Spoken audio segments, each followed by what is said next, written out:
IT team. We are live, sir. Good morning, everyone. Thank you so much for joining. We will begin the session in just a minute. Recording in progress.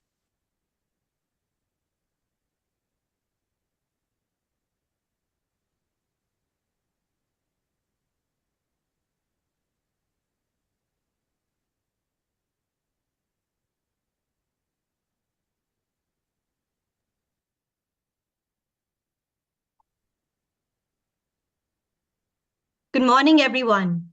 Thank you for joining us today for the inaugural session of the World University Summit, organized by the Jindal Global Center for G20 Studies and International Institute for Higher Education Research and Capacity Building of OP Jindal Global University. I extend a very warm welcome to our distinguished guests, esteemed speakers, and members of the audience who have joined us today.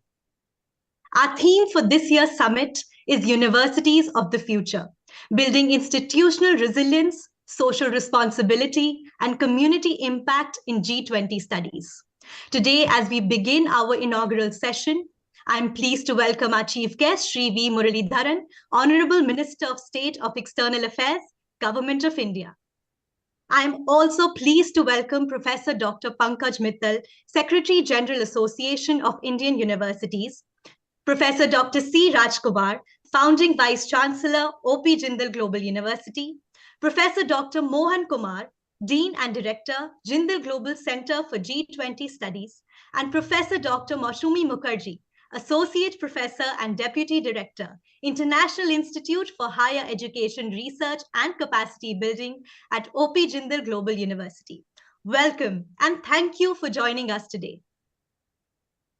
As we begin our inaugural session, I invite Professor Dr. C. Rajkumar, Founding Vice Chancellor of OP Jindal Global University, to please present the welcome address. Over to you, sir.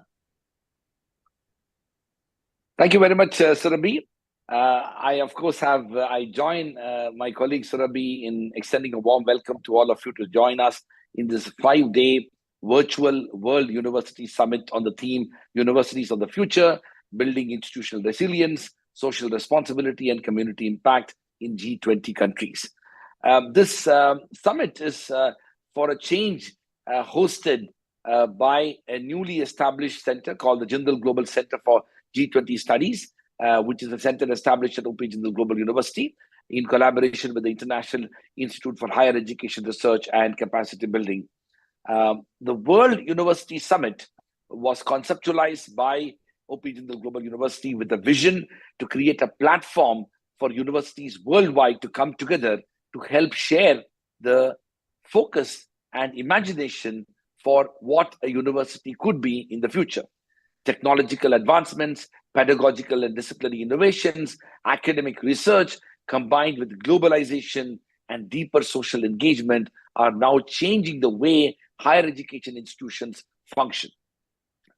Institutional reform in this direction inevitably would require risk-taking, innovation, and of course, learning from the past. If there is one thing that all of us that we learned from the past, especially during the COVID years, and I dare say, hopefully COVID is behind us, is our ability to withstand extraordinary challenges and overcome them with a deep sense of resilience. We need to reimagine the universities of the future to strengthen their vision and commitment towards institutional resilience, social responsibility, and community impact.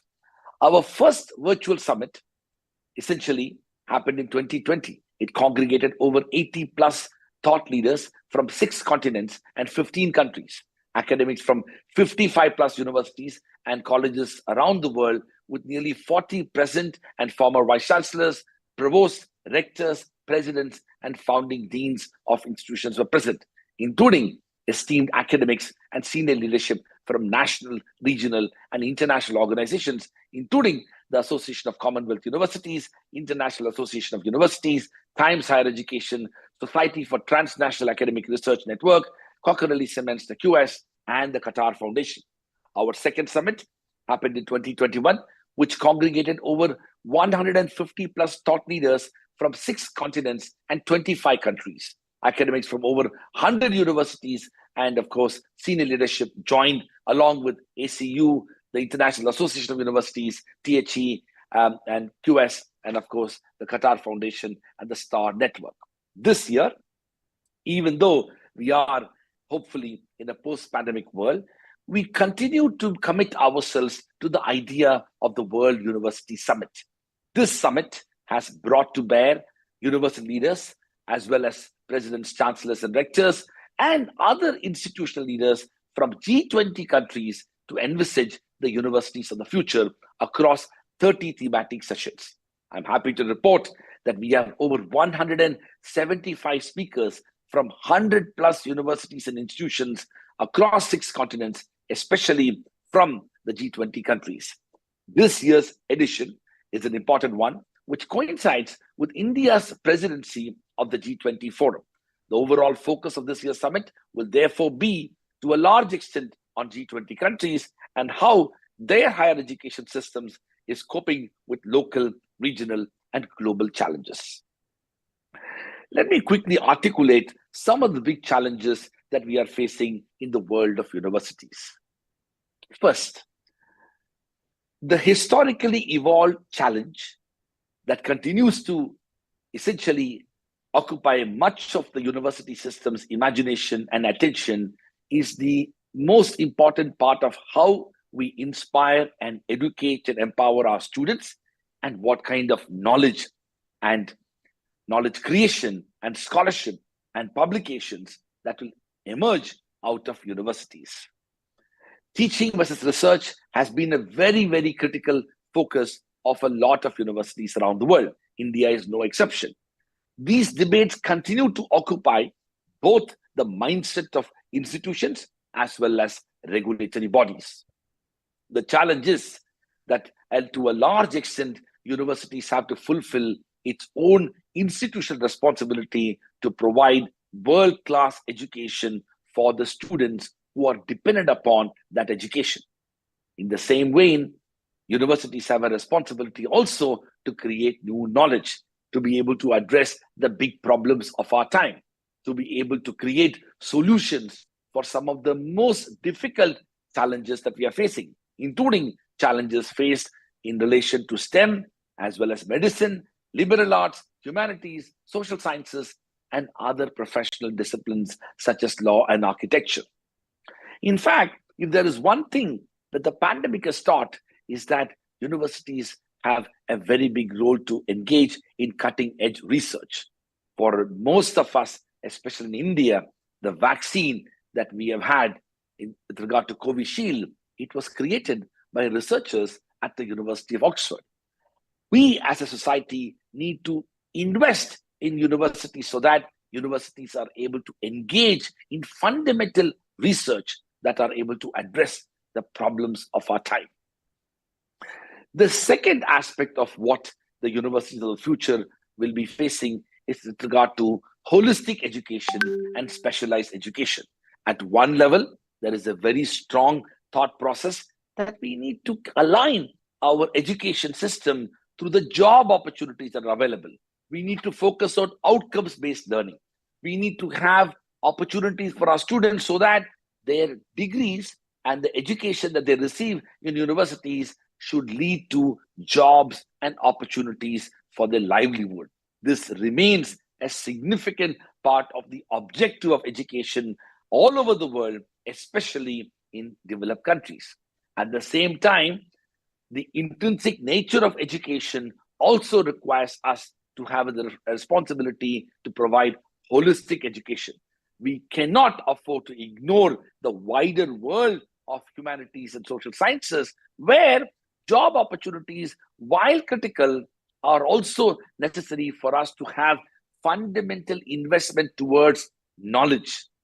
Many aspects of that knowledge creation may not immediately align itself to jobs, and that process will take time, and every society will have to make those choices. At the same time, a functional approach towards education whereby all our educational processes, including vision, to be purely aligned to jobs and jobs that are visible and immediately available will mistake the very objective of education. And hence, as the national education policy in India beautifully has outlined, we need to emphasize on holistic education, an education that not only focuses on STEM and medicine, but also gives equal importance to humanities and social sciences.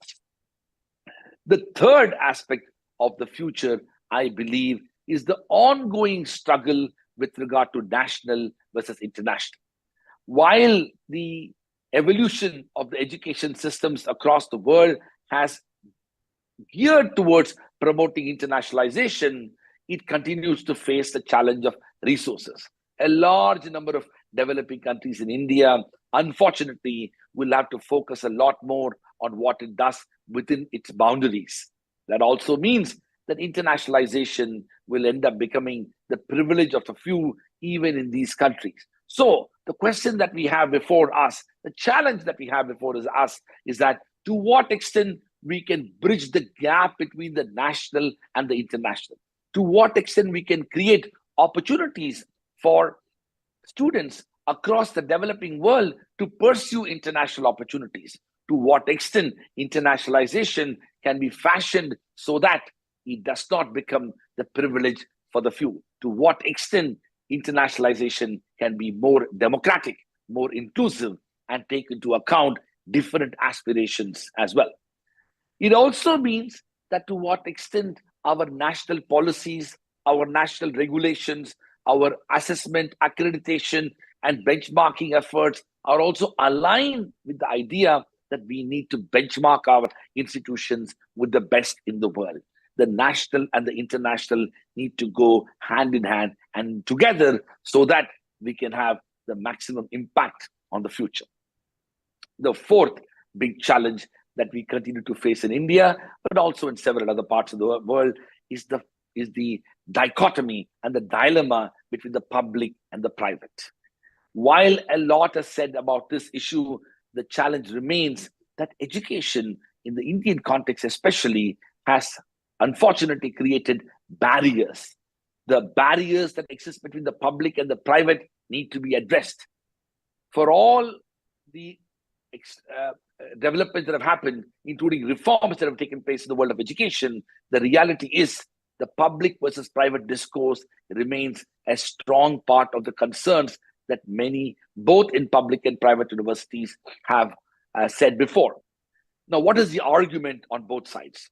The first and the most important part of the argument is that education ought to be a public good, education ought to contribute towards common good, education ought to be accessible and affordable, and hence the state has to invest in education so that it can provide public education at a relatively low cost so that a large number of its population is able to access it.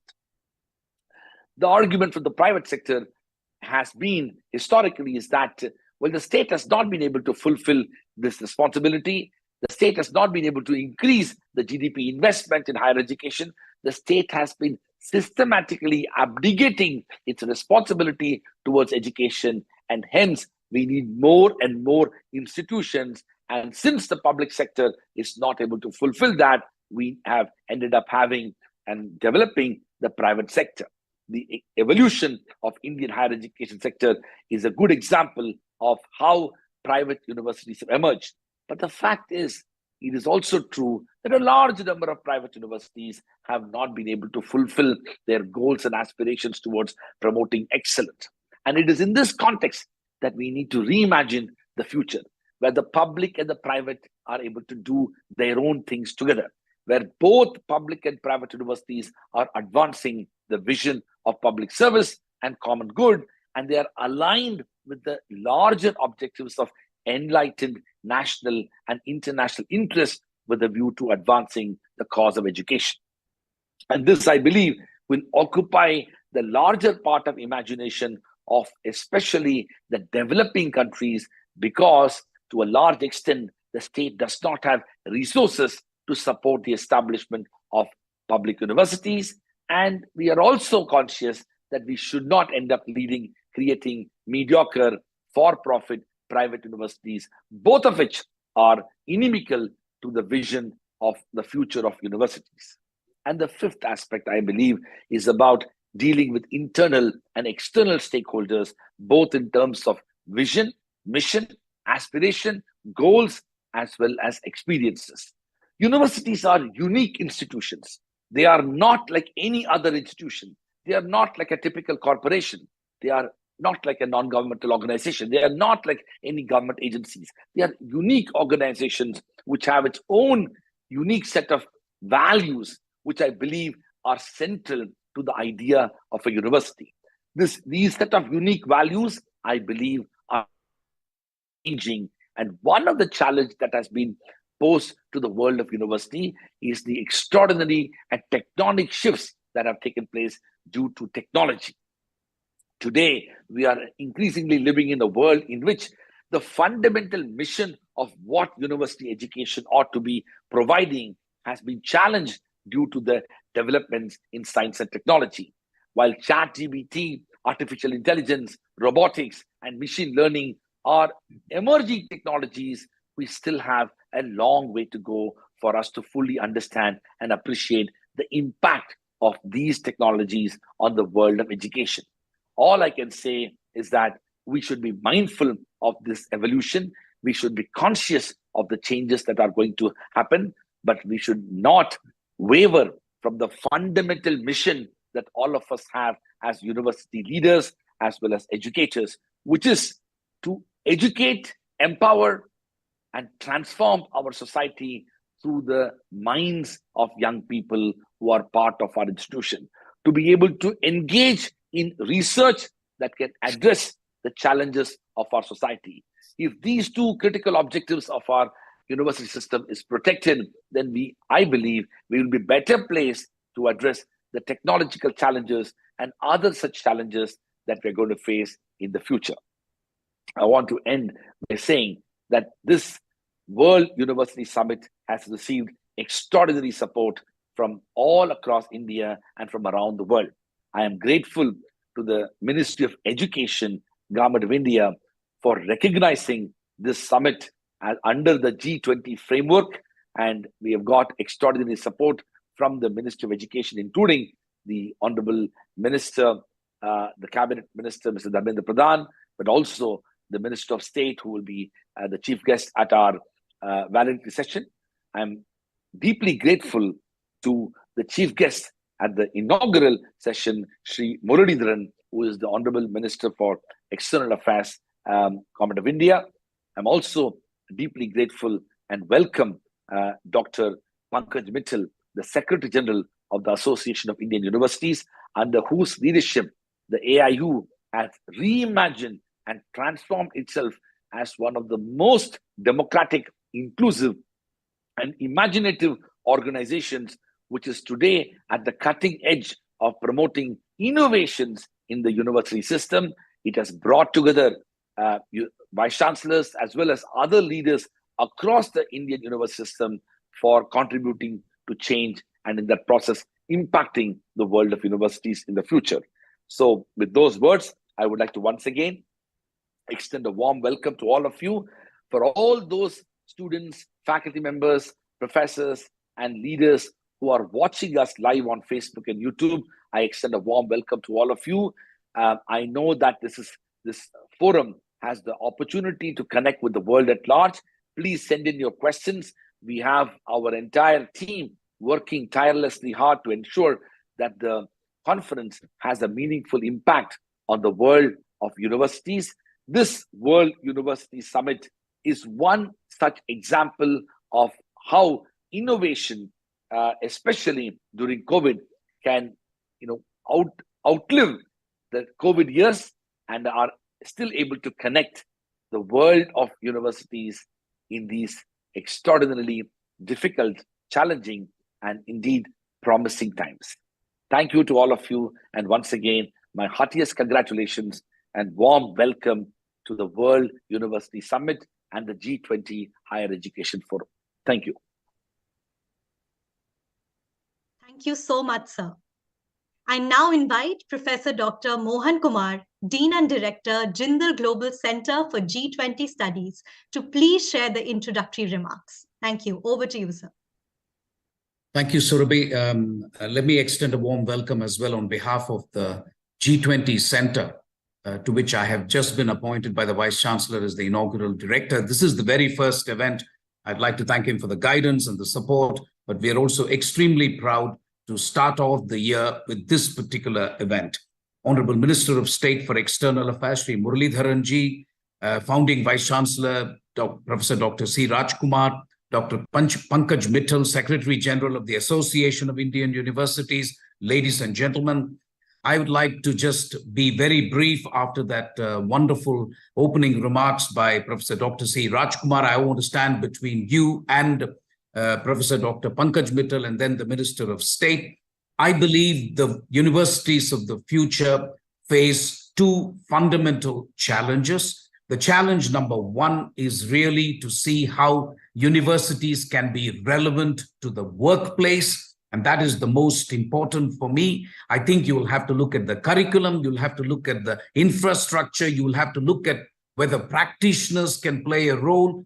I think we will have to look at the entire ecosystem of the university to make sure that the education that we impart stays relevant to the persons who receive it so that they can do better at the workplace. The second, in a context such as India, is obviously how universities can offer inclusive education on the basis of principles like equity and social justice. I'm particularly happy to note that there are a couple of panels, at least a couple of panels on this subject, and it'll be interesting to share practices, exchange views on these important issues with the universities of the G20 countries. I think the Vice Chancellor has already spoken about the number of universities and the top leaders who are going to participate.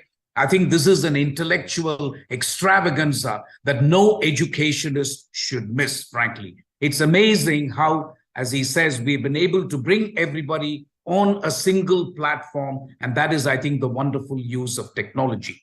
I think the theme of the World University Summit, the third edition, is obviously institutional resilience, social responsibility, and community impact. And I'm going to just take half a minute each on each of these three issues, which constitute the fundamental theme for the third edition of the World University Summit. Institutional resilience. I think COVID was a wake-up call, frankly. For several universities, it was a question of trying to get the infrastructure, make sure the digital infrastructure works, make sure that university continues to operate. We at Jindal Global University were obviously more lucky, but even for us, it was a great challenge to make sure that students received the education we did. In terms of the future, I think we're going to have two important things to keep in mind. One, this is not the last pandemic. Nobody believes this is the last pandemic. So we will have to be ready and fully ready the next time around something like this happens. The second is obviously things like artificial intelligence and ChatGPT. I've already finished a midterm exam for my students yesterday, and we just went back to the pencil and paper method. We made sure there are no take-home exams, no electronic gadgets. So it was a question of going back to the Flintstonian age, if you like. But those are the kind of challenges that we are going to face. That is what I want to really underline. In terms of social responsibility, I'm particularly proud to say that the Jindal Global University has a social service society, which has been doing extraordinary work. I thought to myself, that if there are 1,000-odd universities in India and there are only 776 districts in India, imagine the difference we can make if each university adopted a district and did something. I'm not saying every university is capable of complete transformation in a district, but at least something if they can do in a district. Imagine the community impact that this will have.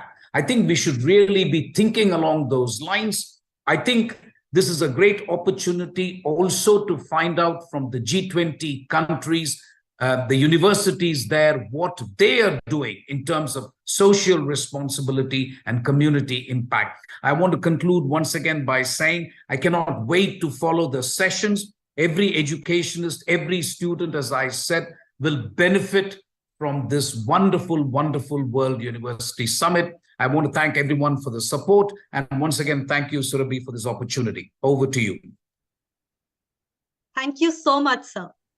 I am so pleased to invite Professor Dr. Pankaj Mittal, Secretary General, Association of Indian Universities, to please share the special address with us. Over to you, ma'am. Thank you, Surabhi. Thank you very much.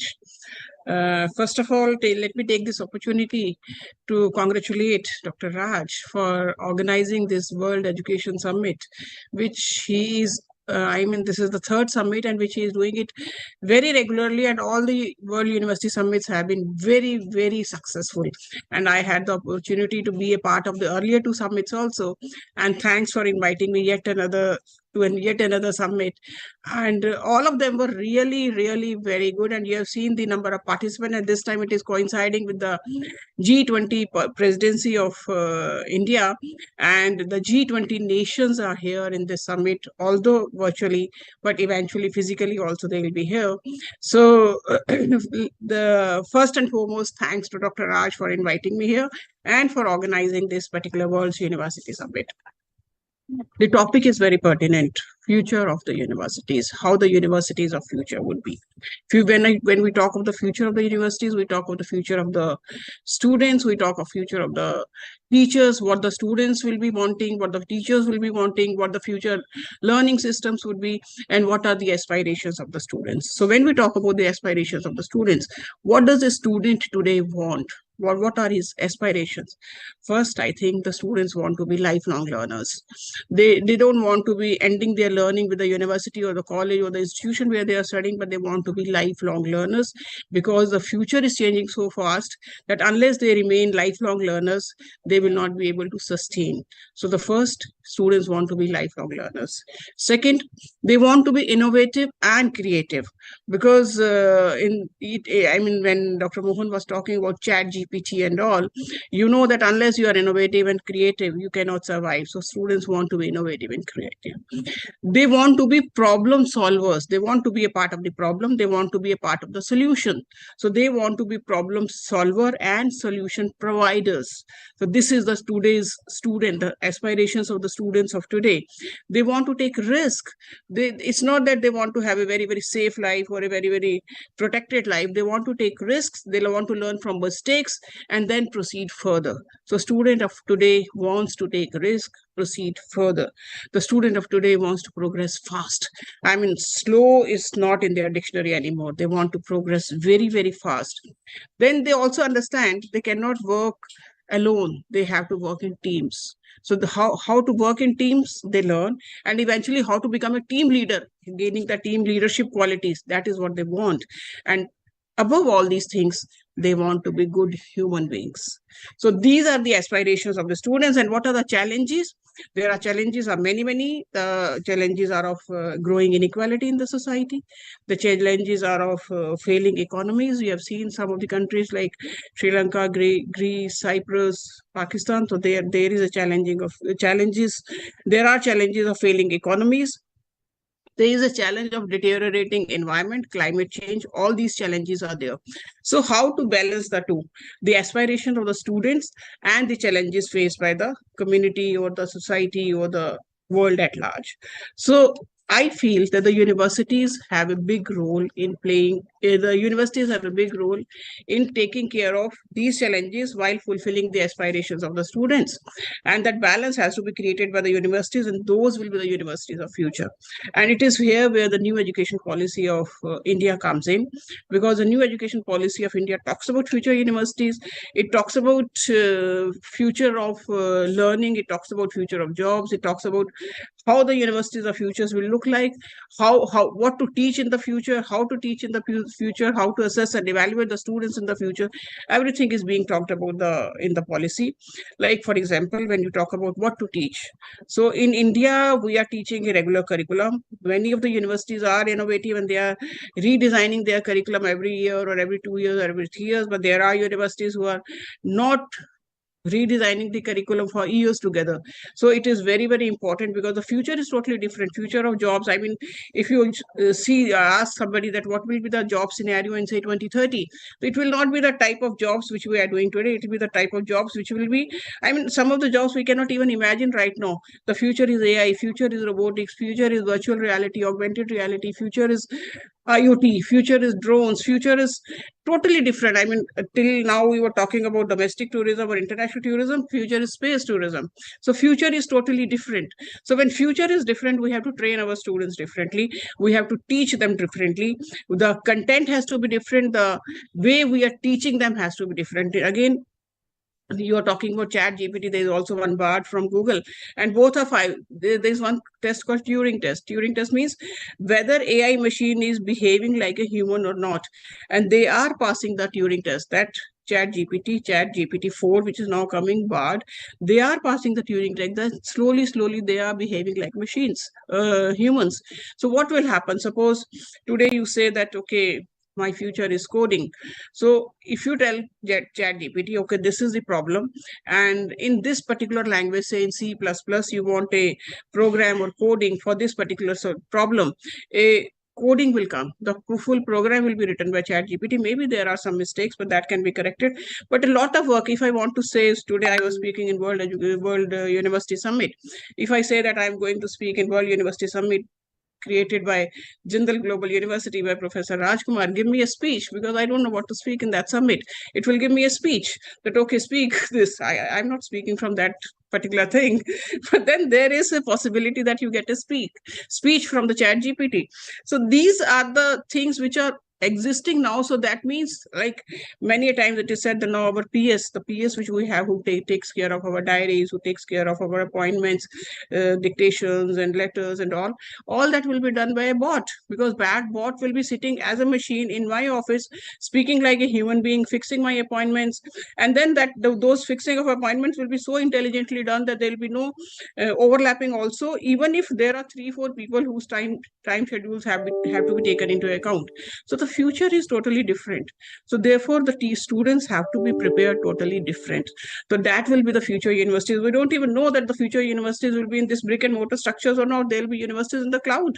There are teachers in the cloud. There are universities in the cloud. There will be students in the cloud. So the future is going to be different. Now, this is what to teach. Means the curriculum has to be innovative, creative. The students have to be prepared not for one thing, but they have to be prepared as a base so that they can do multiple things in future. Second, the way we teach. In India, normally we follow a lecture method. In the class, the teacher comes, gives the lecture, and it hopes students are going and studying and analyzing and rationalizing.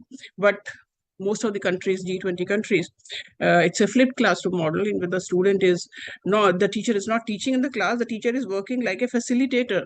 The audios, videos, text is given to the students in advance, and they study and they come in the class. And what happens in the class? Only the discussions happens, problem solving happens, rationalization happens, reasoning happens. So the understanding is better. So in Indian universities, it is included in national education policy also, that it will be a total different way of teaching in the class. Teachers will be working like a facilitator. A very new concept of ABC has emerged. ABC is Academic Bank of Credit. In Academic Bank of Credit, a lot of flexibility is given to the students, and the students are, I sometimes say students are treated like kings. Like they have so much of choice, what to study, from where to study, when to study, everything. I mean, almost all choices are there. And in this, the student is doing multiple courses from multiple universities, and they can stitch their own degrees. They can design their own degrees. This is the future. In our times, we could never think of it that we will be stitching our own degree. So right now, student, whatever he or she wants to learn, it was always said that India has a system which is not very, very flexible. It is a rigid system where a student enters into a program and he or she has to do the program the courses of the program as per the structure of that program. There is no flexibility to the student. So a medical student cannot study history, an engineering student cannot study medicine, a history student cannot study, say, physics. But now it is possible with the new national education policy, and especially the academic bank of credit concept, which is sort of a very, very creative and innovative concept in which the students can be designing their own degrees. We are also talking of National Digital University. In National Digital University, again, the students can be doing courses from multiple universities, and then this NDL will be giving a degree to the student, and where the student is himself or herself residing that what I will want to study for getting this degree. Similarly, we are also changing the way the assessment and evaluation of the students would be there. We know that 3-hour examination at the end of the semester is not the right way of assessing and evaluating the students. We also saw during COVID how difficult it was to hold a 3-hour examination, and there were multiple solutions from multiple vendors on how to have a proctored online examination. Jindal itself did many proctored online examinations, and but then we also understand that NEP also says that this is not the right way of examining a student at the end of the semester, a 3-hour examination. So it has to be a continuous assessment and evaluation throughout the semester, not through one way, but multiple ways. It could be activities, it could be projects, it could be assignments, it could be face-to-face interviews, it could be group discussions. So multiple ways are there to assess and evaluate the students. So all this is going to be the future. We are talking of creative thinking, we are talking of design thinking. So the future is going to be different. Therefore, the future universities have to be different. So recently, like last 3 years, I was in a conference which was held by the AIU. We call it AIU National Vice Chancellors Conference. Around 500 Vice Chancellors of India attended the conference, and the theme of the conference was Transformative Higher Education for Atmanirbhar Bharat. And again, the sessions were all basically on future of education, that how the future universities would be like.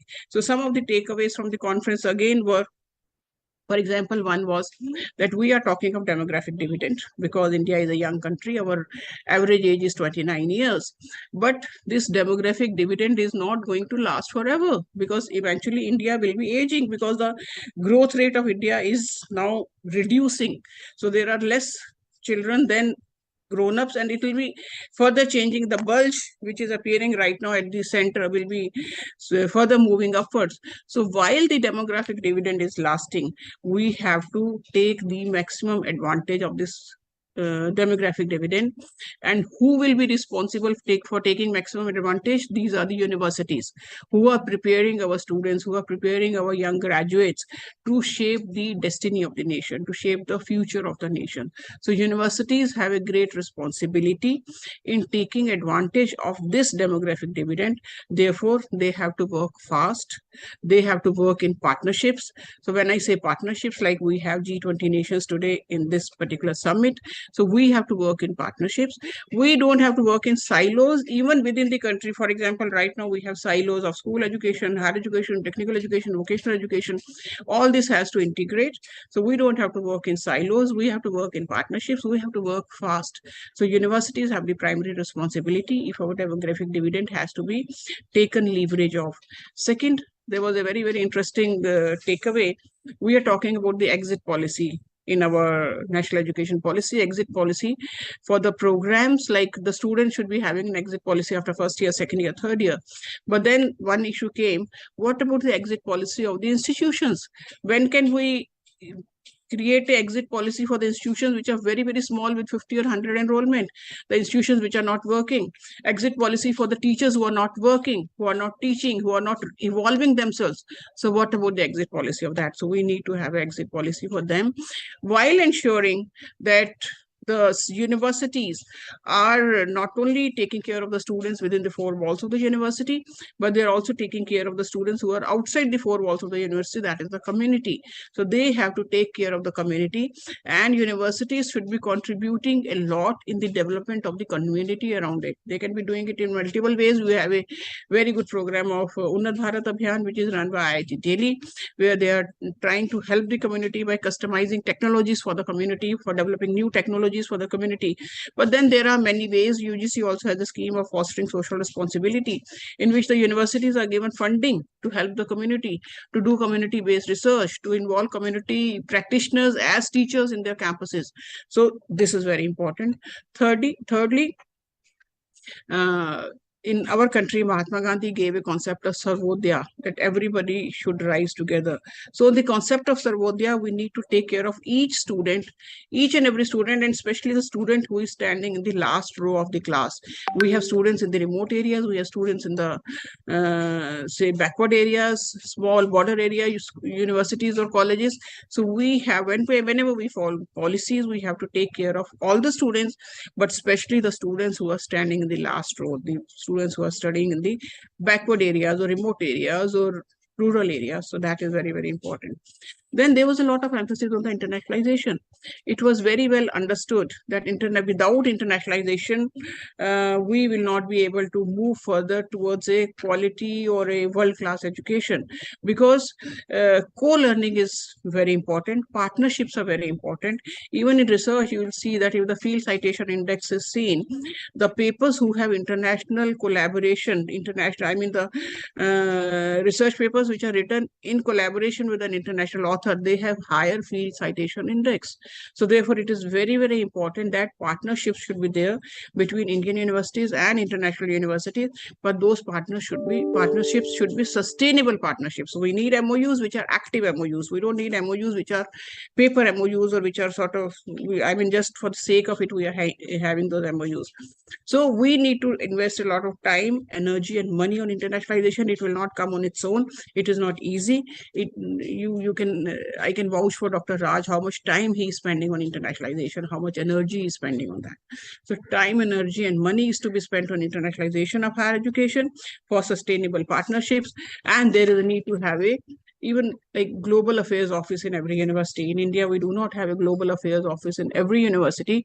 We call it international students office or global affairs office, but it is important. But what should be the structure of that office?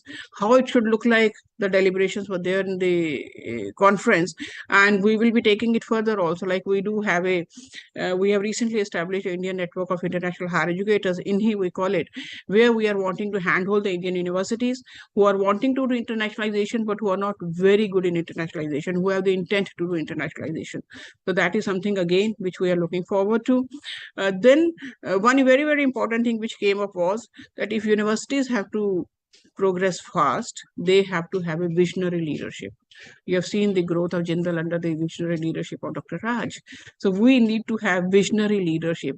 The Government of India again formed a very good scheme called LEAP, which was known as Leadership for Academicians program, in which the potential leaders were given training 2 years in domestic universities and 1 year in international universities on how to administer or how to govern a university efficiently. So visionary leadership is very, very important. Then there was a talk on that the students need to be skilled not only for finding jobs, but also for entrepreneurship, for startups, for incubation centers, for technology transfer, for production.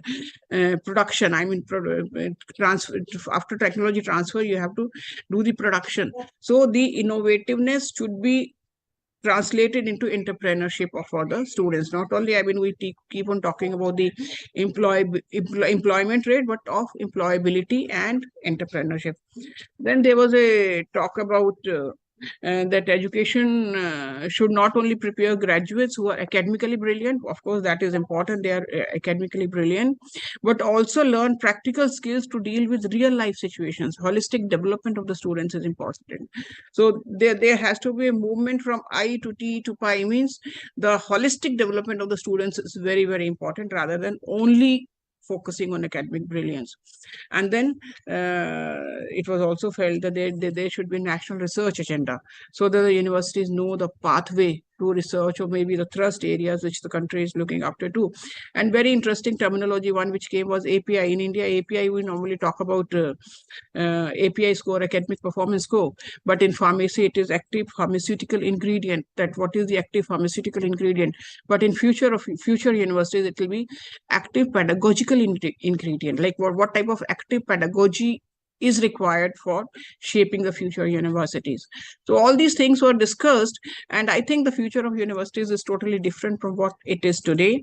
And on G20, I would also like, I mean, because G20 nations are here, that while India is hosting the G20 presidency, many say bureaucrats or education ministers are coming to India. So we at Association of Indian Universities felt that apart from the bureaucrats, apart from the ministers, we should also invite the vice chancellors of G20 nations. So we are calling it Uni20, and thanks to the Ministry of Education, they have agreed to have Uni20 as a side event of E20, which is Education 20, and on 19th to 21st of June, because 22nd of June, the education ministers are meeting in Pune for the G20 summit. So on the sidelines of this E20 in Pune, from 19th to 21st of June, we are holding the conference of vice chancellors of G20 nations and Indian nations. So the concept is that we'll be holding a conference called Uni20 in Pune, Symbiosis International University, in which the G20 nations vice chancellors will be invited. The invites have already gone. So the vice chancellors who are participating, if you consider coming, you are most welcome to attend that particular summit. And after that, for 3-4 days, we'll take you to different universities of India, the best universities of India, so that you can have a taste of Indian higher education, that the way Indian higher education is evolving. And then there will be a culmination event, most probably at Jindal itself, or maybe in some Delhi NCR region. So this is a week-long agenda for all of you, but you will have a real taste of Indian higher education, the best we are doing, the best universities of India, the innovations we are entering into, and I think it will be a very good opportunity for all of you. So please do come for Uni20 event. So with this, once again, I will thank Dr. Raj for inviting me here. And thanks to everybody, and congratulations for holding the World University Summit, which is really going on very well. Thank you very much. Thank you. Thank you, ma'am. Thank you so much. Thank you. Thank you, ma'am, for such an insightful address. I'm delighted to invite our chief guest, Shri V. Muralidharan, Honorable Minister of State of External Affairs, to please present the inaugural address.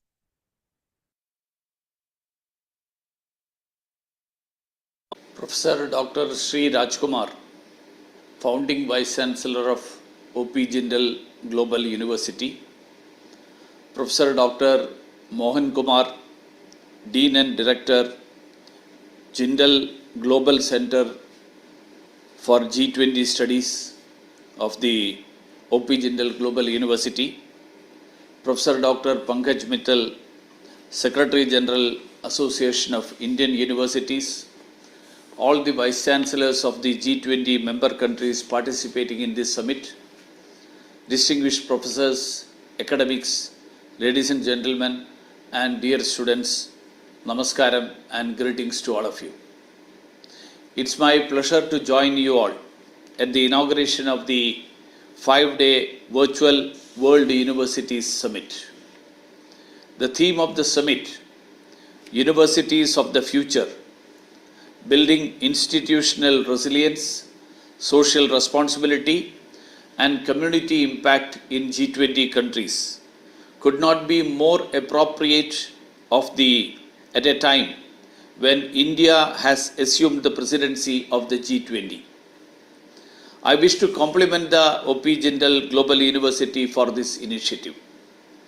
I am glad to note that over 91 universities and 146 speakers who are vice chancellors, professors, and academics are participating in as many as 31 themes over the next 5 days. I am confident that this summit will produce substantive outcomes. This year assumes a special significance as we took the baton of G20 presidency. India's G20 presidency aims to be a presidency of healing, harmony, and hope. In this tumultuous time, Prime Minister Shri Narendra Modi ji has called for a new paradigm of human-centric globalization. Our presidency's theme of Vasudhaiva Kutumbakam, that is one earth, one family, one future, affirms the value of universal brotherhood and the dignity and interconnectedness of all forms of life.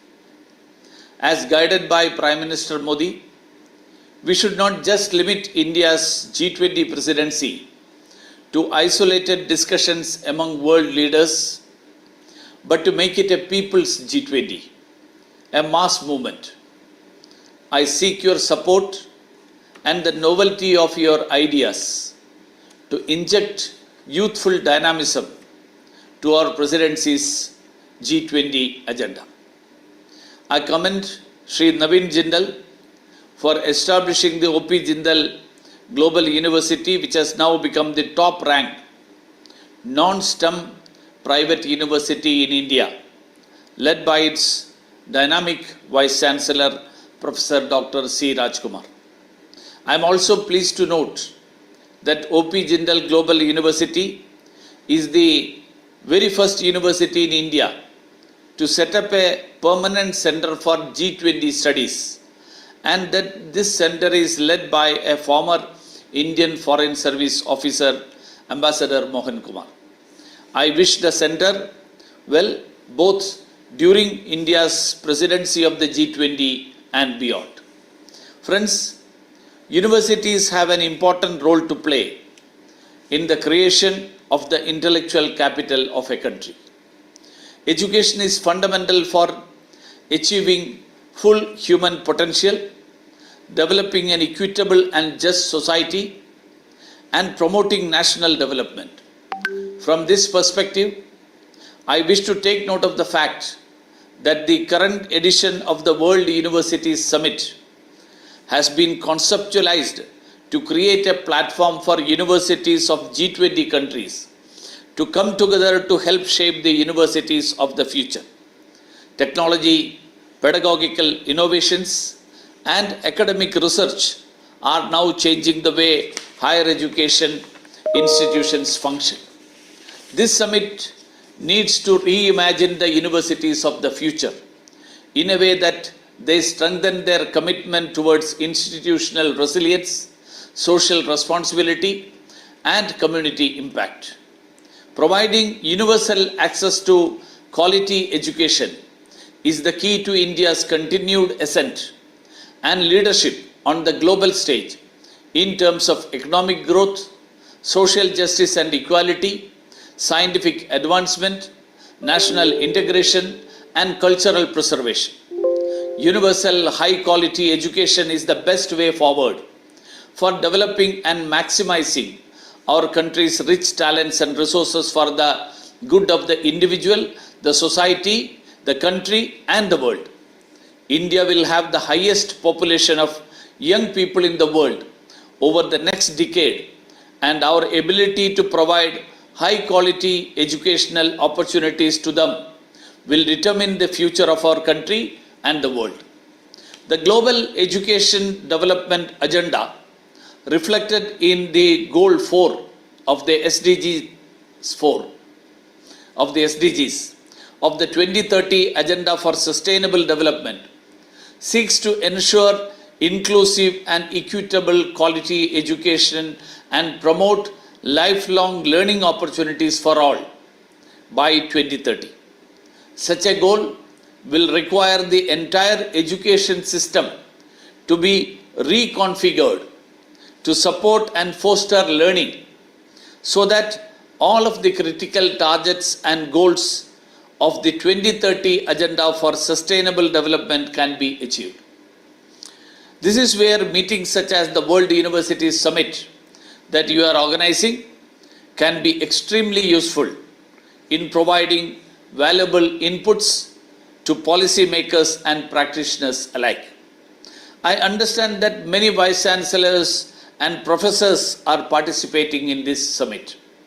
I would like to make use of this opportunity and dwell a little on the Indian government's national education policy, which was launched in July 2020. A number of reforms have been proposed in both the school as well as higher education section. NEP 2020 has proposed to establish a single overarching umbrella body for promotion of higher education. One of the key reforms relates to the internationalization of education, an area where OP Jindal Global University has had a lot of success. The other important area emphasized by the National Education Policy 2020 is professional education.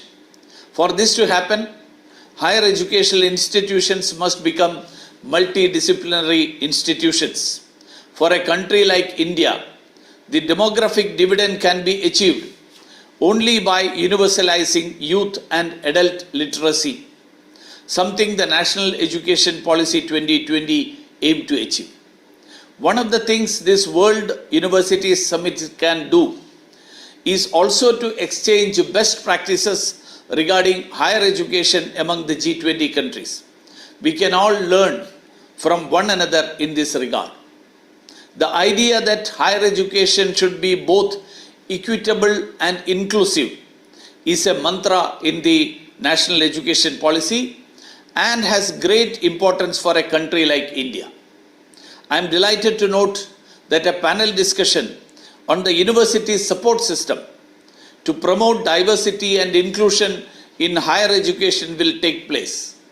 In a similar vein, other topics for panel discussions which caught my eye are innovations in G20 countries for internationalization of higher education, universities promoting equality and nurturing women leaders, education for all in the 21st century, Vasudhaiva Kutumbakam and values of global citizenship, ChatGPT and its implications for higher education, and the future of work, to name a few. These are profound issues facing society and indeed humanity. It is commendable that the World University Summit 2023 is deliberating on these existential issues with leading vice chancellors, professors and scholars all over the world. Friends, the world is undergoing rapid changes. With various dramatic scientific and technological advances, such as the rise of big data, machine learning, and artificial intelligence, many unskilled jobs worldwide may be taken over by machines. The need for a skilled workforce, particularly involving mathematics, computer science, and data science, in conjunction with soft skills learned from social sciences and humanities disciplines, will be increasingly in greater demand. With climate change, increasing pollution, and depleting natural resources, there will be a sizable shift in how we meet the world's energy, water, food, and sanitation needs, again resulting in the need of new skilled labor, particularly in biology, chemistry, physics, agriculture, climate science, and social science. The growing emergence of epidemics and pandemics will also call for collaborative research in infectious disease management and development of vaccines, and the resultant social issues heightens the need for multidisciplinary learning. There will be a growing demand for social sciences, humanities, and arts as India moves towards becoming one of the 3 largest economies in the world. In conclusion, let me wish the World University Summit 2023 organized by the OP Jindal Global University all the success it deserves. I wish you all a very productive discussion over the next 5 days. Thank you all.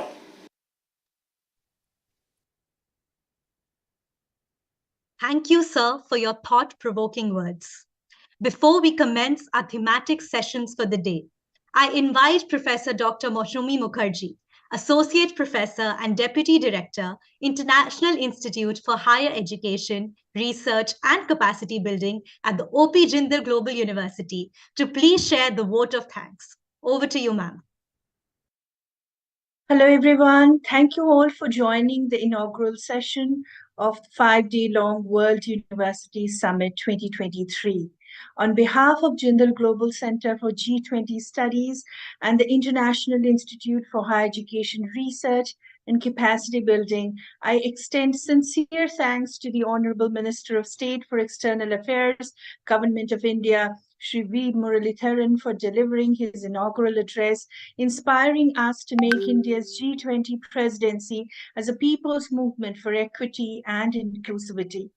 I also thank the Secretary General of the Association of Indian Universities, Professor Dr. Pankaj Mittal, for delivering her special address reflecting on the aspirations of the students today and the need of the contemporary times. I thank the Dean and Director of Jindal Global Center for G20 Studies, Professor Dr. Mohan Kumar, for his introductory remarks on the challenges faced by the teaching community and universities. I thank the founding Vice Chancellor of OP Jindal Global University, Professor Dr. C. Rajkumar, for his insightful welcome address on the theme of the conference and his leadership in steering all of us to organize the 2023 World University Summit. Finally, I thank the presenter of the inaugural session, Professor Surabhi Bhandari, and all other faculty and doctoral scholars who have worked tirelessly over the past several weeks to organize this conference.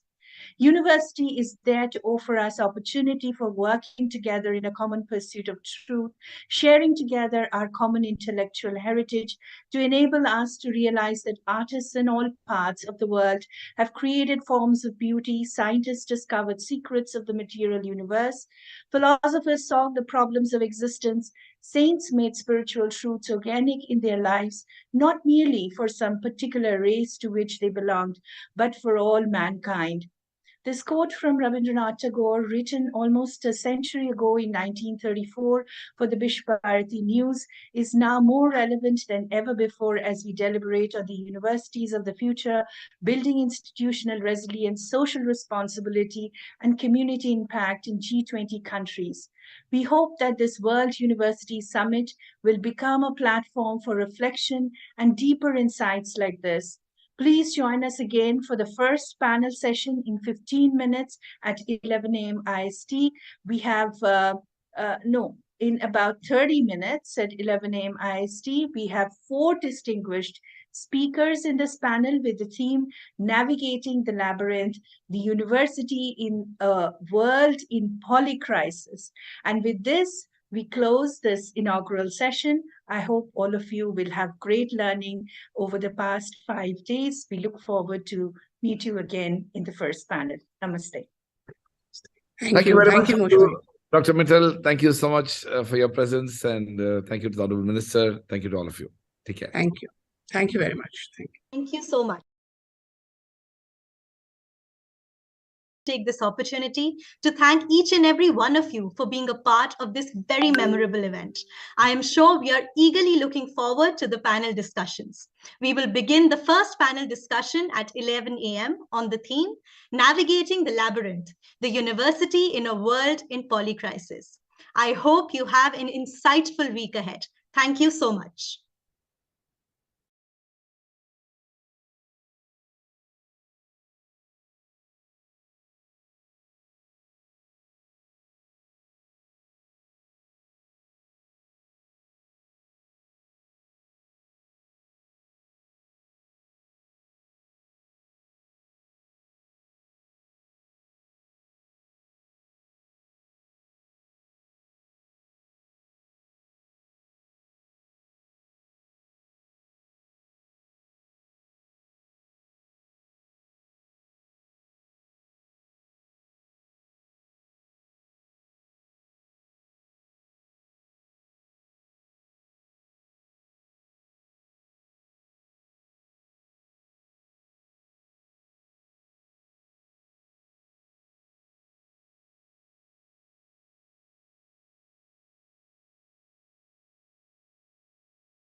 Warm greetings from India.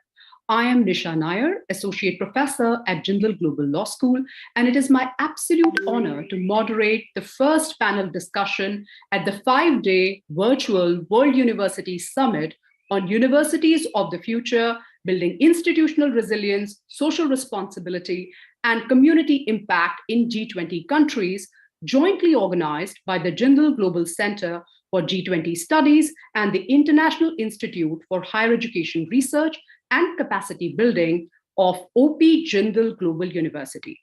It is my pleasure to introduce the distinguished panel of speakers for the first session of the summit on the theme of Navigating the Labyrinth, the University in a World in Polycrisis. We have with us today Mr. Phil Beatty. Mr. Beatty is the Chief Global Affairs Officer at the Times Education, United Kingdom. Mr. Beatty is an authority on international higher education policy and university performance, and he leads on government partnerships and global affairs at Times Higher Education, the trusted data, insights, and consultancy partner to universities, corporates, and governments worldwide. Our next panelist is Professor Marco Boracetti. He is Associate Professor of European Union Law at Alma Mater Studio Ram Université di Bologna, Italy. Professor Boracetti is Rector's Delegate for International Agreements and Networks and for University Corridor for Refugees. He is co-director of European Regional Master's Program in Democracy and Human Rights in Southeast Asia, double-titled University of Sarajevo and University of Bologna, and part of Global Campus of Human Rights. We also have with us today our own Professor Veselin Popovsky. Professor Popovsky is Vice Dean at Jindal Global Law School and the Executive Director of Center for the Study of United Nations at OP Jindal Global University, India. Before coming to India, between 2004 and 14, Professor Popovsky was Senior Academic Officer at the United Nations University in Tokyo, and after 2007, he served as head of its Peace and Governance Program.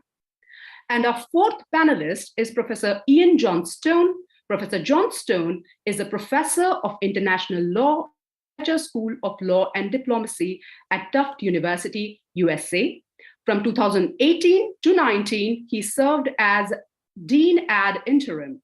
Prior to joining Fletcher in 2000, Professor Johnstone served in United Nations Executive Office of the Secretary General and Department of Peacekeeping Operations. He continues to work as a consultant to the United Nations from time to time. I welcome and thank all the esteemed speakers for accepting our invitation to be a part of this panel. The theme of this session is Navigating the Labyrinth, the University in a World in Polycrisis. Now, a polycrisis describes the simultaneous and overlapping crisis facing the world currently. The world is facing polycrisis today, right from climate change, economic inequality, geopolitical tensions, and pandemic like COVID-19. These crises are interconnected and have a significant impact on the society.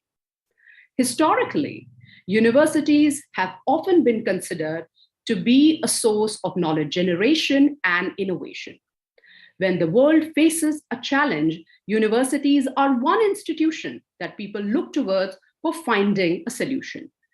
Universities have risen to the occasion multiple times, be it by creating breakthrough vaccines, like the case of COVID-19, providing experts to lead world's most powerful economic institutions, like World Bank and International Monetary Fund, or helping build technologies of the future, like nuclear fission. Despite their track record, universities face a plethora of hurdles in creating and disseminating knowledge, even though it is one of the primary tasks and responsibility of universities. While finding solutions to complex problems faced by the world today requires freedom to challenge the existing perspectives of how the world works, any such action may also be looked at as a threat to the status quo. Thus, the powers that try to put pressure on individuals and institutions do not say the uncomfortable truth puts academic freedom under threat. Further, polycrisis that we face today cannot be solved without devoting financial resources. Yet, universities are facing funding cuts. In light of the current polycrisis, universities must adapt and evolve to meet the changing needs of the society. So the question is, what can university leaders do to move their institution in this direction? Are there strategies that have worked in one context from which others can learn? In this session, we will focus on these issues. And with that, I put forth my first question to the panel. Compared to 4 or 5 decades ago, has the role of the university in society changed? And does this institution still carry the same expectations as it did in the past? I request the panel to answer and share their thoughts. We can perhaps begin with Professor Borasiti. Okay, so thank you very much.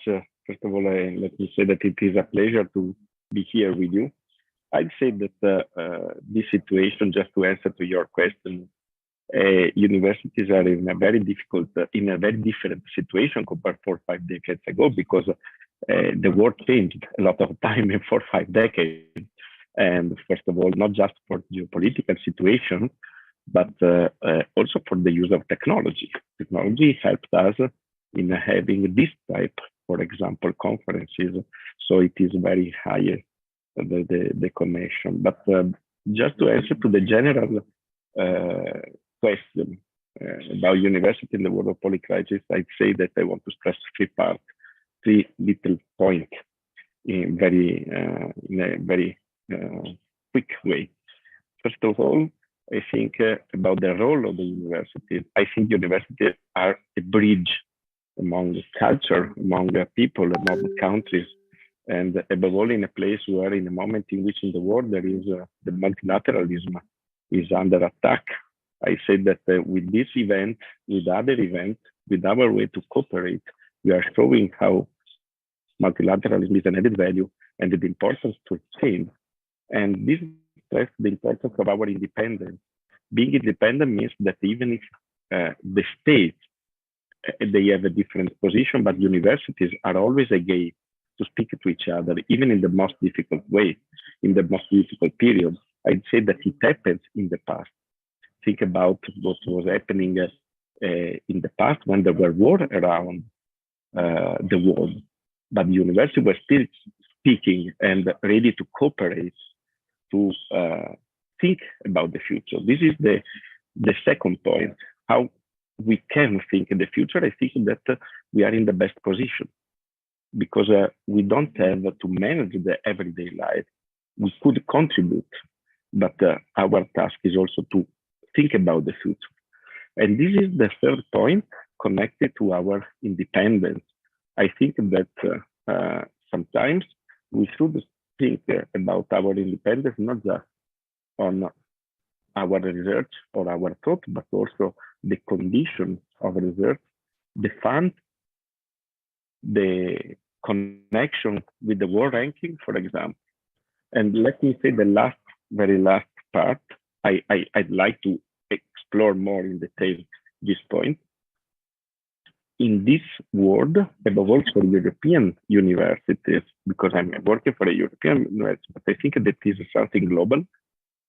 We are in an ideal position, and our added value is also to engage with the social and civil society, with the community, and with the refugees or people that are forced to leave their country. This is the added value of our action.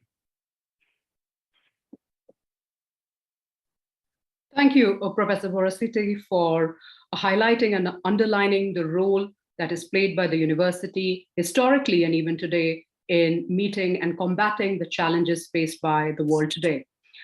With that, I request Mr. Phil Beatty to share his views. Thank you very much indeed. So Times Higher Education has been surveying university leaders for several years now. And we've definitely noticed in the responses to the Times Higher Education Leadership Survey, a new focus, a fresh focus on the social purpose of universities. I think university leaders are starting to see their mission to make the world a better place, their mission, their responsibility to society becoming more prominent, becoming more of an institutional priority, particularly with regards to the Sustainable Development Goals. And of course, we've had a situation where in very recent times, we've had a pandemic of almost unprecedented scale, or certainly unprecedented in modern times. We're seeing the climate crisis at an acute moment with real extreme effects of our weather, bushfires in Australia, and flooding, unprecedented temperatures in the United Kingdom. We hit 40 degrees in the UK, which I know is common in lots of parts of the world. It's certainly not common in the UK. And of course, the geopolitical crisis, which has been brought home extraordinarily powerfully in Europe with the Russia's invasion of Ukraine. I think universities are seeing their roles as being to play an important part in trying to alleviate these crises. We certainly saw it in the pandemic. Universities responded admirably to the fight against the pandemic, not just through the science base, the research base, and the leadership role some universities took in developing treatments and vaccinations. We saw it in the social science. We saw that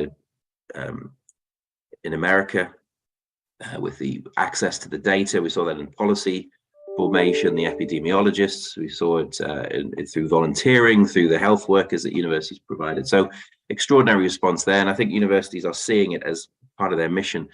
But also I'd say they're seeing the importance of a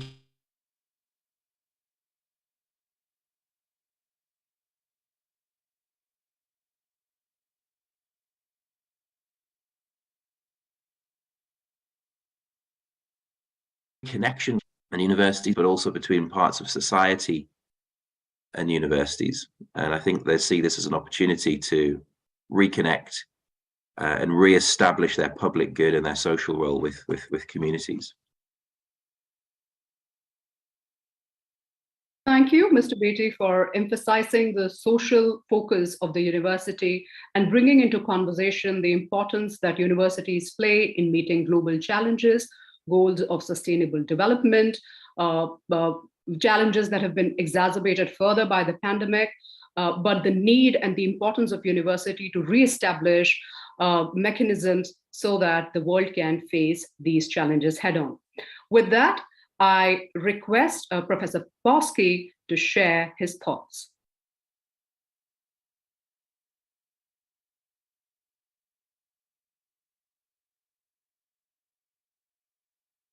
Professor Popovsky, are you there? I think you're muted, Veselin. Okay, thank you.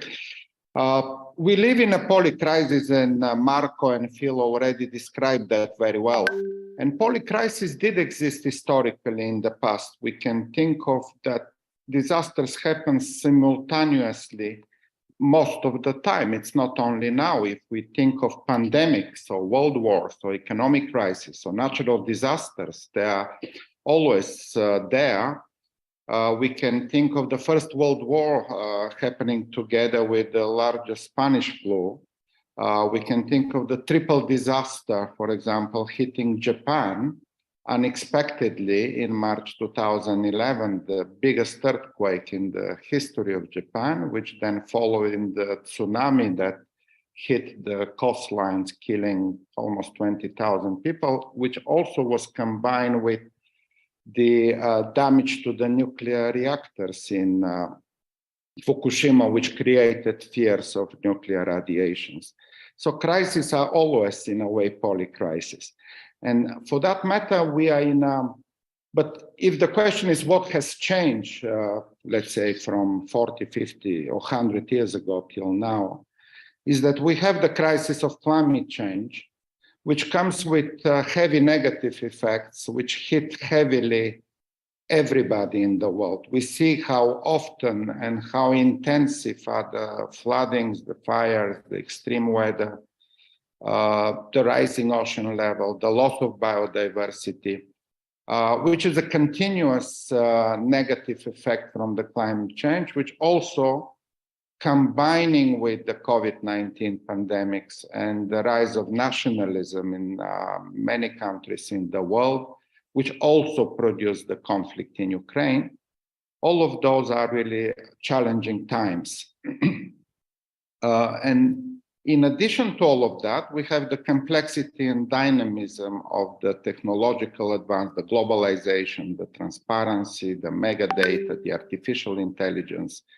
So on one hand, it's very challenging, but on the other hand, it's very interesting to be in a university those days and to see the global environment becoming local, because we are no longer distant. We are part of all of those. So excellent question, by the way, how to navigate the labyrinth. And it's a challenging time, as many of us think, how to get our students better prepared to go out and to face those challenges in their jobs and careers. As has been already said, the universities are there first and foremost to generate knowledge and to produce research.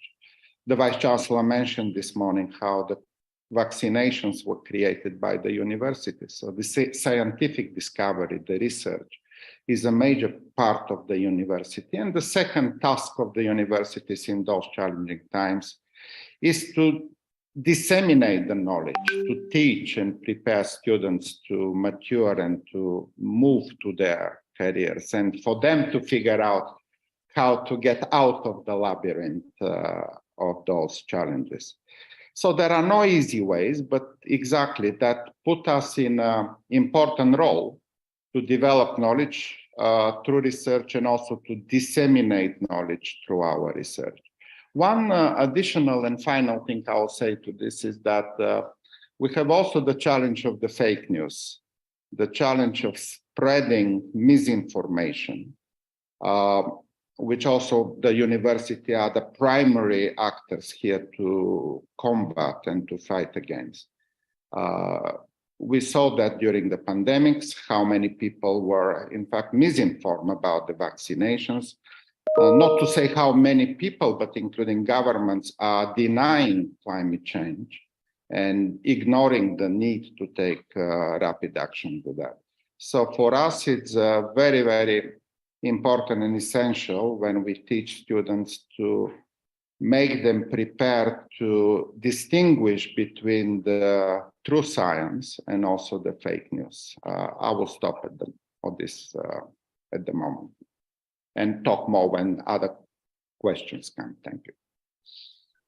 Thank you, Professor Popovsky, for sharing your thoughts. Indeed, the world has always faced polycrisis in one form or the other, from world wars to nuclear disasters to natural calamities.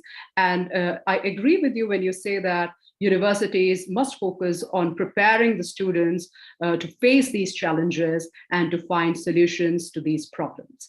With that, I move on to the next speaker. I request Professor Ian Johnstone to share his thoughts. Thank you very much, Professor Naren. Thank you for inviting me to join this interesting conversation. I'd like to start with the notion, which I agree with fully, that the principal function of a university is to create and disseminate knowledge. But I think there's sort of two alternative, and I hope and imagine complementary perspectives on how to do that. And one of those really focuses on individuals, individual faculty, individual students. And the idea is that universities ought to enable these individuals to pursue their interests, their passions, their sense of what is valuable and important on their own, to give them free rein to explore that. And I think that's the spirit that underlies the notion of academic freedom. I think it's a spirit that underlies the notion of a curriculum which allows students to explore. And I think what drives it is the idea that there really is no all-seeing authority that can tell us what is important, what the causes and the consequences of a polycrisis, the polycrisis we're living in are. On the other hand, as Mr. Bhatia and others have suggested, and I absolutely agree with, universities serve a social purpose. They're highly influential, powerful social institutions. And that's what's driving this demand for relevance, to make sure that universities are conscious of the social impact they're having and working to ensure that social impact is constructive and not destructive. And I think that in this current polycrisis in which we're living, it's especially important. It's not all obvious what the causes and the consequences and how to manage this crisis are, and universities are ideally placed to think that through. And I don't think it requires some overarching authority to say you need to focus on this is the knowledge you need to pursue, but to allow those within the universities to exercise their critical faculties and their intellectual curiosity to explore precisely that, and to be thinking not only about knowledge for its own sake, but knowledge in terms of relating to and hopefully having a constructive impact on the outside world. So trying to sort of manage this relationship between giving individuals the free rein, the space to think and create, and then making sure that that's also harnessed towards some broader social purpose is the real challenge for the university today, and arguably more difficult than any time in the past. Thank you, Professor Johnstone, for highlighting the importance of preserving individual freedom, but at the same time balancing it with the university's responsibility towards society and its need, and the need for it to be conscious of its social responsibility while addressing the polycrisis that the world is facing today. The next question that I have for the panel is to understand how universities should define the idea of polycrisis. The first step in solving a problem is accepting that there is a problem and then defining it clearly. So what role should universities play in developing an understanding of the polycrisis that the world faces today, and how can they play this role effectively? I would request Mr. Beatty to share his thoughts. Thank you. I think I would go back to Professor Johnston's comments, actually. I think it is about ensuring an environment of academic freedom, of course, and also, as far as possible, institutional autonomy.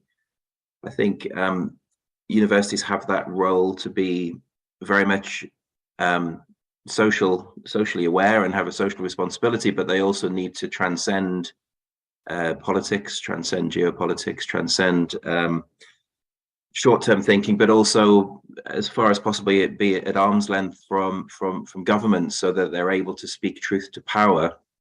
I think there's a need to really allow, and we'll talk about this later on in the session, I'm sure, multidisciplinary study to flourish, to in terms of undergraduate or the teaching environment, have a real multidisciplinary approach, a liberal arts approach, that actually students start to understand the world in a more complex way, outside silos, outside their narrow disciplines, and have a much more broad multidisciplinary approach. So those involved in STEM subjects have an understanding of the social sciences, have an understanding of the humanities. I think so many of the challenges we're facing require us to almost remind ourselves what it is to be human, you know, as we face a future workforce with huge amounts of automation, but with machine learning and artificial intelligence replacing lots of careers, creating huge economic change in the workplace,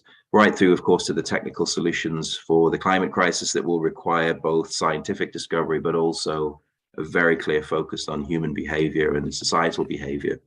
So I think a multidisciplinary approach is vital on the teaching side. And again, you know, surveys that Times Higher Education has carried out, the students worldwide are increasingly demanding that they are given the skills to be what they describe as sustainable citizens, have a very sustainably minded mindset. So implementing an awareness of all the sustainable development goals, for example, into the curriculum. And I think there's a tendency to look at the sustainable development goals as environmental goals, you know, the climate crisis, life underwater, life on land, but actually they are an extremely broad framework that include, of course, challenging poverty, providing food security, providing economic growth, decent work, gender in particular. So I think that's a really powerful framework to understand the cross-cutting, overlapping problems and crises that the world faces, including, you know, geopolitics, SDG 16 is peace and justice and strong institutions. So I would suggest that actually the SDGs provide an extraordinarily helpful framework for institutions, for students in the teaching environment, but also institutions at a leadership and strategic level to understand the world in a very nuanced and multidisciplinary way. And the fact that all of these things are crossing over each other and intersecting with each other is something that I think the SDGs help provide a really good framework for. So that would be my sense of articulating it. But the big thing for me really is that institutional autonomy and academic freedom. We need to have our scholars freed from worrying about being short-term political tools, being used and abused in a culture war, or being manipulated into only studying things that are politically expedient in the short term. And fundamentally, universities are there to speak truth to power. And that means speaking uncomfortable truths and being a thorn in the side of governments and being provocateurs, as well as providing the evidence base and providing the cool, calm, collected, evidence-driven approach to truth-seeking. So that's probably a good place to pause and let others jump in. Thank you, Mr. Beatty, for establishing an idea where you're looking at the role universities can play in defining and addressing the polling crisis by connecting it to the Sustainable Development Goal and emphasizing on the importance of academic freedom and institutional autonomy to be able to, for university to attain it. With that, I move to, or rather request, Professor Borasiti to share his views. Well, I think that I can add very few things to what my colleagues said before, and one is the developing of a critical thought that doesn't mean big again, but having in mind as a model the idea that we should be always curious, but also we should always to investigate to understand reality, and sometimes reality is not really clear, is not always with just an answer, but also being critical means also that if there is a mainstream, to understand that the importance of our thought is to go ahead, even if we don't share the mainstream. From the other side, the curiosity means also that we should always think about the future. Sometimes we are more freeze in the current situation or in the past, but the added value is to think about the future. And I think this is the real, and it's the real challenge. And if you think what Professor Betty said about the importance of sustainable development goals, is exactly this point, because we are working on it, we are trying to work on it, but if you go outside, you understand that our task, and this is the answer to your question, our task is also to send a message to people outside of the university, outside of the researches, outside of the research project, that there are some needs that maybe they are not able to see, they don't want to see. So sometimes it's important to continue to stress it. Thank you, Professor Borasiti, for that thought. And further, I mean, what you shared here connects with also what Professor Popowski earlier referred to as the idea of misinformation, which is being spread, and the important role that universities can play in not only just speaking truth to power, but also bringing to light and particularly for people outside of the university as to what the reality is. Indeed, it is true that to be able to respond to reality, one needs to have an understanding of what reality is. It is absolutely critical to bring any kind of change. All right, so with that, I move to Professor Popowski, and I request Professor Popowski to share his views on this question. Thank you, Nisha. I very much agree with the framework which Phil and Marco just put in. Thinking about SDGs an excellent framework. We see this very often, how universities preparing their curriculum actually ask faculty to indicate to what extent SDGs are part of their teaching, of their curriculum development. And it is an excellent framework for everybody. I would not say it just for the university. I just spoke to United Nations peacekeeping people, and they were saying that in their own, in many jobs, I will guess, SDGs create the necessary framework of thinking how we are socially responsible, how we are addressing the crisis as such. And somehow, to go back to the point of speaking truth to power, I agree that COVID-19 was a huge challenge, and many universities reacted more or less properly there. But I was thinking in terms of nationalism and armed conflict, how, for example, Russian universities today, facing the biggest challenge in their life of being in a position of an aggression against a peaceful neighbor, Ukraine, react. And I was in Russia, and I studied in the Moscow State Institute for International Affairs, and I was very happy to find that 1,400 faculty and students in my former university in Moscow signed a letter expressing their firm opposition to the war in Ukraine, which, again, speaking truth to power, probably is easy in India, probably is easy in the democratic world we are in United States and Europe. But definitely it's a big challenge for universities in situations such as Russia, China, and Belarus, North Korea, and other places where you cannot really, you risk, in other words, if you speak truth to power. But that also makes us thinking about the social responsibility and the need, how to prepare students in the future not to be scared, to speak freely, and to not worry about the consequences of that. It's a hard question, but as we move forward, we hope that should be taken very seriously. And on the part of the research and the society, I think knowledge is very useful because it helps also people to develop skills. So polycrisis should be met with poly skills. And it comes back to the question of multidisciplinarity and how to prepare the skills our students need as to face those crises next when they move to their careers and jobs is an important and essential question. And how to prepare them also probably should inform us how to spend our priorities in terms of research. In other words, I will end up by saying that we don't need to define the global crisis as universal. They're already defined by the United Nations and the SDGs and all the think tanks.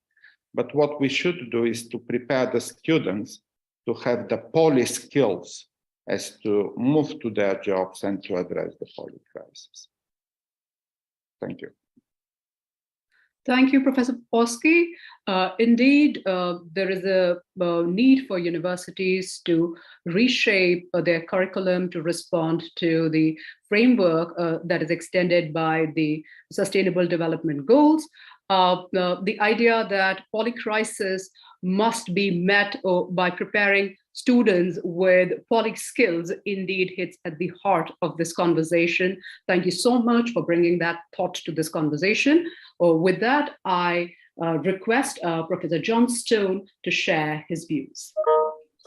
Thank you. I'll start with the Sustainable Development Goals and just add maybe a nuance or make explicit something that I think was implicit in what my co-panelist said, which is the role of the university isn't simply to promote the Sustainable Development Goals, but to engage in critical analysis of the Sustainable Development Goals. So, to understand where they come from, how they're being implemented, how well they're being implemented, what perhaps needs to be done differently. So again, the notion that it's not taking an agenda and viewing the university's job as advancing that agenda, but simply understanding the phenomenon from which perhaps recommendations and policy action would flow. A little more generally, in understanding the world and understanding the poly crisis or the poly crises, I'd start with the premise that universities are well placed to do this precisely because they have some distance. They're able to engage in objective analysis and scientific research and social scientific research. And I think that distance is valuable, but we also have to beware of the ivory tower syndrome, where academics and maybe students get too far removed from the real world. And I think there's a useful and not all that difficult way of addressing that concern, which is to ensure that faculty remain engaged in the policy world, in the professional world to an extent, not at the expense of doing research, not at the expense of compromising their academic freedom, but staying in touch with the world. And similarly, students to, as part of the curriculum, to engage in experiential learning, and to try to have some exposure to what's going on beyond the walls of the ivory tower. I come from an international law, social scientific background, so I'm thinking of it in those terms. But I do think that's important because it's tempting, if you're in the ivory tower, to imagine the crisis we're seeing now is not that different from many crises we've seen in the past. And the only way you can be sure of that is if you're out there actually feeling it and engaging with the people who are trying to work directly on it. So again, that's always a better balance here, balancing that distance with the need to stay engaged. Thank you, Professor John Stone, for that response. Indeed, the role of the university is not only to promote the SDG agendas, but also to critically view and identify what further needs to be done or what role it can play to respond to the social responsibilities that universities are uniquely placed to respond to. In fact, this idea of speaking truth to power has emerged quite a few times in this conversation. And Mr. Beatty, initially in his response, spoke about the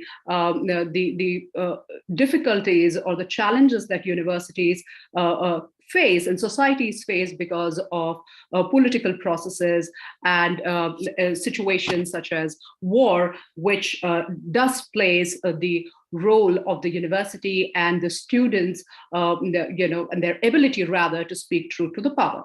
So with that, we move to the next question, because when we think about the society and particularly the politicians who are leading the political processes, they are often bound by their need to get re-elected, which may make them focus on short-term gains. There might be a lack of long-term strategic vision, especially in the context of developing nations or nations that are facing turmoils.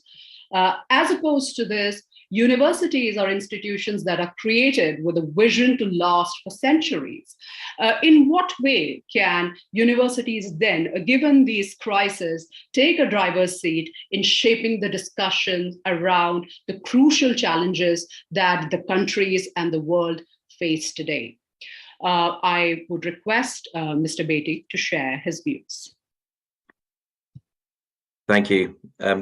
It's difficult always coming after Ian, even on a fresh question, because I often refer back to his responses. I do think there's an extraordinary delicate balancing act between the idea of sort of cloistering our students away. You think about the physical makeup of the University of Oxford or Cambridge, for example. It's literally cloistering students away from the world to have deep learning and deep thinking outside of society. But more and more and more, they need to work absolutely with a clear vision of what's going on out in the real world. I think in terms of protecting universities' ability to think long term, I do think one of the issues is about funding, actually. What we tend to see is the strings attached to funding of universities getting shorter and shorter. Governments sort of almost trying to control universities much more, require universities to bend to their political will a lot more, and that often is the mechanism of funding, as well as, you know, we have the mechanism of political pressure and political rhetoric. We're seeing that in the United States, for example, in Florida and parts of the world where lots of political pressure being borne down on universities about what they teach and how they teach, and you know, we want to try and ensure we protect institutional autonomy and protect academic freedom in those circumstances. You're seeing that all over the world. So I think funding autonomy is really important, because the biggest stick the biggest stick politicians have is often attaching things to the funding and using funding to try and get what they want in terms of short-term gains. And there's an entirely legitimate concern for a taxpayer that they want to see their tax dollar invested wisely. They want to see a return on investment. They want to see, if we invest in a university with taxpayers' money, will we get that money back in terms of societal gain, as opposed to spending it in a hospital or spending it in a primary school or a secondary school. So I understand that there's a legitimacy around accountability for funding, but I do worry about the increasing sort of regulatory burden, increasing burden attached to funding when it comes to governments. So I do think universities could be incredibly well placed to try and build as much financial autonomy as possible, become more entrepreneurial, find alternative sources of funding, become less dependent on the vagaries of short-term government thinking, also transcending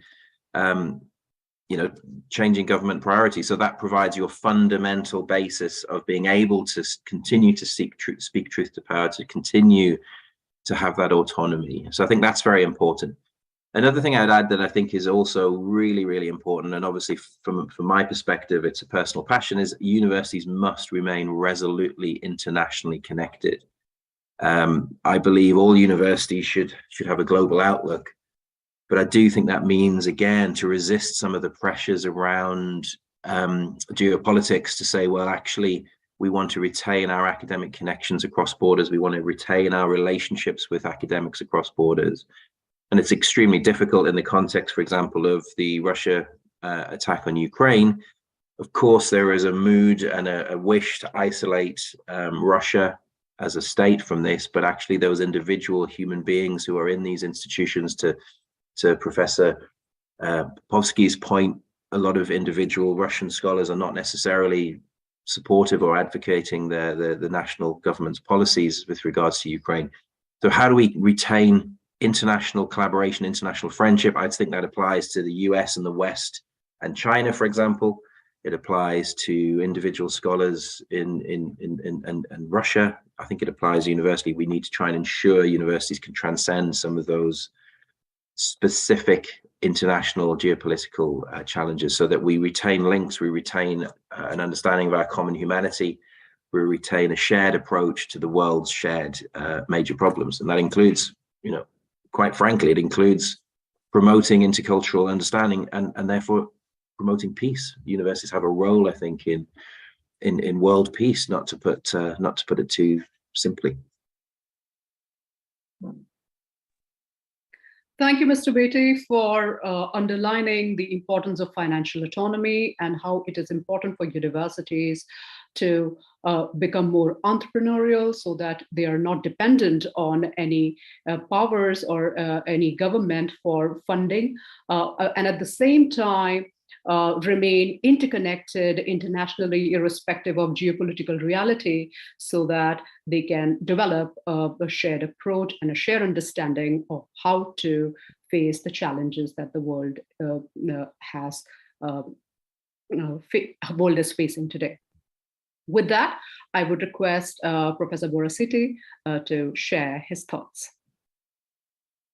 Well, I want to stress two, 3 points, or all are in connection with what Professor Beatty said.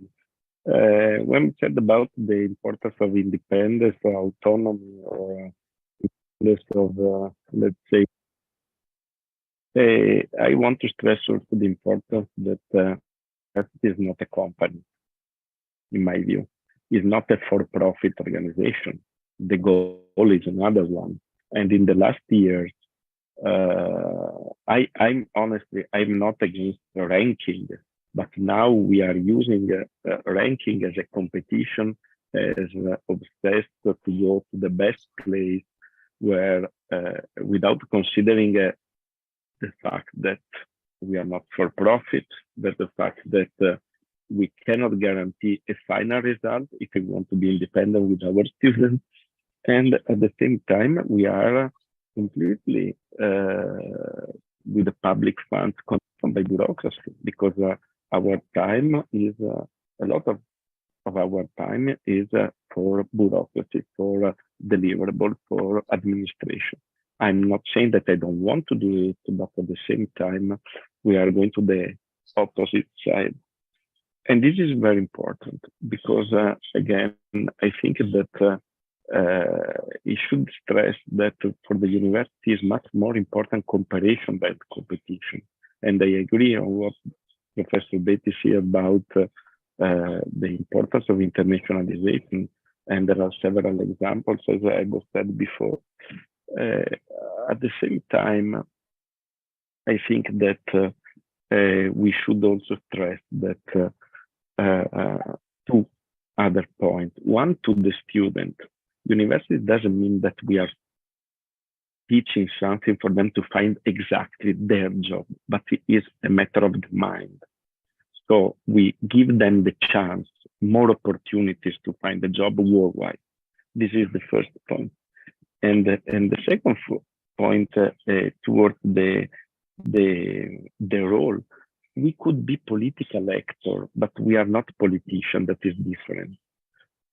Meaning that we can stress the importance, we can stress the analysis, we can show, but we should stay away from the political competition, because if not, we are at risk of losing our independence. And in some countries, this could be very risky situations.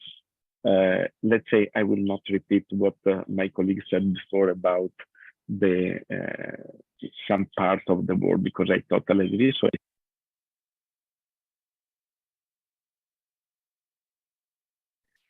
thank you, Professor Borosity, for sharing your thoughts on this matter. I mean, the idea that a university should not become site of politics is definitely important for it to constructively contribute to shaping the society and fulfill its social responsibility. With that, I would request Professor Popovsky to share his thoughts on the question.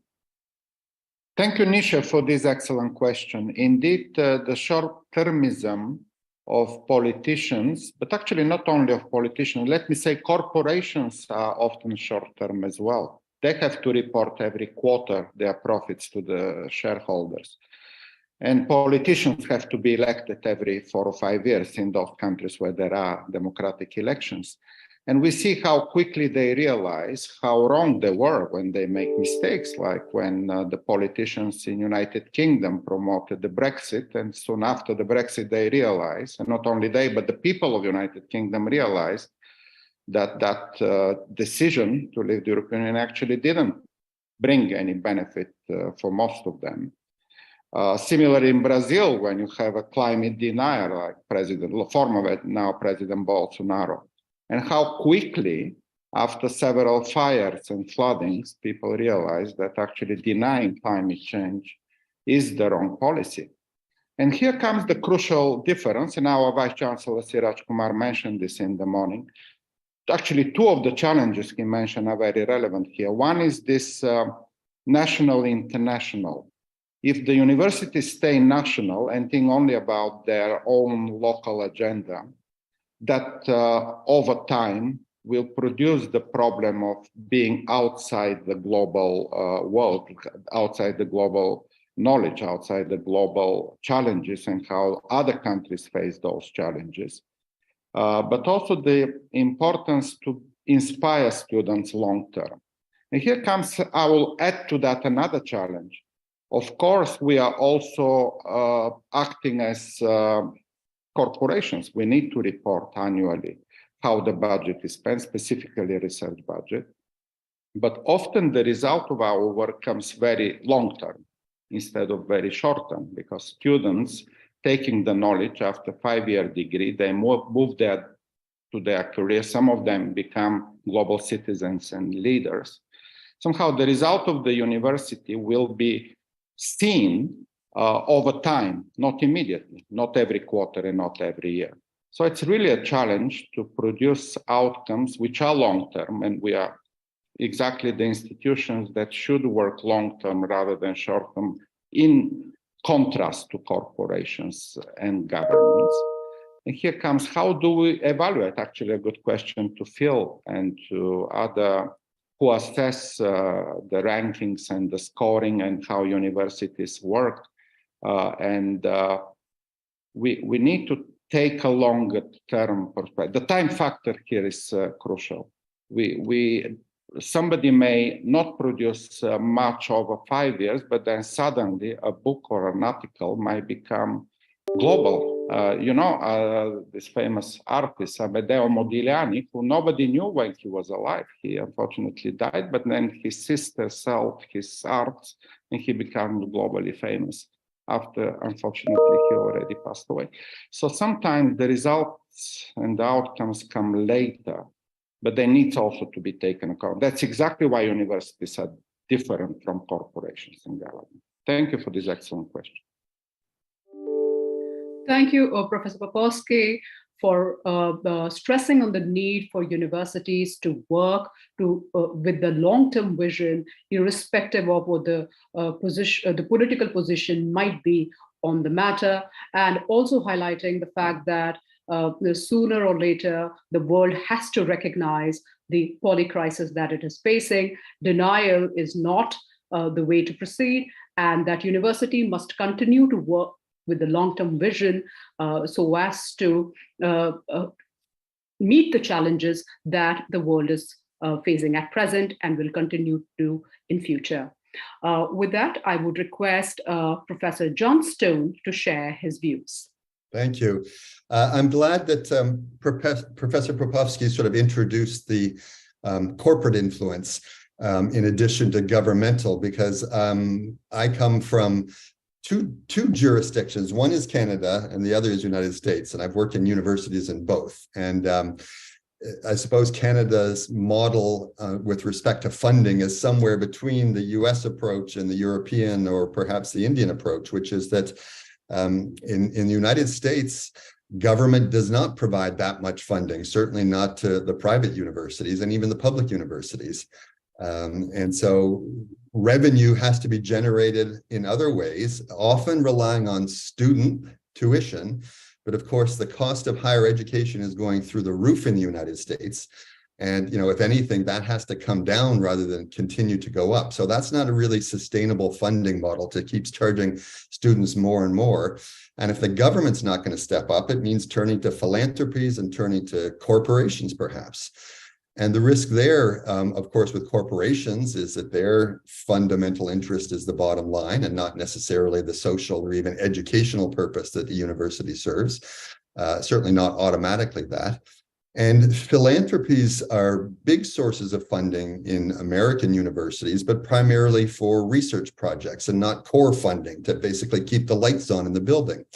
And so, if anything, I think protecting the financial autonomy of the institutions in the United States and arguably Canada requires more and not less government funding. But that, of course, then raises all of the problems that my co-panelists have already raised, which is, well, if you're subject to the vicissitudes of government funding, that's also concerning. So I think all I'm really doing here is adding to the complexity of managing the funding issue, bearing in mind that the sources of funding range from governments to students to student parents, by the way, to corporations, to philanthropies. And I think it's ultimately has to be some mix of those. But I lean towards the view as a Canadian that the United States is just too far on the spectrum of relying on private sources of funding. I don't think that's sustainable. Absolutely, Professor Johnstone. I completely agree with you there. Philanthropic initiatives are definitely important for university to develop a sustainable model to continue to fund its initiatives, research, and all the activities that it is required to fulfill as an important stakeholder in the society. With that, I think it is time to engage with some questions from the audience. We have received a number of questions. We will try to take a few of them as the time permits. Ash Malik has a question here. He asks, what is the role of universities in developing ethics and value systems to navigate Web 3.0 and the world of generative AI? I would request the panel to address this question. I'll happily jump in very briefly before others. I think from my perspective, it goes back to some of the comments we made earlier around interdisciplinarity. I'm a massive advocate of protecting the arts and humanities. I think there is potentially a risk to say that if the future is digital, if our entire world will be driven by artificial intelligence and technology, that we need lots and lots of people who are wonderful technologists and wonderful STEM researchers. And of course, we do need that. But I also think it really hammers home the necessity of having philosophers and historians and literature students. So we constantly have people able to bring it back to, the human implications of technology that does literally question what it is to be human. So I actually think that while there seems to be a trend away from the arts and humanities, a trend to defund the arts and humanities, or for universities to reduce their provision, for governments to question the value of these subjects as being rather luxurious, I do think it hammers home the need for arts and humanities education alongside, because we absolutely will be fundamentally questioning how society works in a very, very different world. So it really goes back to me towards a liberal arts style education, a cross-disciplinary education, and protecting a very broad range of subjects. So just a small point there. I'm not saying we should be determining the ethics and imposing ethics, but we should certainly have we are the places as universities to ensure ethical considerations are absolutely front and center of considerations when we think about the future of an AI-driven world. Thank you, Mr. Beatty, for that response. We have one more question from the audience. A clear responsibility of the university is to train students who are going to work in a world faced with polycrisis. Upon graduation, students will lead the effort to solve the challenges that the world is facing. So are we training them, or are the universities training them well enough to operate in this complex world? What are the areas where universities need to significantly improve in this context? I request the panel to volunteer and respond. Can I say a few words? Yes, please. Very, very fast. Then, as you know, Professor, I will leave because you know that I have my means of transport waiting for me. But I want to say that this is the most important challenge for us. But as I was saying before, from one side, the challenge is to look at the future for us. So to imagine, according to our researches, according to what is going on. But it is very important for the student to understand that a bachelor or a graduation doesn't necessarily match with the job or with the job they have in mind. The added value of the university is for sure having a good educational background, but is also the importance of education to have the being available to adapt, to think, to face, and to imagine. This is the added value of the university. And I apologize, but I must go, and I thank you, all of you, and the audience. Thank you, Marco. Thank you, Professor Veracity, for that wonderful response. With that, we have come to the end of this session. I would like to thank our distinguished panelists for joining us from across the world and for sharing their insights on pertinent questions that the world is facing today and answering our audience questions. I would also like to thank the members of the audience for raising such interesting and important questions and enriching this discussion on the role universities can play in reshaping and reimagining the future in a world in polycrisis.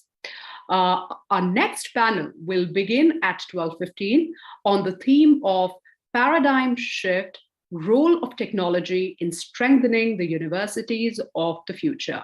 We hope you will continue to join. Thank you and have a good day.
Good morning. Welcome to the panel on Paradigm Shift, Role of Technology in Strengthening the Universities of the Future. We have a very distinguished panel today to have this conversation with us. Technology, as you know, is a powerful tool that can support and transform education in many ways, including teaching, research, writing, collaboration, and administration. It has facilitated many opportunities for collaboration among various actors across the world and has facilitated many conversations, including the one that we're having today. This session will highlight from very rich perspectives of our panelists, given their years of experience in managing universities and creating research and writing opportunities for millions of faculty members and students around the world. The session will highlight how technologies can revolutionize national and global education, research, and opportunities, transform the governance of an institution to create levels of efficiency and transparency, and we also hope to discuss the limitations of technology. We have with us, I'm going to just introduce four of our distinguished panelists. None of them need any introduction, but briefly, may I just start with our first panelist, Professor Mike Manion. Professor Mike Manion is the Interim Vice Principal for Global Engagement and President of GCNYC and former Dean of the School of Computing, Engineering, and Built Environment. He is also a professor in the Department of Computing. He joined Glasgow Caledonian University in 2000 as head of the Department of Computing and subsequently became the Dean of the School of Computing and Mathematical Sciences in 2002, and then the Dean of School of Engineering and Computing in 2007 and 2008. Next, we have with us Professor David Kennedy.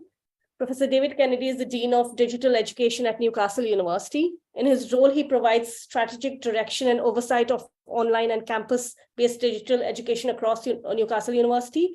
He took up his role at the end of 2022, having previously been the Deputy Dean for Education in the Faculty of Medical Sciences and Deputy Head of the School of Medicine at Newcastle University. Our next guest is Professor Suparto. Professor Suparto is a highly experienced educator from University of Muhammadiyah, Malang, Indonesia. He has held various roles at the University of including lecturer, assistant rector for international accreditation, and assistant rector for collaboration. Our next guest is Professor Dr. Mayank Dodial. He's the Dean of Jindal Global Business School at the OP Jindal Global University. In his career spanning more than 15 years, he has worked with premier universities in India, including Shiv Nadir and Bennett University, and international universities such as Technological University, Dublin, Ireland. Welcome to this conversation today. What we are going to do is we're going to do two sets of rounds of conversation and then have Q&A from the audience. My first question is directed to all of you, and I would invite initial comments from all the panelists on the two questions, and then I'll have specific questions for each one of you in our second round. So my first question is, what technological innovations have you witnessed at your university and in your country for continuing research work? What has been the impact of these innovations? How has technology helped streamline the governance and administrative process of an institution? What are some of the key innovations that have helped improve administrative efficiency and effectiveness in the future? May I please invite comments first from Professor Mike? Thanks very much, and good morning, good afternoon to everybody, wherever you are. So there's quite a lot of questions in that one, actually, the picker, and I think I'll just kind of roll back a little bit from that and start by, I suppose, drawing attention, for me anyway. I mean, universities have always drawn upon technology to advance their futures. There's quite a significant difference in the way they go about their business today than there was, say, even 20 years ago.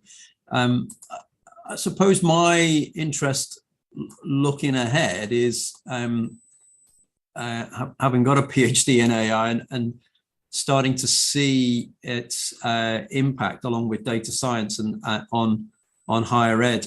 I remember when I did my PhD, one of the boys I was studying with at the time, he was all into natural language processing. And I might say that was 40 years ago, and here we are. It's taken 40 years to get to ChatGPT. So it's a bit of a slow process in some way. You know, from the lab bench out into the into the commercial marketplace can sometimes take a long time, but when it does, it has a significant impact. I mean, just to make the point, data science is a different thing from AI, very much about capture, storage, security, preparation, cleansing, analysis, presentation, and data's changing all the time, volume, velocity, volatility, value. And AI is more about that ability of a machine to perform cognitive functions, perceiving, reasoning, learning, interacting. So when they come together, it can be a very powerful influence.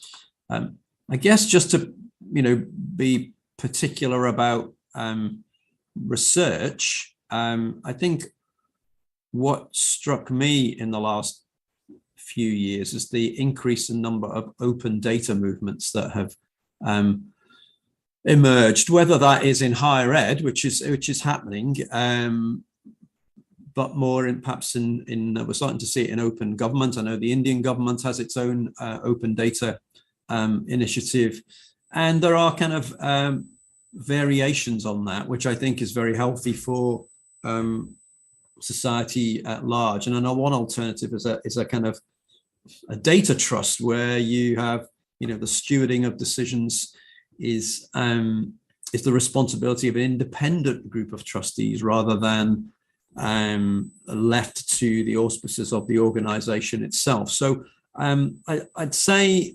that's making a big difference to research. I think what we'll also see is the role of digital twins, not only for helping an organization itself to understand the systems it's got, but as a mechanism for sharing between different partners, whether that is in higher education or whether it's in the commercial sector. I think they're very powerful. It's a very powerful tool for helping to advance knowledge more generally. So I'll stop there and allow someone else to come in.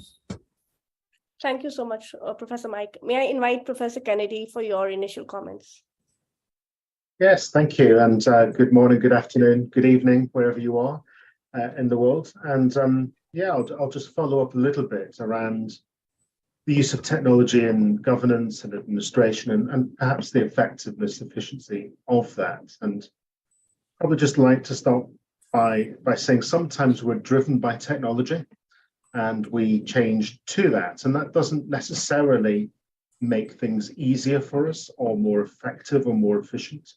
It just adds something else to do. Or we can go with technology to meet a need, a pedagogical function, whatever it might be. And that might have some kind of efficiency or effectiveness savings for us. So just thinking about a couple of examples there from my own experience in Newcastle, when we're in the process of moving to digital exams. We've still got some on campus.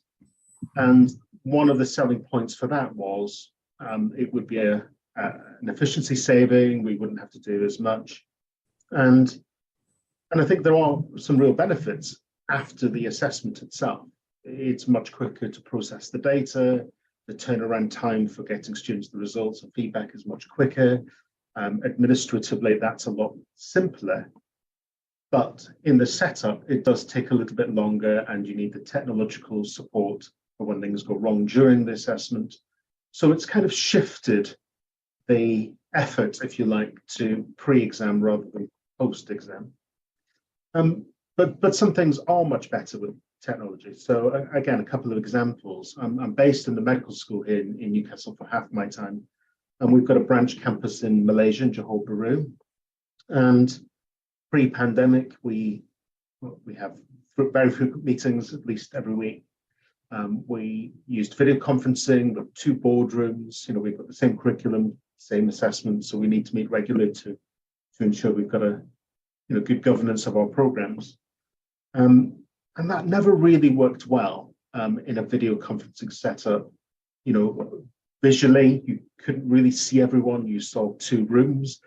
Audio wasn't always brilliant, depending on where you sat in the room. And it was more difficult to chair But actually technologies like Zoom, like we're doing today, or Teams, kind of leveled that playing field. Everyone was visible, the audio was better, it was easier to chair across two boardrooms. So that kind of worked really well. You did lose some of the networking, in room just before or after the meeting, but for the meeting itself, it worked much better. And also just in terms of travel, we had staff traveling from around a regional medical school from the north of England, and they didn't have to travel for those meetings. That also translates to student support and student guidance. A regional medical school, we would often call a meeting with our students for pastoral academic needs. They would travel maybe, an hour and a half to come for that meeting, then an hour and a half back for the placement. We now do many of those on Zoom or Teams from the hospital in which they're based. So it saves a lot of time, effort, and can be quite effective. And the other kind of area that I think we have seen efficiencies and some quite good outcomes is around databases and management of data. So just one simple example, when I started in the medical school here, attendance registers were bits of paper that were sent around the class, all 300, 400 students, signed them all in, then we had to gather them all up, and then someone in the office then translated that onto an Excel spreadsheet, and we got attendance list per class. And then if you had to go and have a look, you had to look at several spreadsheets. About 10 years ago, we moved to a scanner, which scanned the cards. We passed around a little handheld device, and the students scanned the smart card. That saved a bit of time because the output was just downloaded onto the computer. But actually what made a big difference was, scanners in the classroom themselves, the students scanning as they enter. And then we have a database, and that's now searchable. You can search for a student and look at a record of attendance in the day, the week, the month. It's an awful lot easier, more effective, more efficient than when we had to look through a lot of Excel spreadsheets. But that's just some examples of where we can use technology effectively. And as Mike has just said, I think the next thing for us to think about is how we can use AI to become more effective, more efficient, particularly as student numbers grow. And certainly, in some of our institutions, the academic and administrative support is not. So we need to become more effective and efficient in that. And I think AI might have a role in there. So I'll end there for now, if that's okay. Thank you, Professor Kennedy. Professor Suparto, may I please invite you for your initial comments? Thank you. Well, I think our experience seems like similar between one another. The one in UK, or India, or in Indonesia, for example. I think we have a similar experience concerning with the use of technology. But as long as my own experience concerns, I had a very special experience in 2010, 28, 29 there. At that time, I already encouraged my students to develop, because at that time I thought curriculum development. I am from the School of Education, and starting from 2008 up to 2010, at the time I already assigned my students to develop teaching learning activity in 2020. The point is that when we, at that time, the point is that the teaching learning activity in 2020 must be online, must be paperless, must be application based. Fortunately or unfortunately, in quotation mark, there was a COVID-19, and all this, I think not only Indonesia but also most of the countries did the teaching learning activity online, paperless, and by using applications. Therefore, in my own personal perception, I can say that COVID-19 actually, the blessing is that COVID-19 actually purify our civilization. Because before COVID-19, people do not quite quite aware about digital technology. At that time, when I used online teaching, for example, by asking the student to use the technology, computer, or especially mobile phone, for example, it looks strange for some people. But because of COVID-19, we were forced to use technology. Therefore, I can say that the blessing of COVID-19 is that it can purify the civilizations in the 21st century. Now, because of COVID-19, then the teaching learning activity, the academic activity, the research activity in my University of Muhammadiyah Malang, Indonesia, for example, it's very common for us to use technology in teaching learning, especially in research, for example. In research, we use the technology, we make use the technology starting from even data collections. Of my colleagues already use drone, for example, for mapping of certain area by using geographic information system, GIS, and they are able to analyze the data. In our faculty of agriculture, for example, they use precision farming, meaning that all the treatment given in that farming must be accurate, must be precise. When you give a fertilizer, for example, based on the data obtained from our analysis by using GIS or whatever it is, our teaching staff, our researcher is able to give the data, to give the treatment precisely. This is in terms of data collection and analysis. But it also happens when we do the collaborations and communication of the research result, for example. In Indonesia, it has been very common to use Zoom like what we are doing now, to use Google Meet, to use Microsoft Teams, to use Discord. Even for our Chinese partner, they use TikTok or whatever it is. We have been accustomed to this one. This happens again because of the digital technology that has very popular in Indonesia, especially in a university. Overall, in my opinion, as an initial remark about the use of technology, technology is created to assist human being to develop civilization. Although in certain part of us, some of us think that technology, digital technology, or ChatGPT, like what Mike mentioned, some of us has different ideas about this. Let's say this media. For us, it is just a media of teaching, learning in the class.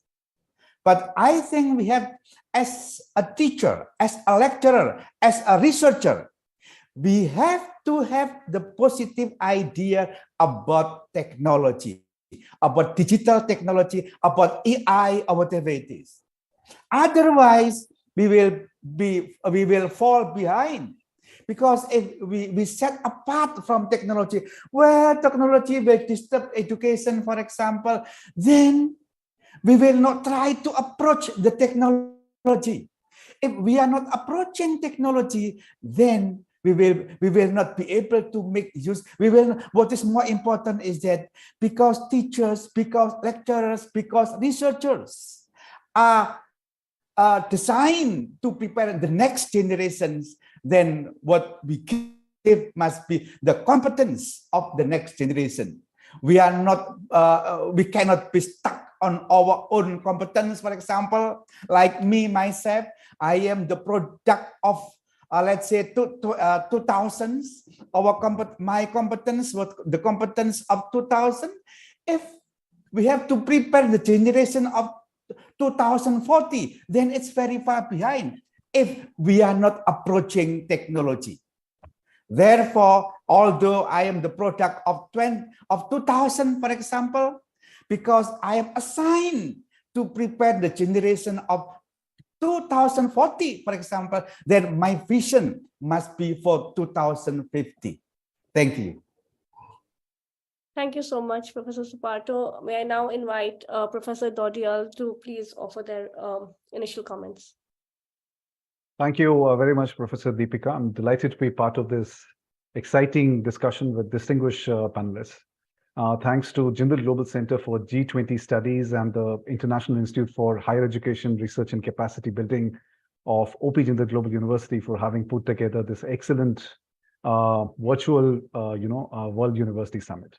Now, we're of course, well aware of the role that technology has played and has always played. I think it's just that it's becoming so mainstream now, and leading to major disruptions that it has come to the fore. Now, some of the changes are already happening, and I think some of them probably are going to happen in the months and years to come.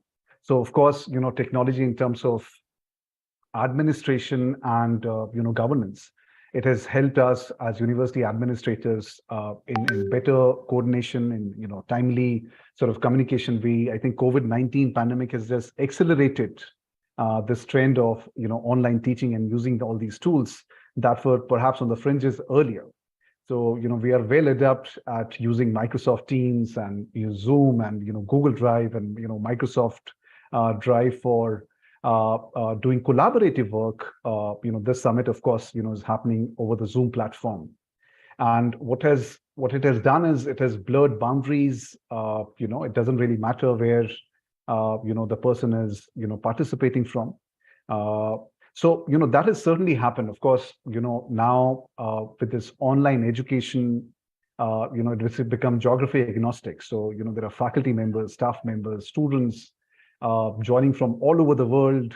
Of course, the Microsoft Outlook and email is still, I think, at least in academia, is still the the official communication, and there is a preference for that. But I think the world has moved on to different platforms. I think organizations are using tools like Slack and WhatsApp, even officially, but extensively across different organizations.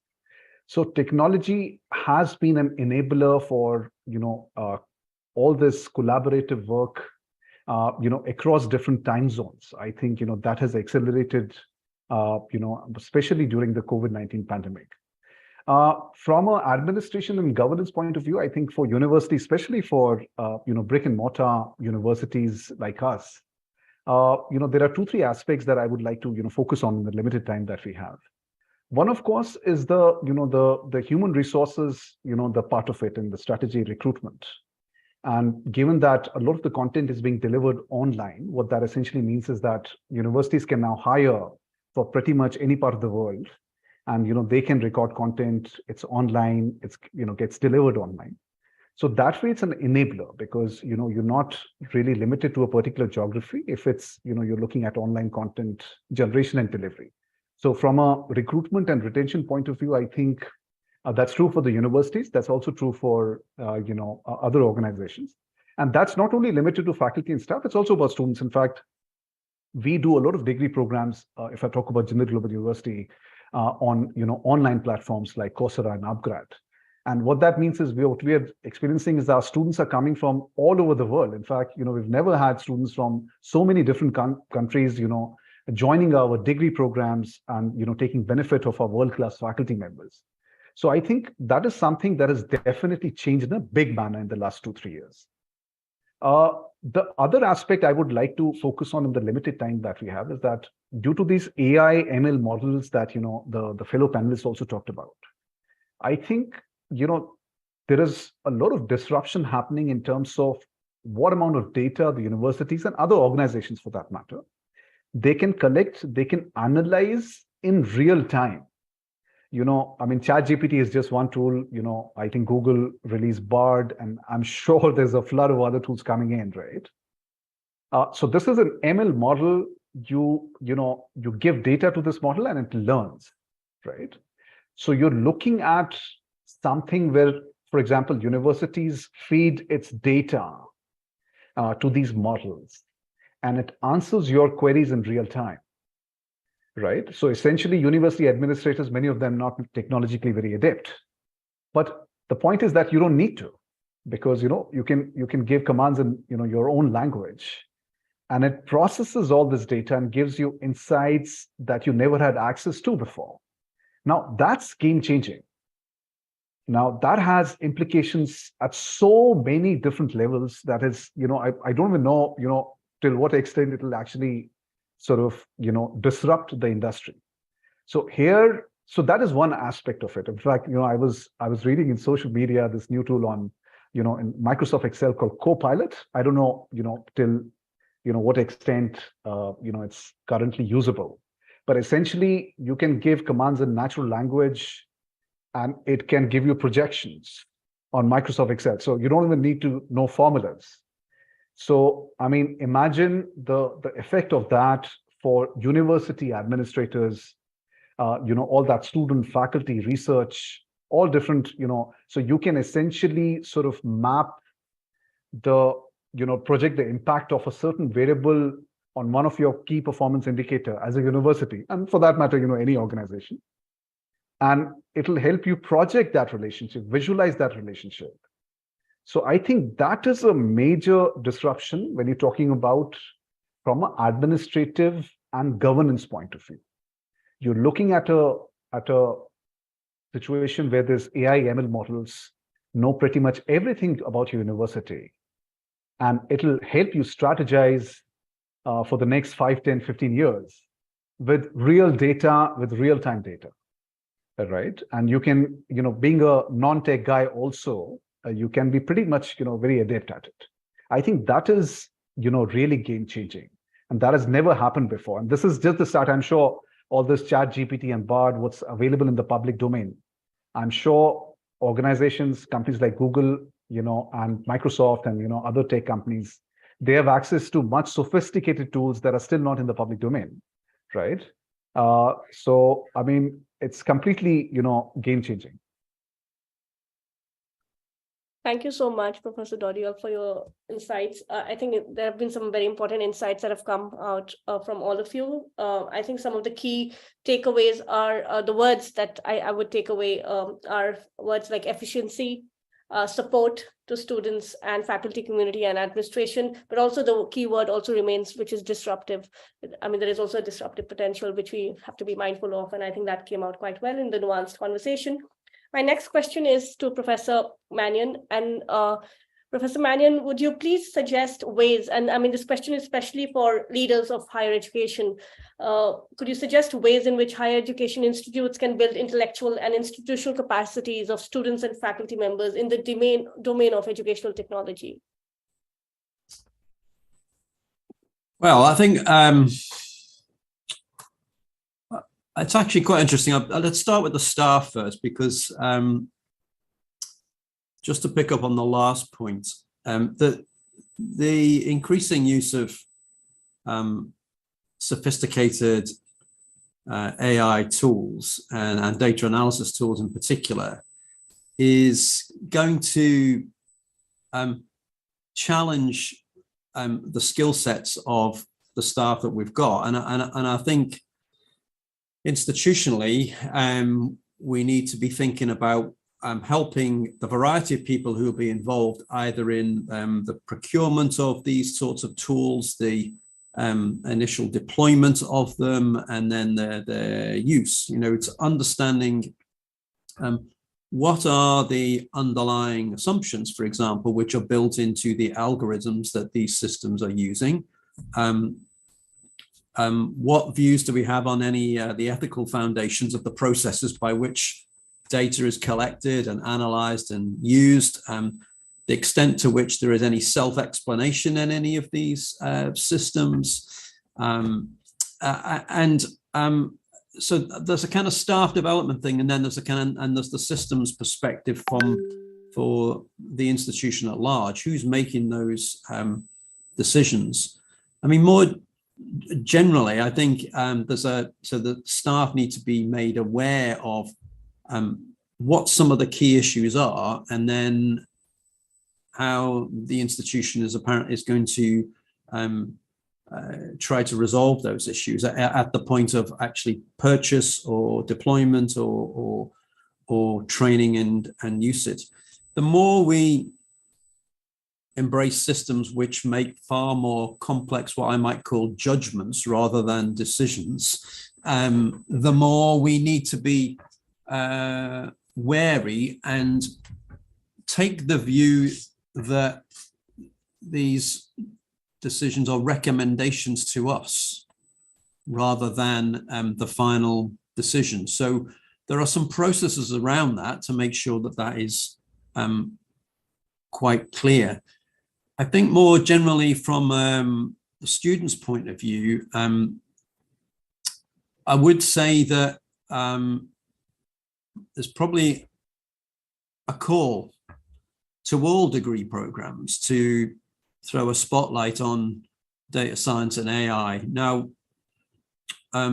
what the scope of topics to be covered in those programs and the capability level to be discussed and exactly where in a program structure that's going to happen, I think that needs to be left to the individual program teams, because each degree discipline is starting from a different point and is actually going to end in a different point. So, but there will be opportunities for the academic community for each of those programs, I think, to kind of really think hard about how best to integrate additional knowledge about data science and AI into those degree programs, and have discussions with professional standards and regulatory bodies, with Students' Association, with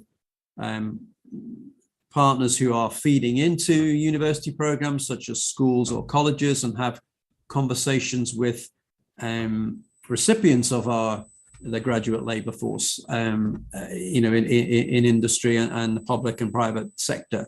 What are our expectations about what different people need to know and what skills they need to have, and I suppose have some sort of a roadmap for each program over the next, certainly for the duration of which a program is approved, which typically in the UK is about 5 years.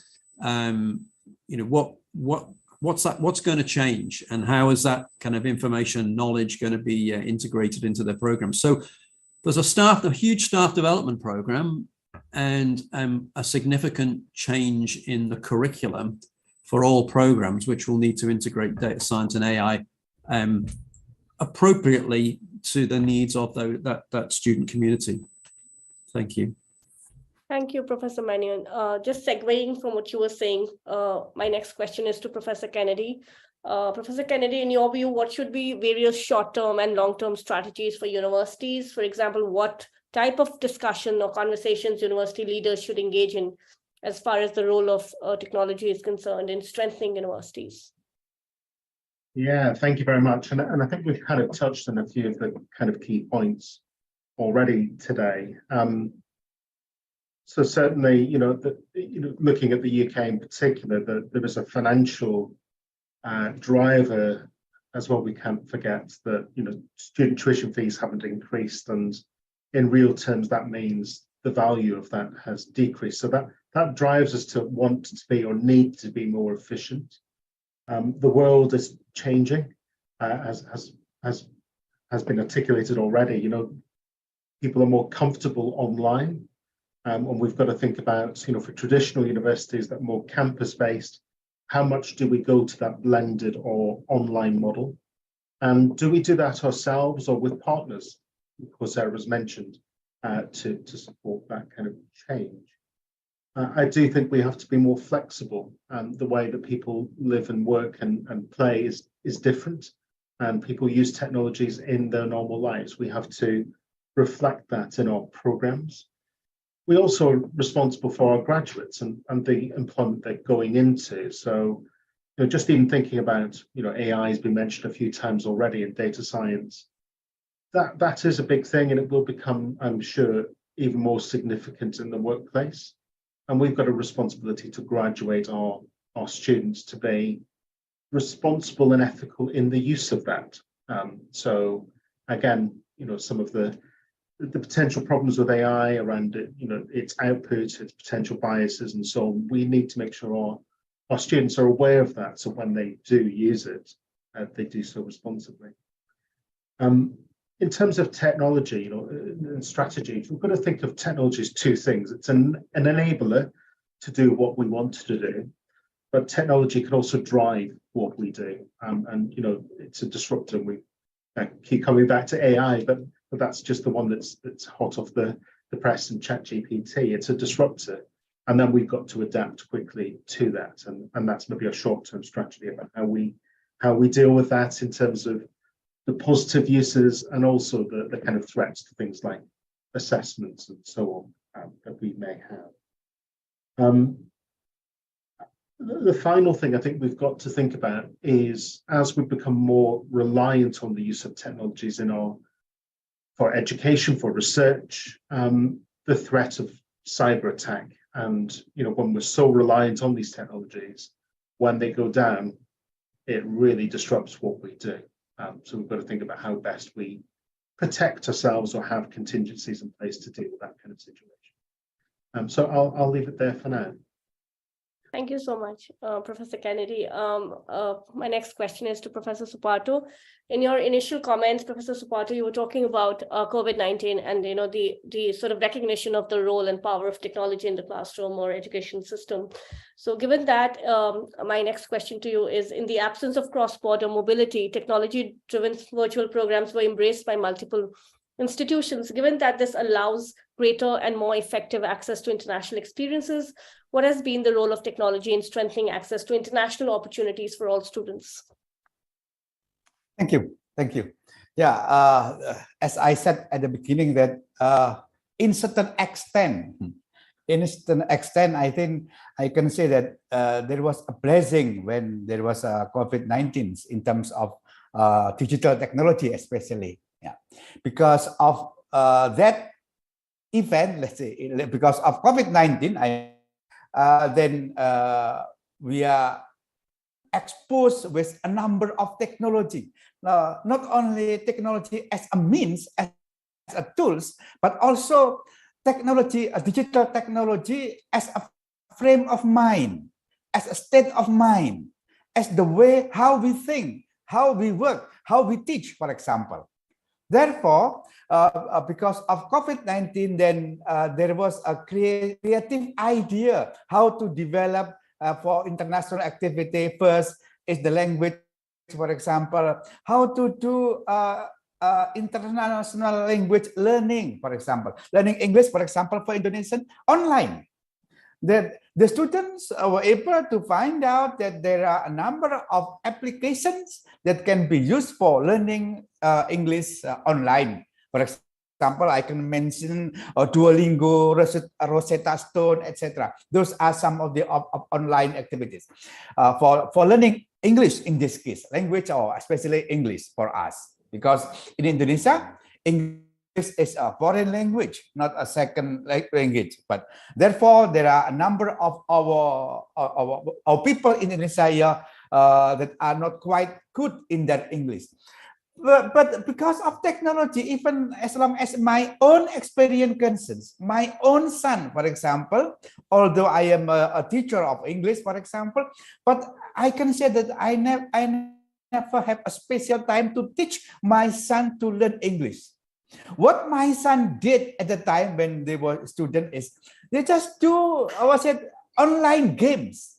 By having online games, and fortunately, currently now, his English is much better than mine, because my English tends to be bookish.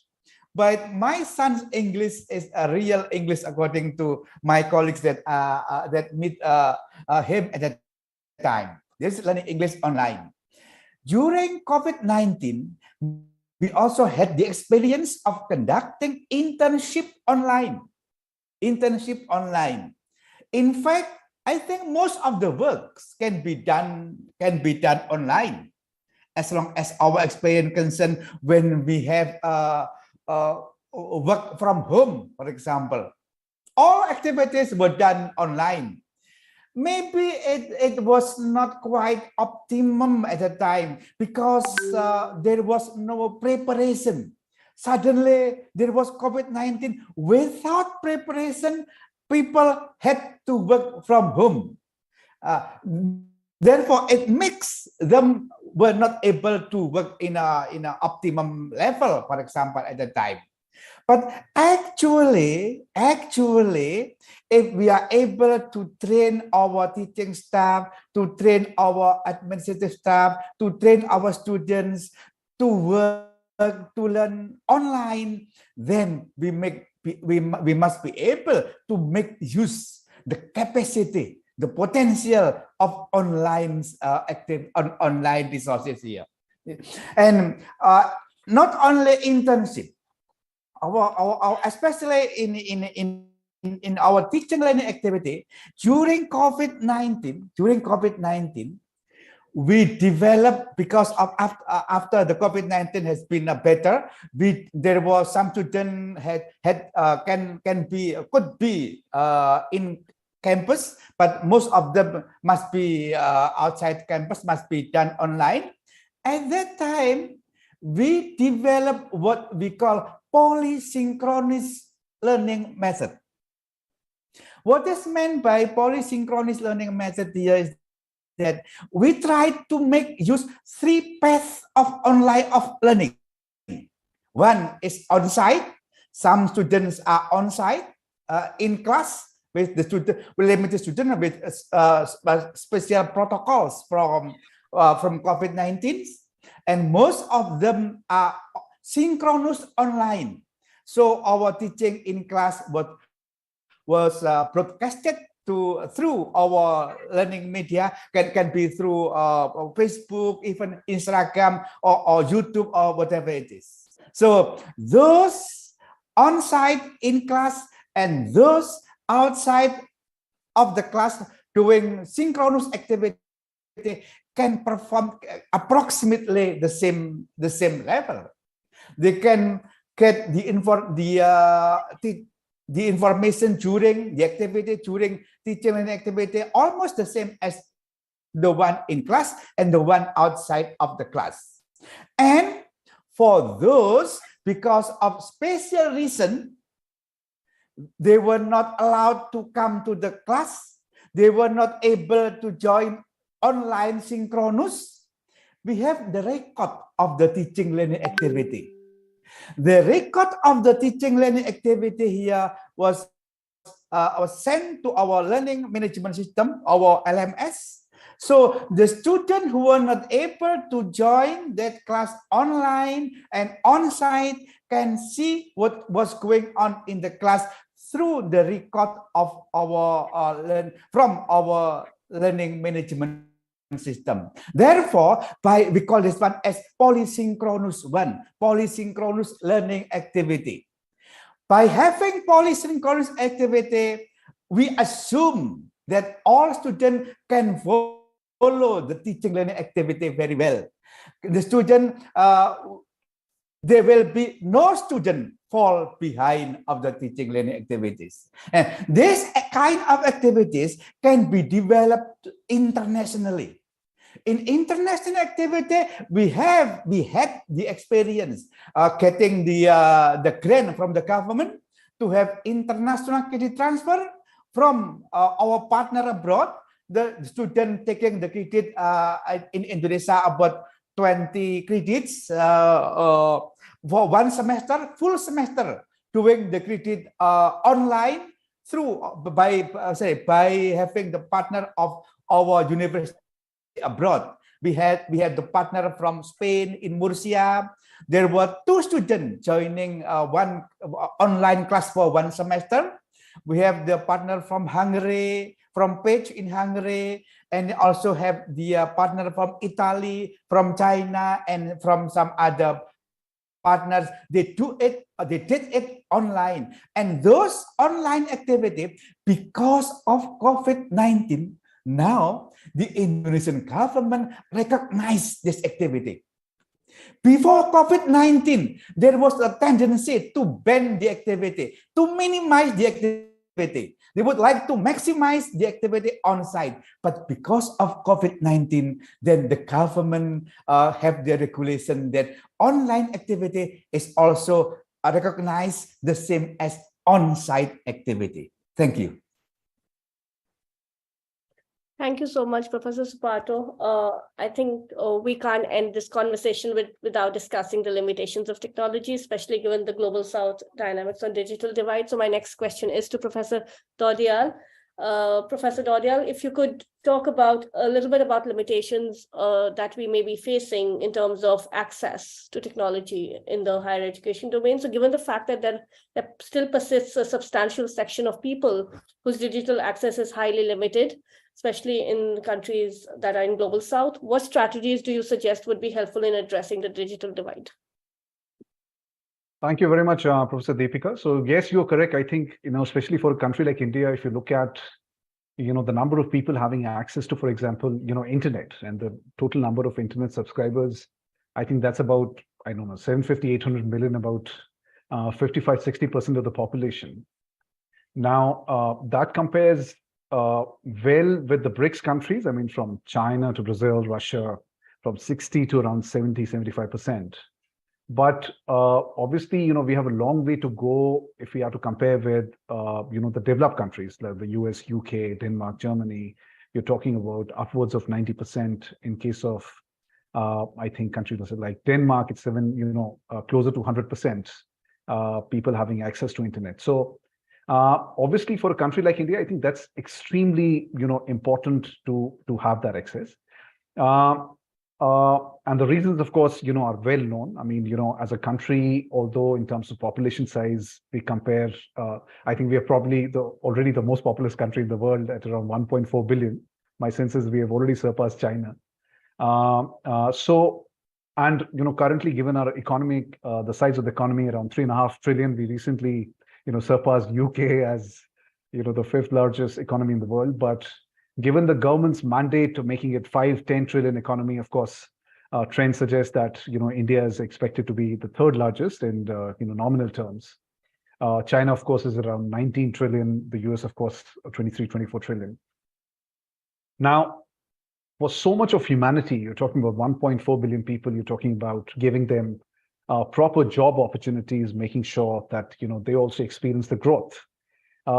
Digital is going to play a very important role. So it's almost like a duty of the state to make sure that we bridge that digital divide and make sure that our population, especially people in the remote areas and the villages, the difference between India and Bharat, right? So not only people in the metro cities and the big cities, but also people in the remote areas where there is limited access to even roads and physical infra.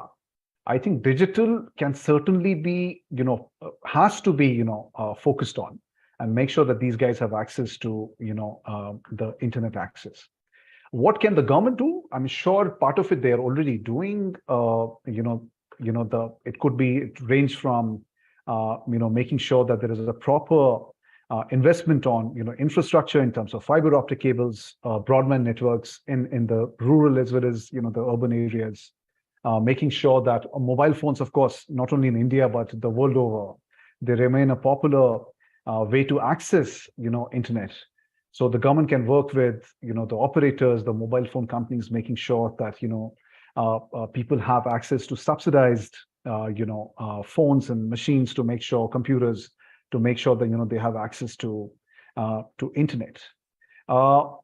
The digital, by the way, is also a way for universities like us, to make sure that we contribute to that growth story, so that we can use our capabilities, which is essentially to upskill, a large section of the population. Because if you think about it, digital perhaps is the only way to make the education affordable, right?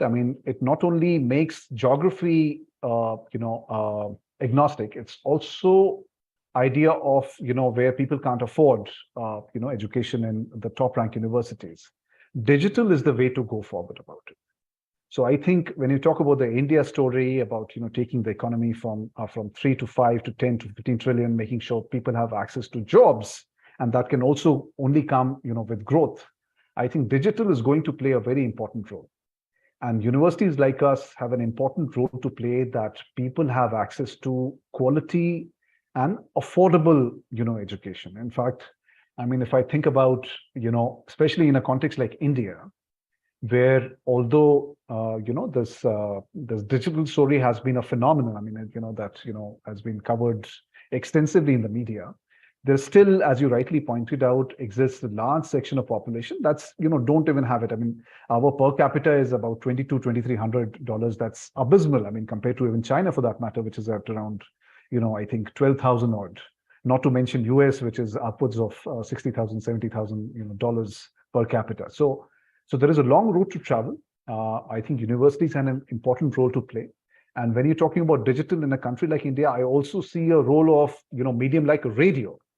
Not only, mobile phones and computers, but radio to make sure that we can upskill, population for jobs that might come when the economy grows. Radio is a very popular medium in India, but, I'm not sure about other countries, but it still remains a very popular medium, especially in the rural areas. And I think, universities have a role to play that, they can upskill, a population which is from socially, disadvantaged background, and to make sure they're ready for the jobs of the future. Thank you so much, Professor Dodial. So I have now 2 questions from the audience. And what I'm going to do is I'm going to read those questions and perhaps have all the panelists sort of come in on any one of the question or the 2 questions. So the first question is, do you think an in-person classroom experience can really replicate online experience? Oh, sorry, I think it's the other way around. Do you think an online teaching experience can replicate an in-class person experience? As a faculty who taught during the pandemic, I am really skeptical about teaching online, and I don't think it can replicate human energy that we see in person. So that's the first question.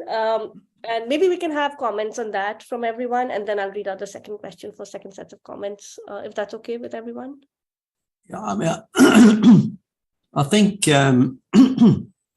our experience in the UK has been that online learning certainly has its place, as we've heard from colleagues this morning, and it certainly suits mature independent learners. But I think also what COVID taught us is that, or rather reminded us, is that learning is a social activity, and we enjoy each other's company, and we prefer it when we're, by and large, in a room together, and we get more out of it because we are able to access more emotional cues from each other as human beings. So it has its place, and it will continue to have its place, but so does face-to-face. And these things will suit different people at different times in their lives, actually, I think. Can I just make one other point about what on the access to education? We have a partner in Africa, and we've had some of these experiences. And just a couple of things, actually, even where broadband is not readily available, even WhatsApp actually worked, if provided you're not sending 60 gigabit files down WhatsApp. But even if you're sending a few megabytes of learning materials, actually that often was enough, and that worked very, very well. Particularly where in parts of Africa where the energy supply was a bit unreliable and unpredictable. The other thing which I noticed that seems to be cropping up is the development of sort of pop-up learning hubs in local towns and cities. So if you as a homeowner either can't afford broadband, but you could get within a few miles of a learning hub where a private organization has brought together the old internet cafe, for want of a better phrase. That seemed to be, one, it was a place to go and be sociable and be around people where you can learn, but B, you're getting access to more reliable technology provision if that's not available readily in your own home. So I'll stop there. I agree. If I can quickly just come in, just 2-minute comment. I totally agree with Mike. I think they're two very different sort of, product offerings. And I think they both have their place. If you talk about online, essentially you're looking at affordability, you're looking at flexibility, In fact, a lot of our students who are doing these, programs, the online degree programs, they don't leave their jobs while doing these degree programs. It's just not possible in a residential program, right? So you're looking at a model where a person, let's say from Africa, is doing a degree program, without leaving her or his job. That's just not possible, in a residential program.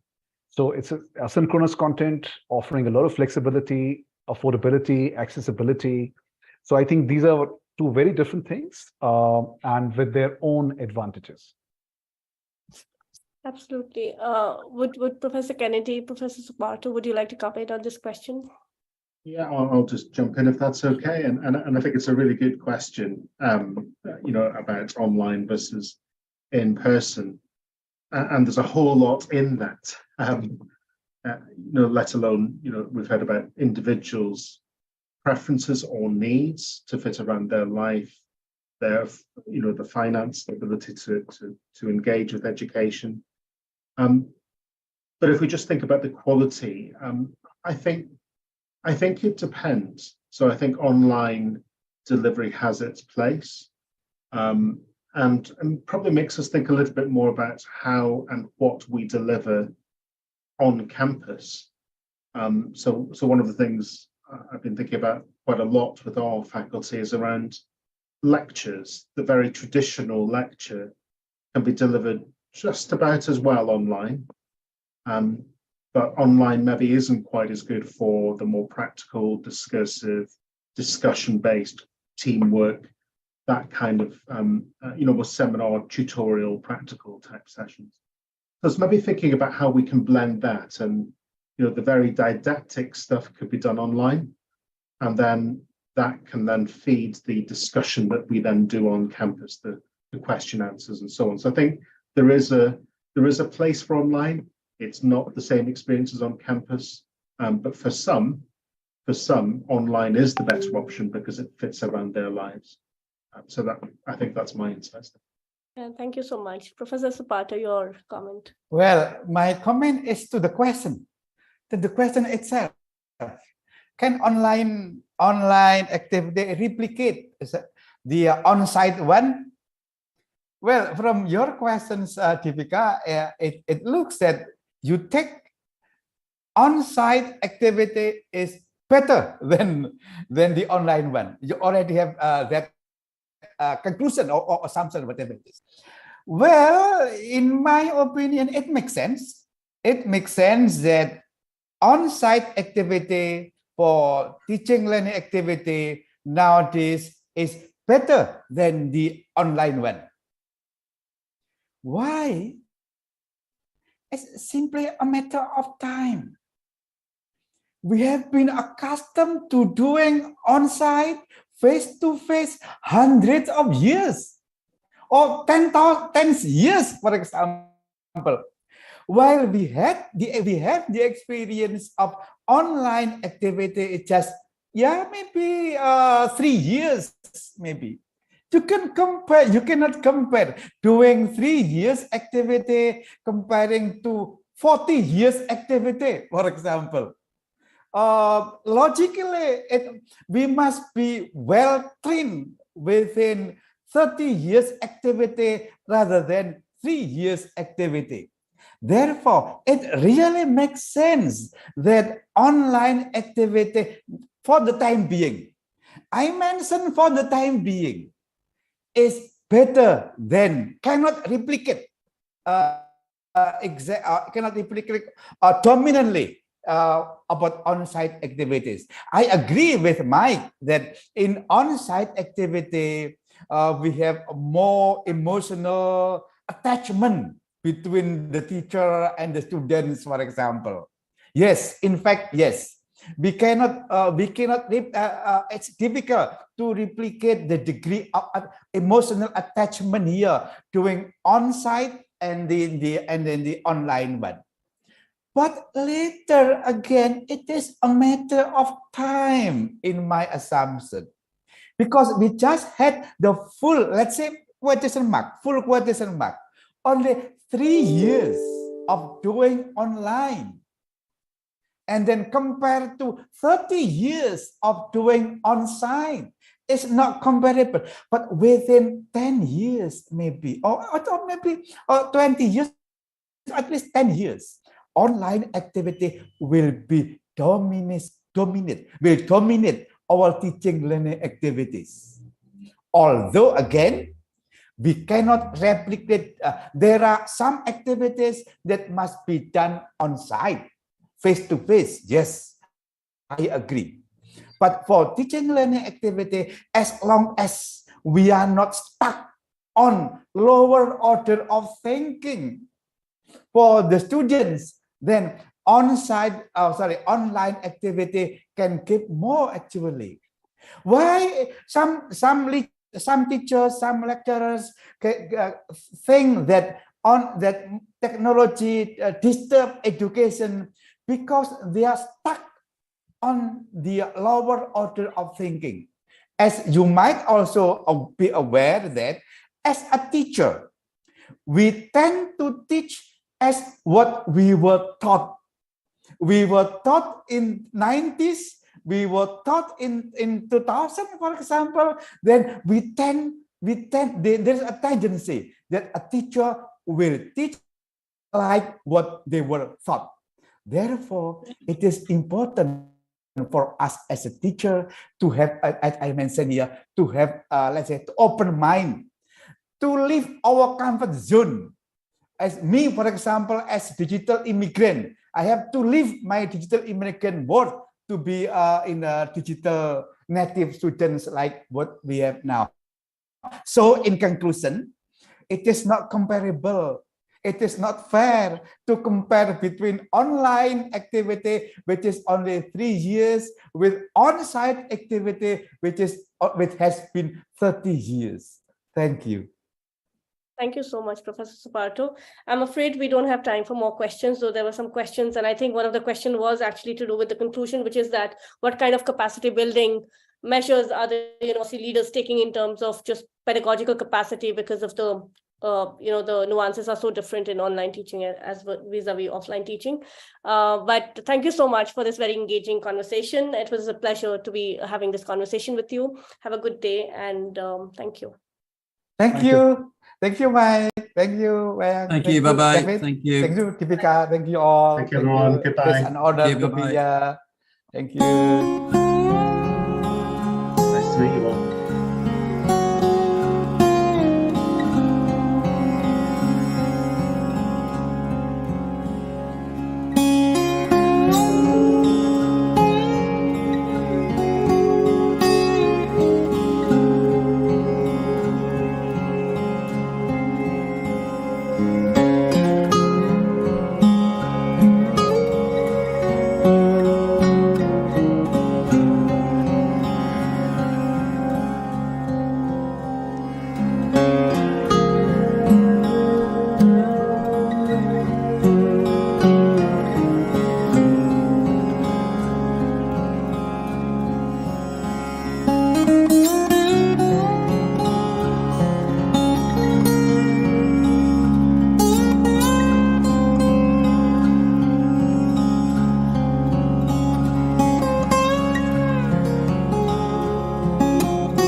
Well,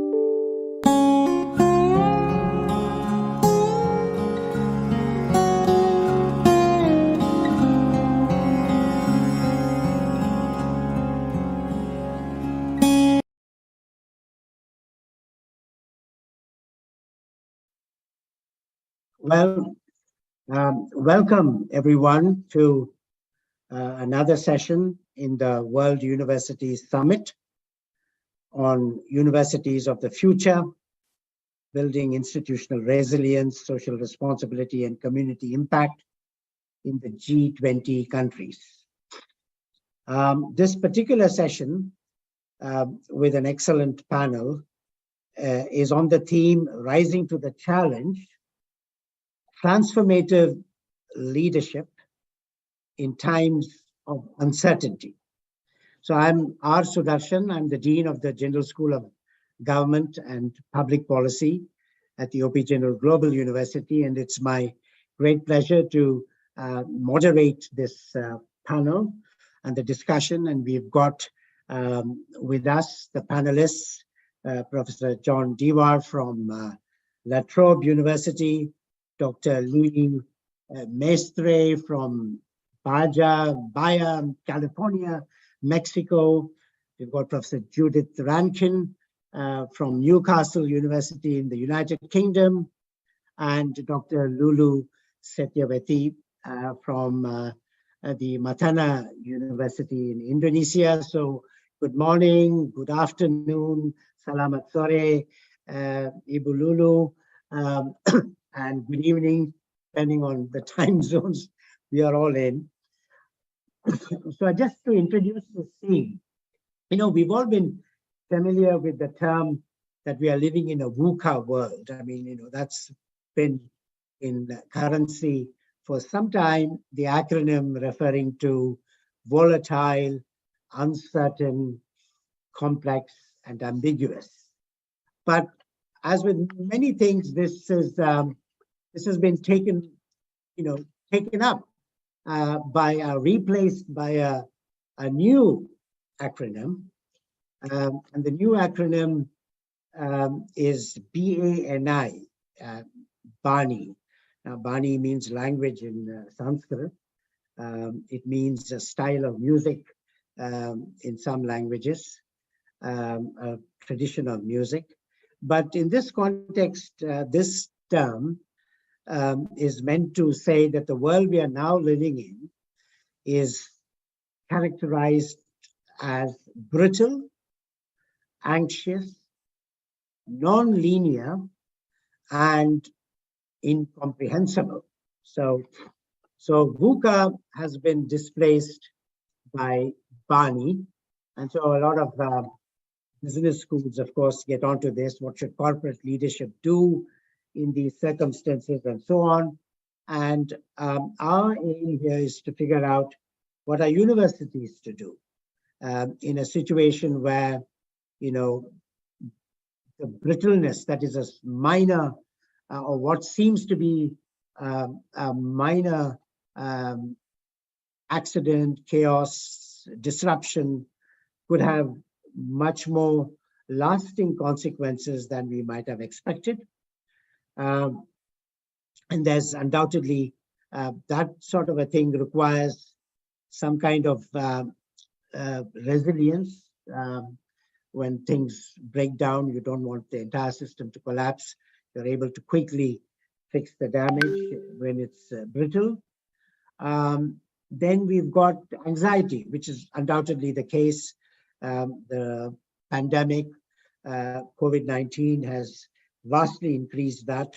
So there's anxiety in students, anxiety in faculty. There's a lot of genuine anxiety. And that, I suppose, calls for, in terms of leadership qualities, something like empathy and mindfulness to cope. And then there's, of course, non-linearity, which means that, that there's general cause-effect relationships that we've habitually come to expect may not be there. And so non-linearity would require much more context-specific understanding and much more agility and flexibility in terms of what we do as leaders in a university. And now incomprehensibility, first of all calls for some humility, but it also calls for some, a lot of transparency, and it calls for more intuitive judgment than, relying upon data and empirical analysis of the kind that many of our disciplines are engaged in. But in terms of leadership, our ability to make practical judgments, to rely upon our intuitions is being greatly taxed. And so this is really something that's really happening, that all our systems, from globalization, trade, flows of information, relationships with the social media, families, friends, colleagues, all of them are undergoing a change. It's like almost as a scholar put it, it's a phase transition from water to steam. That's the situation we are in. And so this requires, some serious reflection as to what, in terms of leadership, particularly of universities, ought we to be thinking in a world that's gone on from VUCA to Bani. So that's the context. And so I request each of the panelists to take about 5 minutes to reflect upon the larger context that I've just outlined and what we might be doing in these circumstances. And then after that round, we'll come back to some more specific questions that I'd like to pose, and then we'll also open it up to some questions that our audience would have. So that's how we are going to go about it. So I have great pleasure in inviting Dr. John Dewar from La Trobe University. I have to mention that in the year 2000, I visited La Trobe.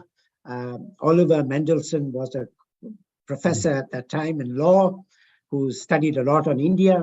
And we had a conference and published a book with Oxford University Press called The Rights of Subordinated Peoples, because 2000 was the year of the bicentenary of Australia, and that meant something else for the indigenous peoples. So we've come a long way from that, and Australia has been wonderful in terms of its recognition of what it owes to the original inhabitants of that land, and we admire that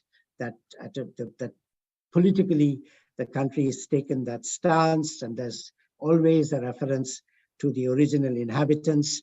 Now, whenever you say anything in Australia, and that's very sincere. And so I'm a great admirer and very fond of my memories of La Trobe. So over to you, Professor Dewar. Thank you very much, Professor Sudarshan. And I'd like to begin by acknowledging the traditional owners of the land from which I am speaking this evening. In my case, it's just after 7 o'clock in the evening, the Taungurung people of Central Victoria. And you're right that this year is a very big year for Australia's First Nations people, because later this year there'll be a referendum to vote on a change to the Australian Constitution that would enshrine in the Constitution a right to what's called a voice to Parliament for Indigenous peoples. That means that they would have the constitutionally enshrined right to advise both the Parliament and the executive government on matters coming before either the Parliament or executive that affect First Nations people. So it's a really big change. I really hope it gets up, but we'll have to wait until October to find out. But thank you for that wonderful introduction. I hadn't heard of Barney before, but I shall use it from now on. Look, I wanted to situate my remarks in the context of our experience of COVID, because I think that really sharpened many of the themes that this session touches on, and many of the sessions you mentioned in your introduction. Just to set the scene a little for Australia, the closure of international borders in early 2020, of course, wreaked havoc on the Australian higher education system, particularly in financial terms. It's an impact from which the sector is not yet fully recovered. In fact, at the time, I remember thinking this is going to be an event that will probably take between 6 to 8 years to flow through. And it's possible that for various reasons that Australia was worse affected by COVID, partly because of our greater than average reliance on international student revenue. But what this meant for us was that we had to look at everything we did. We lost somewhere between 20 and 25% of our revenue, which is not something you can manage simply by cutting budgets here and there. You have to rethink fundamentally what you're doing, what you're trying to achieve, and really what you're about as an institution. So it forced us into a number of far-reaching reforms, some of which we had already embarked on, but COVID gave us an added incentive to do it quickly, and some of which we probably wouldn't have thought about but for the arrival of COVID. But I'm talking about things like reforming our academic programs, our degree structures, moving much faster into online, thinking about the way we allocate research funding within the university, thinking about digital transformation of the organization, really accelerating that, completely redesigning our academic structures, and moving away from degrees as the sole product, if you like, of universities. Because if COVID taught us nothing else, it was that people needed to reskill very quickly, and we had to respond to that. There were, however, some benefits from this. Although it was a terrible period, looking back, I think there were some real benefits that we enjoyed as a result. As I said, we accelerated existing programs of work so that something that would have taken 2 or 3 years probably took no more than a year to implement. But it forced us, as I say, to go further, to think about how we run ourselves, how we organize ourselves in quite profound ways.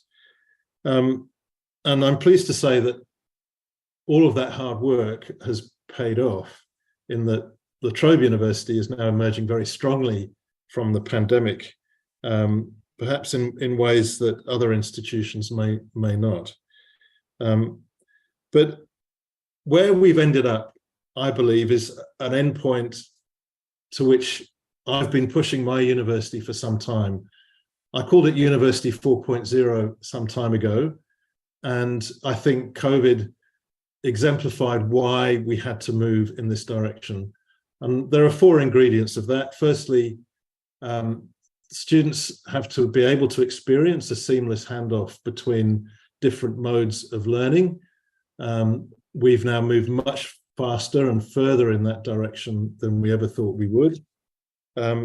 We had to move away from the 3-year bachelor's degree as the sole offering. We now offer a much broader range of types of qualification, including what are sometimes called micro-credentials or short courses. That's become a much bigger part of our activity. We focus much more on employability of our graduates. We were focusing on that before, but I think COVID really emphasized the importance of that. And finally, we've put a lot more emphasis than we had previously on attracting physically co-located industry partners onto our campus. We have a very big campus in the north of Melbourne. So my reflections on that experience are that leadership in these sorts of times requires a number of ingredients. The first is the capacity to see what's coming and to be brave, as you were saying, Professor Sudarshan, not endlessly looking at the data, and you have to make a decision about what you're going to do. So a certain degree of bravery.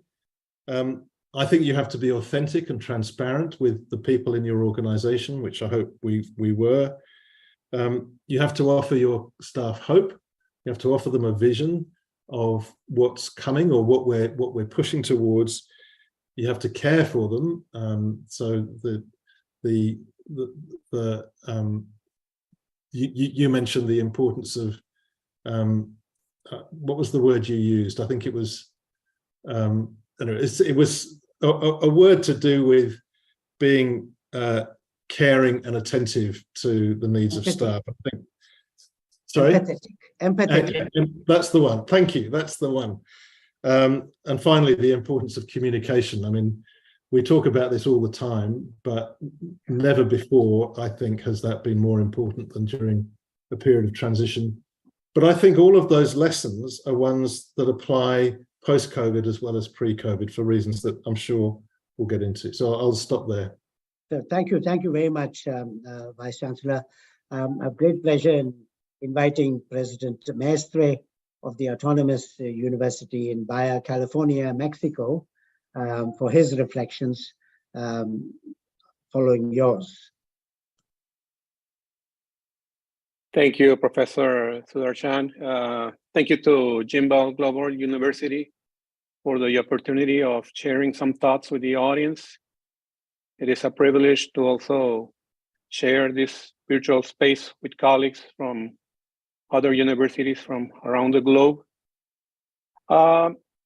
This may only be possible because of the advances in remote communication technology, which is now part of our daily use because of the COVID-19 pandemic.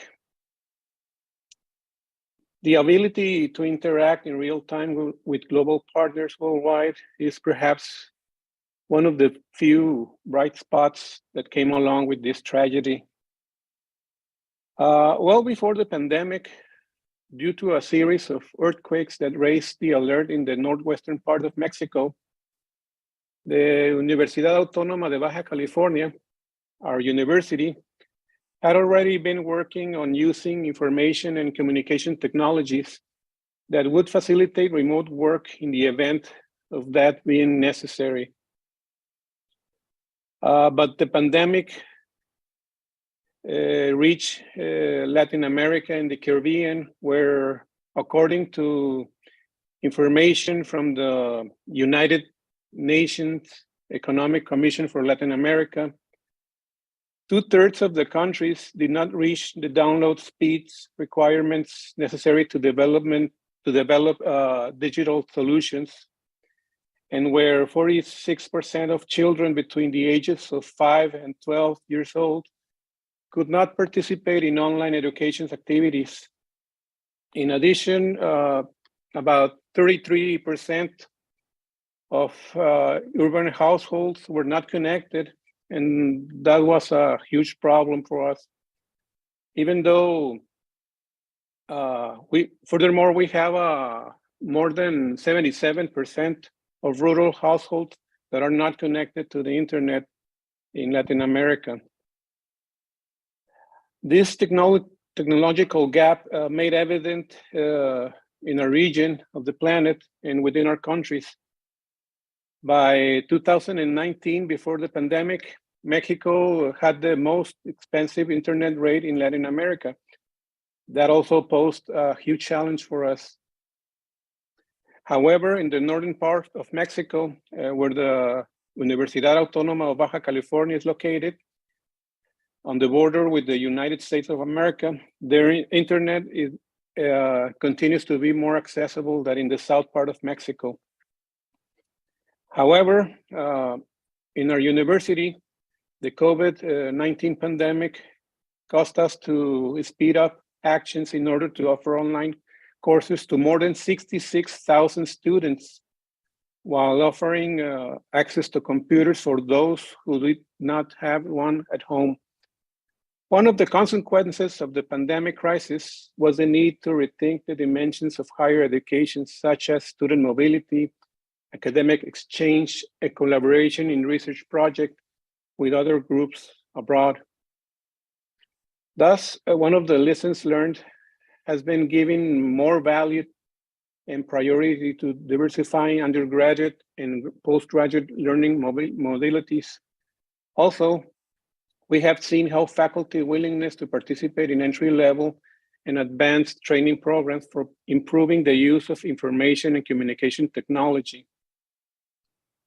This being now a part of our daily work, along with this, such a lesson has raised the need to rethink our educational model, which has remained unchanged for the last 17 years. So we have a huge challenge ahead of us. We have to rethink the way that higher education is provided in development countries. I'm going to leave it right here. Thank you. Thank you very much. I quickly turn over to Professor Judith Rankin, who's the Dean of Equality, Diversity and Inclusion. DEI or EDI has become another acronym. Most universities now have to, provide evidence for this. So over to you for your reflections. Thank you very much, Professor Sudhashar. So it's my absolute pleasure to be on this panel today. Thank you very much to the organisers for inviting me. And it's a good morning from me from Newcastle upon Tyne in the United Kingdom. That's not the Newcastle in Australia, of course, but the one in the UK. As you say, my role as Dean of Equality, Diversity and Inclusion is to lead the strategic direction in EDI at our university. But this morning, I'm going to reflect a little bit more about what we're doing in terms of our approach to leadership for the future. And I'm going to just tell you a little bit about what we're doing, and I'm sure that will come out further in some of the questioning.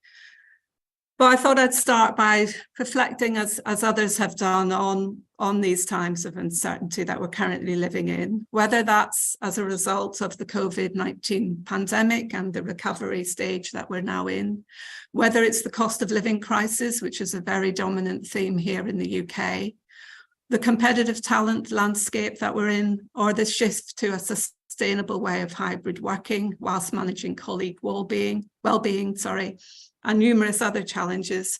I feel that we do need to take a different approach to leadership in higher education. As I say, I will just outline some of the things that we're doing here at Newcastle in our approach to leadership. Very traditionally, higher education has been a challenging environment with a culture predicated on challenge and intellectual rigor. We need a radical shift from this historical approach if we are to rise to the current and future leadership challenges. And I suggest that we should be doing this by approaching leaders and developing our leaders at all levels by leading through our values. So here at Newcastle University, we are aiming to develop and promote leaders of the future who can demonstrate their institutional values and have the people skills to support everyone to buy into a shared vision and to work together to deliver it. We feel this new approach must be inclusive. It must aim to break down silos and hierarchies and support all leaders to engage with the part that they can play as leaders and, more importantly, as role models. Our future leaders can lead and create an organizational culture that is aligned to the purpose, values, and goals of their institution. And this is based on two main tenets: that having an aligned culture is key to long-term organizational effectiveness and success, and that a belief that leaders fundamentally shape organizational culture by the way they behave, the things that they pay attention to, and the system that they create that will ultimately influence and set the tone of the culture of that institution. So to meet our current and no doubt, unfortunately, future challenges, a new approach to leadership is needed. One which equips each of our leaders with the knowledge, motivation, and confidence to influence culture positively through their own actions and behaviours. Their leadership should be embedded in a set of values that informs their behaviours and practices, and that is credible, transparent, and empathetic. Empathetic is a word that's come up already in this panel. We do need communication, as Professor Dewar has already alluded to, but I would also add to that we need ongoing engagement with our whole university communities and the willingness to actively promote and act on that engagement. I'll leave it there for now. Thank you. Thank you. Now I have great pleasure in inviting Dr. Lulu Setyavati from the Mathana University in Indonesia. Over to you, Ibu Lulu. Okay. Thank you, Professor Sudarshan, and good morning, good afternoon, and good evenings to our audience and the panelists.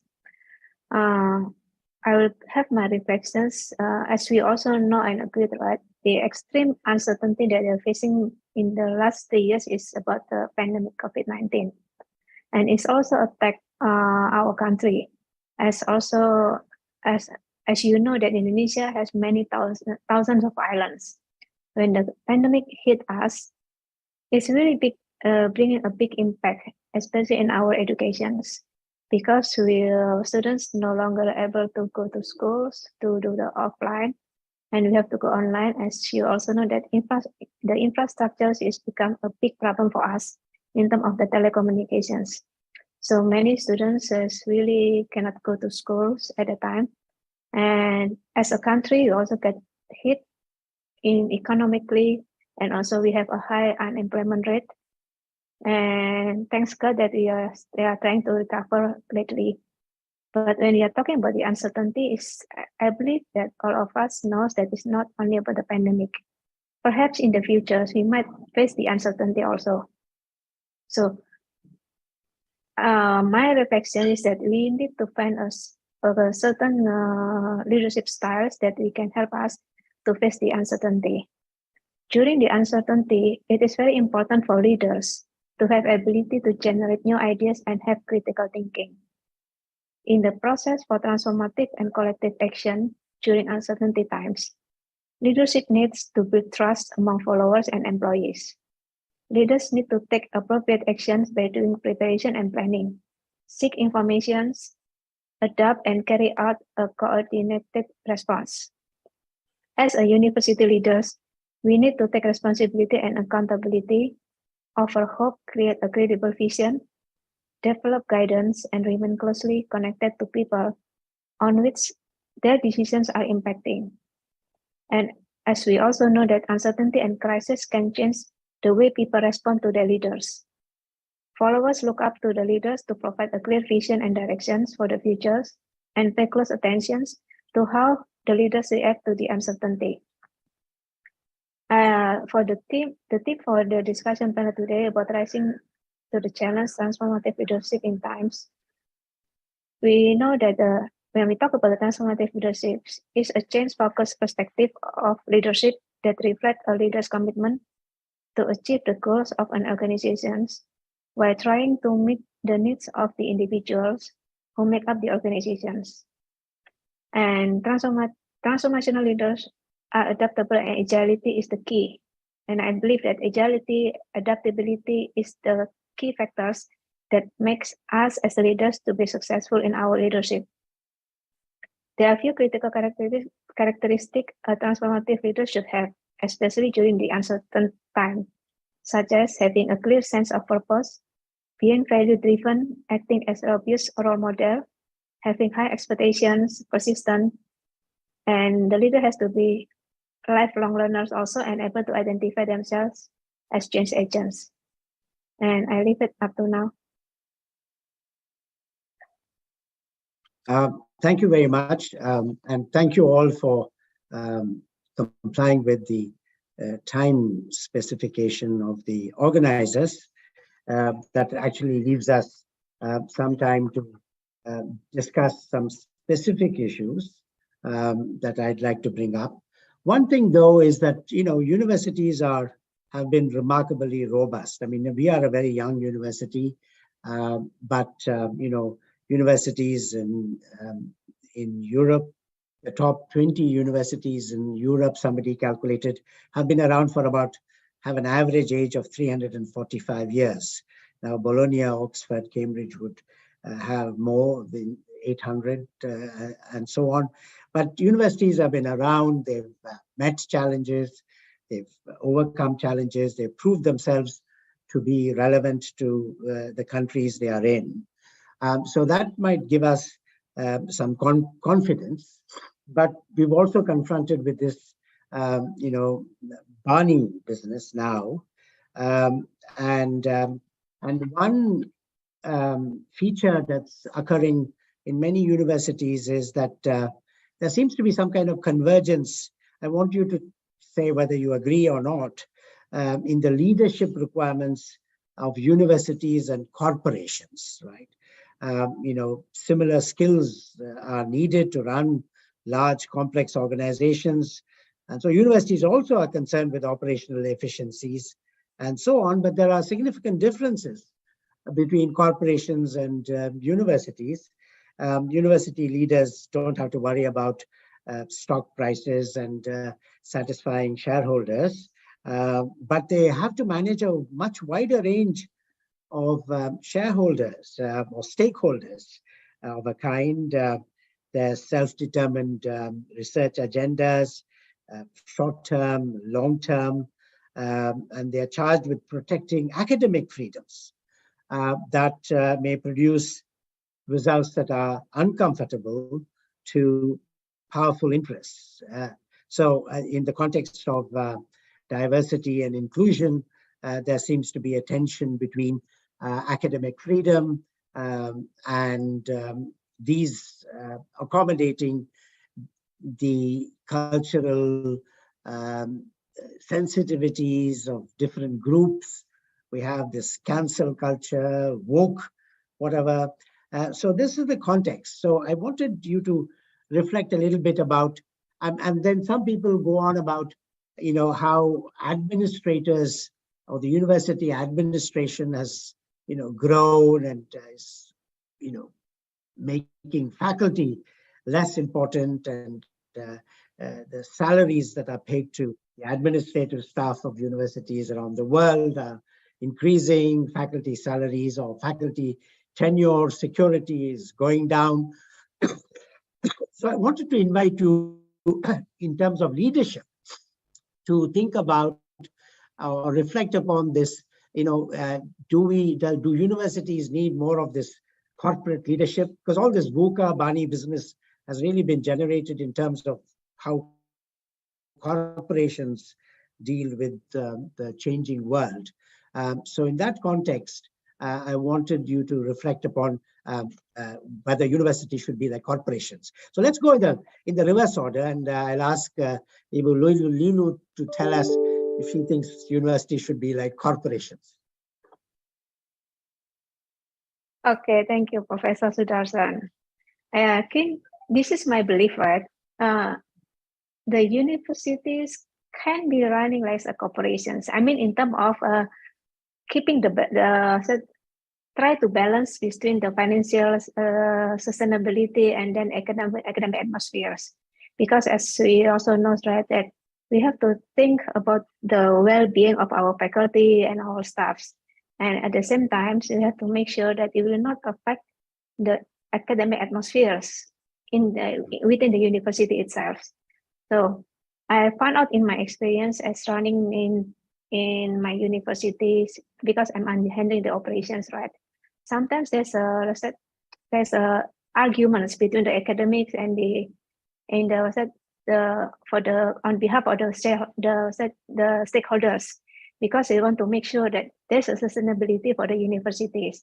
For example, if I take the pandemic last time, the COVID, it really hit us in terms of financially, because since we have an unemployment rate higher and we have students drop off from the universities, and we have a tight cash flow at the times. So we have to reshaping the business to make sure that the university can sustain at the times. So having the sense of business, I still do believe it needed when we are as leaders in the universities. So it will be good if we can balance between the sense of business and having the academic matters. This is what I believe. Thank you, Professor Judith Rankin. Thank you. Well, like anything in this area, it's not going to be a simple yes or no answer, is it? So I think there are aspects of corporations that we might want to consider as universities adopting, but I think it's very important that we consider our local contexts. So not everything that we may want to adopt would work well in every context. So that's the first thing to say. I also think that one of the things that we've alluded to, but perhaps not focused on as much as we should have, is about what our student communities want.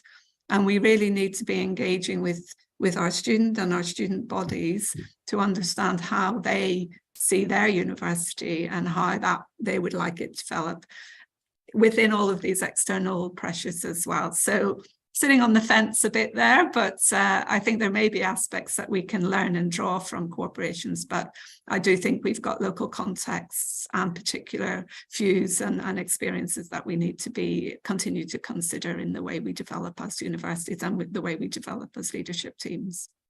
I made a reference to a tension between academic freedom, and commitment of universities to diversity, to sensitivity, to different, people belonging to different religions,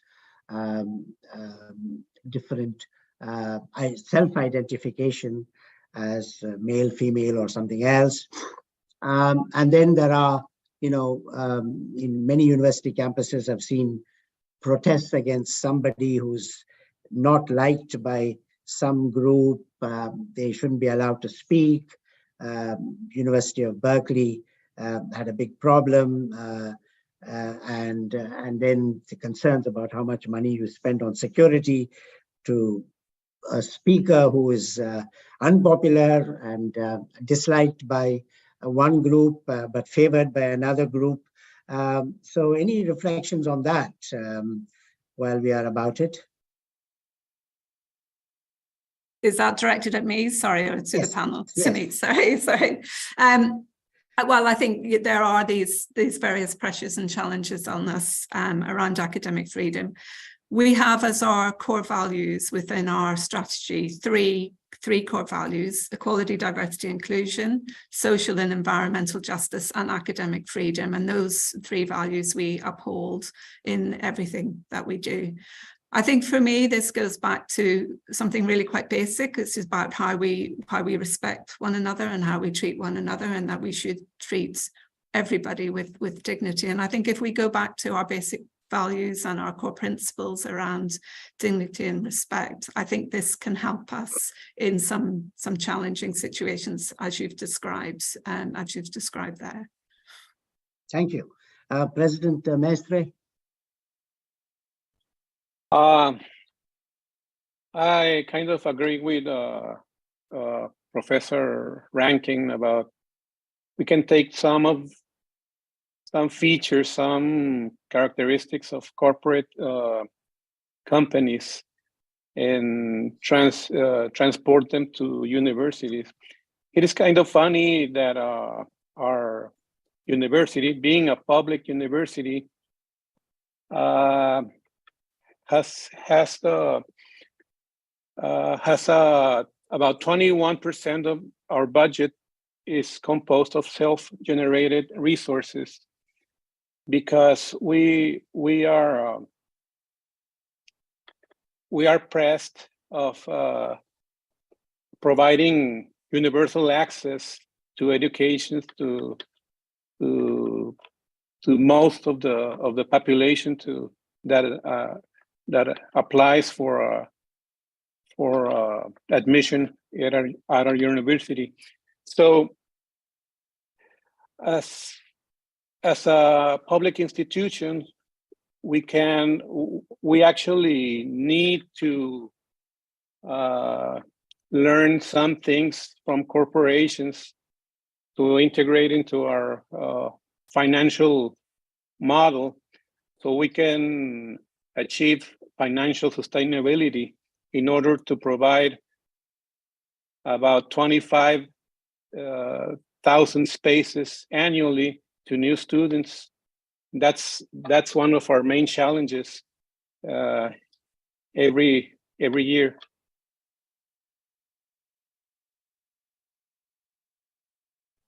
Thank you for Your that. mic is off. Thank you. Professor Deva. Well, this is a fascinating topic. Look, universities are hybrid institutions, really, aren't they? I mean, they exist partly in the public domain, as for the most part, publicly funded institutions. But as Professor Maestre has just pointed out, universities also have to make their own way and often generate their own revenue. In Australia, less than 40% of what universities receive as revenue comes directly from government. So we're in a much more fluid situation, probably, as a result of that. So to answer your question, I agree with what I think is the general consensus, that there are aspects of a corporate way of doing things that we can learn from and apply. I mean, some universities are very large organizations that have massive budgets. Monash University here in Melbourne has an annual budget of well over $2 billion. Now, you cannot run an organization like that on that scale without applying some level of corporate type process and reporting to it. But you're right, there are many respects in which we are very unlike corporations. But I think the risk for universities is either overdoing the corporate mindset or picking a corporate mindset that is out of date. You know, I look at some corporations and I think they're actually more like universities than some universities, you know, because they have flat structures. They believe in empowering their employees. And you know, to Judith's points, have very strong values. They're very, you know, a lot of them are very values-led organizations, even though they're thoroughly embedded in the private sector. So I think we need to be careful that we don't pick a sort of a 1980s or even worse, sort of 1970s model of corporate behavior and apply it to a university. I think we need to be agile, and we need to be paying attention to what the best practices are in the corporate sector, but borrow them and apply them very selectively, bearing in mind the core purpose of a university, which is really for the public good. It's not for private profit, and that makes a big difference. Thank you. I want to take up another question. Many people listening to us are concerned about how would university leadership respond to the challenge of, you know, the new technologies that are coming up every day, you know, artificial intelligence, chat GPT, blockchain, data science, robots, you know, the scientific infrastructure for, you know, different software that are used in university management, ERP, by whatever name they are known. And so, all of these challenges seem to demand some ability on the part of university leaderships for systems thinking, which has been around for some time, risk taking, and so on. So let me begin with you, Vice Chancellor Deva, on leadership and how it's to respond to challenges that come up every day with the new technology. You know, my colleague, Dr. Professor Mohan Kumar, in the opening session, made a reference to a requirement in our university we recently introduced, that you have to have the old-fashioned, you know, exam with no books and external references. Keep your mobiles outside the room and write answers, essays in response to questions and there's an invigilator walking around. This is what, Bologna or Oxford or Cambridge have been doing. But somehow this scare of chat GPT, plagiarism and so on, has made some of these old modes of assessing students seem to be making a comeback. But a more imaginative leadership ought to not go back necessarily to the old ways, but there should be some new ways of dealing with this. So I'd like all of you to reflect a bit on that. Shall I go first? Yes, please. Yes. Yeah. So integrity in assessment is absolutely vital for universities. It's our gold standard, if you like, and we have to protect it and assure it at every opportunity. Having said that, I think ChatGPT is one of the best things to have happened to the university sector, because it will force us to rethink the objectives and methods of assessment. My feeling is that the return of this, what you call the traditional methods, might be short-lived, as a kind of temporary response to ChatGPT and other AI technologies, so that they don't destroy that gold standard. But I think in the longer term, and maybe even the kind of medium term, we'll need to think of other ways in which we can assure the integrity of assessment in an age of artificial intelligence. And that will mean doing things very differently, probably. But we have to be imaginative, and we have to make some decisions, as you said right at the beginning, in the absence of all the evidence. We just have to make a call on the basis of imperfect information. I'm sure if you ask ChatGPT, they could write a very good essay on exactly this question. But for what it's worth, I think it's actually going to be a really productive and fruitful disruption of the sector. Thank you. Professor Rankin. Thank you. Well, yes, this really is a topic that has been engaging executive boards, I would suggest, across the university sector in recent weeks. Certainly it has of ours. And I have to say, I'm in total agreement with Professor Dewar. This is coming, whether we want it or not. It's here, actually. It's not that it's coming, it's here. I would also reflect that existing more traditional modes of assessment are not perfect. They don't respond well to some students with certain disabilities, for example, or neurodivergent, and maybe other challenges from the student perspective as well. I think we need to grasp it. I think we need to grasp it with care, though. I think we need to know what we're doing and educate.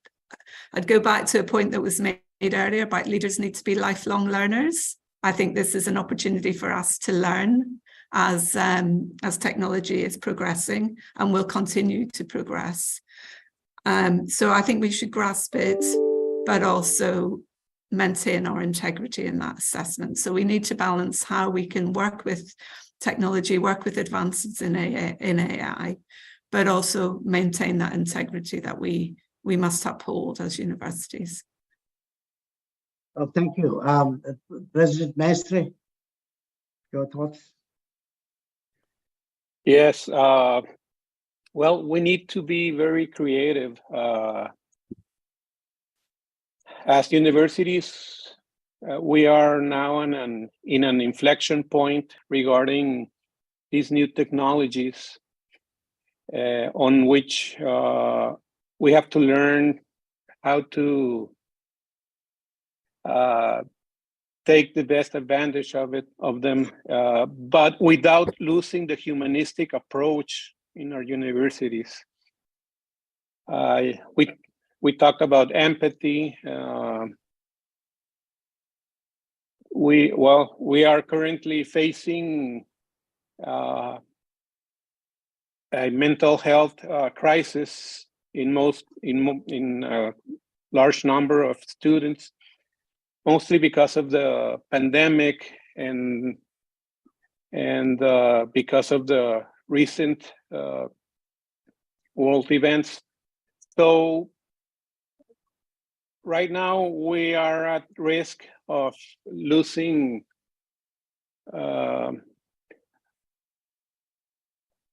most of what we achieved as humanity. So we have to really value the human aspects of education in conjunction with the use of new technology. Right. Ibalulu, your thoughts? Okay.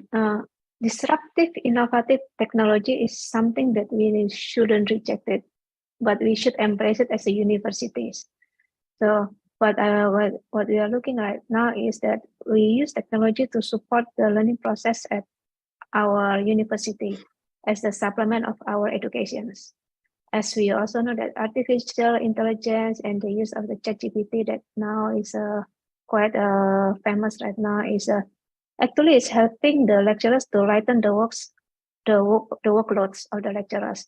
But what we have to do is we put the boundaries in terms of putting the integrity and ethics and code of conducts that what we should do as a professionals and also for the students, make sure that they knows what they have to do in terms of the integrity. Just like as our core value in our university, we put integrity as our value. So we are trying to emphasize that to our students. So though the advance of the technology can help them a lot doing the works, even for the lecturers to do the work as the lecturers, there's certain things that they cannot cross the borders. This is what they are there to emphasize. Well, thank you. I think we have a little time, about 8 minutes, so we could, have a quick shot at another question that I find very challenging, which is what should universities emphasize in terms of teaching? Let's take undergraduate education. There's been a debate about liberal arts. Some people say that liberal arts, which flourished in the universities in the United States, have gone into decline, but countries like India seem to be in their national education policy emphasizing more of the liberal arts. If you think about it, at the height of the British Raj in India, there were only a handful of Indian civil servants, and they were mostly, they had a short training in Oxford and Cambridge colleges. Many of them were graduates of Latin, Greek, ancient history, and they had this short stint learning Persian, Sanskrit, something about India's history and its diversity. And these young men came out here and ran an empire for 200 years, and their educational background was that, right? And then, we now have a situation where the number of disciplines has multiplied. Industry keeps making demands that our students who are supposed to join industry have to be industry ready and know what hit the ground running and so on. So I'd like you to reflect as university leaders, where would you sort of, how would you react to this? Where would you place the emphasis? Should it be that, some fundamental grounding in ethics, philosophy is needed for all students, or, that the world has changed so much, we don't know what kind of jobs they're going to get. The technology has made many jobs redundant. Law firms are no longer going to be hiring people to draft legal agreements, because that could well be done by artificial intelligence. So these are the challenges. So I'd just like to your reflections on that. I'll begin with Professor Vice Chancellor Deva, and we'll have a quick round on that before we close. It's a big question to answer in a minute. Let me just give you one example from a conversation I had earlier this week. It's about the place of Asian studies in Australian universities, particularly studies of China. which are really important for all of us at the moment. But at the time when they're at its greatest importance, it's actually at its lowest ebb in terms of student interest in studying traditional language and cultural degrees in Asian studies. I think what's happened is that students understand, and universities have responded, understand the importance of having Asia as part of a wider mix of subjects for students to study.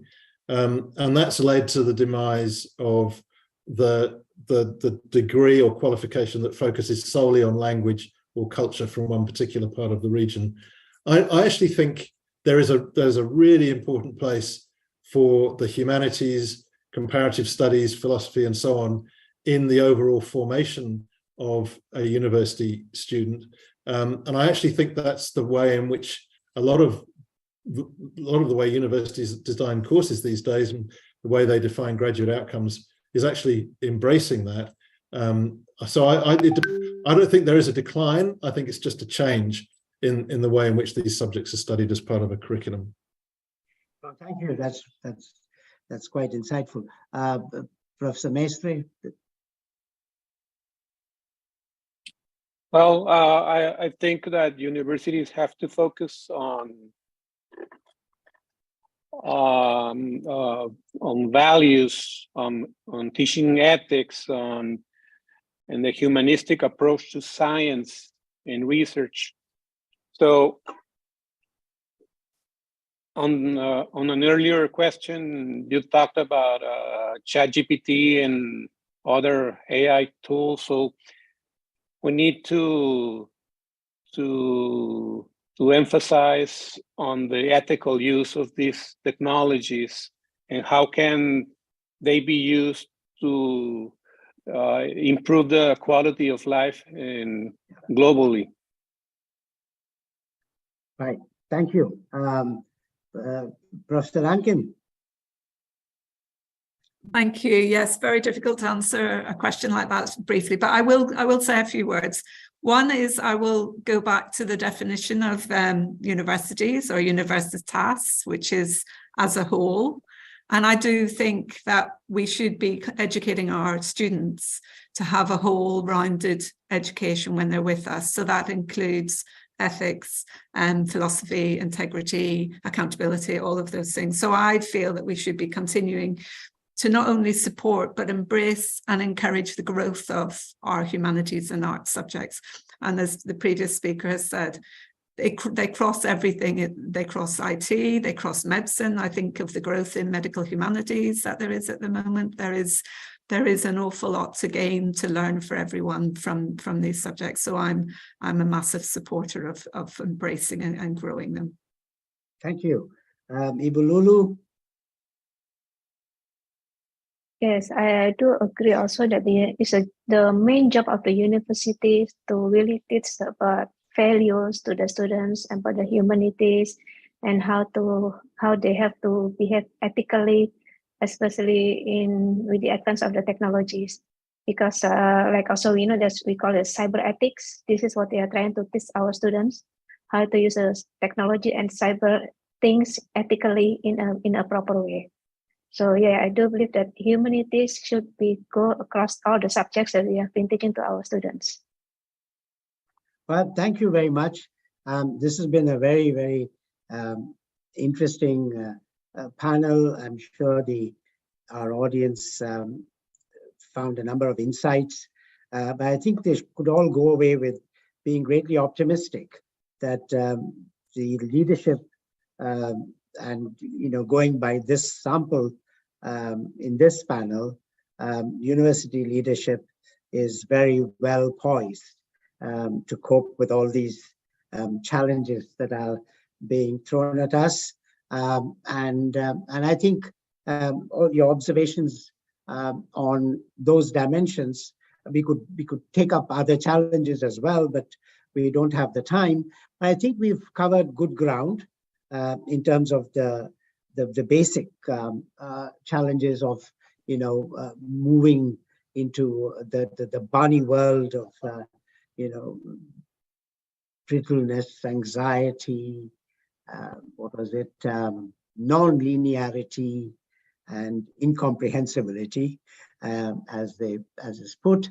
I think we can all be very optimistic, and it's also very good to close a session exactly on time. So I'm very grateful to each one of you panelists for your contributions to the conference and to this panel. Thank you. Thank you. Thank you very much. Thank you. Thank you very much. Thank you very much.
Okay, seems to be okay. Okay, Mark.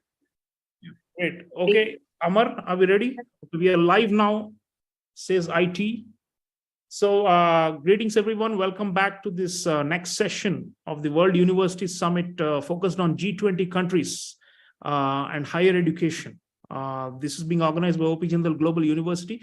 I am the chair of this panel. My name is Sriram Chaulia. I am the dean of the School of International Affairs at this university. And I have a very distinguished panel of senior academicians and university leaders in this panel talking about equity, inclusion, and diversity, and what all universities can do to promote these ideals and values. Let me introduce you to my panel. I have with me Professor Wang Niang from Shanghai. She's joining us all the way from China. Professor Prabhu Agarwal, who's heads the Bennett University in the National Capital Region of India in Delhi, and Professor Kathy Hogarth from the Wilfrid Laurier University in Canada. It's very early in the morning, but she's joining us, and we are grateful for that.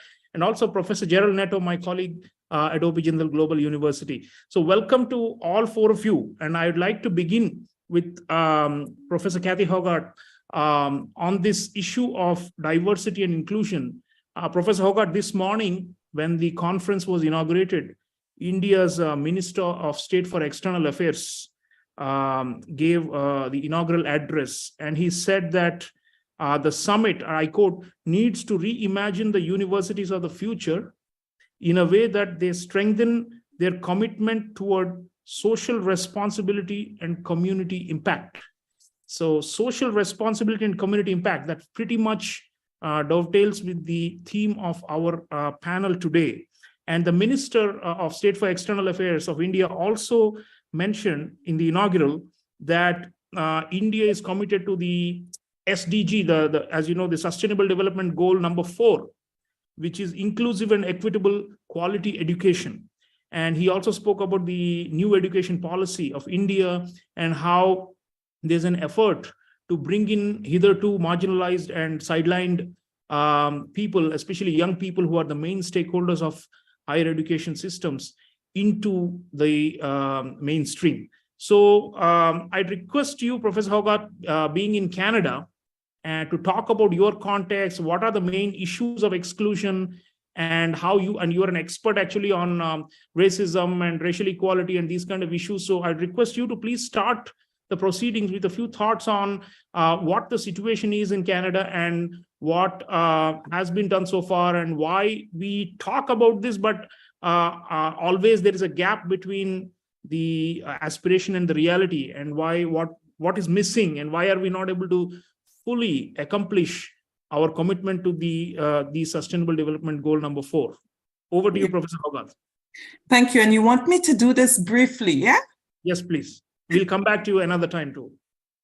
Because I can take about the next 10 hours for this, right?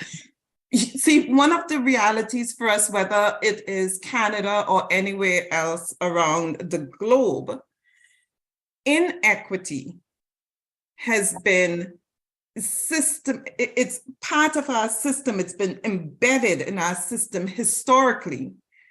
And however we want to think about inequity, for some it is the exclusions around gender, the exclusions around poverty, exclusions around race. In Canada, what we experience historically is the exclusion of two major groups. And poverty is always embedded within those groups for very particular reasons. We live within these intersections. But here we look at the exclusions of Indigenous peoples and the exclusions of Black folk and all other racialized folk. But for Indigenous peoples and Black people, there's this historical reality, the reality of colonialism that has impacted them. And institutions like universities, they're systemically designed and systematically built to exclude. They are built for an elite. However, again, we want to define that elite. We've had some unfortunate events in our recent past that's given rise to this notion of equity, diversity, inclusion. Now, mind you, for decades, even centuries, there are folks who've been fighting for equity, for inclusion. What we've seen historically is it takes these moments in history to create movements. And one of the most recent moments in our history was the murder of a Black man in the US, George Floyd. That's created a sort of upsurge around EDI for many institutions. What is missing is what we still haven't come to terms with collectively is these moments do not sustain themselves over time. And so we have these unfortunate events in history. They create some kind of stir, but they don't really work at lasting change. So I look at EDI, equity, diversity, and inclusion now as we are moving into a failed attempt. What we've done, and I say, I encourage universities, I encourage systems all across the world to think about it, is increased representation. That's our lowest hanging fruit. I say it's not even low hanging. That's fruit that's rotted and dropped on the ground. Low hanging fruit to increase representation of those marginalized groups, those groups that have been historically excluded from the university systems.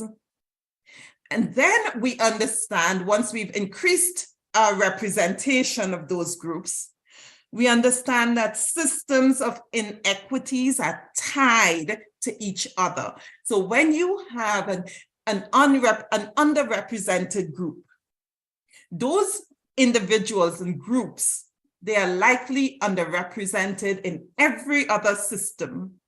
And because of that historical marginalization and that systemic marginalization that runs throughout our society, what we see is a need for us to, I really like what you said in your opening, reimagine.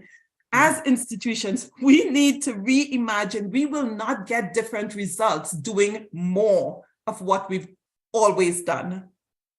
We won't get different results. So reimagine. We need to then increase the resources. We allocate. I like to say we need to put our money where our mouth is. Yeah, so increase representation and allocate more resources, says Professor Kathy Hogarth, and I think the point's well taken. It takes an institutional attitudinal shift at different levels for these kind of things to happen. And of course, history is full of examples where representation has increased and more resources have been allocated after struggles for equality and for dignity by the underprivileged themselves. Let me bring in Professor Prabhu Agarwal now. He heads a major private university in India. And Professor Agarwal, here, of course, in India, the categories of the marginalized are different somewhat.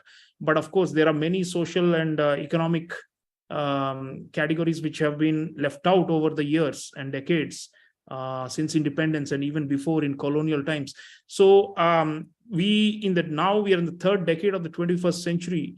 How do you see this equity issue heading a major private institution where we do not have state support financially, and yet we try our utmost to make sure that those who cannot afford quality education, those who have historically not had the chance to have good schooling, those who have been left out for various reasons can still be able to get our high quality education and come and study with us. So your thoughts on these kind of issues and what all Bennett University, for example, has been doing to meet the ideals that we have just stated.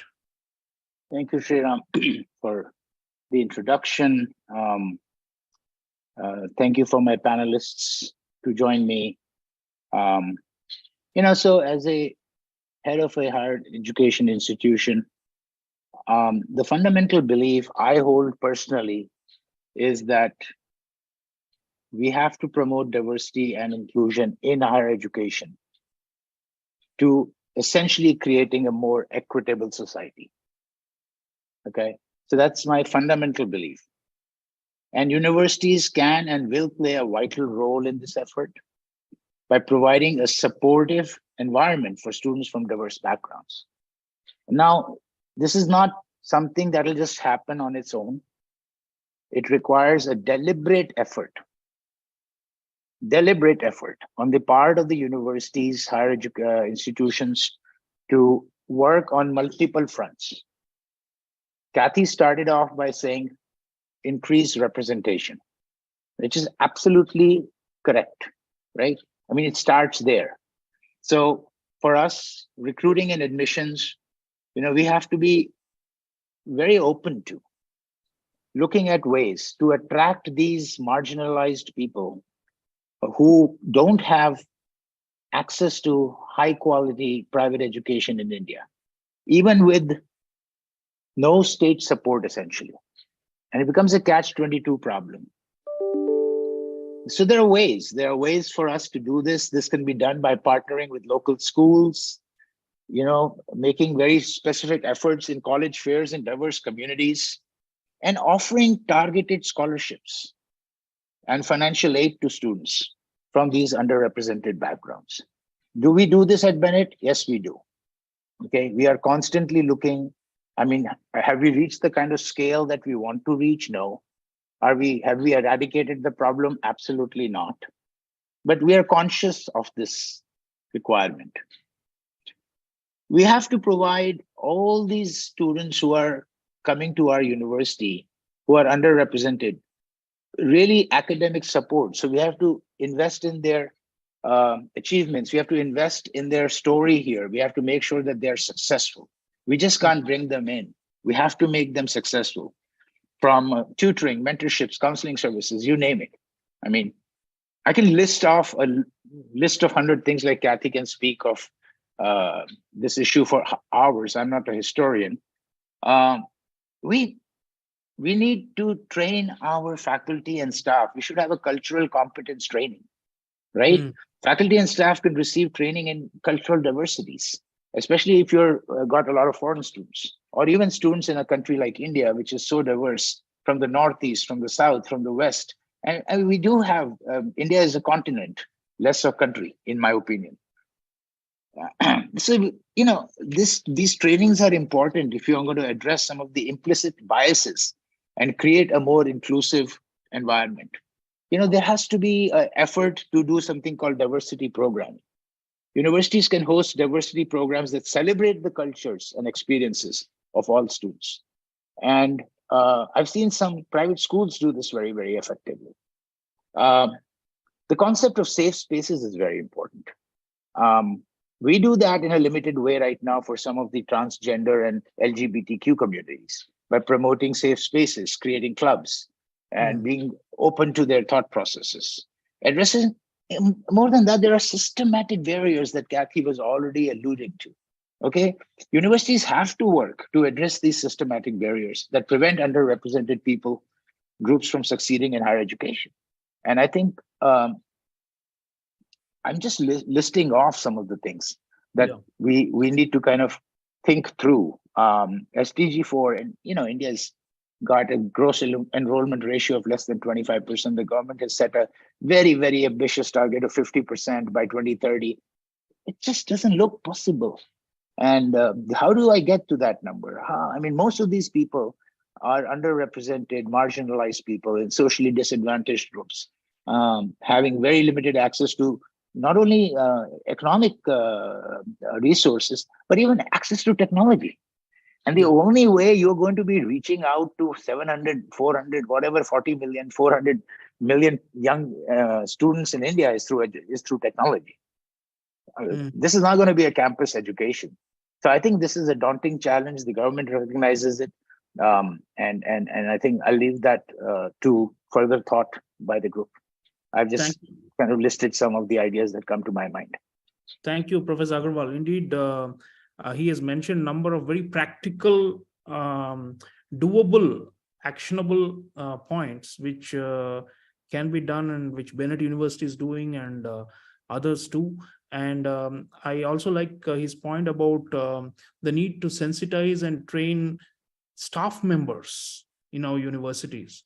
It's not just about the students, right? Because often one hears of discriminatory practices by staff members against students or vice versa and all these things. So we do need this cultural sensitivity trainings and all for staff members.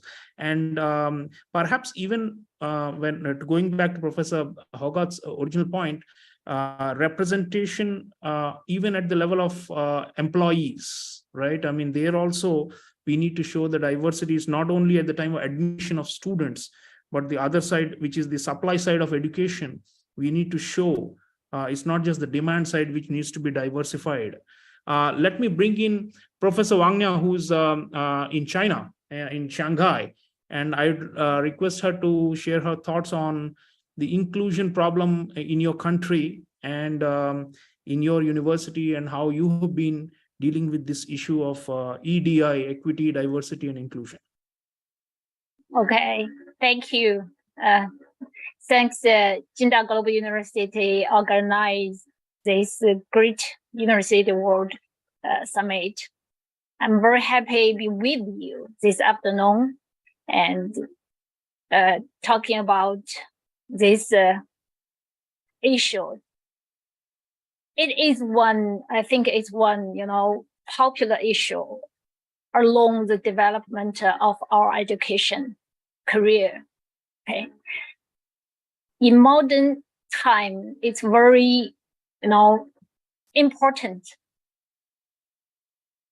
because we have been facing the special time in the world.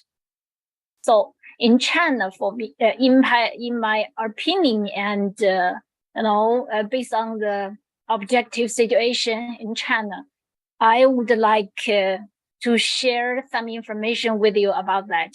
Okay, I think in China, especially in higher education field, inclusion and equality is no problem in China, because equality and inclusion it's essential. They're essential factors. Okay. So now last year, in China we propose Chinese modernization. Okay, that means modernization with Chinese characteristics.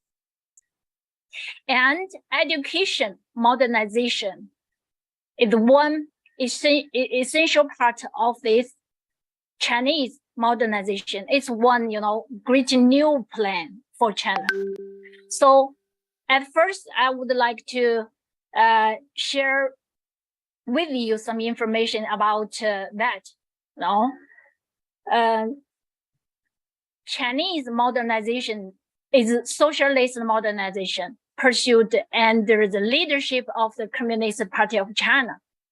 It's a fact. Okay, it contains elements that are common to the modernization processes of all the countries in the world, but it is more characteristics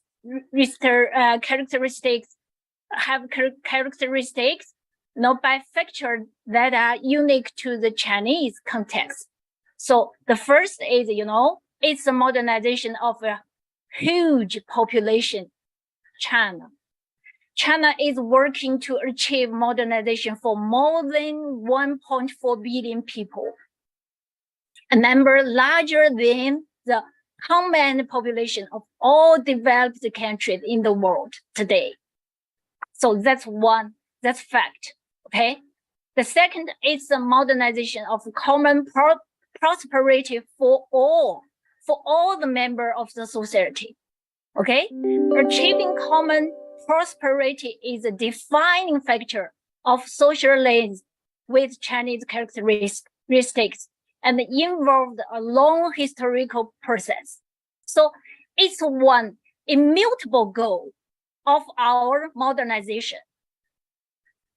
So to meet the people's aspiration for a better life, so we will endeavor, try our best to maintain and promote social fairness and justice, bring prosperity to every member of the society, and prevent polarization among different social classes. And it's the modernization of material and cultural ethical advancement. So that means material and cultural, the spirit, money spirit, combination, okay? That means what? That means education is very necessary. Education modernization is very necessary, okay? And it's the modernization of harmony between humanity and nature. That means what? That means China always stick to the principle of sustainable development. That means humanity and nature make up one common community of life. It is a modernization of peaceful development, okay? Dedicated to peace, development, cooperation, and mutual benefit. That's principle of development of China. That's peaceful, peace, and mutual benefit. So educational modernization as one important component of Chinese modernization. So China persists in giving priority to the development of education and do a great job in running education that satisfy the people. Adhere to the people-centered development of education. Accelerate the construction of a high-quality education system. Develop quality education and promote educational equality. That means what? That means provide fair, stick to equality and higher quality basic education. Okay, that's necessary. That's our basic principle. So inclusion, equality is no problem in China now. Thank you. That means the spirit, yeah. So now I would like no time. We can come back in a second round, but I got your point about the common prosperity. That's the slogan of the Chinese government, and we know we've been following that. There is an effort to create a greater socioeconomic equality consciously, because the income inequalities actually have increased in the last few decades. So there is an effort to try and reduce them, and presumably the education system will also reflect this inequality, and therefore you're trying to create alternatives through state intervention to create a more equitable order. We would like to know, when we come back in another round, as to what you're doing in your university, at the level of the university itself, which is more micro level than the whole country. But let me bring in my friend, Professor Netto, who's been waiting patiently, and get him his views in. He has worked in Finland and in the Middle East and many other parts of the world. So Professor Netto, from what you've seen around the world and here in India, your thoughts on this subject about EDI, and where do you think the universities may be missing the trick somewhere, because we are all committed to it. We all, keep on rhetorically pushing for this, but somehow, like I said before, it comes across to some as lip service or inadequate, and somehow we have not been able to really do what the aspirations of the society, especially of young people, are. So your thoughts, please, on this subject. Thank you, Sriram. Let me start off with something called the JEDI framework. Many of you would be familiar with this model, or this framework, but for the audience, it might help. JEDI stands for Justice, Equality, Diversity, and Inclusion. And there are certain questions to sort of define each of these four. Diversity asks, who is in the room? You can speak about the room that we are in now. Who's in the room? Equality asks, who's trying to get into the room but can't? Whose presence in the room is under constant threat of erasure? Inclusion, the question it asks is, have everyone's voices been heard? And the last but not the least, justice asks, whose ideas won't be taken seriously because they are not in the majority?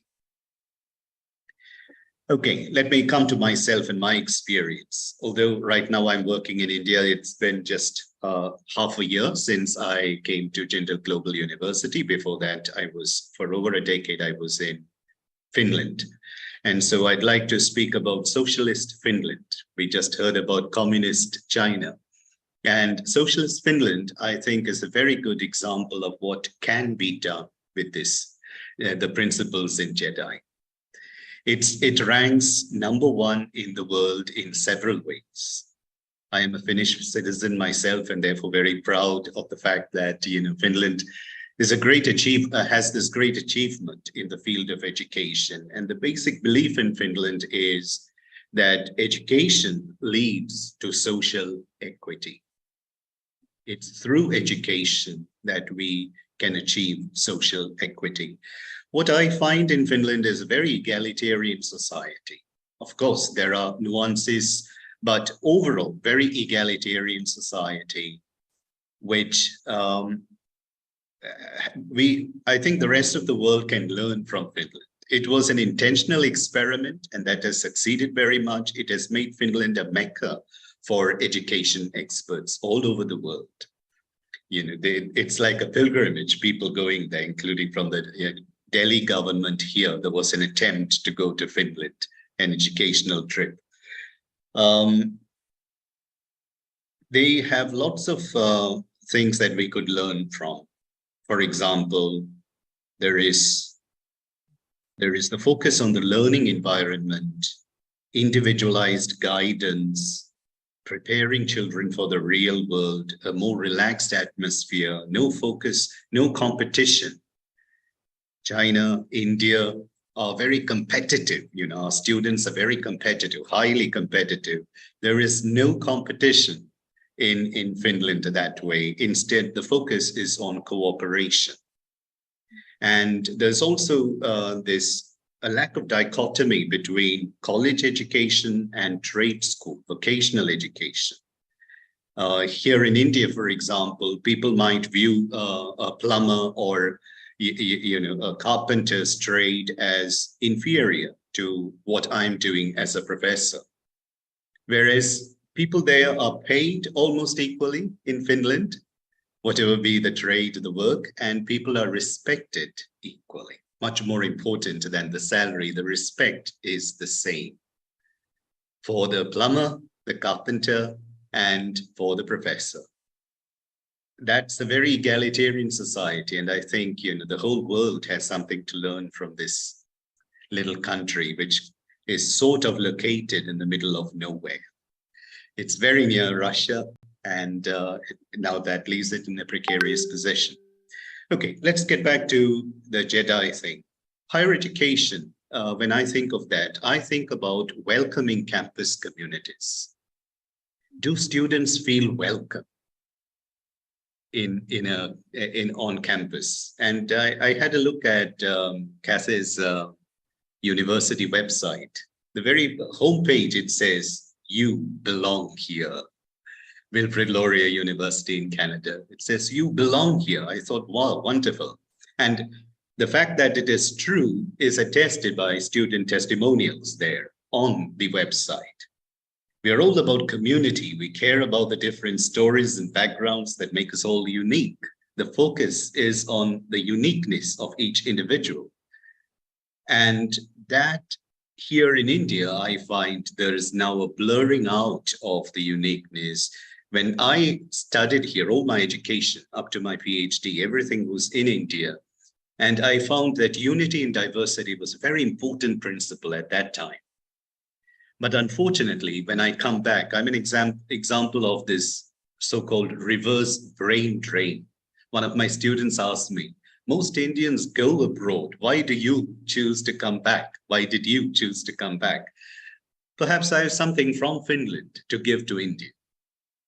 I would like to be in a position where I can try to implement some of those solutions.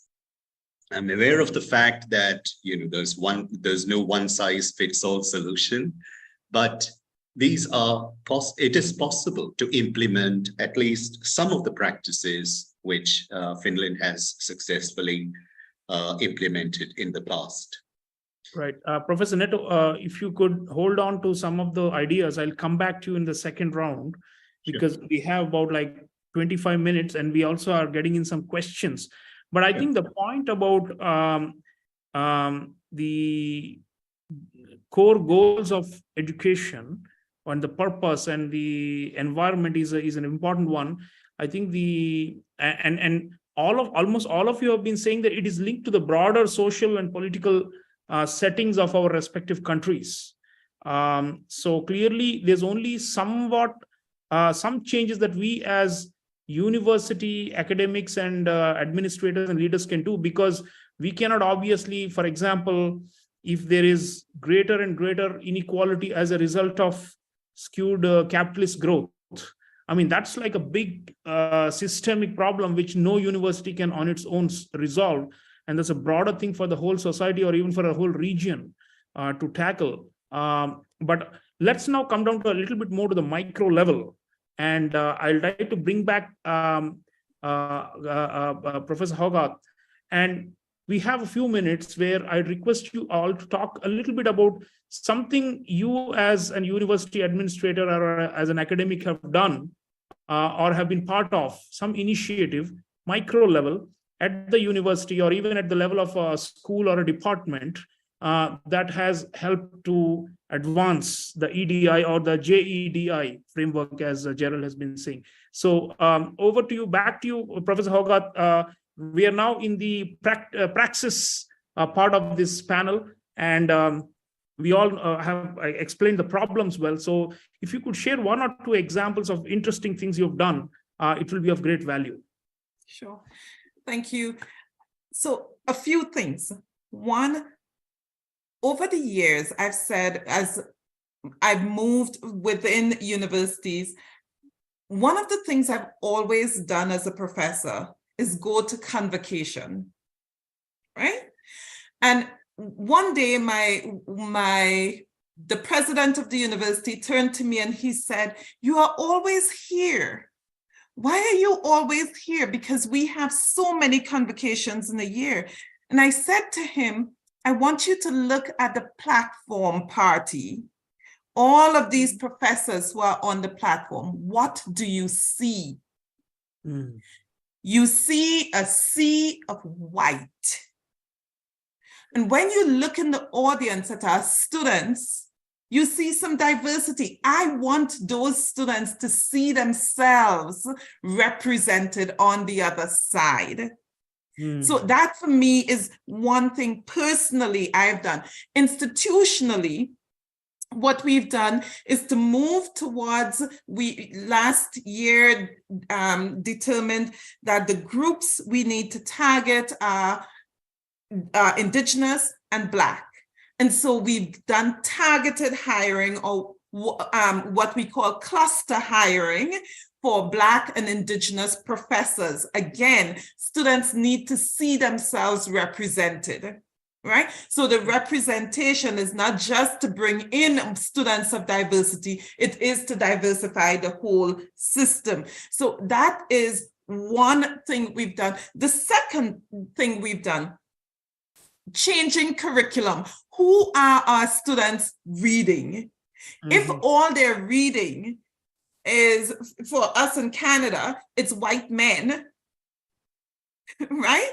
Then how is that really impacting their education? So again, seeing themselves in their curriculum is important. But the third thing I'll mention is changing policy. Our policy informs our practice. For us, it is going through, as a university, all our policies to look at what's hidden. And there are some surprises. I'll tell you, there's one university in Canada, very close to me, where they had a policy written that excluded Indigenous people and Black people from entering their university. Wow. Right? Now, their practice had somewhat changed over the years as a few Indigenous and Black folk filtered in, but it was still written in their policy. So going through these policies to look at the ways the institution supports unknowingly very racist and exclusive ways of being. Absolutely. So some symbolic presence and also targeted hiring and more critical pedagogy and curriculum. All these are very important steps that we in the universities can do to promote this EDI or JEDI. Let me ask Professor Prabhu Agarwal, Vice Chancellor of Bennett University, also of what one or two things that you as the university head have tried to bring change, and what more you are planning to do? Yeah, so I alluded to some of them in my opening comments, but so we are not required by law by our Private University Act in terms of any reservations or having a quota system. We are not required in the UP Act, by the way, Uttar Pradesh State Act. But we have a conscious effort of 5% of our admission numbers have to be from what we call the economically weaker society, EWS. And we are very proactive about it, and it's mandated in our admissions. So that's kind of what Kathy referred to as increased representation. So, definitely that is something. We work very, very closely with the District Commissioner's Office and the Greater Noida Authority's Office. And we have adopted several schools that are basically have students from the marginalized communities. And we give them access to our campus and resources on a regular basis. So this is just a way for us to reach out to our local communities and create awareness about what we are doing. Thirdly, for our students on campus, we definitely are very conscious about different geographies. We probably have students from all 30 states in India, but some of them are underrepresented, and we're making sure that there are safe spaces for them. We have also just recently, in the last 6 months, started talking about communities of people who are gender discriminated and to create a safe space for them. And I think these are at least the first 4 or 5 things that I can recall at the top of my head that we are working on. Very much. In fact, all these actually can be replicated and even across countries. These are just good practices, and I'm so happy that so many of them are being listed here. Let me bring in Professor Wangnia again from Shanghai. Professor, in your university, you spoke about China as a whole and the broader government's, priorities and all these things. But in your university, could you think of any reform or any policy or anything, any initiative that promotes this equity and diversity and inclusion more in your university? If you can give some example, it will be helpful. Okay, thank you, Professor. I would like to tell you that, in China, we have the whole policy, support equality and inclusion. So in our university, so we have the holistic system in our university to support every student live on campus happily. Okay, so that means that's one holistic system. Okay, we have the special team staff to take care of our students in university. Okay, perhaps it's imaginable in other countries university, but in China, every campus, that's one holistic society with that means of the students. Okay, we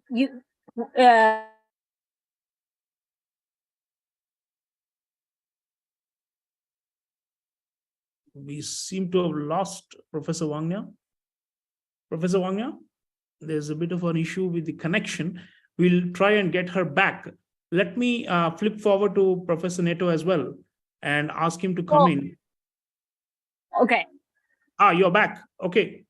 Can you? Okay. Okay. In recent year, we have make new measures to support every students. Especially international students.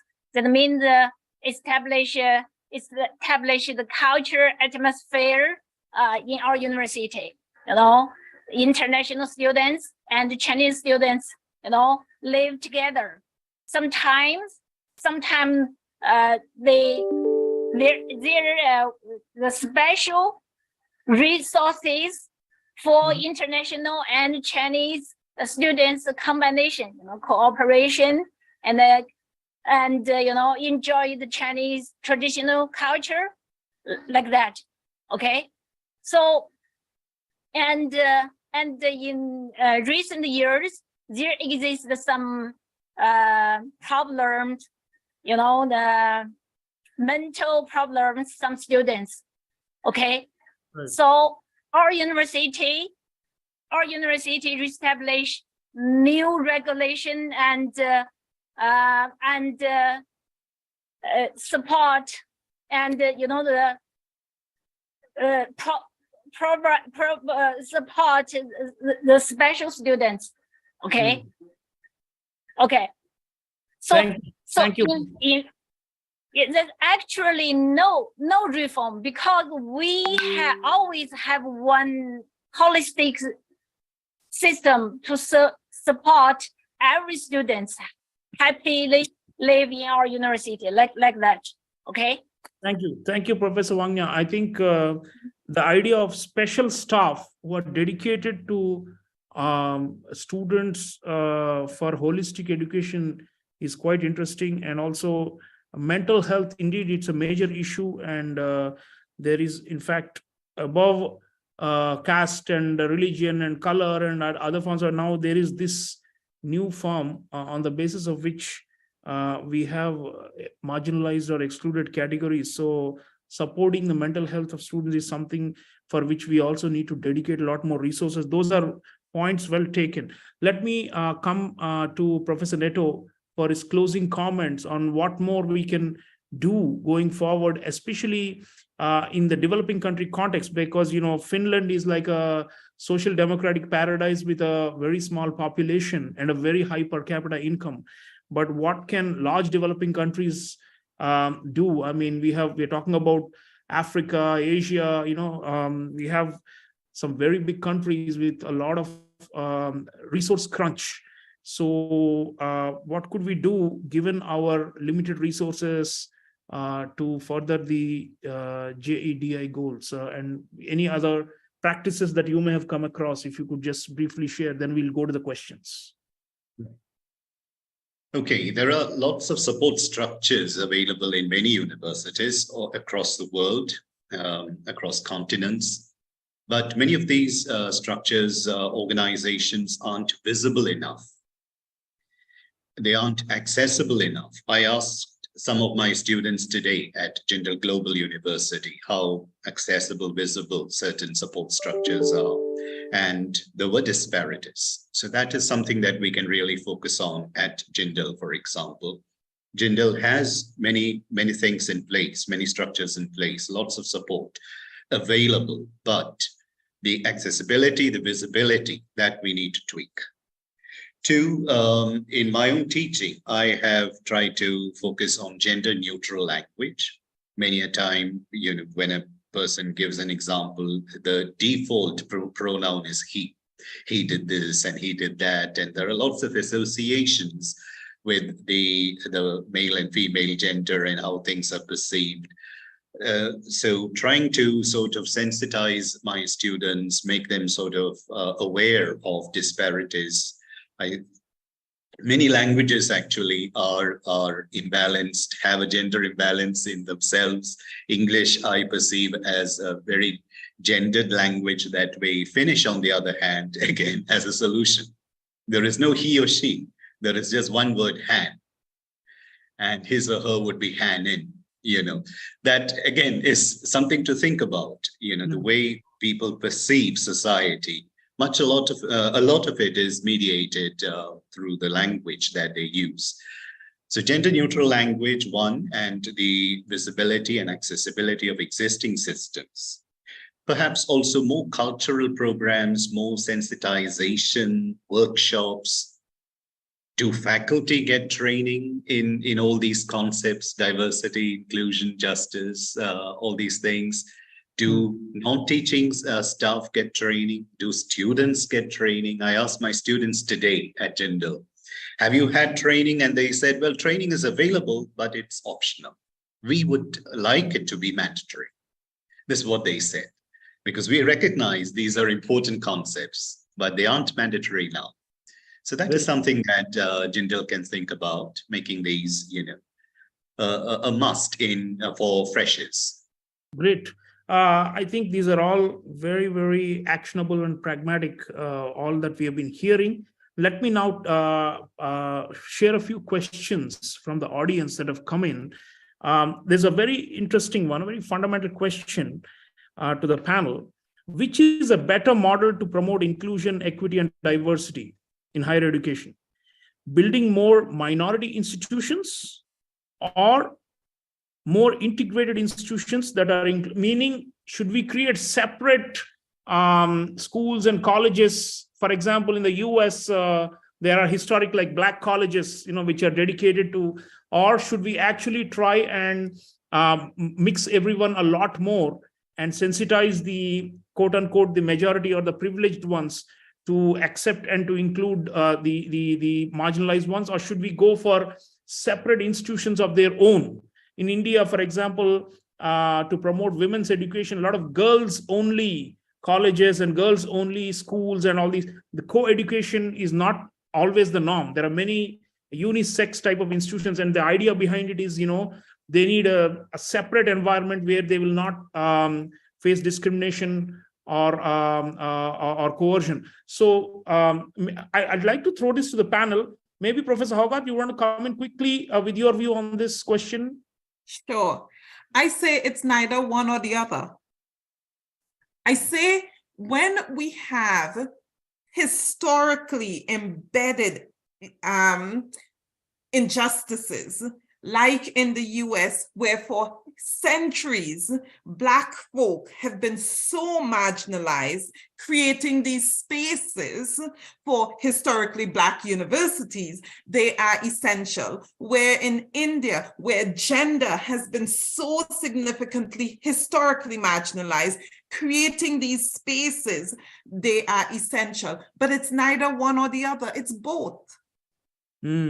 So, yeah, I guess it's not a question of a choice. It depends on the local context that you have to make a call on which is the best way to promote equity. There's another interesting question directed at Professor Prabhu Agarwal. And the questioner says, Professor Agarwal has talked about efforts his university is making for inclusion and access. But he says, but the questioner says, how can the old universities, especially public universities with old structures and systems, change their ways, especially when they're deprived of public money and forced to generate more resources through student fee? There are a lot of budgetary cuts that the public institutions are facing because governments are broke or are struggling to finance. So the question is, you are a nimble new private university, and you have got a vision as a vice chancellor, you're able to transform things. But some of our big public universities, 30, 50, 60, 70,000 students or more are struggling. And how can they reform? That's a bigger question, isn't it? Yeah, exactly. In fact, tough question, tough problem the government is in.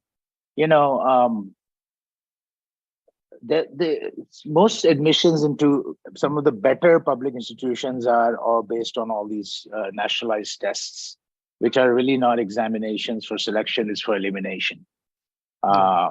So that's one problem that they significantly face. Now, the other issue now has become this whole reservation policy. And that's how these public institutions have been addressing the inclusion of so-called marginalized communities through these policies of reservation. But the definition of reservation and categories are not well defined. And they're, you all are aware whether it could be caste-based, it could be religion-based, it could be economics-based, but actually it's not economics-based. Very, very seldom do you see a reservation policy which is economics-based. It's happening at the school level, but it's not really happening at the university level. And that's why the dismal state of affairs in public universities. And, my alma mater, IIT Kanpur, I can tell you, 50% of the students studying there, this is firsthand information. They tell me that they don't even have to go to class because they're guaranteed a 6 because the remaining students are not even capable of being here. I mean, it's just a dismal state of where we are. And yes, we are private universities. We are more foresighted in seeing where the future can take us. We are nimble. We have to balance our economic sustainability models also. But I pity the government. In a nutshell, I don't think they can get out of this conundrum, this problem. We are in the business of providing education. They're in the business of a welfare state. And I don't know. I mean, I think China is something that has to teach us about this to a large extent. Yeah, of course. They have mostly, in fact, all state run and state backed public institutions. Professor But that's what they've done, and very effectively, Yeah, because there is no private there at all. So that's a completely model. But Professor Wangya, your thoughts, last thoughts on this question of, you have public university, you yourself belong to a public university. Are there other problems at public universities that are peculiar to China, or something that you'd like to highlight? Any other problems? What are the problems you face in public universities? I want to say, the situation is different in Chinese public university. So for us, there doesn't exist, a different group in university between students, for example, black or white. No. So that means like the whole family. So the equality and the inclusion problem, I want to say in public university in China, that means nothing. That means, okay. Perhaps you don't believe that, but that's true, because for us, no, the different group based on different there's no discrimination. It's prohibited. Okay, respect everyone and protect everyone. So that's the basic principle, and the phenomena of the discrimination the equality or inclusion, the problem, in other countries' university, but that in public university, China, I think it's a, different situation. Okay. So now for our university now face the big problem, that's how to improve the quality education. Okay. So now we face the big problem, that's how to improve our international level. That means connect with more and more university in the world. Okay, that's our big task now. Okay, so we would like to attract more and more international students come to China, and we would like to, go contact with you, with all the, professional in the field of education in the world. Okay, yes, Professor, I just wanted to interject. So yes, okay, quality is your main concern, and you're saying equity is not a problem, but you have migrants from rural areas who come into big cities. There are hundreds of millions of them. You have the hukou system, and there is a persistent gap in economic development between the coastal and the big cities in China and the interior, the hinterland, right? So isn't there a gap in the quality of education being received by Chinese students who come from rural areas and from quote unquote less developed provinces? And isn't that, how are you trying to address that? Okay, in China, there exists, the holistic supporting all the students. That means the students come from rural or poor regions, no problem. We have different scholarship can support them. Okay. And Chinese government, produce a different supporting system for them. So we stick to one basic principle: no one should be left. Okay, no one should be left. We, for our university, that's one basic line. Okay, that means for everyone, like university in China, that's one basic line. That means the university, the president, the vice chancellor of everyone, public university, even private university. Okay, everyone should stick to one basic principle: no one student should be left, cannot be left. That's one basic line. Right. So that we have reestablished one holistic system to support every student. Thank you. Can accomplish, yes. Thank you, his Professor. study. Yes. Yes. It's a state-guided model, and it's something that's probably not everybody can emulate around the world, but certainly worth studying because it's quite unique. Last word from Professor Neto on the way ahead with this. Are there more categories you think that have not even been identified, but which may be facing conscious or unconscious bias, and should we be alert?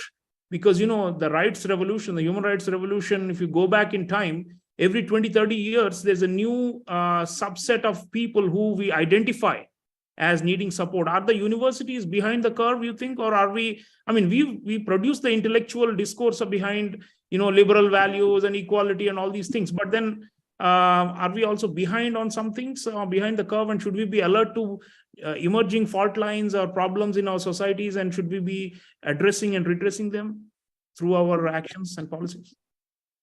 Universities are where the change should happen, in my view. We need to challenge, or to use Professor Kathy's phrase, disrupt the discourse. Let me take a quote here, or just quote something. The process of recognizing and unlearning unconscious biases is an ongoing task. Many of us are not aware of, we are unconscious of our biases. I realize that in myself, I have a lot of biases. I had many walls within me, and I've tried to dismantle those walls, but still there might be walls that are still within me. So at the university, this was something that I'm trying to do in my interaction with my students. Explore the problems that we have and try to come up with solutions. A couple of things that I wanted to just comment on. Quickly, if you can conclude, Professor Netto. We are out of time. Yeah. Yeah. Okay, then fine. Up to you.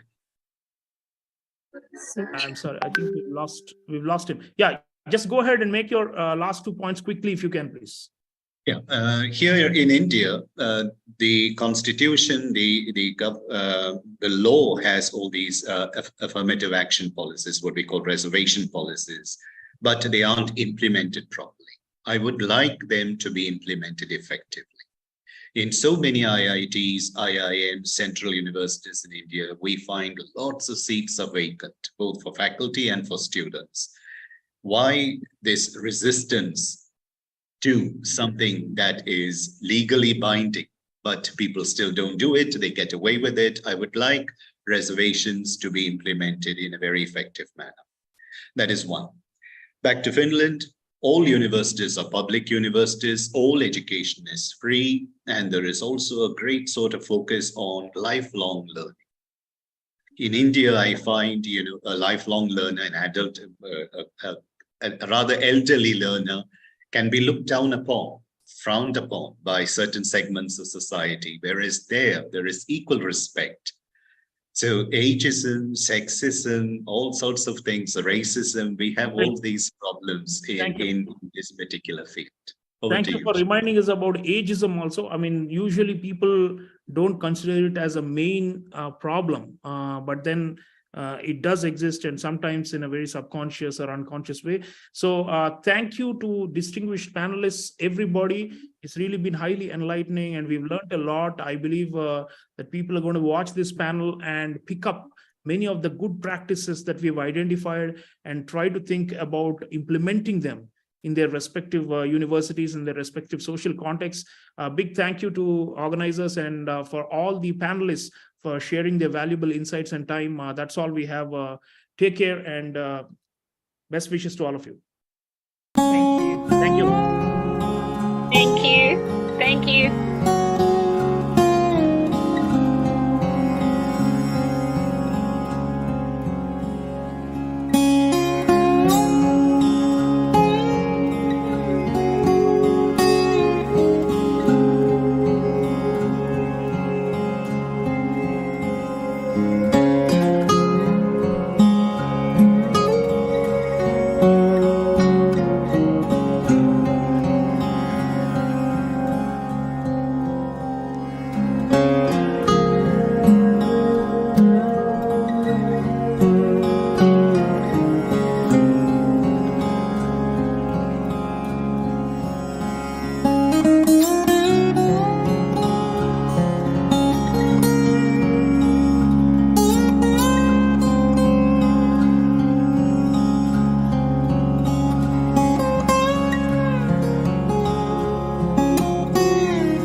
Start? Yes, sir. All right. So good morning, good evening, and good afternoon to you, depending on which part of the globe you are in. Thank you for being here. I'm Raj Pandit, Dean of Jindal School of Environment and Sustainability at the OP Jindal Global University and moderator for this discussion. The title of the theme of this session is Shifting Goalposts, Universities' Role in Achieving Sustainable Developmental Goals in G20 countries. At the outset, on behalf of the OP Jindal Global University and on my own behalf, I welcome the distinguished speakers to the session. I also extend a warm welcome to the participants who have joined us or will be joining us on the online platforms. Today, the distinguished panel of speakers with us here are Professor David Feingold, who is President of Chatham University, USA, Professor Richard Follett, Deputy Vice Chancellor, Global Engagement, University of Exeter, UK, Professor Joseph Wong, Vice President, International University of Toronto, Canada, Professor Miki Sugimura, Professor, Department of Education at Sophia University, Japan, and last but not the least, Professor Meera Sampath, Associate Dean for Research, Birmingham University, USA.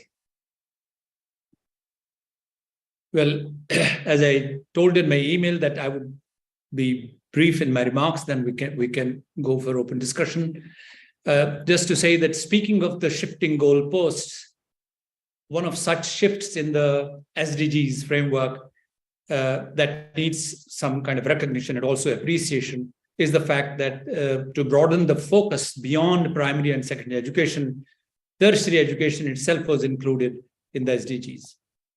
In that sense, as universities, we are part of the shifting goalpost, if I may. Briefly, before I hand over to the floor to the first speaker, may I, with your permission, put the session in the context. Universities, as we all believe, as we all know, that are uniquely placed to make effective interventions in the success of sustainable development goals. I say so because, as opposed to the primary and secondary education institutions, universities are both creators and deliverers of knowledge. We also are the creators of final products, be it human resource, be it technology, policy, administration, etc. And these products enter the society and markets, and they become important drivers and influencers of actions, whatever, or inactions, many a time. That said, I also wish to make a couple of broad issues, to point out to broad issues under the broad framework of a sustainable development paradigm, which as academics and researchers and policymakers or even influencers, we may like to highlight and ponder on. These are broadly the orthodoxy of economic development model itself, to the universality of themes as well as approaches to achieve sustainable development goals, which is essentially still a top-down approach. And third is lack of appreciation for inclusion of regional local approaches or practices to achieve sustainable development goals, particularly in the context of international development. There could be many more, in fact, many others as well, but I just thought that I would broadly touch upon these. And I will stop here and end with a personal note on the broad subject. I have argued elsewhere that sustainable development is an oxymoron. Therefore, we may have sustainable living as a more sustainable and achievable goal rather than this sustainable development itself. But that I will leave for another day. So I would, now with these brief remarks, I would go to the first speaker for the day, for the session, Professor David Feingold.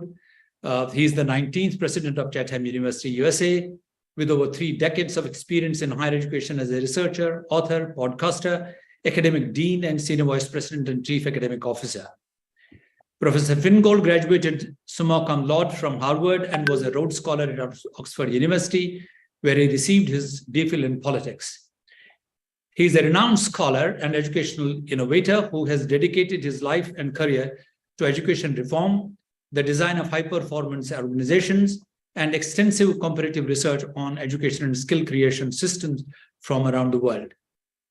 For his interest in lifelong learning, Professor Feingold has led a range of key initiatives, including overseeing international programs of continuing studies, expanding partnerships with community colleges. We are happy to learn that Professor Feingold, along with colleagues from Tata Institute of Social Sciences here in India, was one of the 4 recipients of Obama's Think 21st Century Knowledge Initiative Award to build higher education capacity in India. Welcome, Professor Feingold. You may give your initial remarks now. You have 4 minutes, as I said earlier. Please go ahead. The floor is yours. Thank you so much, Raj, and thanks to the organizers for including me in this very impressive global summit. I'm going to speak briefly from 2 perspectives. First, as the 19th president of Chatham University, but also as the chair of the President's Advisory Council for Second Nature, a body which brings together 450 universities from across the US that have committed to getting to net zero in our operations. Chatham, for those who don't know us, was founded back in 1869 as the first opportunity for women to get a degree in our region in Pittsburgh, Pennsylvania. We have been committed since then to creating educational opportunity and moving forward on social justice. And we're very proud that our most famous alum is Rachel Carson, the author of Silent Spring and one of the founders of the modern environmental movement. To honor her legacy, back in 2008, we were given a nearly 400-acre farm, and we have built that as the home for our School for Sustainability, investing $50 million to create the greenest campus in the US, which serves as a living learning lab for how to live sustainably, as Raj has urged us, how people can envisage and see in practice a more sustainable future that combines geothermal, solar, wind energy with microgrids, organic agriculture, and is a place where students can work with faculty on hands-on project to build a greener future together. At Chatham, we are committed across the university on the SDGs. Every student must take at least 1 course on sustainable development. And we believe that it's not just to train the specialists and innovators who will move this forward, but that every informed citizen, government leader, and business leader needs to understand the systemic challenges we're facing as a society and the $30 trillion opportunity in solving these. Second Nature is an organization which, if you're not familiar, I would encourage all to consider getting involved with and joining, because we work together as a higher ed sector. We met at the most recent climate summit to try to advance climate action. And Second Nature recently recognized this need to accelerate movement on climate by shifting its focus from helping individual universities get to net zero to recognizing that universities are key actors where we need to bring together all of our stakeholders, faculty, students, alums, working with the community and policymakers to leverage all of our capabilities to not just move our institutions, but our whole regions and countries forward. I look forward to the discussion.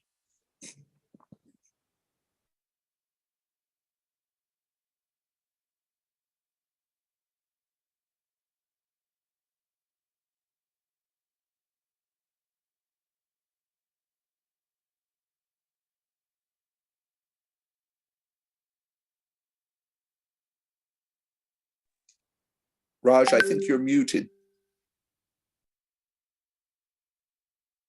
Sorry, let me, these hiccups will keep on happening. All right. Okay. Thank you.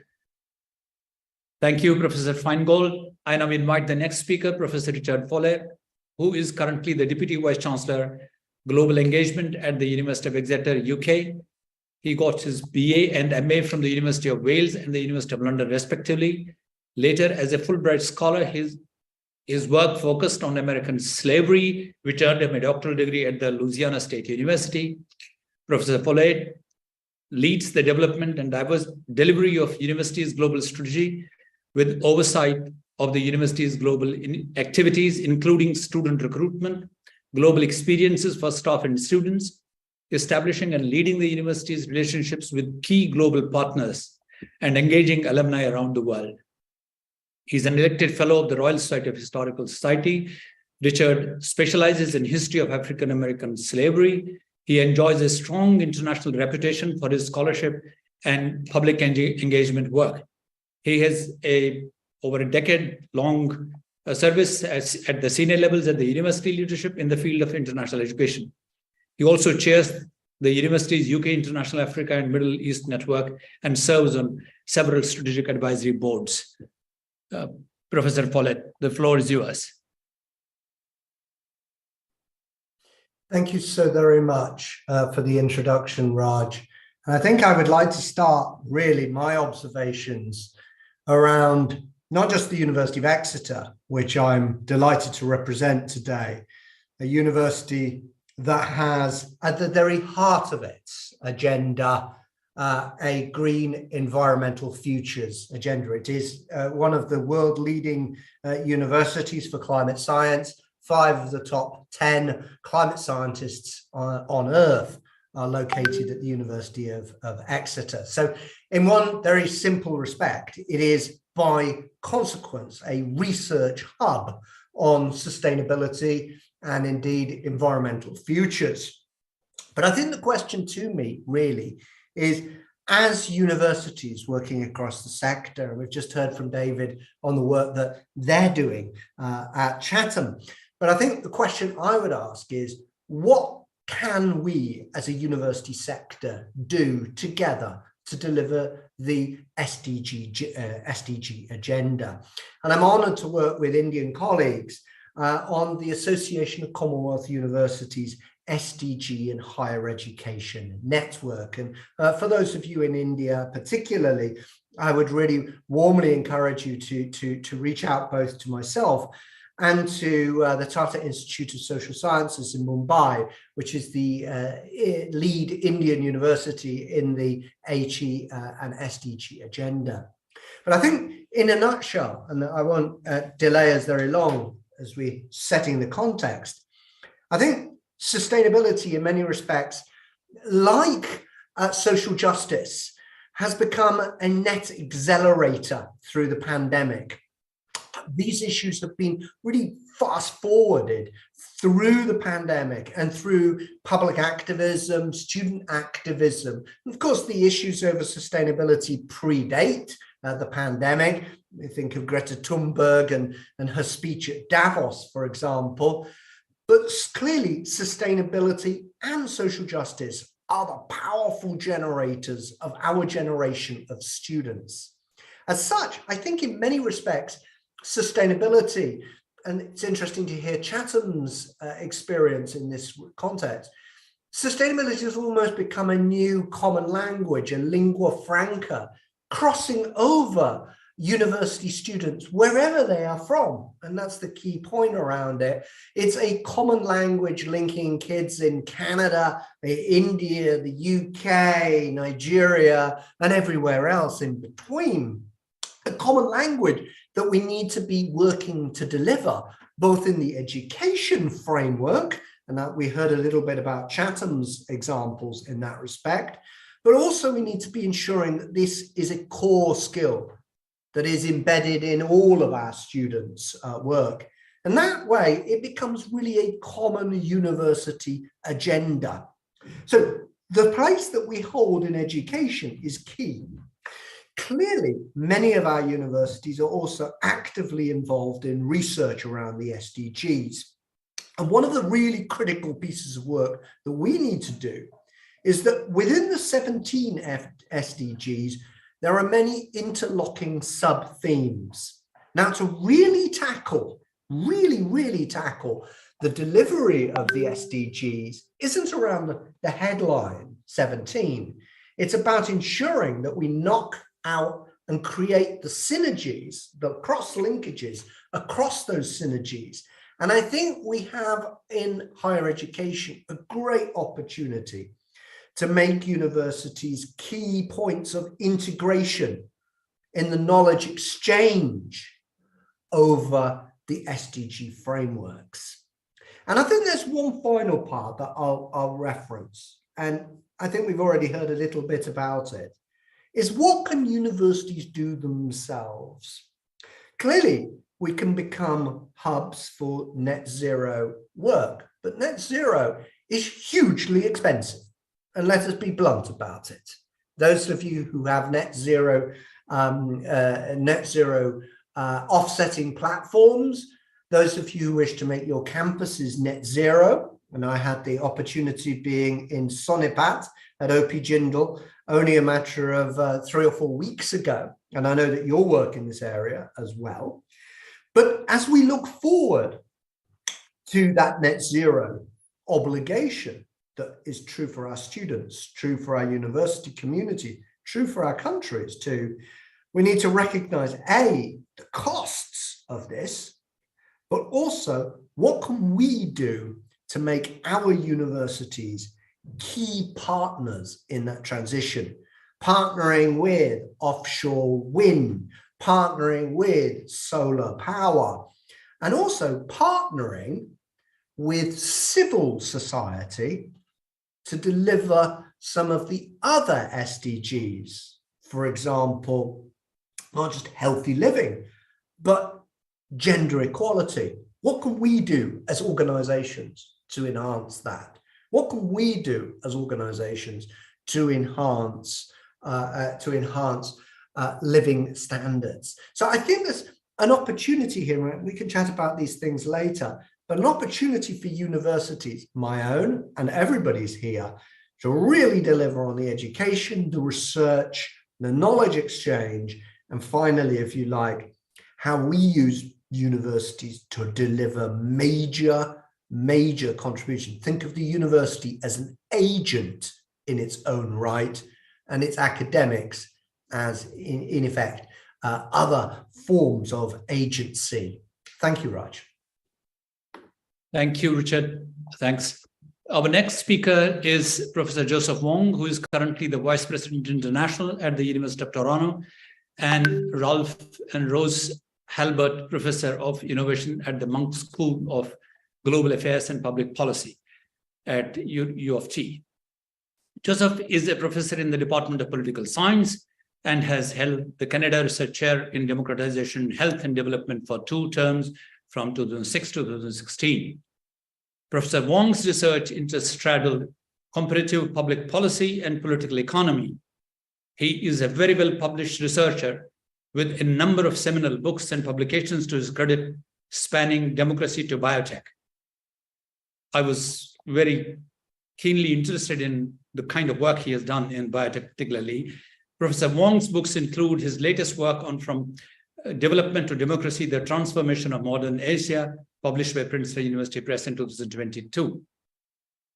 Inspired by the Sustainable Development Goals, in collaboration with the MasterCard Center for Inclusive Growth, Professor Wong founded the Research Alliance, and he also runs the Public Policy Innovation Lab.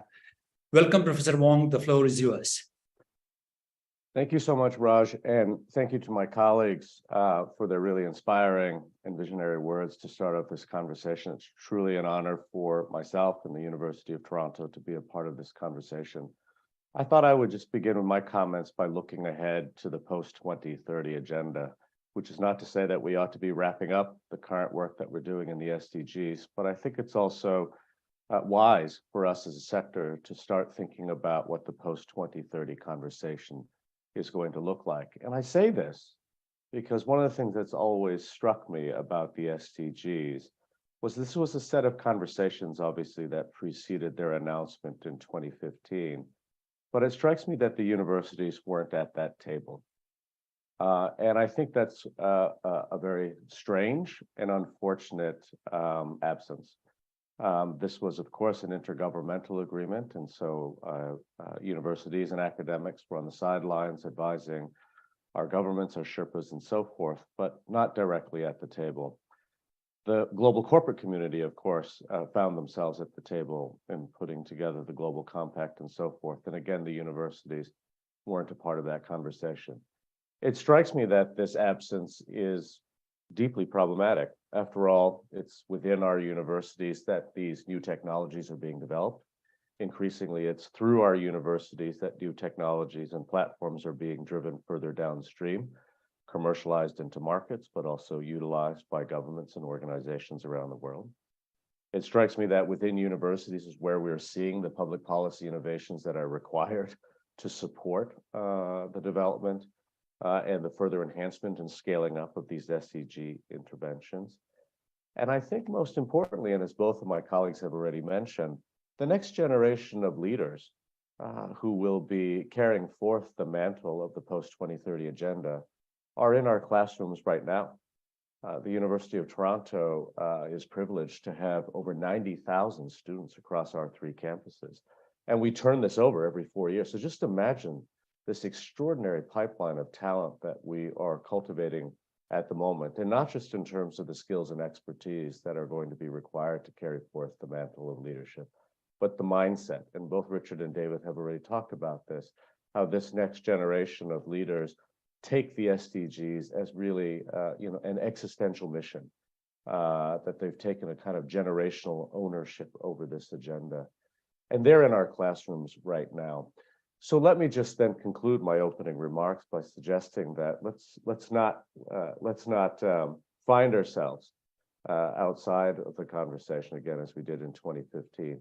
It's as though the SDG agenda, if you think about it in cartographical terms, was a map in which we had baseline, which was the starting point, and we had a set of targets, which was our final destination, with very little sense of how we were going to get from point A to point B. And it seems to me that that's precisely the kind of knowledge that universities can provide. So I'd encourage our colleagues as we move forward and we start thinking about the post-2030 conversation, that we coalesce, galvanize, get our ducks in order, and that we as a sector find ourselves at that table in order to establish the next agenda. Thank you. Thank you, Joe, for these lucid remarks. Our next speaker for the session is Professor Miki Sugimura, who is a professor of education at Sophia University, Japan. She earned her undergrad BA degree in education from Okanomizu Men's University and MA and PhD degrees in education from the University of Tokyo. Professor Sugimura is a renowned scholar focusing on education and sustainable development, citizenship education in the multicultural societies, cross-border migration, and the nation state. She also works on transformation of civil society in the post-globalization world. Professor Sugimura has extensively contributed to our understanding of sustaining cultural connectivity between internationalization and localization, which is particularly important in the context of sustainable development goals and significance of liberal arts. She has also worked on significance of liberal arts program in higher education. She would surely tell us something about the curricular aspects of SDGs and transnational education. Professor Sugimura was appointed as a member of International Expert Group on the revision of 1974 recommendations by UNESCO in 2022 and is currently the principal investigator of comparative and international education research at Sophia University and for education for sustainable development in Asia, and is also the principal investigator of international collaboration research on visualization of students' learning outcome in higher education. Welcome, Professor Sugimura. The floor is yours. Thank you very much, Professor Raja. Very kind introduction. Good morning, good afternoon, and good evening, everyone.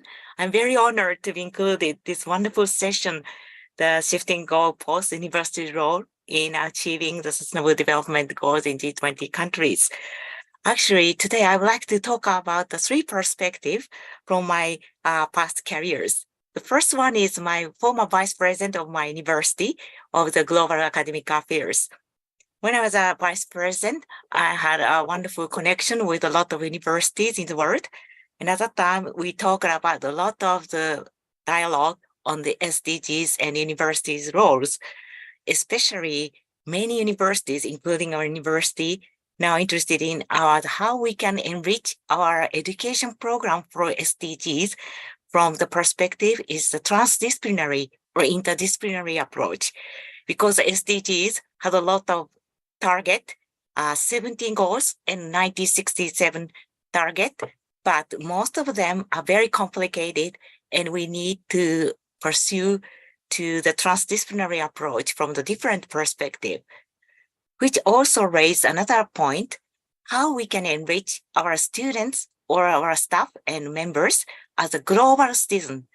Now SDG Goal 4 point on the education, point out the importance of the equity, diversity, and inclusion, including the global citizenship and education for sustainable development, ESD.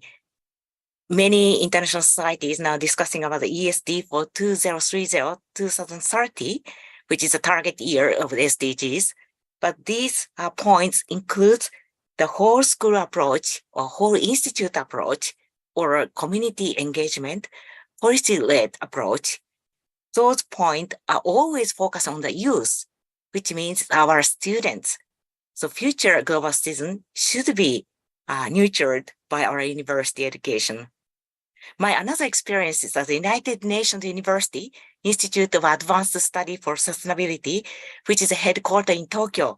Now I'm a visiting professor there, and UNU IAS organized a wonderful universities inter-regional network, which called is ProsperNet, which focusing on the graduate education on the sustainability, which includes 51 Asia Pacific regions universities focusing on the sustainability studies. Another my experiences at the UNESCO, as already Professor Raja kindly introduced, I was a member of the international expert group on the revision of 1974 recommendation. Some of you know about this recommendation, which was created about more than 50 years ago. At that time, nobody expected such kind of complicated era like this. But this recommendation focused on the peace, human rights, and those points also raise the importance of the international cooperation. Now UNESCO and international world has discussing how we can revise this 1974 recommendation can be adjusted to the modern era. And we proposed one draft last year, focusing on the peace, human rights, and sustainability. Now this recommendation is under the member states discussion, and maybe this year in autumn, UNESCO General Assembly will discuss to finalize this revised recommendation. So this point is also raised the importance of the university's role for creating the future's global citizen and education for sustainable development. The lastly but not least, I like to emphasize the importance of our future collaboration and solidarity. Last year, the UNESCO issued a wonderful report, The Futures of Education, and also they organized a Transforming Education Summit, which was held in New York headquarters. And they are also discussing about the importance of the universities, not only universities, but education sectors, the international cooperation and solidarity. This is also important for our education program of the university to enrich more from the transdisciplinary and also multi-perspective. For example, now we are now still in the COVID situation, but this also gives us another new format or new normal learning and teaching style in the university. Sophia University now very, very involving in the COIL, collaborative online international learning. This is not only just connecting the network by online or virtual, we also enrich our classroom education by connecting professors and professors, classrooms and classroom, and also students' activity are more enriched by connecting on the virtual education. So I think most of your university also introduced this kind of the hybrid style, but now we are pursuing the new possibility and the new role of universities in this complicated era through those kind of a new format of education. So I'm very, very happy to discuss these points tonight. So thank you very much for listening. Thank you. Thank you, Professor Sugimura. The next speaker for the session is Professor Meera Sampath, who is currently Associate Dean for Research at Watson College of Engineering and Applied Sciences, Binghamton University, USA. Professor Sampath received her BE, MTech, and PhD in Electric and Engineering from Anna University, the Indian Institute of Technology, Kharagpur, respectively, and also later at University of Michigan, Ann Arbor. She is well known and recognized worldwide for her contributions to the area of discrete event systems and automated failure diagnosis. Professor Sampath is uniquely placed to be talking about her own experience in beyond the academic career, though she has a very distinguished academic career as well and holds 15 US patents. Dr. Sampath's current research interests include social implications of technology and socially responsible automation. Professor Sampath was formerly Associate Vice Chancellor for Research at the State University of New York System and leader SUNY's system-wide artificial intelligence research initiative, including SUNY IBM AI Alliance and SUNY AFRL AI. Professor Sampath, the floor is yours. Please go ahead. Thank you. Good morning, good evening. It is an honor and pleasure to join you all today. My very warm thanks to OP Jindal Global University and to the organizers of this conference for their very kind invitation. And greetings to my distinguished fellow panelists and Professor Pandit. Complementing the excellent insights shared by the previous speakers, I would like to focus on the role of research and innovation in achieving sustainable development, and in particular, socially responsible research and technology development. Now, at a very high level, as we all know, there are two categories of research. One that is curiosity-driven, that pushes the boundaries of science and spurs new discoveries from quantum theory to giant black holes, maybe. The other, what is called as use-inspired research, aims to address key economic priorities and societal challenges while also solving major technical and scientific problems. In the United States, the National Science Foundation, for example, has been heavily promoting use-inspired research in many areas directly linked to the SDGs, such as, for example, climate change and clean energy, food and nutrition security, and improving the quality of life for people with disabilities. At Binghamton University, promoting such use-inspired research is a very key focus for us. At an institutional level, we have created platforms to bring such multidisciplinary experts together, provide them with the right support infrastructures and the right incentives to carry out such research. And we have also invested significantly in promoting community engagement in driving such research.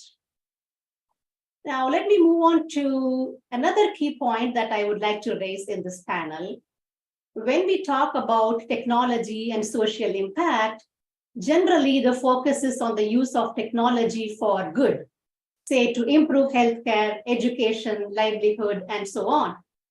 But most technologies, especially those that can have a transformational impact on society, can also have serious unintended negative consequences. Think, for example, of the internet, social media, AI, or automation and its impact if it is not used appropriately on productive jobs and employment. That is an SDG goal as well.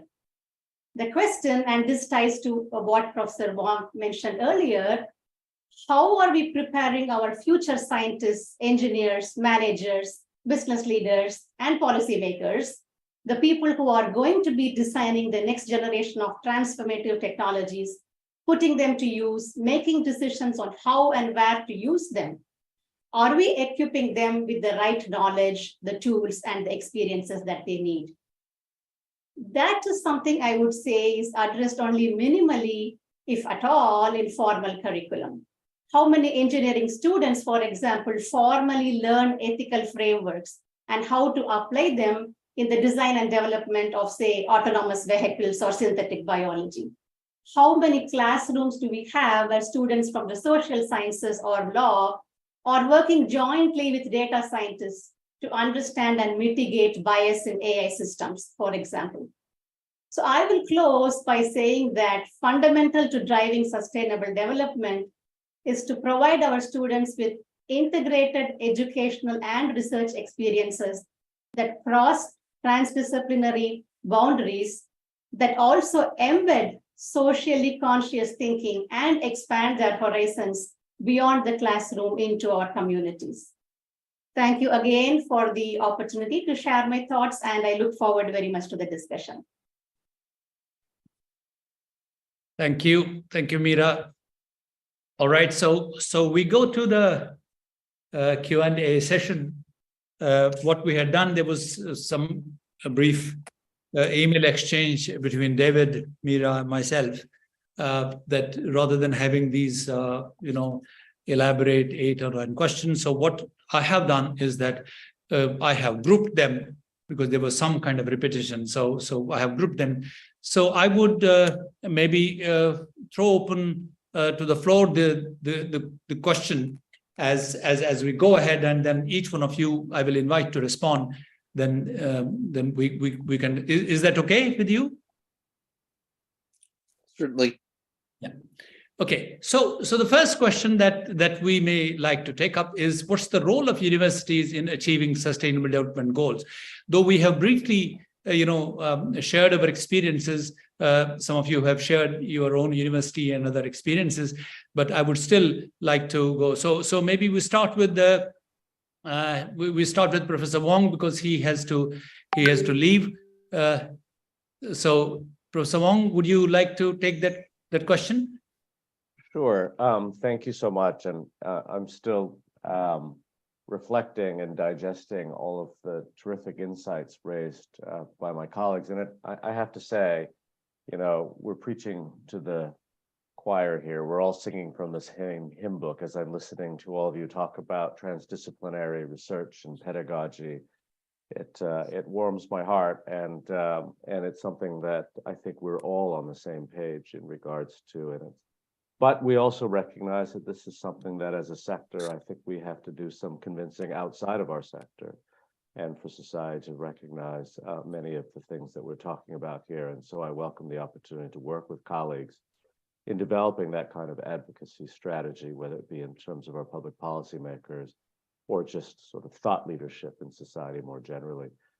One of the things that I thought I would comment on, though, in terms of the specific role that universities can play is to leverage our extraordinary convening capacity as a really distinctive institution within society, and actually an institution that is shared across all socioeconomic contexts, all geographical contexts, and so forth, whether we're talking about universities in high-income countries or universities in low middle-income countries. We share similar missions, and we share the same characteristic of having extraordinary convening capacity. We're not governments, we're not the private sector, and we generally have scale that outstrips anything we might see in the NGO sector. So that puts us in a very distinctive position to partner, I think, in very new and interesting ways. And one of the things that the University of Toronto has been engaged with is developing more partnerships with institutions in what we might call the Global South, or institutions in low and middle income countries.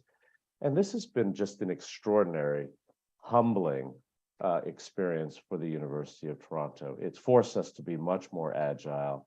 It's forced us to eliminate the kind of clumsiness that you might expect from a big, well-resourced institution in the global north in terms of its partnership building with institutions elsewhere. And one of the things that has emerged through this process, and something that has really become part of our lingua franca at U of T, and I suspect elsewhere, is this idea of co-creation. And how do you co-create partners with institutions that share similar missions but may not have the same kind of institutional features and resources. And this is, I think, really deserves some deep thinking, as well as some self-reflection. And then, as always, how do you put this into practice? And just a couple of things that we've reflected on at U of T as we've begun to develop these kinds of collaborative partnerships is moving from a kind of transactional partnership building process to one that's much more relational, where we are focused more on the process of partnership building as opposed to simply the outputs. We have deliberately moved from any notion of hierarchy to a much more inclusive conversation. And part of that, of course, means then redefining what it is we mean by the value in these partnerships to really aligning our values as institutions. And I would just say, as a final point, a focus more on equity as opposed to equality, recognizing that institutions in different settings bring different things to the table. And how do we redefine the currency that we are making these kinds of exchanges and so forth? This is all to say, this is, I think if we were to be honest, this is really greenfield for many of us. This is an opportunity that many of us are only just beginning to think about quite deeply and quite seriously. And so I welcome other thoughts and reflections on this. The U of T has just recently established the U of T Center in Mumbai. And this has opened up a whole new vista of opportunities for us. But as I always say to our colleagues here at U of T, we need to be very careful. We need to infuse this new center with a spirit and practice of co-creation. It cannot be an instrument of hierarchy or dominance. It really does have to be in the spirit of co-creative partnership building. So again, I think if we would all be truthful, and we were to be truthful with one another, this is something that's a big undertaking, and that we have to approach it with a new kind of modesty. And so I welcome thoughts and insights from other colleagues as well as we move forward. Thank you. Thank you, Joel. Thank you. David, would you like to take it forward? Role of universities? Sure, I would second everything that Professor Wang just said. I would say, unfortunately, in the US, we face an additional challenge that I think are not present in a lot of the other countries represented on this panel and in the participants, which is climate change itself is a political issue. Although it is not for our young people, the overwhelming majority of which recognize the science behind it. In the US, we are still unfortunately engaged in deeply partisan political debate about climate and how to solve it. And so the convening role of universities as institutions that focus on facts, on respectful dialogue and debate is even more important than it's ever been in my whole life and career, because we are losing that, unfortunately, in our country in the public discourse, and we're running out of time. And so maybe the only place where I would disagree slightly with Professor Wang is, while yes, we need to focus on 2030, I think the latest UN report suggests we can't wait till then. We have an absolutely literally burning platform and need for action. And we all as institutions need to inspire the folks to take that action now, not just to teach about it or do research on it, but I very much agree with Mira that we need to focus on the use cases. And the good news is that's also what we've learned is the best way to teach our students. Take real world problems, get them in multidisciplinary teams, work with community partners, corporate partners, and solve those problems now. That's what we need to do. Excellent. Thank you. Thank you, David. Mira, since you were named, so I might as well come to you. You reflect a bit more on this. Thank you. Yes, I think I would very much like to re-emphasize the wonderful points made by David and Dr. Wang. I think to re-emphasize what I said earlier, a fundamental role for universities is to encourage more faculty and students to really take up such goal-oriented, use-inspired research. I mean, fundamental research is always exciting, but I think focusing on use-inspired research with a very specific purpose is something that universities should do. And again, going back to what Dr. Wang said, the whole idea of co-creation is very, very critical here. Co-creation and with your partners, but also co-creation with the community. and to re-emphasize what I said earlier, to look at both the positives and the negatives of the technologies that we may be developing. And a big role for universities in that particular regard is to provide the right structures by which faculty and researchers can engage with the community. At Binghamton University, for example, we have a Center for Civic Engagement that plays a very, very vital role in connecting faculty and students with the larger community, and also providing people with the right incentives. We have our rewards and recognition, for example, for faculty who engage in community-focused learning and community-focused scholarship. So I think a big role for universities is to encourage, focus the culture more on such use-inspired and society-focused research. And of course, that goes a long way in also driving inclusivity within the campus. But another key point I would like to say is that we talked about students and the role of the classroom in driving SDGs. We talked about community engagement and research. If there is a way for universities to treat their research mission, their education mission, and their service mission as one integrated priority, if that could be done, I think that would go a very, very long way for us to be able to really pool our resources and have the maximum impact. Thank you. Thank you. Before I just say that as part of Institution of Eminence, which OP Jindal Global University is part, so one of the key, facets of Institution of Eminence is that how do we engage in a more socially responsible and useful research activity and community engagement at that. So the point well taken. Richard, would you like to come? I may request, because we're just left with about half an hour, so we have 4 more broad questions to address. So Richard, would you like to reflect on the role of universities, because you have been driving a whole lot of things at Exeter related to this? Thank you very much. And I think the role of universities, as I alluded to earlier, has to be catalytic. We have to be, and I agree completely with David's observation, we are on a burning platform and we need to deliver that change now. Now, how are we going to do that within a packed agenda for universities, within a politically charged environment, such as David's alluded to in the US, but inside a mix of other conflicting agendas that make the makes SDGs all the more important, but all the more distant in terms of partners, particularly in the global South, where issues, for example, of climate change are very much tied up with economic development and indeed with the legacies of colonial rule. And Joe was absolutely right in his comments around the work that they're doing in Mumbai around creating a sustainable partnership model, one that delivers upon the SDG, but does not preach upon the SDG agenda.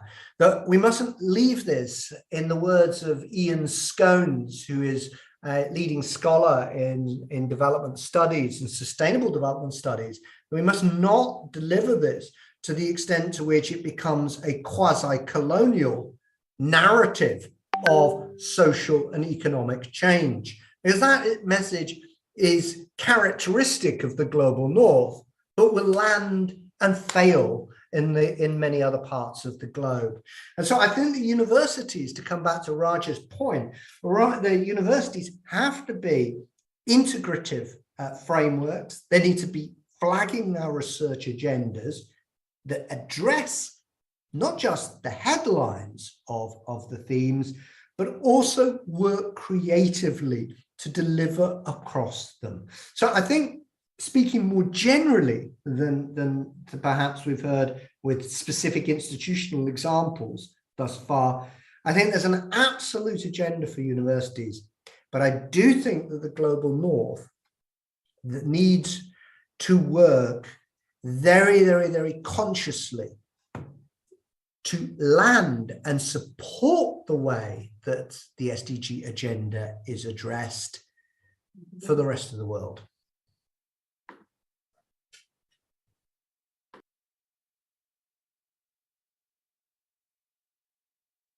So, yeah, hello. Can you hear me? Yes, can hear you. Okay, okay. So Richard, I think, abruptly dropped it. Okay, Professor Sugimura, would you like to come in and then we go to the next question, please, briefly. Yes, very much for giving me opportunity. Yeah, actually, I also would like to echo the Professor Wong's point out is the co-creation. That is a wonderful point for us to pursue together. If we can pursue that point, maybe we need to nurture the critical thinker, the critical thinking or creativity. Those are global competencies should be very important for our education. But also I would like to focus on the research, because now different from the primary and secondary education, now our higher education sector can enjoy more the kind of academic freedom to ensure the transdisciplinary or interdisciplinary approach, so which is very important point for the education for sustainable development. So in that sense, maybe research always should be very important basement of creating the new education program, I think. So in that sense, maybe those kind of global competency should be also very important point when we think about the evaluation of the student learning outcome and also faculty and staff development in the university, I think. Thank you very much. Thank you. Thank you. The next point I wish to discuss is this, how do we then at universities, how do we engage with local communities?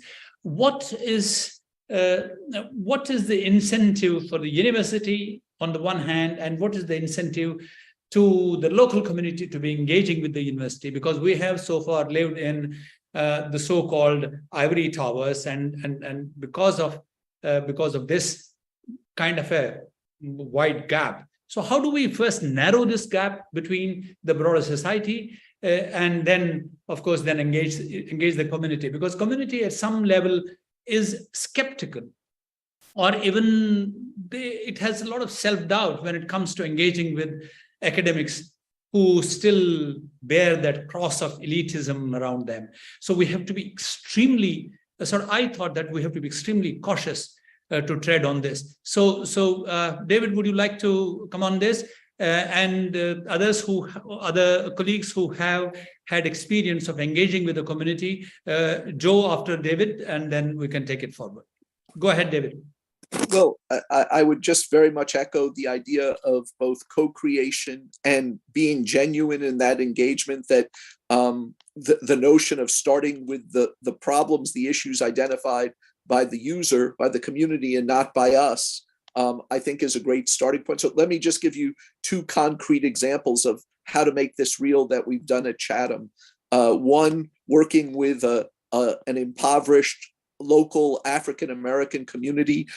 We have helped them to make their community more sustainable by working on projects that they've identified, transforming vacant lots into urban gardens, transferring our technology around aquaculture so that they could model a circular economy. They could cultivate fish and use the waste of fish to grow herbs and tomatoes and other vegetables. Another one during the pandemic. So I think around the world, restaurants closed overnight, and we saw lots of food insecurity. So our food studies program worked with local restaurants and food service organizations to organize a program where customers could place an online order, the restaurants got business, and then the food was delivered to people in the community who had need. And so I think by being genuine and engaging around the problems that exist in our communities and those opportunities, we can help both. And as I alluded to earlier, what we found is that also is the most meaningful learning experience for the students, because it's not just book learning or a test, it's having a chance to work together to solve real world problems. Excellent. Joe, would you like to go? You're on mute. Just a quick comment before I have to take off. I want to actually tie it back to David's point around the very fraught sort of partisan context within which many of our institutions are operating, and I both empathize and sympathize in terms of the kinds of battles that we have to be contending with all the time. Where universities are seen as the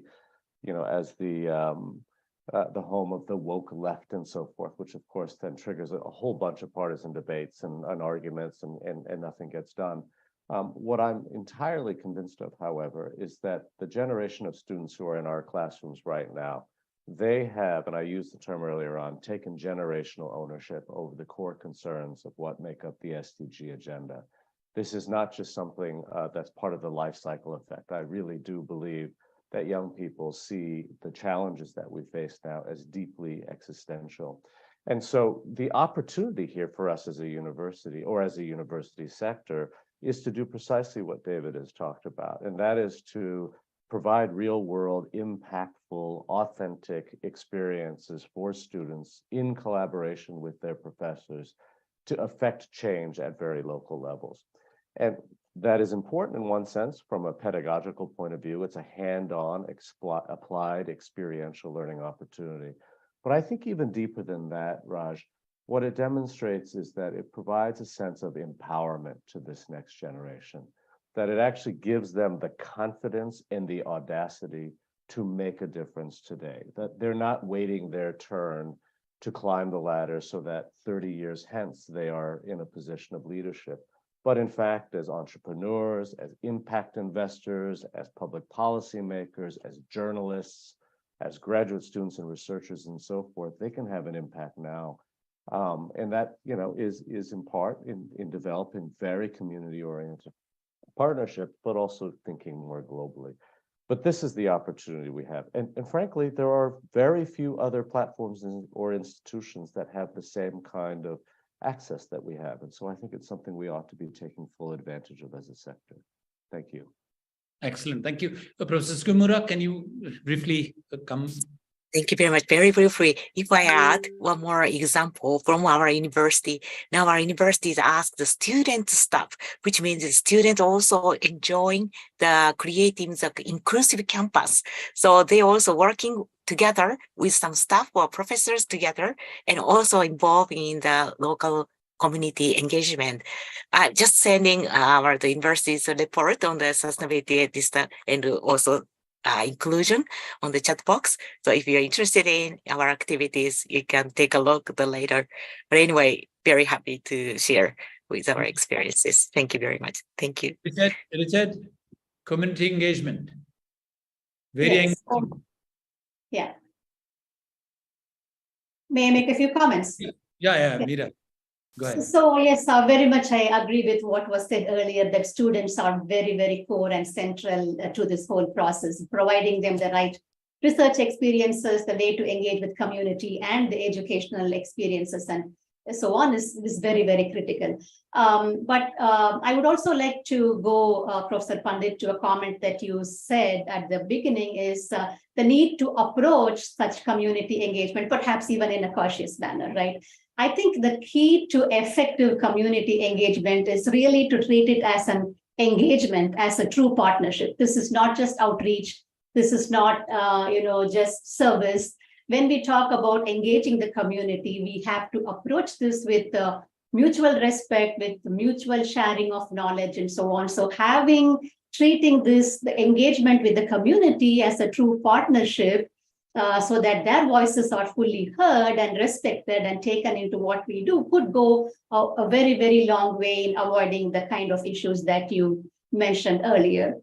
Of course, sometimes this could be done. I talked earlier about having a formal structure like a Center for Civic Engagement. Entities like that act as a facilitator, that act as a mediator between our researchers and students, and the larger community can also play a very critical role in avoiding some of the concerns or potential issues that you talked about earlier. Another key point in community engagement, I would say, is to bring to the table for discussions, not just the experts, not just the people who we think are going to directly benefit from a technology, but also to make sure that we consciously identify and bring to the discussion people who are typically left out of such technology conversations. And these are the people who are likely to maybe negatively get affected by the consequences of technology development. So focusing specifically on the people who may benefit, but also the people who are typically left behind, and these are typically our vulnerable populations. Giving them a seat also at the table would make for very effective community engagement. Thank you, Meera. May I come to the last two questions?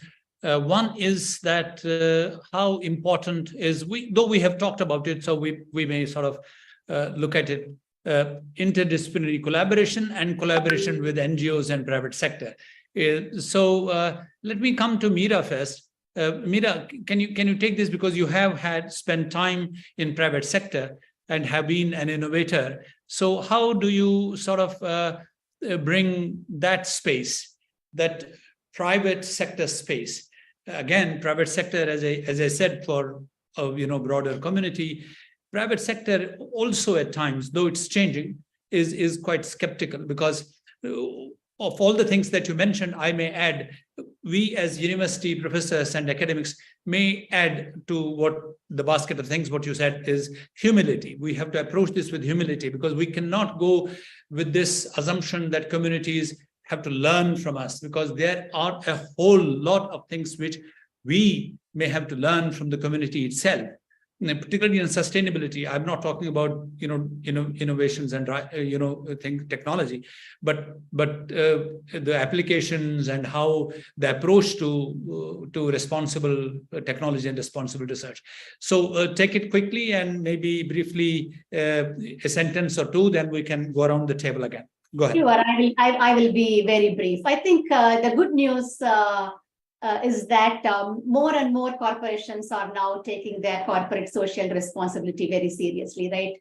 CSR is not just philanthropy or charity as it used to be. There is increasing awareness that what is good for the business, it can also be good for society, or vice versa. What is good for society can also be good for the business. So there is more recognition of such shared value and shared value creation. So a key role is for universities in this context to identify those partners who are in the private sector who are much more focused on creating shared value, and to give our research, our faculty and our students the experiences to work with such partners. And of course, such industry partners may also be much more inclined to sponsor or fund projects that we are interested in, given their social, corporate social responsibility interests. So I will stop there.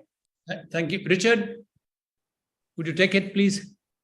Take it from Richard. Yes, absolutely. I think actually it's a really live topic. So at the University of Exeter, we have a leading mining school, one of the top 10 in the world.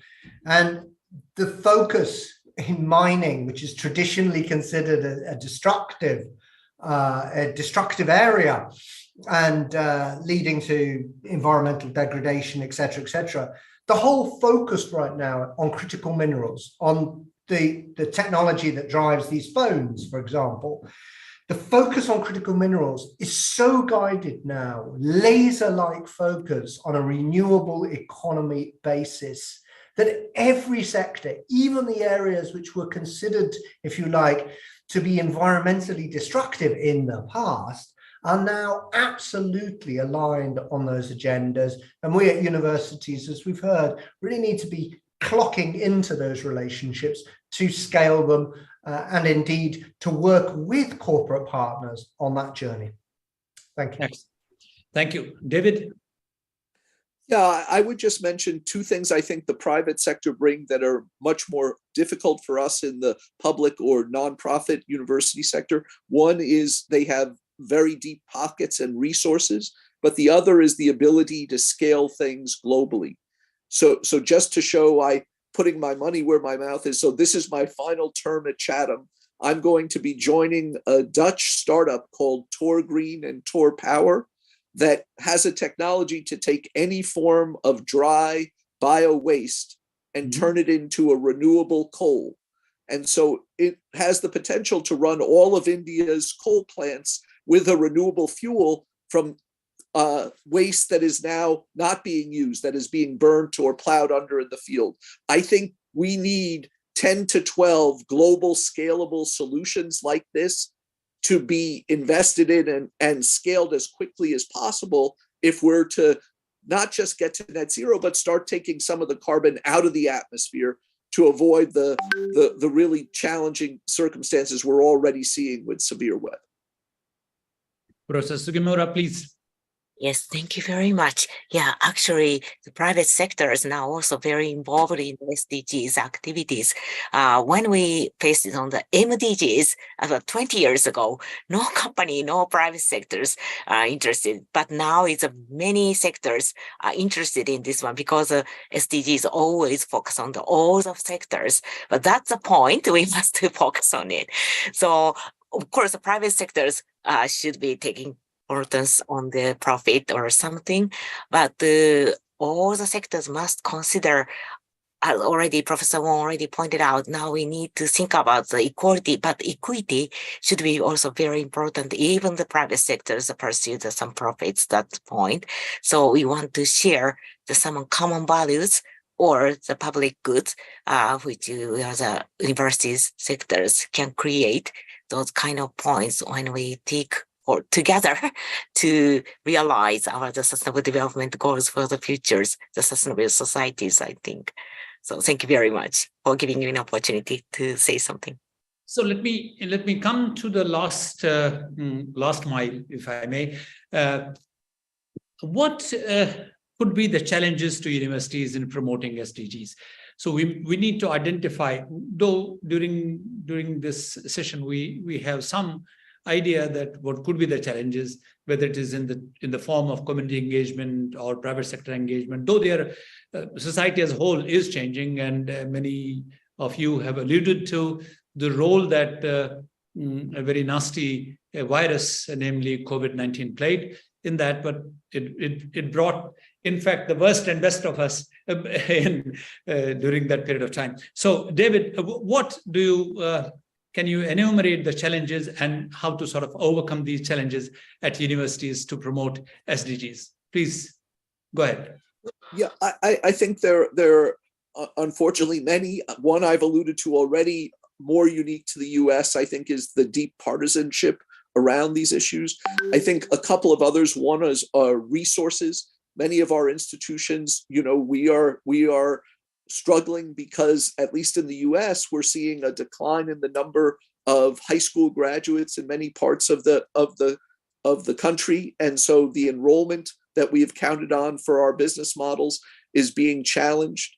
I think the other is that we're already seeing the impacts of climate change. So just yesterday, I was concerned, could I join you, because we lost power due to a severe storm that came through Pittsburgh. And so we're going to see more and more, not just resource constrained, but we're going to be having to spend more of our budgets to deal with resiliency and the impact of climate.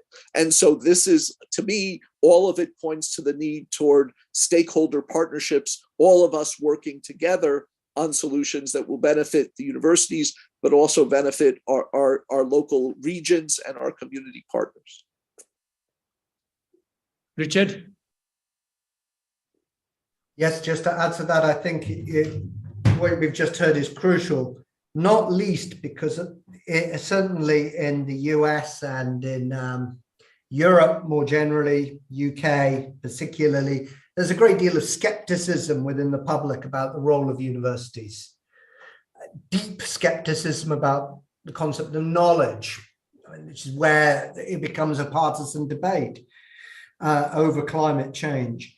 And given that there is skepticism, and even despite creating the vaccines that solved COVID, you'd imagine universities would be riding high at the very moment, but we're not. Globally, we are embattled in our political context. And I think one of the challenges we face is cutting through at the moment as universities and as knowledge leaders, cutting through to the public debate, which is being led by other stakeholders. And I think part of the work that we need to do is creating the partnerships that we've just heard about that deliver demonstrable, proof-led, evidence-based changes that you can measure up and say, the university did this and university did that. And I think one of the points David said earlier is also very true. Universities are actually very small organizations. Some of them are really very small, but even the largest universities in the world are themselves, in comparative terms, relatively small organizations. How do we, as institutions, make those changes? And that's part of where we need to work together in these types of networks to deliver meaningful change. Thanks. Professor Meera? Yes, I agree very, very much with the comments that have just been made. I think changing the public perception, having this positive impact on the community to be perceived by the community is very, very critical. I also agree that resources are key for universities to be able to make a large impact, particularly large sustained impact, to be able to scale our impact and our solutions. But I'd also mention one other thing, which is a cultural shift, right? We talk a lot about multidisciplinary research and so on. That really also requires people to be able to shake hands across the aisle, to be able to communicate effectively with people from other disciplines with mutual respect and with mutual knowledge sharing. So I think this is a whole set of challenges, from having the right cultural mindset within our institutions to be able to work across the aisle, to be able to work with our community partners, and yes, as was mentioned earlier, having a positive impact in terms of the community acceptance and mindset is very critical. Professor Sugimura, please. Thank you very much. Now our university sector has been facing the neoliberalism, and the internationalization of higher education accelerate more the competition or efficiency. That's the point we must face and overcome. On the other hand, but the internationalization also give us a lot of opportunity for our collaboration and cooperation more. So in that case, we can create a kind of the good academic platform through those kind of international program. But another point is raised, but those kind of is a transparency or a credential system, how we can create those kind of the common base platform for sharing values and knowledge and curriculum like that. So in that sense, we need to more promote the dialogue or the discussion among the universities in the world, which also can give us a lot of opportunities to create a good, more multidisciplinary approach for realization of SDGs, I think. Thank you very much. Thank you. Thank you. I think we had a wonderful session. I thank all the distinguished speakers, Professor Feingold, Professor Follett, Professor Wong, Professor Sugimura, Professor Sampath, for sharing their views and participating in the question answer session. We had quite wide-ranging, may not be in-depth discussions, but have covered various disparate topics related to role of university in achieving sustainable development goals. Not only in the context of G20 countries, but also in the global context. So now, briefly, if I may summarize a couple of points, which has been my own learning in this whole session, is that a couple of points that have emerged during the discussion is this concept of co-creation, which I think most of us agree that we have to learn to do it together, even if we are at different stages of development or resource availability. The second most important dimension that I think most of us have sort of touched upon is how to make this, if I may use this word, though it is a very tall order, politically neutral, how sustainable developmental, agenda or goals could be made politically neutral. I know it's a very difficult thing to say, but how to develop a bipartisan or multipartisan, because North America has bipartisan democracies. We have innumerable partisan democracies. So in India, so that is that of course is a challenge. And the third thing, which I liked, the idea that most of the future of these SDGs and the future of universities, since we are holders of futures in our own classrooms in terms of students who, in a sense, have adopted this idea of sustainability, in a sense, particularly with reference to climate change and the impacts it has had on our lives, as their own agenda. So they did not need much of persuasion, possibly. So the youth, so engaging youth in not only in our classrooms. The fourth thing which we have also touched upon is how to now take it beyond the classrooms. So classrooms are covered, research labs are covered, how to take it beyond the classrooms to and engage community. Perhaps bring them as equal partners. So stop talking about equality, but equity. And as I said earlier, I want to reemphasize, perhaps sort of approach this with more humility.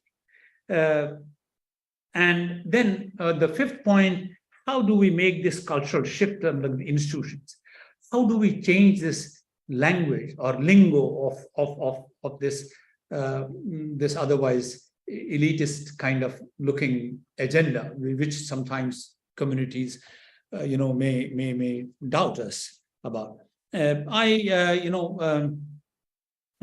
This is an traditionally what has happened has that sustainable development as a paradigm look at the world from Washington, D.C., somehow, whether we like it or not. So how now do we bring it to grassroots? How do we convince our people that, no, this is for you, this is meant for you, if we need ourselves? So therefore, can we change both the narrative as well as the language of this? This is important.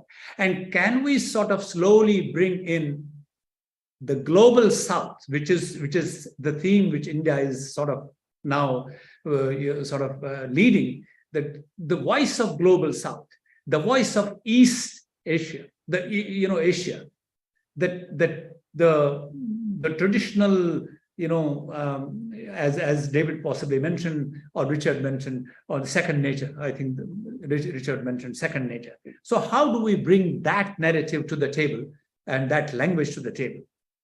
And finally, the collaboration and not competition. So along with competition, because competition and excellence will coexist, I would not fight with that, but how to now in the teeth of competition, how do we collaborate? One of the examples which we have raised, some of our colleagues have raised in a recent paper in MBO, which we published, is that, for the global sustainability to succeed, we must bring India and China on board. There are no two opinions about it. If India and China are not collaborating in research, collaborating in everything, you can forget about global sustainability. Because if you look at carbon emissions and things like that, then they're both driving much of this. So how do we bring that, because everything else is hostage to some kind of geopolitics. So I cannot elaborate more than that, because I will lose the connection very soon. So I once again thank you for being with us, and from here at OP Jindal Global University and Jindal School of Environmental and Sustainability, I thank all the participants. I thank all the distinguished speakers for taking out time. I hope we will remain in touch and forge collaborations as we have agreed upon. And then, because there is only one earth, as they say, and we are only one species which is struggling to survive. So, and to sort of pleasurize both David and Richard and Joe that the platform is only burning. So how to douse the fires. Thank you so much. Thank you. Thank you very much. Thanks, everyone.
A very good evening to all of you. I would like to extend a warm welcome to the first day of the World Universities Summit and the G20 Higher Education Forum, in which we are now entering into the 6th thematic session, which is entitled A New Imagination for Private Universities in India, a dialogue with the founders on philanthropy and excellence in institution building.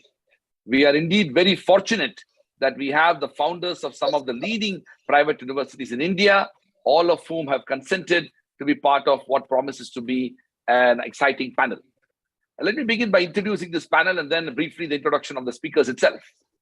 Some of the big debates that we are going to discuss in this panel is about the very idea of a private university, how it has grown, evolved, reimagined, and its contemporary evolution has impacted the world of higher education in India and beyond. Let me also say that a less known data point is in relation to the fact that today India has over 70% of its higher education institutions which are in the private sector. Over 70% of students in India are studying in private higher education institutions. So private higher education institutions and private universities have come a long way since the early evolution of Indian higher education at the dawn of Indian independence, when we began with over 20 universities, and today we have over 1,000 universities. So with those introductory remarks, let me quickly introduce the outstanding panel we have before us. I'm not going to read their full bio, as all of you are familiar with them and their reputation precedes them. We have with us Ms. Kritika Padode Bandari, the member of the founding team of Vijayabhumi University, Mr. Vineet Gupta, the founder, trustee, and pro-vice chancellor of Ashoka University, pro-chancellor of Ashoka University, and also founder of the Plaksha University, Dr. Ashok Kumar Pansari, the founding chancellor of Royal Global University, which is located in Guwahati, Assam. He's also the founder of the Royal Group of Institutions, which also has a school. We have with us Dr. Indu Shahani, the founding president and chancellor of Atlas Skill Tech University in Mumbai, another interesting and unique institution, and Dr. Vaidya Subramaniam, the vice chancellor of Sastra Deemed University, an outstanding scholar, researcher in a number of areas, including in the field of education. All right, so let's quickly jump into the panel because I know that we are conscious of time and there are a number of questions that are also already coming through from the audience. So I would like to begin each of you to start with your own journey. What was your motivation? What was your inspiration to establish the university that you are leading? Dr. Indu Shahani to start with. Can you please unmute yourself, Dr. Shahani? Sorry. It's a pleasure meeting all of you today here, and very interesting to see that each of our universities has had a great trajectory and the way all these universities have started. But we were very, very different in the sense that we were three standalone institutions with three pillars of design, entrepreneurship, and technology. And these were started in 2013, accredited by AICT, and the standalone institutions were doing very well. We had excellent students and excellent faculty we were able to attract. And suddenly we were, of course, as we all know, hit by the pandemic. And it was actually the pandemic that gave us a new force of energy, because that's when we saw that learning never stopped and that there was so much more holistic student outcome that we felt that maybe we should do much more with these institutions than just let them remain as standalone institutions. And it was at that time that we got support from leading academics, from industry people, and of course from the government. And in fact, we were approached by the government to say And this was the first time that in the state of Maharashtra, that the skills, entrepreneurship, and innovation department approached us to say that we would like to consider that you help us set up a public skills university and a private skills university. And we all got into, with them, and this was during the pandemic. Both the acts were passed by the Maharashtra state enactments, and they were all set. And it was the first time that 2 teachers from our institution had actually become the promoters. This was the first time that you had teachers coming in. We did not have philanthropists here. We did not have any industrialists here. We did not have any politicians, but we had a lot of support. I don't know, Professor Raj, if you remember, you made a pitch to the government of Maharashtra in one of the sessions that we had on urban metropolitan university.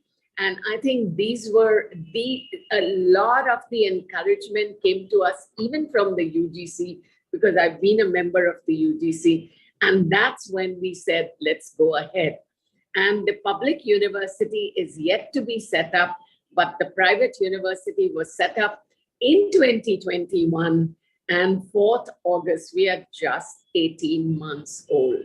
What an amazing story already. And hold on to that thought, and I'm going to come back to you with more. Thank you so much, Dr. Shani. Over to Dr. Vaidya Subramaniam. Dr. Vaidya Subramaniam, you are a graduate of the Harvard Business School. You could have been doing so many better things, working for Morgan Stanley and Merrill Lynch and everything else in the world. But you returned to India, and now you're leading a innovative, transformative university. Tell us about your journey and what is Shastra's vision that it is advancing today. Thank you very much, Raj, and good evening to a very distinguished set of panelists.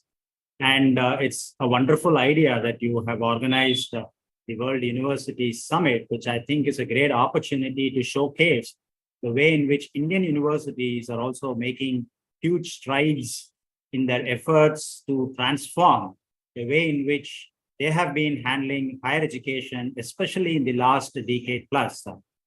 Well, personally, the story insofar as Shastra is concerned, if you can bifurcate that into an institutional evolution and then an individual evolution, which is more personal to me, the institutional evolution was clearly in the direction of setting up an institution in a rural area. And that was actually triggered more by a policy push, given that the concept of private initiative in higher education was Theory Z in the state of Tamil Nadu, which in the early 80s was actually witnessing a flight of movement of human capital from the state of Tamil Nadu to other states where there was a major effort in privatization of higher education, namely Karnataka and Maharashtra at that point of time. So it was the visionary leadership of the political ecosystem at that time, and to be more specific, Dr. M.G. Ramachandran at that time, who was the chief minister, found that if we were to give a policy push to invite a private initiative in higher education, then it will definitely arrest the movement of human capital from the state of Tamil Nadu.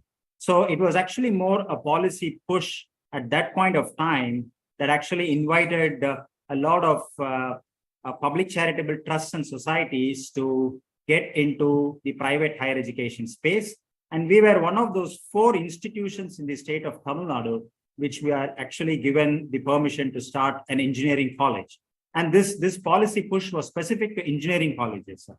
So we started an engineering college, and we took a conscious decision that we will stay away from the buzz of the metro and stay in rural, but at the same time set an example to other institutions on how to build a world-class institution, or if not world-class, given the fact that everybody claims that they are world-class and they know very little about what a world-class university is, but at least high-quality higher education in a rural area is possible. And then we began as an engineering college affiliated to a university, then became a postgraduate center, autonomous institution, and deemed university in 2001. And our deemed university status was after we underwent the rigor of a deemed university status that it used to be in the early 2000s and not what it is now.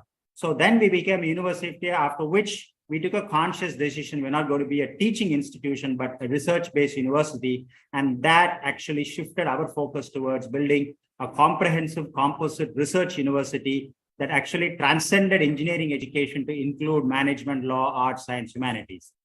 On my personal front, I've always believed that, the owner-led institutions are always capable of doing better than owner-less institutions. And that is why I thumb the desk and say, though I belong to the founder family, I was not a trespasser into this. I did not just take the leadership role because I happened to be from the founder's family. I made sure that I got myself qualified, worked outside, taught outside, and then knew what is happening outside and brought back new knowledge, and in an honest and a very humble effort to use those knowledge acquired from elsewhere to build an institution in Shastra is what made me come back to Shastra. After teaching for over a decade, I just assumed the post of a vice chancellor a couple of years back. So both the institutional and the individual journey has been a learning experience of sorts.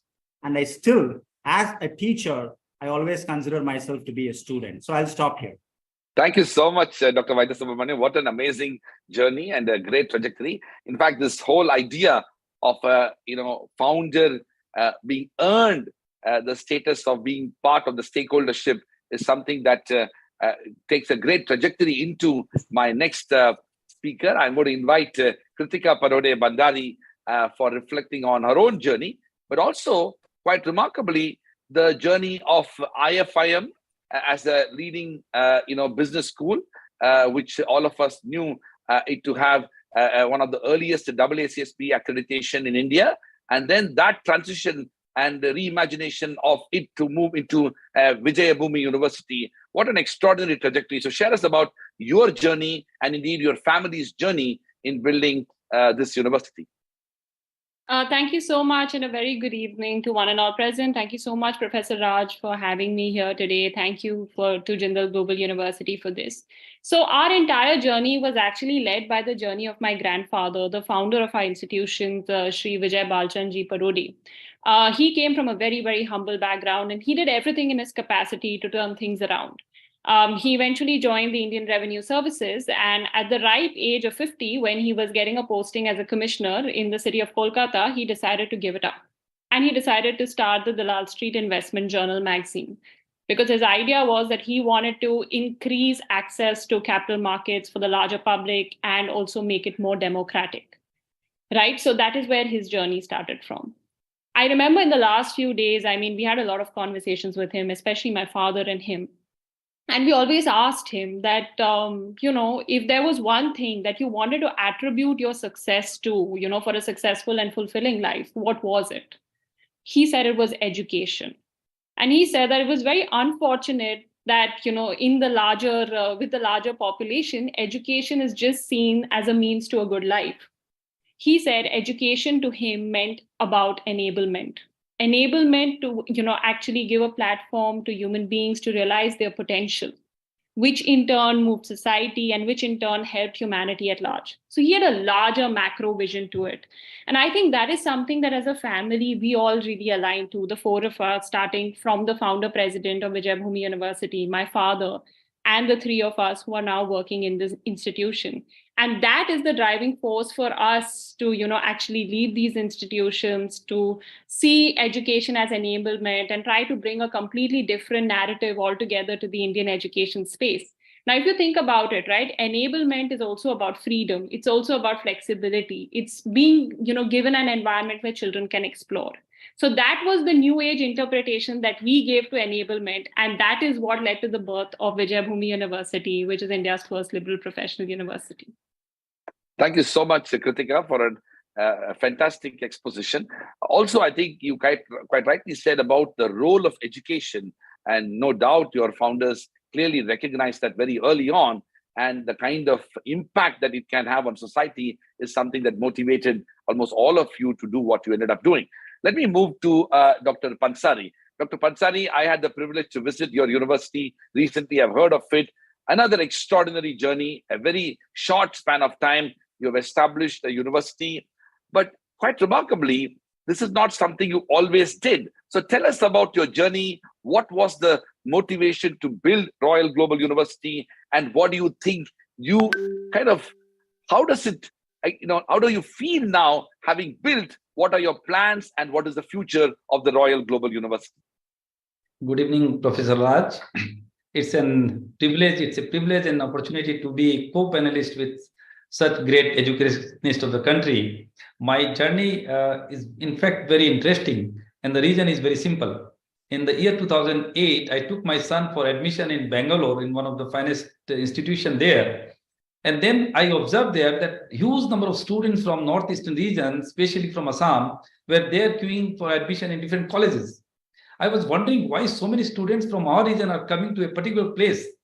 Coming back from there, I made further research and I found that huge number of exodus is taking place from northeastern region, especially from Assam to the other parts of the country. I found the reason being there were no center of excellence for higher education in our region, bearing few colleges here. There were not a single private university even. So I thought, why not to give back to the society? Of course, education was my passion. I had already set up Delhi Public School in Guwahati in the year 2003, but I never thought of the higher education. But that was the time when I thought that this will be the best way to give back to the society if I can make some contribution to make a seizure in this process of exodus of students from our region. Because what was happening there, the students going to study in Bangalore, Delhi, Mumbai, wherever, they will study there, they will settle there.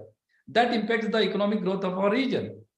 That being in mind, and I had nothing at that time, I had just a plot of land. I thought, why not set up a center of excellence? I started and made a building in just 7 months' time, 2 lakh square feet building, and started just like a college, Royal Group of Institution under Guwahati University.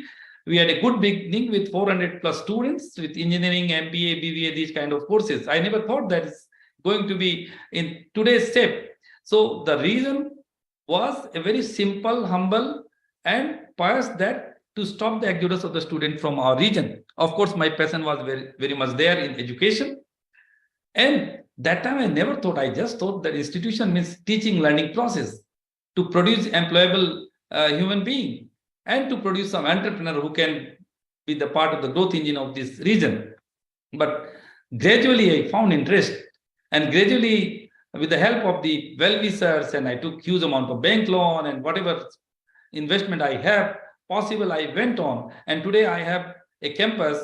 And in the year, of course, 2009, I started that Royal Group of Institution. And in 2012, I started a K-12 school in the name of Royal Global School. The kind of response which we got, immense demand of the school and the college. In fact, that helped me to come up with further ideas. And in the year 2017, I got the approval for the Royal Global University in Assam, which was one of the first 235 universities in this region. And then we came to know that it's not the teaching learning process that's going to make this institution one of the greatest in the region, and one of the finest in the country. And then we started giving thrust on research and lot many things. So when I talk about when you ask about the region, this is a simple story and the simple reason for which I thought of opening this institution. Thank you.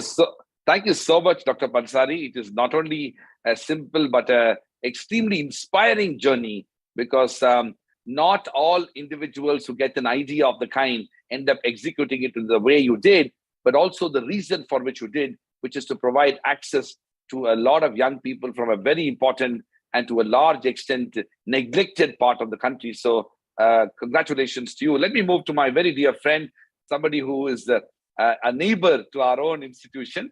Our journeys and our evolution were so similar. So Vineet, how do you feel? You are like a serial entrepreneur, a serial institution builder, a non-stop journey of building extraordinarily impressive institutions, Ashoka and of course Plaksha. And tell us about your journey. But most importantly, what was the primary motivation and inspiration to do what you did and to continue to do what you are doing, impacting so many young lives and in many ways redefining Indian university education. Over to you, Vinit. Well, thanks, Raj, and just wonderful to be here with everyone. Some of them I've had the pleasure of knowing. So, to tell you about my motivation, if you know, I run a test prep company. That's my day job. That's what pays the bills. So we coach students on exams such as GMAT, GRE, SAT. And I think way back in 2004-5, I used to find that many bright students from India used to be admitted to some great American universities like a UC Berkeley or Wisconsin Madison. And I would find that the same students would struggle to find a place in Delhi University because the percentages are crazy, as you know, with 97, 98. I think below 95, probably you don't get anything. And I used to wonder that somewhere we're letting our students down. You know, forget the bright students, even for forget the mediocre students, even for the bright students, we don't seem to have a great university education. You know, we have some great colleges, but not many, and they're so competitive, whether the IITs or the DU colleges. And so I started to think, what does it take to create a high quality university? As you know, Ashoka is a collective effort, and we started to have conversations, and soon a group of 4 people got together, and you know all of them, so I won't repeat their names, Raj. And we started to think how to set up a university. The same time, Haryana was coming up with this private, and you have been the pioneer. You were the first one to sort of take the private university war right into the government's camp. So, and I remember many meetings with you when you used to tell us what to do and what not to do. So we got down that path. It's a collective effort. None of us probably had any capital to put a university of this kind. I must say we were very inspired by the American model of university building, whether it's Harvard, Yale, Chicago, where it's a lot of collective, you know, people sort of keep joining the effort and the institution keeps becoming bigger. So that 4 people has become 200 now in Ashoka. There were 200 donors, and we continue to add. And I think it's a good thing because universities, as all of us know, need tremendous amount of capital and resources. So, you know, in this collective, your ability to sort of raise resources keeps increasing. Everybody feels it's their own university, while it doesn't belong to anyone. So I think it's been a good model. We started with liberal arts because we felt lots of effort were coming up in engineering management. So we said, why not really come up with something which is more fundamental in the humanities, social sciences, and sciences. And then gradually the institution, I must say, we've been surprised by how quickly and successfully the universities come up. If somebody had asked me 9, 10, our aspirations were always very high and we wanted to do things in a very good manner. But yes, I think we're all surprised by the way it's come up. It has been very, very humbling, and it's been very, very gratifying. And I did discover in this journey that institution building is perhaps much more gratifying than building any company. I've been involved in building a few. You know, it's far more satisfying. I think businesses probably last 20, 30, 40, 50 years. Maybe institutions will last a few centuries. And then in 2017, 18, a group of friends came together. We felt a lot is broken also in the engineering education. And especially engineering is the application of science to solve real problems. And we felt those disciplines, you know, so a lot of the engineering disciplines today we felt were created just post-World War II, when the problems were of a different nature. Now, for example, computer science has almost become a horizontal than a separate discipline. So we felt, why not something in engineering? So Plaksha started again on the same model of collective philanthropy. I think the governance principles of Plaksha and Ashoka are similar, but philanthropy is out of choice. So some founders are common, some are different, but it's a separate trust. So that is coming up in Chandigarh, near the Chandigarh airport, in Mohali, actually, in Punjab. And it's opened in 21, and we are excited about this. So I personally feel quite blessed to have the opportunity to work across both institutions. And I'm very excited by meeting many people here who have a similar vision. I think we can do lots in this country. We are perhaps one of the few places which needs more universities. So it's just great to have good institutions come up. Wonderful, Vinit. Again, a fantastic journey, so inspiring, deeply impactful, and of course, redefining the future of higher education. All right, let's move into a sort of a deep dive into this very thematic focus of the session. So I'm going to ask Dr. Shani, these are some of the questions that are, impacting the larger landscape of private university education. So, Dr. Shani, my question to you is that, for a very long time, and probably even now, the idea of a private university was and has been seen by the larger, let's say, Indian public and society with a fair amount of skepticism, and even thinking in terms of its reputational presence. When you built your institution, both in the university status, but also in the post-university status, did you encounter that skepticism? And as a founder of a private university, how do you think that the private university should address that as they are working in the direction of building excellence and quality education in the landscape of university system in India? Dr. Shani. So I must first of all say thanks to all of you others who actually gave such a great reputation to the private universities that I think some of us did not face the kind of biases and the psyche that private universities faced maybe when you started. Today, I think private universities are a need. And I think the government has realized that, the NEP has realized that, and private universities are being encouraged.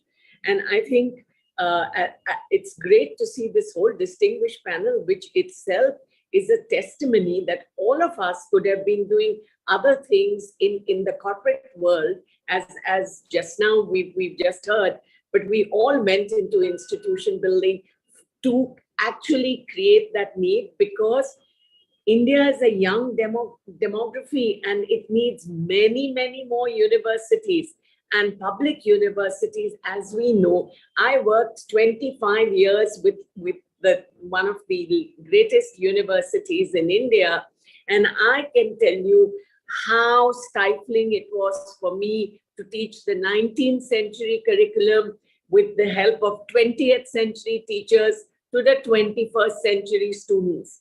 And today that is broken. All of us can do different things and we create a niche for ourselves. Ashoka's created its own niche. Vijay Bhumi's created its own niche. We've created a niche of skill tech, which we feel the jobs of the future will require special skills. And how do we work with human to digital, digital to human? So I think each one of us has done that. Talking about the biases, let me tell you, it's the bias which really makes me work very hard, because I know that I have to see to it that there is going to be no skepticism. I think we need full transparency. Some of us promoters have fortunately not been from the political reins, though they have all also done very well. So I think the complete transparency is there. Secondly, democratization. I think that has come up in most of these universities. And I think more important than that, we are now doing research, as the earlier speakers have said, that they are very research intensive. Some of us are working towards research, which is applied research, because we want to work in those areas. So I think private universities give us the autonomy to do that.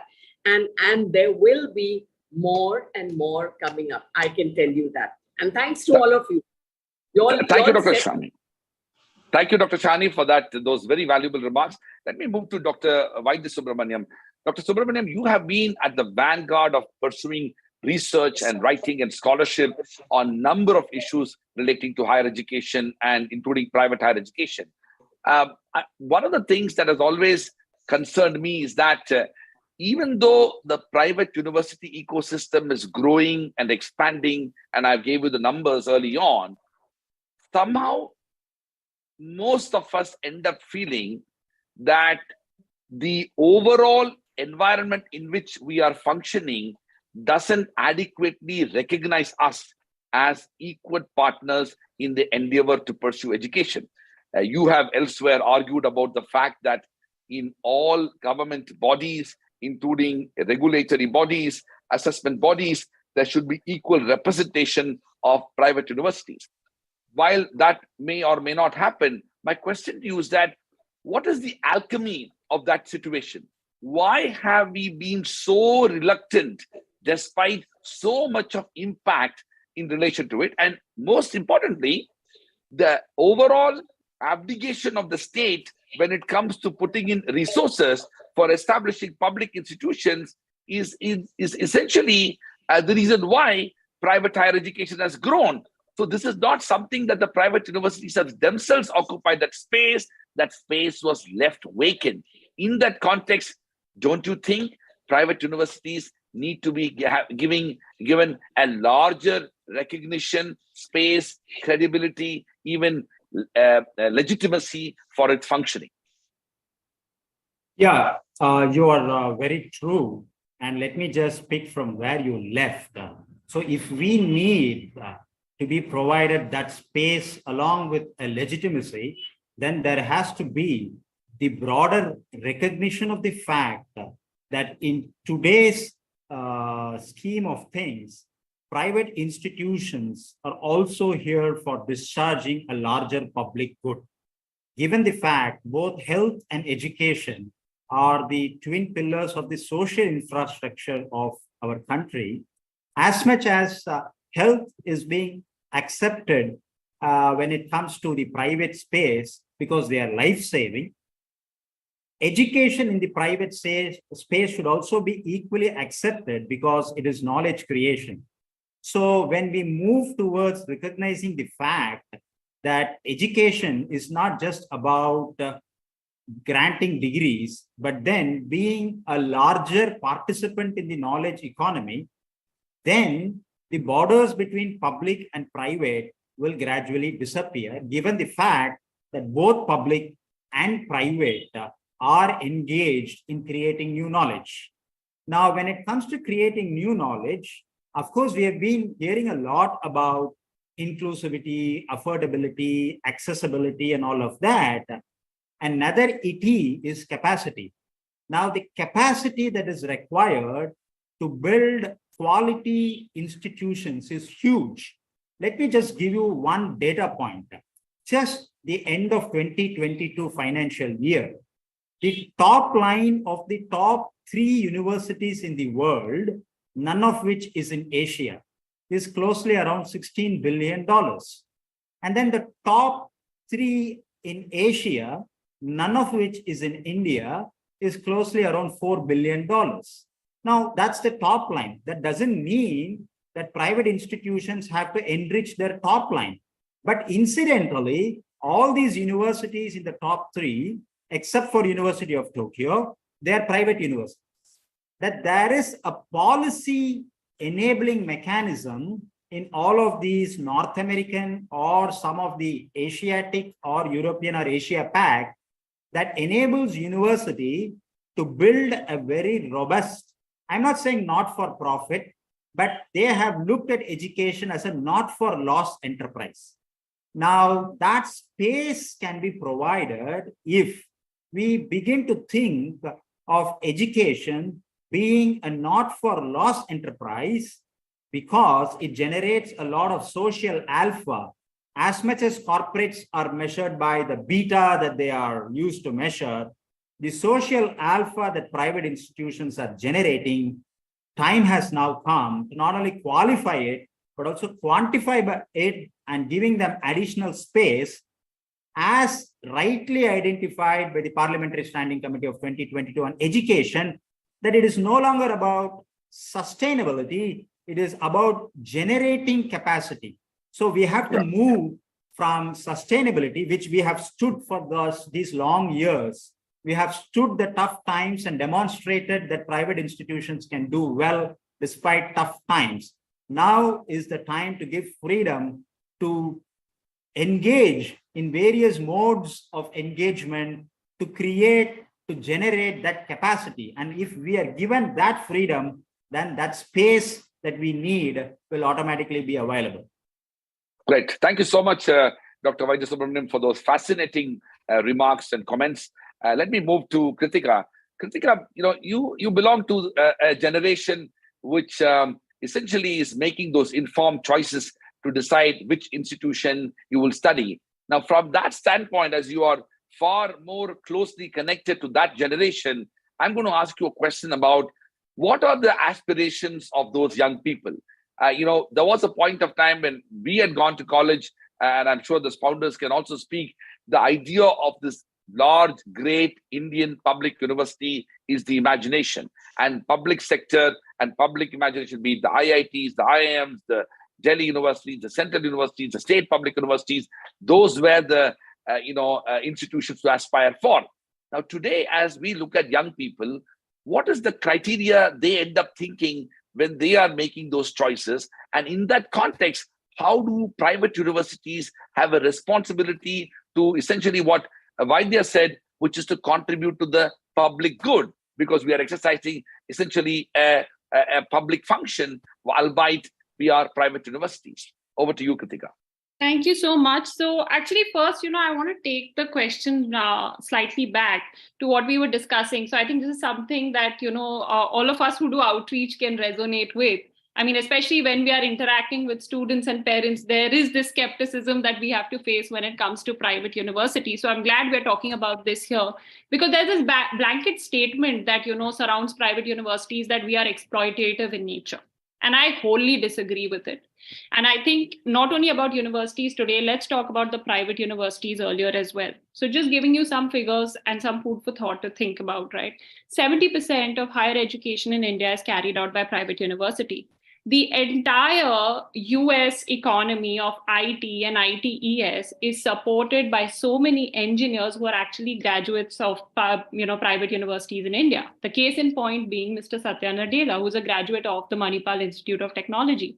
If we go back and we see any of the VC or the unicorns, systems, the ecosystems, you will go back and see that it's run by so many people who are alumni of the of BITS Pilani. There's so many people who are alumni of private business schools such as MDI, IMT, Ford School of Management, JAXOM, etc.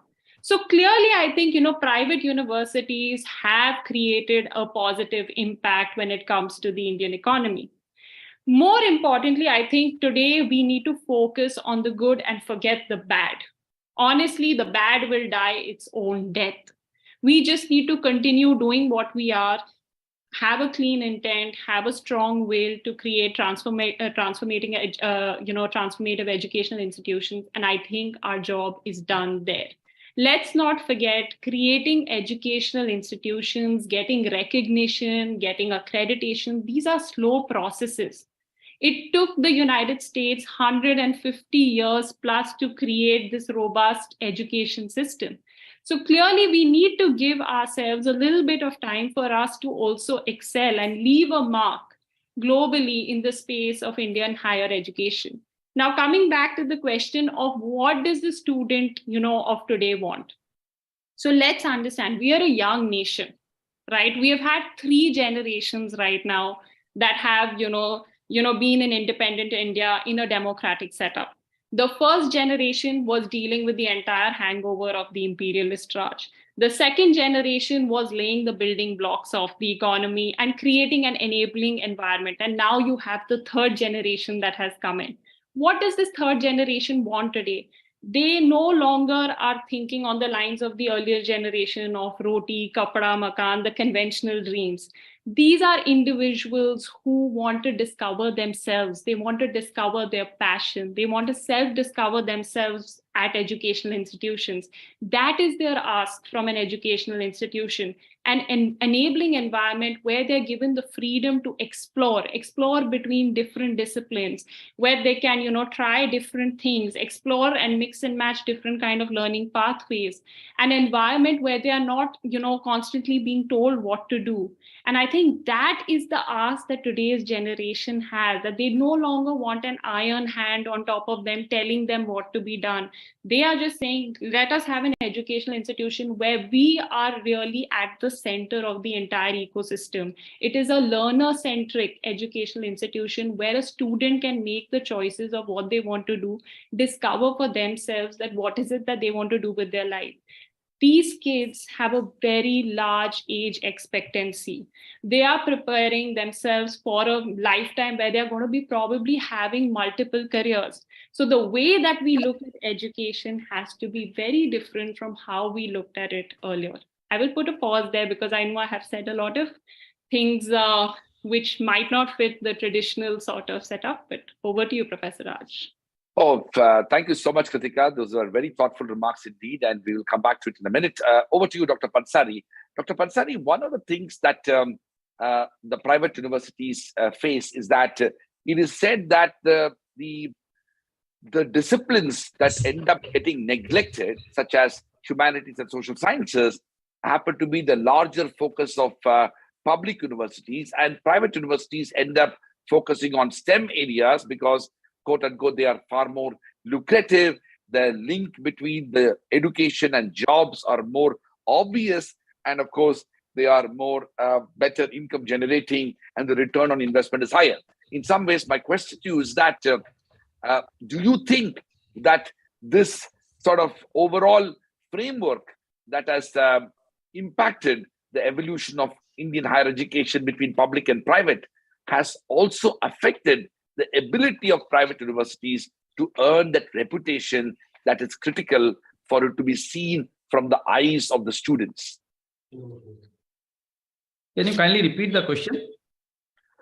No, my question is no, my question essentially is that how do you think the reputation of the private university is affected by the fact that private universities end up focusing far more on STEM disciplines, essentially in science and engineering and medicine, and as opposed to humanities and social sciences, because those were historically seen to be disciplines where the employment potential is limited. All of that is changing, but how do you think that public perception has affected the reputation of the private university and the choices that the private university make? Dr. Raj, I think the evolution of the time, the private universities nowadays are offering a huge number of courses, these disciplines which you are talking about. Hitherto, we were not offering. Most of the private universities, I think, now are offering these non-traditional courses of engineering and MBAs and all these. So I believe this is not the case now.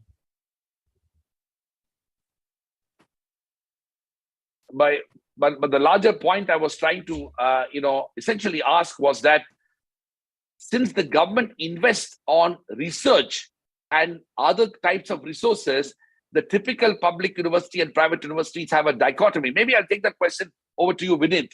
Vinit, essentially, huge investments relating to scientific and science and technology has been made in public universities, and the private universities have been seen to be teaching-focused institutions.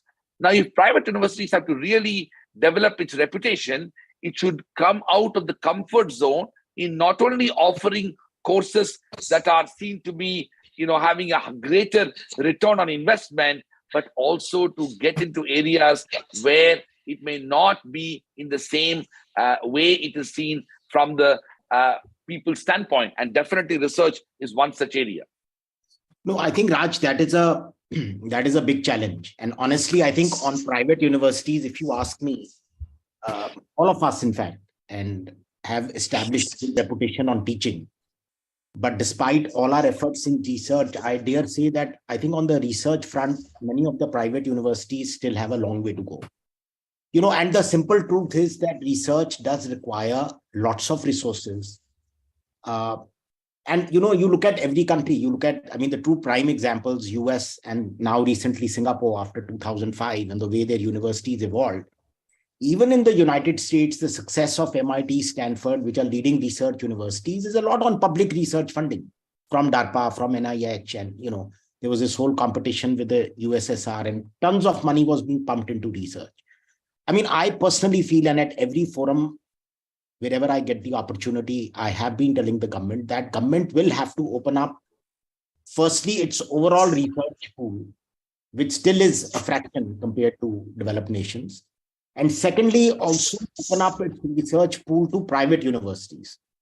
It is not, and I'm saying this on a limb, it is not going to be easy for private universities to fund great research.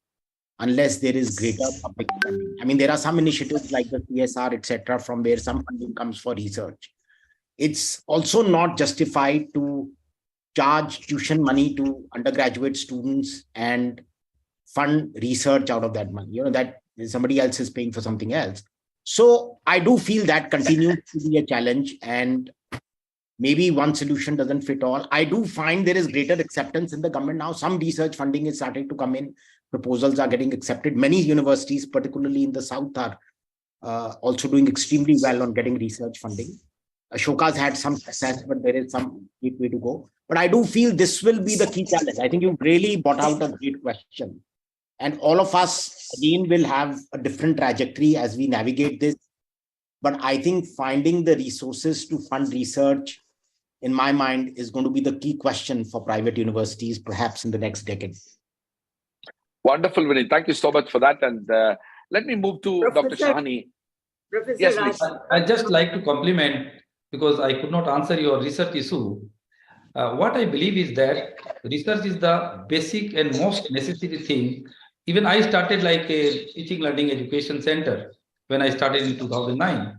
But of late, we all understand that for a long-term vision and for a long-term sustainability, and if you really want to set up a good institution, research is an area where you have to earmark a good funding. Now, the founder normally start with infrastructure building, and he always earmark a particular fund, maybe 100 crore, 200 crore, whatever. That was the most of the private institution founder must have done and will be doing. But the time has come when you must not consider research expenditure as a revenue expenditure.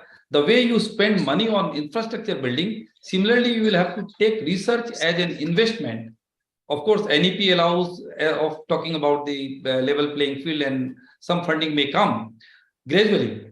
But at the moment, what I understand is that all the private universities must understand that without research investment, they are not going to sustain in the long term. So they should have a good amount of fund of theirs, whether it comes from the founders or whether it comes in whatever form, they should have earmarked good amount of money for the research. Thank you, Dr. Palsari. Over to you, Dr. Shahani. You had something to comment, and then I'll have a question as well. I had a question for Professor Vineet here. Tell me, with having experienced the university and seen the results and how people do look up to Ashoka, tell me, are the corporates not helping at all?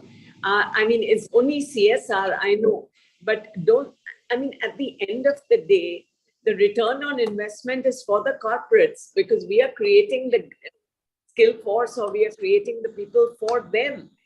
Do they not come up at all? And considering that you have so many leaders who are from a corporate background, I just wanted to know that, because then I won't waste time on the corporates. No, I think at least in the case of Ashoka and Plaksha, corporates have been very, very helpful. Our entire campus has come up through corporate support. But research, ma'am, I've still found research. I mean, we've got some proposals which go through with corporates on research, but it's not so easy on research. Well, thank you so much for that, Dr. Shahani. I think this is a very, very important conversation, because as Vineet said, the typical corporation and companies are so much connected to the visible, immediate, a tangible return on investment. And we all know that the return on investment in good research, the gestation period is long. Sometimes it may or may not even actually work. But we will have to continue that in a separate conversation. But I have a question to you, and I'll do that round again, because we have another 12 to 13 minutes when some of you need to leave. My question to you is that, Dr. Shahani, what do you think that the regulatory environment should allow you or enable you to do so that you can actually achieve your fullest potential? In some ways, all of us have had challenges when it comes to the regulatory architecture. Now, we also know and are appreciative of the national education policy. My question to you is that, what does it take for, let's say, Atlas Skill Tech University to take it to the next level when it comes to regulatory reforms that will enable you, empower you to even grow faster and to have a greater impact? I think that I'm going to answer this with an example. This has really happened. And I was very lucky while I was looking at my drawers today, I actually found the proof to what I'm going to say, and I will show it to you in a minute. See, we were very fortunate that our act was very, very, supportive and very elaborative, and giving us a lot of autonomy in that. So that helped. But then, of course, there are the regulators. And I must tell you, maybe, I'm not sure, and all of you have been here. I'm only 18 months down here, but all of you have tried it and you've done it. But for us, it worked. We run a design school, and to get, I'm running things like UI, UX, I'm running animation, I'm running so many different programs for which I don't get the PhDs. Where do I get the doctorates coming in here? And on 9th March 2022, we went to meet the chairman of the UGC and to request him, how do we work this around? The world is working around this with professor in practice. And he said, why don't you write that to us? And I must tell you, here it is on 10th March 2022, UGC rolls out, allows experts to, without PhD, to teach as professor in practice. So I think as private universities, we'll have to keep dialoguing. And I think we should work together, which we don't tend to. We do so much internationalization, and we do so much working with other international universities, but do we really collaborate with our own universities? What strength Vijay Bhumi has and what strength we have, do we put those strengths together and work and make actually an attempt to talk to the regulators about our common problems? I think that's where, Professor Raj, you are going to take the lead and set it clear for us and keep it absolutely open for us to work on it. Anytime we are stuck with the regulator, we are going to come to Vineet, you, and Professor Vaidya. I can tell you that, because you all have to help us out now. You've got so much. Thank you, Dr. Shani, for that extraordinary trust and faith. But listen, you have the conversation that you've had with the powers that be, no doubt has influenced and impacted their mindsets. And at the heart of it, what we are dealing with is a mindset. Dr. Vijay Subramaniam, I wanted to raise a very important question about the idea of philanthropy itself. One of the things about these top private not-for-profit US universities is that not only it is the founding philanthropy, but this constant influx of resources, some alumni, some not alumni. My question to you is that, do we need to redefine and reimagine our tax architecture? Are there enough incentives in place for philanthropists and others to actually put significant amounts of money into education? Is this even an attractive sector, or it actually creates enough disincentives for people to do the right thing, and hence only a few committed philanthropists are actually doing the right thing? Yeah, I'm glad you asked this question, and let me answer that in twofold. One, if education was actually viewed to be as lucrative as people perceive it to be, then the recent announcement of the social sector exchange, which the SEBI has notified by way of regulations, should have attracted a lot of people trying to raise capital in the social sector exchange, which is through zero coupon bonds that give assured returns. But I don't see a lot of traffic in the social sector exchange, and not many education institutions even know about it. Now, that's about raising capital, but the larger part is about the tax architecture. There is a lot that needs to be done. And I have personally returned to the Honorable Finance Minister, met her also twice and explained, and she did assure with some positivism. You see, the capacity to create endowments and corpus. Of course, you get philanthropic grants, but today philanthropic grants is only one part.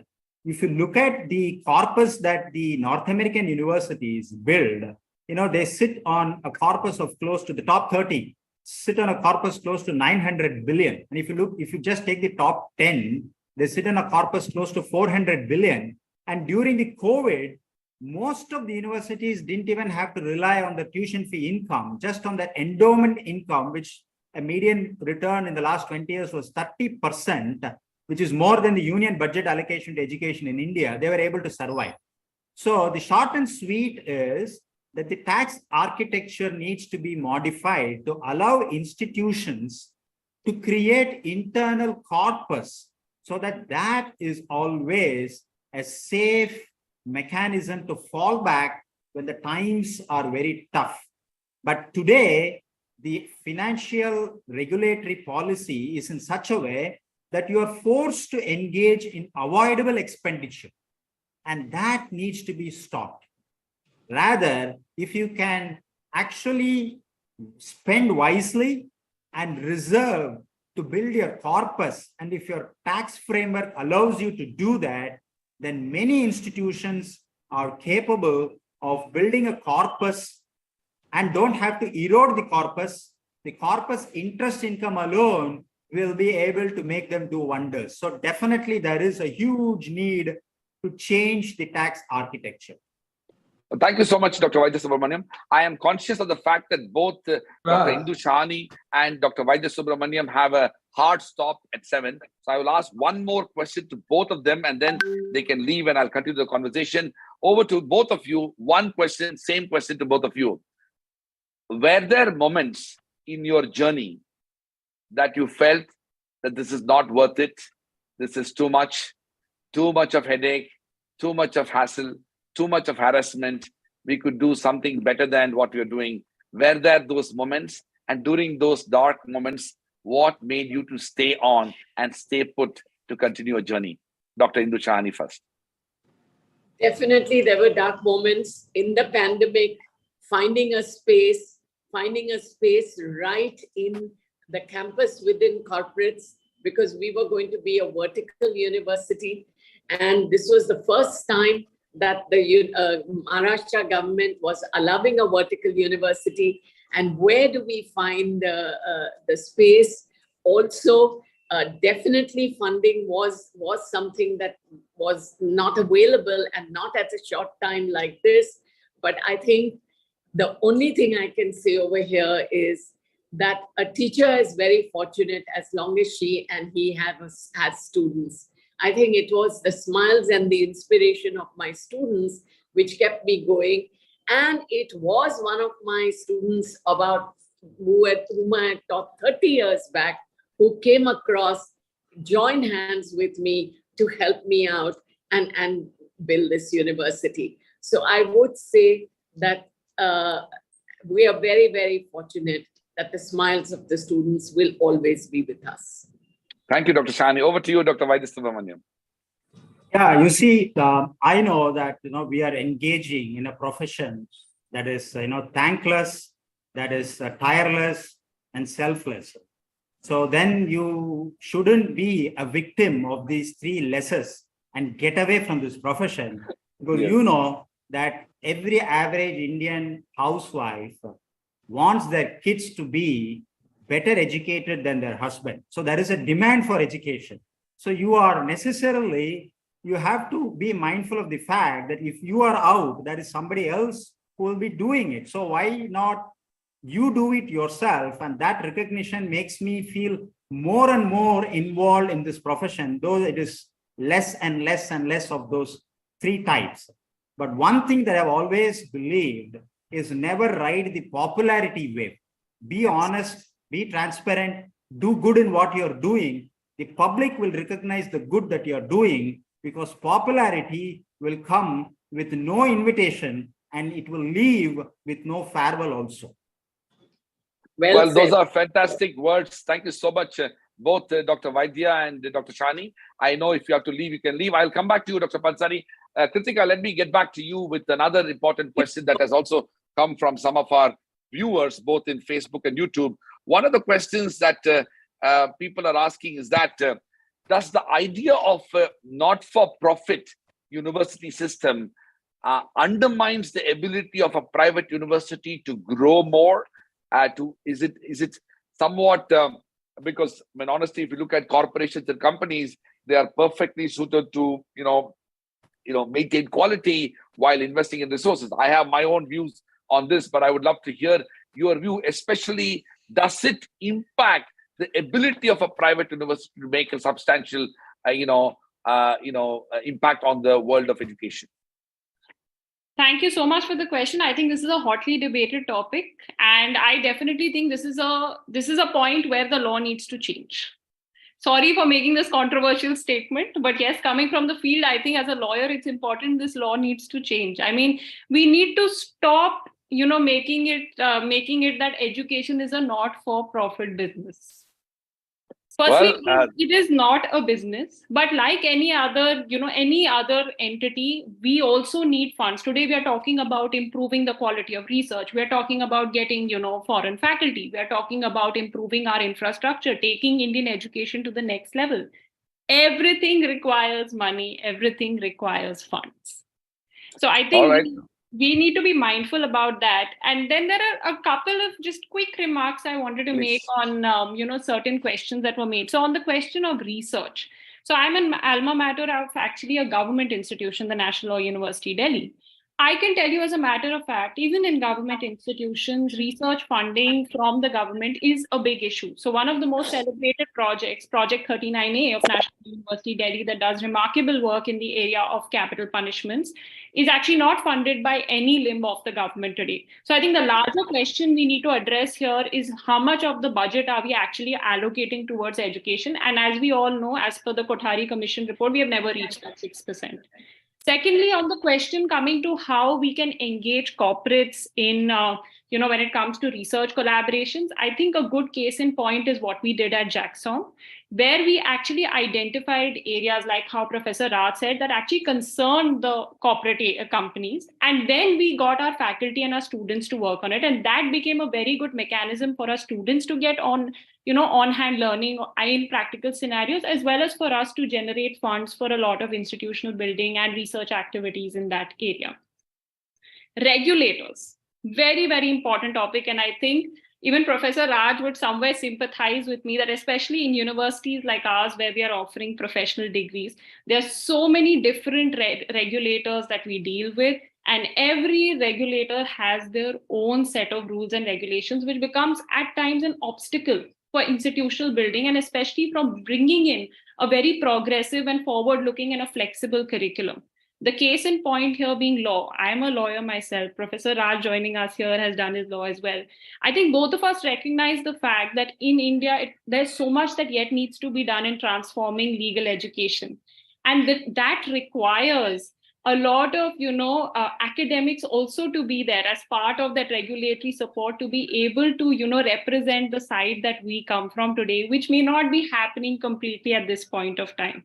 So definitely there is a strong need to unify the regulators as much as possible. Even in the regulators, try to have an equal, I would say, contribution and representation by the different stakeholders in the ecosystem, which is actually not happening today as, the way things are.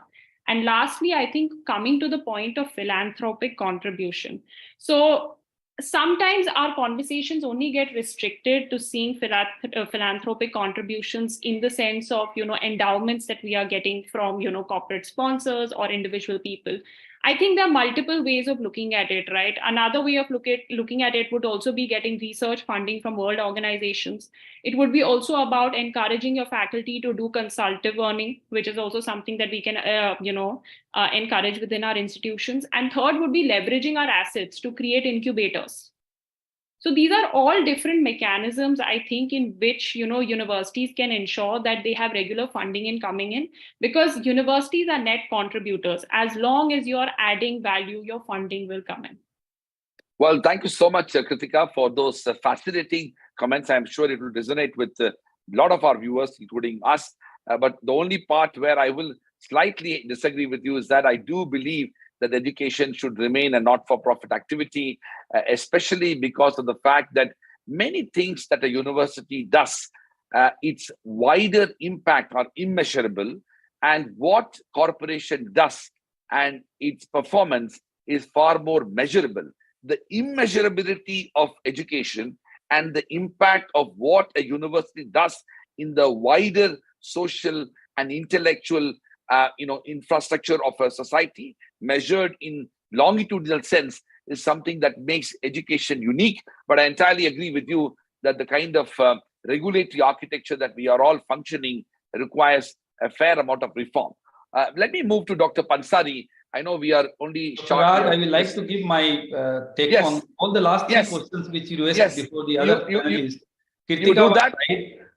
Just yes. one minute, Dr. Pansari. I just want to mention that we have another 8 to 10 minutes, and I'm going to give you adequate time. I have one question, and then you can also respond to other questions. My one question to you, Dr. Pansari, is that one of the challenges of individuals, private individuals, establishing universities is that their expectation on the return on investment is measured through monetary terms exclusively, and also in a limited time sense. I'm not saying it's the case everywhere, but that's one of the challenges. When the state funds an institution, it has a larger public purpose for it, although it's taxpayers' money, and it doesn't have a time limit in which it expects any form of return. My question to you is that, as a philanthropist, as a founder of a relatively new university in India, how do you ensure that this is what you have done is going to be sustainable in the long run with the kind of ethos and values on the basis of which you have created it? Over to you, Dr. Pansari. Dr. Raj, I would like to answer this question first before I make my comment on the earlier ones. And this is very interesting. In fact, what I believe is that any founder who set up such institution, college or private university, if they come up with the idea of short-term vision and they look for return on investment and they make a business model type of institution, I'm very sure that they will fail miserably, both on account of the business and in form of reputation. And the ones who will have a long-term vision and those who understand that universities are not built in years, rather they are built in decades, and they are made for many, many decades. With that vision, and I'm telling you, I am one amongst them. In the last 13 years, I've already spent, I don't mind putting the figure of 500 crore in infrastructure. But I know that unless we spend more, this is something like a flight. You know, if you board a bus or a car or a taxi, you can deboard anywhere. But once you are in a flight, you must reach to the destination. And that's the way any educator, any educationist should think of setting up of private universities. They will have to go on putting a lot of money, being a philanthropist from own sources, bank loan, whatever other sources are there, unless they make a good reputation. But I'm sure once you set up well-established infrastructure, world-class logistic facilities, research, quality education, good placement, then you are going to see the light of the day. Then when you are going to be in huge demand, you can have your fees of your choice with, of course, FRC restrictions. And the day will come when you will be having a lot of surplus, you will have reputation, and you will have good business model as well, though it continues to remain as a non-profit organization. On your issue about the non-profit, so your question, I am very confident, though I am not at surplus now, incurring huge losses and going to invest many more money on infrastructure. And as I told you the other day, that I'm going to take your consultancy and help in as to how to take this institution at a different level by spending more money on research and all this. I would also like to comment on Ritika's. I would have wished that it is not a NGO, it is not a non-profit organization. But as you said that you agree to the fact that it remains NGO, it remains not for profit. There is one silver lining on this feeling of yours, The day educational institutions are made open to individuals, firms, and companies, probably so far only those gentlemen and with philanthropic approach are coming to this kind of sector. Many more non-gentlemen may come into this business, and the competition will be so tough, and so nuisance values will come up that good people like we all sitting here may need to have many bigger challenges. So in a way, non-profit, not-for-profit organization is a good idea. However, there is a rider to that. As we talked about the tax structure, every budget for the last 5-7 years, you notice that there are some or other restrictions, and they are so, stringent, that they are putting it for some A or B institution might have done something wrong. So for that they put so many such restrictions that become very stringent. There is the place where government must revisit those provisions and see that when the organizations are not for profit, the founders are giving on bank guarantee all their assets lifetime saving, and the assets are not for their next generation. This remains with the foundation, with the trust in the society. Why the government consider them not the philanthropists, rather as if they are looting the society? That philosophy of the government needs to be changed. So that's my take on your question about tax structure. Thank you so much, Dr. Pansari, for those very valuable comments. Over to you, Vineet.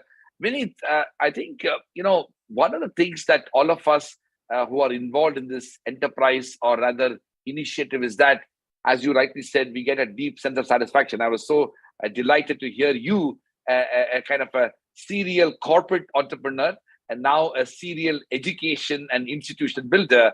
You mentioned about the sense of satisfaction. My question to you is that, how do you think that as we look at India at 2047, as we look at the future of Indian universities, there are numerous challenges that are emerging. And I'm not even talking about the entry of foreign universities in India. I'm looking at technology space. I'm looking at online education. I'm looking at new forms of educational providers which are not in the conventional sense brick and mortar campuses. My question to you is that what kind of innovations that private universities in India need to do so that not only they can remain valuable and sustainable institutions in the future, but that they can also essentially do even better than the traditional public universities, especially because of all the challenges we talked about, which is the public universities. The less talked about story is that they are suffering from different forms of governance crisis, lack of adequate resources, I dare say high levels of different forms of intervention that are undermining those institutions, and even lack of resources. So the challenge that private universities are facing is on both sides.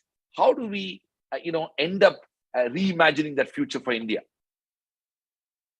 So I do believe, Raj, that the next 25 years till 47 is a very exciting time in Indian higher ed. And maybe 100 years from now, in 100 years from now, it may be talked of that these 3-4 decades redefined Indian higher education. I've personally seen a lot of change, which I could not imagine in the last, when you and I first met, probably in 10 or 11 or something, I couldn't have imagined in 12 years, so many new institutions and good quality will come up, right? But so a lot is already happening. A lot of innovation is already happening. And I think all institutions, the way you've sort of built your law programs, the way we've built our liberal arts programs, and Vijay Bhumi, Kritika, I've had the pleasure of meeting, the way they are thinking about design, etc. So I think fundamentally these institutions are reimagining higher education, not just for India, but in some sense for the world. So there is something fundamental going on, and always new things. The exciting opportunity I feel in India is that world over, enrollment rates are declining. In the West, enrollment rates are declining. The opportunity to create new institutions and hence new innovation, which was your question, is a distinct opportunity in India, right? I do feel the government will have to hasten the pace. Now, how can we make it faster? If it has to continue to be in the not-for-profit sector, government will have to give many incentives. How do you incentives on land, incentives on taxation, incentives on FCRA? You know, in FCRA today, universities are clubbed with any other not-for-profit, right? So you have to look at on donations and grants that you spoke of. You know, there is huge tax exemptions if you donate to universities in the US. That will dramatically need to change. So if these incentives can be given, I do believe the pace of acceleration can even be doubled or tripled. I think the good part in India is the entrepreneurial zeal, and the demand is so much that people like us will always keep coming up. More and more people will be excited about this sector. So I feel it is a great opportunity. Now, in terms of new innovation, that's a tough one, Raj. It's difficult to imagine what the world is, you know, so much is changing. And honestly, this chat GPT and now chat GPT 4 is scary. Right? So I don't want to be, I'm not although I'm an engineer, but I'm not a core technology buff, I may say. So it's difficult to imagine what's going to happen. It sometimes worries me, right? It sometimes worries me that I was speaking to a very senior professor who teaches at Ashoka, teaches at Stanford, is also a tech entrepreneur. And he was telling me yesterday in a dinner that I'm worried about the future of computer science. So there is that thought, you know, with technology really changing so fast and products like ChatGPT coming out, you're fundamentally worried there. I feel the university as a space for building connections, social outlets, the whole living together, this whole emotional space, which we were all wondering when COVID started, and we all thought this online seems to be working fine, but 2 years taught us very quickly, like it's not working fine, and people wanted to be. So I think that's not going to change away. How do we redefine those spaces? How do we marry the virtual world and the classroom world? How is technology going to be? I think it's going to become all pervasive, whether it's the way we learn, whether it's the way we art curriculum. I think all those things are going to happen. And I do find fundamentally institutions who are coming up ground up. While I don't know how they will reimagine, but I think institutions which are coming up fundamentally from ground up have a great opportunity to redefine. And I think that's where the opportunity for India is. A demographic advantage where we just have so many people to be educated. And then there is the story of these two Indias where we send 7 lakh people abroad who are spending upwards of $50,000 a year to be educated. There is the other India where people can't even afford 25,000 rupees of Delhi University fee, right? Yes. How are we going to educate them? You know, there is a huge challenge there too. And how does technology sort of help to bridge that gap? So I think, but overall, I'm as an entrepreneur in higher education, I am more excited than ever. But it's a great question. I don't know whether I've been able to answer it in any small measure.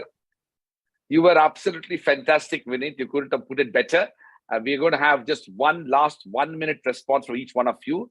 The question is that, what does it take you to do what you're doing now? Why are you doing what you're doing? What is it that motivates you to do what you're doing? Because something that Vinit said early on, institution building can be a very selfless, tireless, thankless type of work. And many a time people ask that question, and they have asked me, but I'm sure they've asked all of you. So I want you to, as founders, I want each one of you to, respond to that so that you can inspire others as well. Over to you, Kritika. Unmute yourself. Oh, I think that's a pretty loaded question. So I think what inspires me to do what I do every day is the impact that we get to create. I think as educators, we have the power and the responsibility to shape minds and attitudes. And I think that's a big power to have, and a big responsibility also that we have on our shoulders. That's a huge burden. And I think that if we are able to do our job right, we are definitely going to move towards creating a more equal world and a wonderful world for people to live in. So I think that is my inspiration. That is what keeps me going every day. Enabling students to find their inner calling, to find their purpose. Because I know as a matter of fact that when you find what you really want to do, how satisfying each day can be. So I think if we are able to help our students do that every day, I think that's a wonderful goal to live by every day. Thank you so much, Kritika. Over to you, Dr. Pansari. Dr. Raj, I think at this stage of our life, now I'm going to be 60, I don't think anything else can be better than education. Doing business, adding more money to your existing balances may not give satisfaction after having done so much in your life.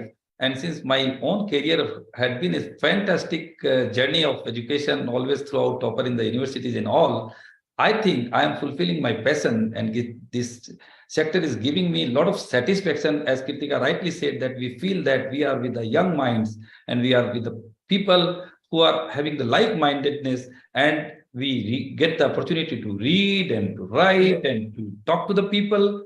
As such, these are the driving forces which gets me going. Thank you. Wonderful, Dr. Pansari. And Vinit, you have the last word on this, Vinit. Well, I already shared this a bit, but, Raj, personally, and this is just for selfish reasons, I can't imagine another life. I truly feel, I don't know how I got into it, but having got into it, I can't imagine another life. I just feel, I don't feel my work day is like a work day. I feel while I'm either at Ashoka or Plaksha or trying to do work for them, these 18-hour work days or 16-hour or whatever, don't seem like work. It just feels a lot of pleasure and joy. So I think just for that reason, and here I am, I must say, with the Indian philosophy of Gita, to just keep doing what you like to do and just don't worry about what else will happen. So I really feel this is a good life, Raj, for just pure reasons, for personal reasons. Wonderful, Vinit.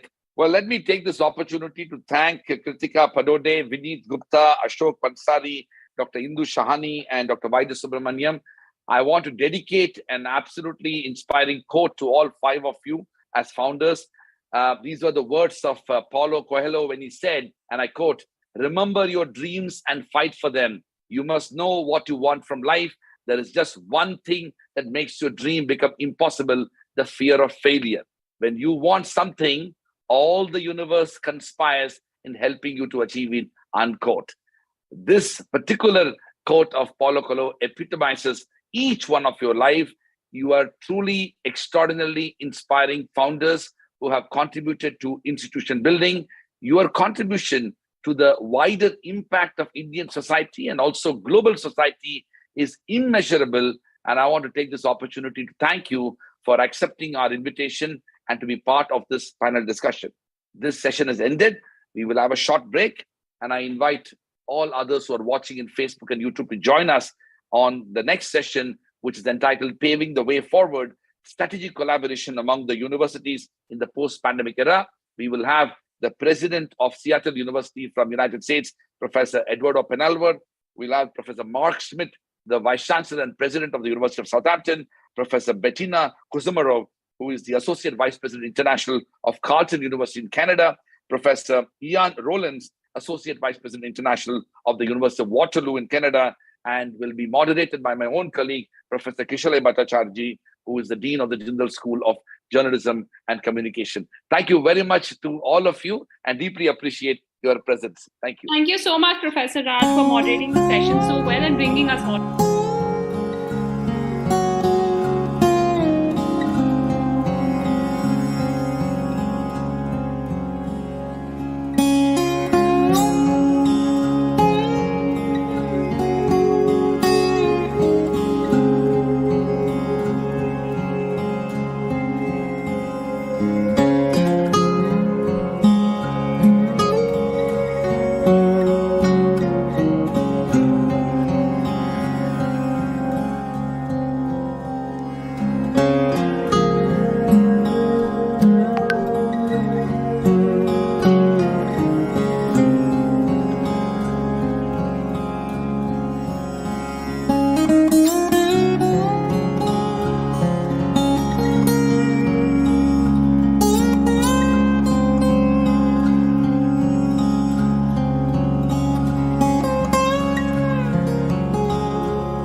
Hello and good evening.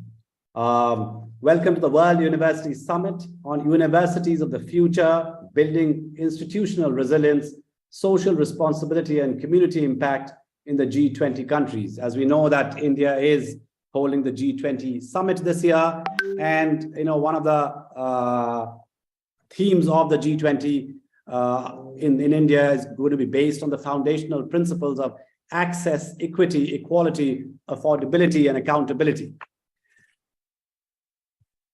It's a bit of a cliche now to say that the last few years have been extraordinary. I mean, I've used the word so many times myself that I feel that it's a little inadequate, given the magnitude of collective grief experienced, and if I may say, some amount of irresponsibility on lawmakers and governments in many parts of the world in addressing global issues that have brought the planet to the brink of disaster, whether it is climate or whether it is war. And it is not a coincidence that individual liberty and rights were challenged as the world battled a global pandemic. One of my favorite writers, C.S. Lewis Mills, and I'm quoting him, borrowing his words, where he says that I wish our life was a more simple affair. The pandemic also exposed multiple levels of inequalities, as the UNESCO report says, that in higher education, which includes differential treatment of students based on their background, closed access to knowledge and research results, unevenness in global patterns of collaboration, research collaboration, and lack of access. And access, as I mentioned, was one of the G20 themes. Basic requirements of digitalized higher education, such as devices, internet access, and electricity. I mean, in my own experience, I remember that these were privileged students that we were teaching, and often the students would switch off their video because they would say they didn't have the bandwidth, and I would be wondering why couldn't they have Wi-Fi access, and they said that no, there are 5 people in the household and everyone is using one Wi-Fi access because parents were still not used to the idea that you need a dedicated access or a great larger bandwidth for so many kids in the house to learn. Research, the UNESCO report says, was one of the cornerstones of a country's development, because that's where we invest a lot of money, and personnel was hugely affected by the pandemic, and access to knowledge has widened, but resources were mostly geared towards the COVID-19, and fieldwork, for example, was disrupted. And female academics, early career researchers, and PhD students were the most vulnerable regarding job placements and stability. And I know from research and data that that in the US there's been a drop in the number of students registering in higher education. The projection is quite grim. Some of the projections in Canada. Recruitment of foreign students in universities has dropped by 22%. The UK, I think, was very badly hit in terms of financial shortfall, up to $3.6 billion due to the pandemic, with reduced income from international students and increased costs. So this is what we intend to discuss today. A word that has been kind of dominating our imagination and our workplace and our personal space of uncertainty. Everything seems a little uncertain, even when things are getting back on rails. You suddenly hear a report, for example, in India right now, Delhi, very close to where I am sitting, has had a spike in number of cases over the last 1 week, and then people again start wearing masks. I think, in these uncertain times, we have seen what worked best in terms for higher education was collaboration. But how does one make collaborations substantive? Joining us today, a very distinguished panel. Allow me to introduce the panel to you. Professor Eduardo M. Penalver. I met him a couple of months back. He is Seattle University's 22nd president. Prior to being named Seattle University's president, he served as the dean of Cornell University's law school from 2014 to 2021. He's a Rhodes Scholar and a professor of law, a leading voice in progressive property movement, deriving many of his insights from Catholic social teaching. His research explores how property law creates or reinforces communal bonds and how property rights mediate the relationship between individuals and communities.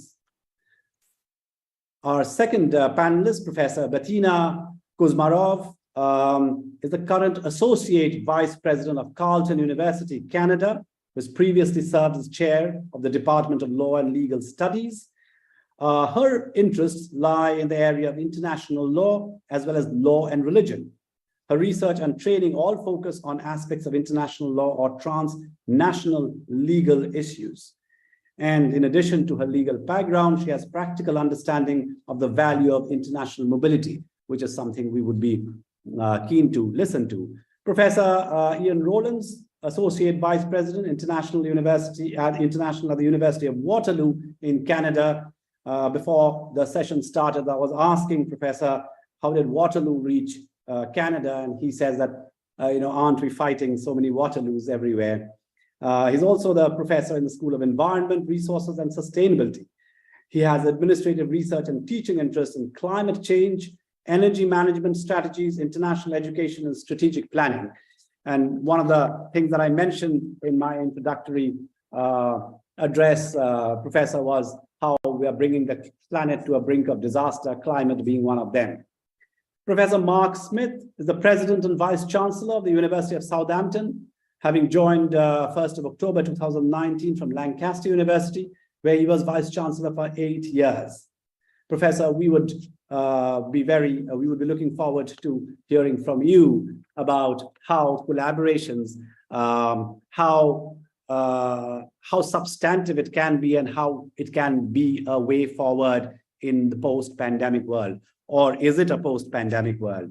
So let me start by Eduardo, and all of you actually, if you could share some success stories of what we call strategic collaboration amongst universities during the time of uncertainty.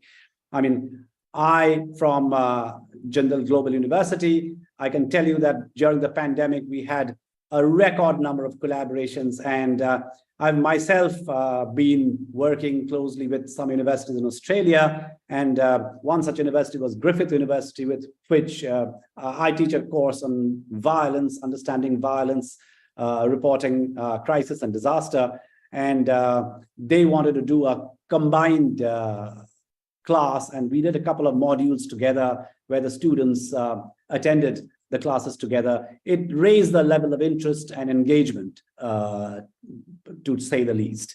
But Eduardo, if you can start with you, some stories that can, how it kind of shapes collaboration. Okay, can you hear me? Yes, Eduardo. Okay, no, everybody froze for a second there. Yeah, I would say I'm going to go back to a little bit before the pandemic, because our first experience with the kind of joint classes that you're describing were actually with Jindal, at the time, Jindal Global Law School. And I was at Cornell at the time, and my wife was teaching a clinic that involved a collaboration between a group of students in Sonipat and a group of students in Ithaca, and this was my first exposure to Zoom, and they would meet, and obviously when you're collaborating between the United States and India, everything has to be first thing in the morning or late at night, and the students would meet together, and then it culminated in a group of the Cornell students going to Sonipat and engaging in some joint fact finding with the clinical students at Jindal, and that was a new concept for us. At the time, it had never been done before at Cornell, and then when the pandemic hit, all of that accelerated, and that relationship that we've had with Jindal is something that we brought with us to Seattle University when I moved here right at the end of the pandemic, and we've been. It's a multi-stranded collaboration, so it includes these kinds of joint classes that you're talking about that take advantage of these modalities that we've all become more comfortable with, but also exchange programs in both directions and degree pathways, and it's just a I think a tremendous example of what's possible now, and what people feel, what was remarkable before has become commonplace, and the kind of gathering we're participating in now is something that we're all used to, but just a short time ago was totally new. And I think Jindal, I just give credit. I want to thank you for inviting me to be here this evening, but has been a leader in kind of taking advantage of the opportunity of all of us being on Zoom during COVID to create these kinds of global convenings using the technology that's available to us now. Professor, I'm going to come back again with another round, but just wanted to listen to some of the stories that are like on top of your head. Professor Bettina. Thank you, Professor Kish. And first of all, I want to just say everything you said resonated with me about the pandemic. And we definitely saw through our own student bodies some of the similar experiences you were talking about challenges around accessibility, challenges around bandwidth, socioeconomic inequalities. And I'll tell you a little bit about Carleton, and so that you can situate some of those conversations as well for going forward. I just want to say hello to everyone, and I hope you're all doing well. My name is Dr. Bettina Pal-Pesmarov, and as I was introduced, I'm the Associate Vice President International at Carleton, which is in Canada's capital, Ottawa, Ontario. I want to also thank the organizing committee for their hard work putting this together. This is always an amazing thing. We've participated in this through Carleton in the past, and it's wonderful to have everyone come together over these days to talk about so many relevant issues. I also want to thank my fellow panelists from across various time zones, whether it's good morning, whether it's good afternoon, or whether it's good evening. I'm happy to be with you. One thing you should know about Carleton is that we're an interdisciplinary university, or that's one of our strengths. And actually, when you introduced me, I come from a department called the Department of Law and Legal Studies. And by its very nature, I think you'll appreciate this, Eduardo, potentially. We're one of the oldest non-law school legal teaching institutions in Canada from the 1960s.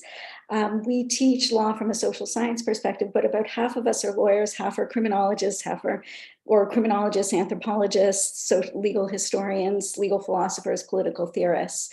So by our nature, we've integrated interdisciplinarity. We also have one of the oldest and largest journalism schools in Canada, which we're very proud of, and a long history of contributing to Canadian journalism. But this crosses over all areas of disciplines. We have a commitment to public policy, but also interdisciplinary approaches to things like climate change, broader global issues like sustainability as they impact climate change. And we're really committed to that approach too. We see that as part of our strengths when we go out into the world, and we believe that that's how we want to approach our building bridges with other schools and the collaborations that we look to build. We've actually also focused a lot. We're a leader in Ontario, we believe, in accessibility, and we have a long history of doing that. When I first joined Carleton, you could watch lectures on TV to enable some of our lectures to stream up to remote communities that wouldn't otherwise have had access to higher education from their locations. It was an amazing thing to watch. You turned on at 10 in the morning and you saw your colleague lecturing, and that was what we did. We've moved on from there into digital and remote learning, of course, but that commitment to accessibility in education is something that we have a long-standing commitment to, as well as to making our actual programming accessible. So we have something called the READ Initiative, which is something that is helping to bring accessibility into the classroom and making all of our learning much more of an accessible experience for all. And we're also looking to bring that to our global engagements as well. The other thing you should know is that our international research funding has grown by 31% in the last year, which just shows you that we're back and stronger than ever, getting back out into the world. And we currently host international students from over 142 countries. So we want to have our broad global reach. As well, we have tripled our number of visiting scholars coming this year over the past 3 years. So I think that might be a little bit of pandemic backlog, but we're getting those numbers back up as well. We're doing this through our first ever international strategic plan, which came out in 2020. So unfortunately for my predecessor, they put it out into the world and then it all shut down about 3 months later. So we're in the process of reevaluating that, understanding how we can bring more sustainable and accessible approaches to internationalization, to learn from the pandemic and some of the engagements that we had, to set a clear path forward to broaden our international impact. And I suppose what I would finish on is just much like the others have mentioned, during the pandemic, of course, we shifted to a virtual environment for all our global engagements as well as our domestic engagements. And so we were able to host virtual visiting scholars, which was something new for us. We had the ability to move some of our programs online, which made them more accessible to international students when they couldn't travel. Some of that is continuing, of course, but we also moved our health and counseling services and all of our health services online as well to continue that accessibility for our students. So the pandemic totally changed how we interacted. And it's now, we like to say that we've come back to being a bricks and mortar institution, but of course we're not the same as we were before. And I don't think any of us are or will be. And I think that that's something that we can look to build bridges on. And I look forward to the conversation to be able to see and learn from my colleagues as well.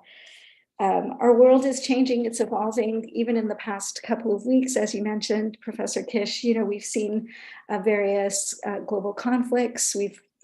We just in Ottawa hosted the US president this past week. That was a big deal here.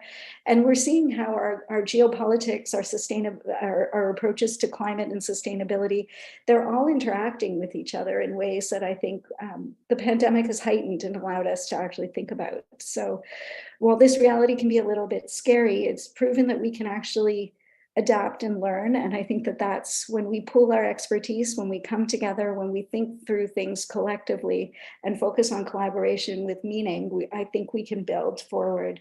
So we all have a responsibility to play in this. And I think, from Carleton's perspective, we're really looking to build those linkages and learn and continue to grow together. So thank you for allowing me to participate today, to share these thoughts. And I look forward to hearing what everyone else has to say. So thank you. Thanks so much, Professor Rowlands. I think Bettina was mentioning about the learning from the pandemic. So, I mean, there are so many different learnings that we've had, but anything that strikes you as a success story in terms of collaboration, in terms of engagement with international partners? Yeah.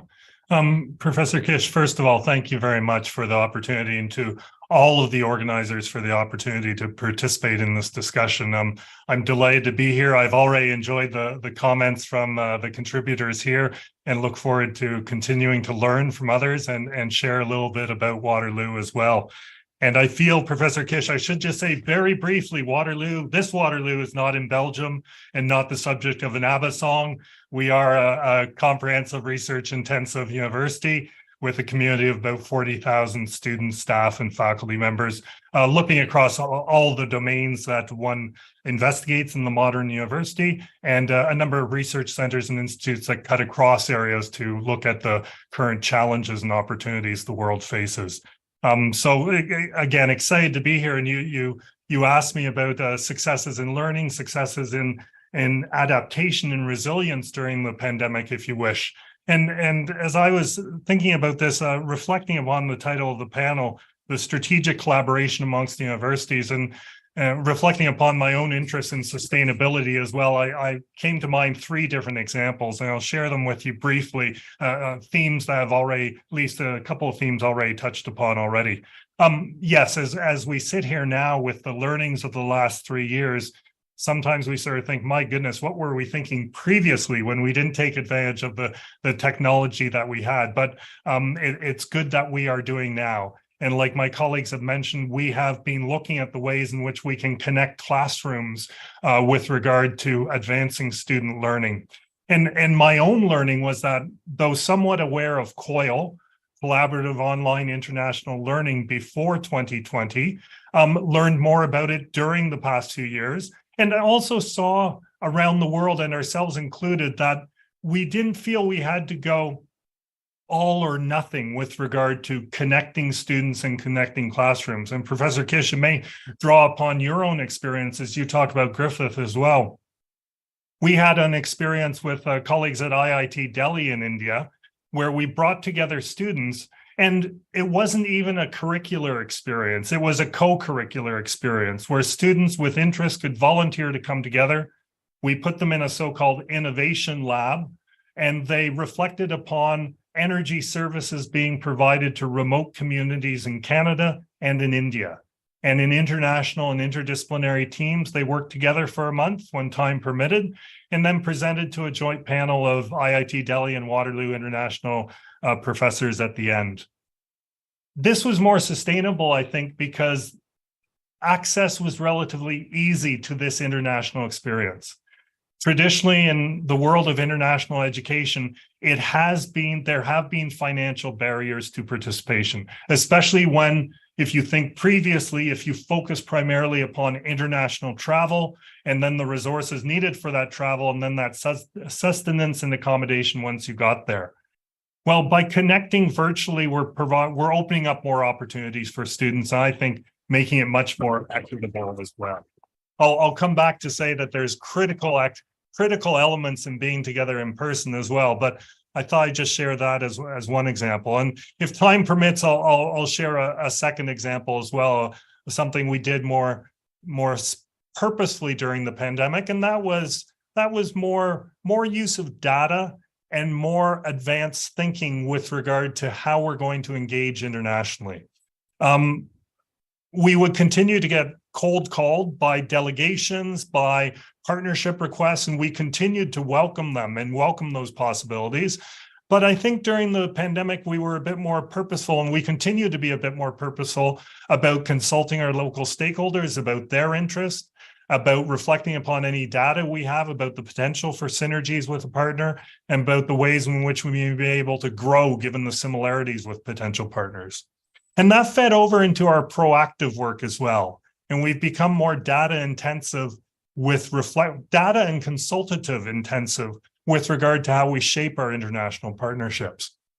I think many around the world, and maybe some around the screen as well, are talking about going deeper with valued partners and maintaining having some breadth as well. And we're curious about the ways in which data might help us advance some efficiencies and effectiveness.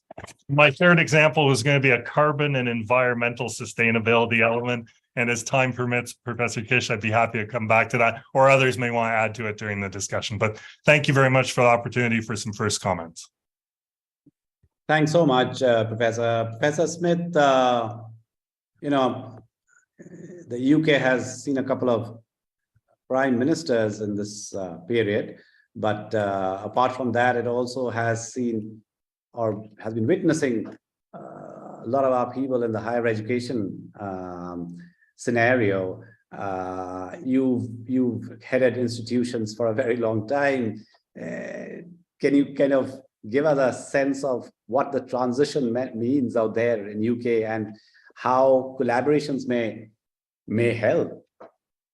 Yeah, I didn't think I was coming along here this afternoon to speak about how many prime ministers and secretaries of state for education we've had, because we've had 4 secretaries of state for education in the last 2 years. So there's been a rather large turnover of politicians in the UK, but we'll put that to one side for a second. I'm very happy. So first of all, can I say really congratulate OP Jindal for putting this summit together. And it's a great privilege to be invited to speak on this panel. And it's also good to see how this conference connects to the G20 leadership that India will have and some of the issues that it wants to discuss there, because I think these are really vital issues for the world to get to grips with. So very much welcome that the overall tenor of the discussion. Your particular question is about, how have we reacted to the pandemic, and particularly what has it meant for resilience and international partnership? And my colleagues who have previously spoken to this session have given some excellent examples of how it's changed the thinking about what partnership means and how those partnerships are prosecuted. And one of the things that Professor Rowlands had just begun to talk about, I think we should come on to a little bit later, which how do you balance in a resilient partnership the concepts of virtual versus in-person versus sustainability, because that's going to be a very challenging triangle to try and know where the right point that you sit in. But anyway, that perhaps we talk about that later. Talk a little bit about Southampton and how we've responded to the pandemic in this area. So we're a Russell Group research intensive university from the very south coast of England. We have clearly a very significant international student body as part of our students who come here, but we also teach overseas as well. And one of the things I think we learned from the pandemic was, in part of our teaching activities overseas, being able to integrate them, because we now have colleagues in the main campus who are much more comfortable with virtual teaching, being able to integrate more widely some of those outposts, I think is really important. And I think you'll see the concept of a globally dispersed university that nevertheless integrates its teaching in a much more meaningful way is something that more traditional universities like my own will need to come to grips with, and in fact now have the capability to come to grips with. But in terms of partnership, I think what's happened with the pandemic is severalfold. First of all, it's forced larger scale teams to come together because of the issues that needed to be dealt with under the pandemic. And therefore driving the kind of interdisciplinary concept is something that many people kind of sign up to. But I think what the pandemic did was it made it reality for more people. And also it showed that teams can have a virtual sense as well as a real meaning physical sense. And I think more people became used to supervising research projects remotely. They needed to do it within country, let alone beyond country. And I think this has just given another dimension to the way that colleagues can think about sustaining research partnerships with colleagues in overseas universities. But it's also meant that the way you prepare meetings through virtual contributions, I think, is better. So to give you an example, one of the projects that I'm proudest of at Southampton comes out of something called our Social Impact Laboratory.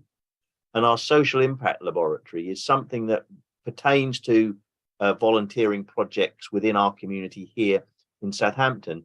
But while the pandemic, it was already part of the plan to extend this to doing volunteering projects overseas, and to do this in partnership with colleagues in with colleague universities in country.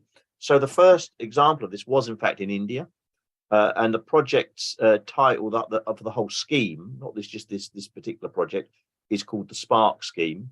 And the Spark India project, the first one, took place last summer, where a small group of Southampton students come out and they work on projects that are identified in partnership with local institutions. So the two institutions that took part last year were the Tata Institute for Social Sciences and Ahmedabad University. Now, what the virtual world has allowed them to do is to develop the relationship before they start meeting on the ground. So colleagues from Southampton and colleagues from those Indian institutions were able to talk to each other well in advance. And so they almost knew each other the time the project started on the ground. But that's why I think this triangle I talked about is very important, because in the end, we want to give students an experience of what it's like in country. And knowing how you marry that up with the virtual, I think is really important. And in fact, immediately after this meeting, I'm going to welcome the students who are taking part in the Spark Ghana project, which is exactly the same. And they are already in country in Ghana. So I'm not sitting in Ghana, I'm sitting in Southampton, but I'm going to join them in Ghana in about an hour and a half's time. So I think what it's allowed us to do is have much more connectivity and therefore take part in real time in discussions with colleagues, but understanding how it has to be kind of balanced with some of the other things which are important, such as, face-to-face meeting, such as sustainability, I think is really crucial. So thank you very much. Thank you so much, Professor. Eduardo, I'm coming back to you. This may not be an area of research, but since you're the president of an higher institution, I suppose you are kind of seized with the sudden dominance of emerging technologies and big tech, which was inevitable, but I think it's just kind of hastened its arrival.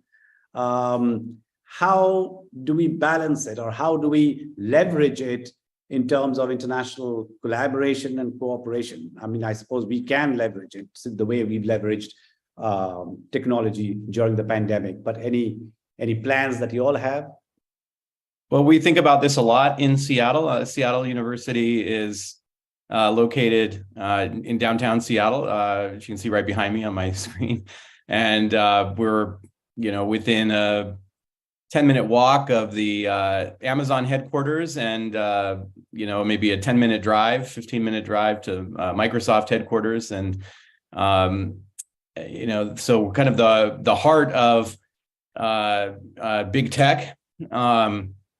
Every year we get a lot of students who come to us to study computer science or data science or business, and then want to go on and work at these companies and do go on and work at these companies. And so what we try to think about is, what do we have to offer to the questions raised by emergent technology. We're a comprehensive university, but we're in the Jesuit tradition, really focused on our students and on kind of bringing values to bear on questions of discovery.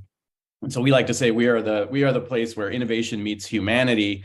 The University of Washington is just up the road from us, and they're very much focused on that, on technical discovery, and we're focused on bringing ethics into conversation with discovery. So that's, institutionally, that's how we approach the question. But I think more specifically in the last year or so, the questions have really focused on generative AI and how that's, not just going to change how we study, but just how everything gets done at the university, and what is our approach to this new technology that has the potential to really destabilize the work of universities. How do we understand it in a technical way? How do we expose our students to it pedagogically?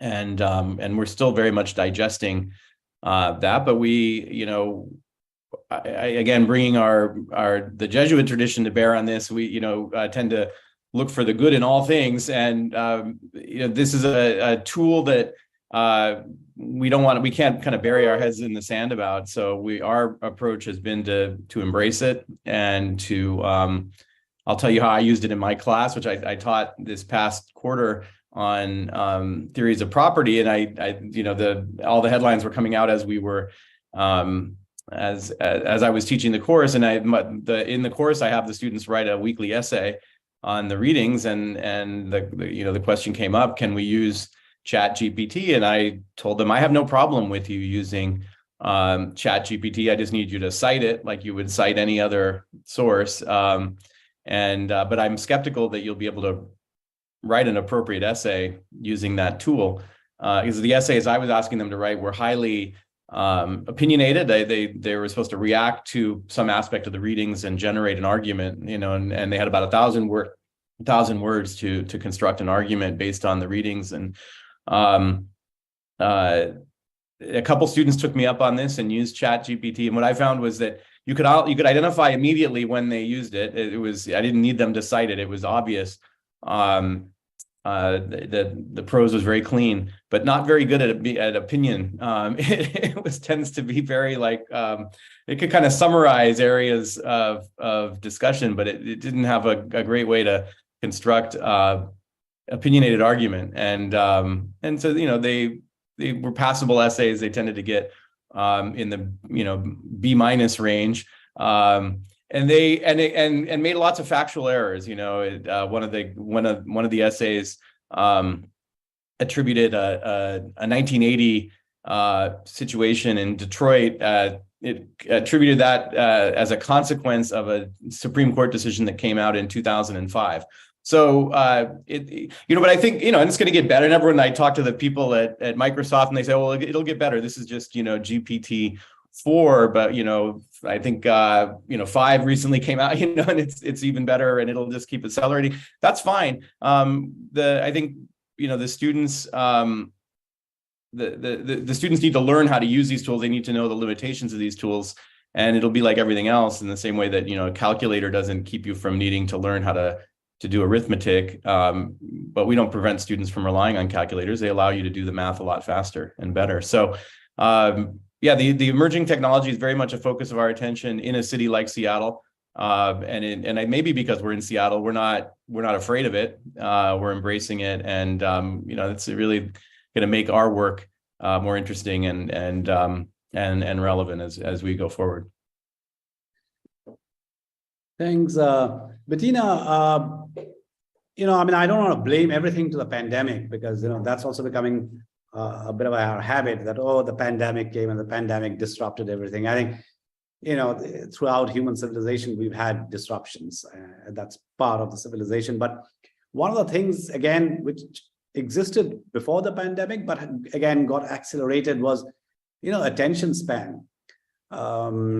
So, even though we can talk about collaboration, leveraging technology, the learnings from the pandemic, putting it to use, but there is a tremendous loss and lack of attention span amongst students, and also perhaps amongst teachers.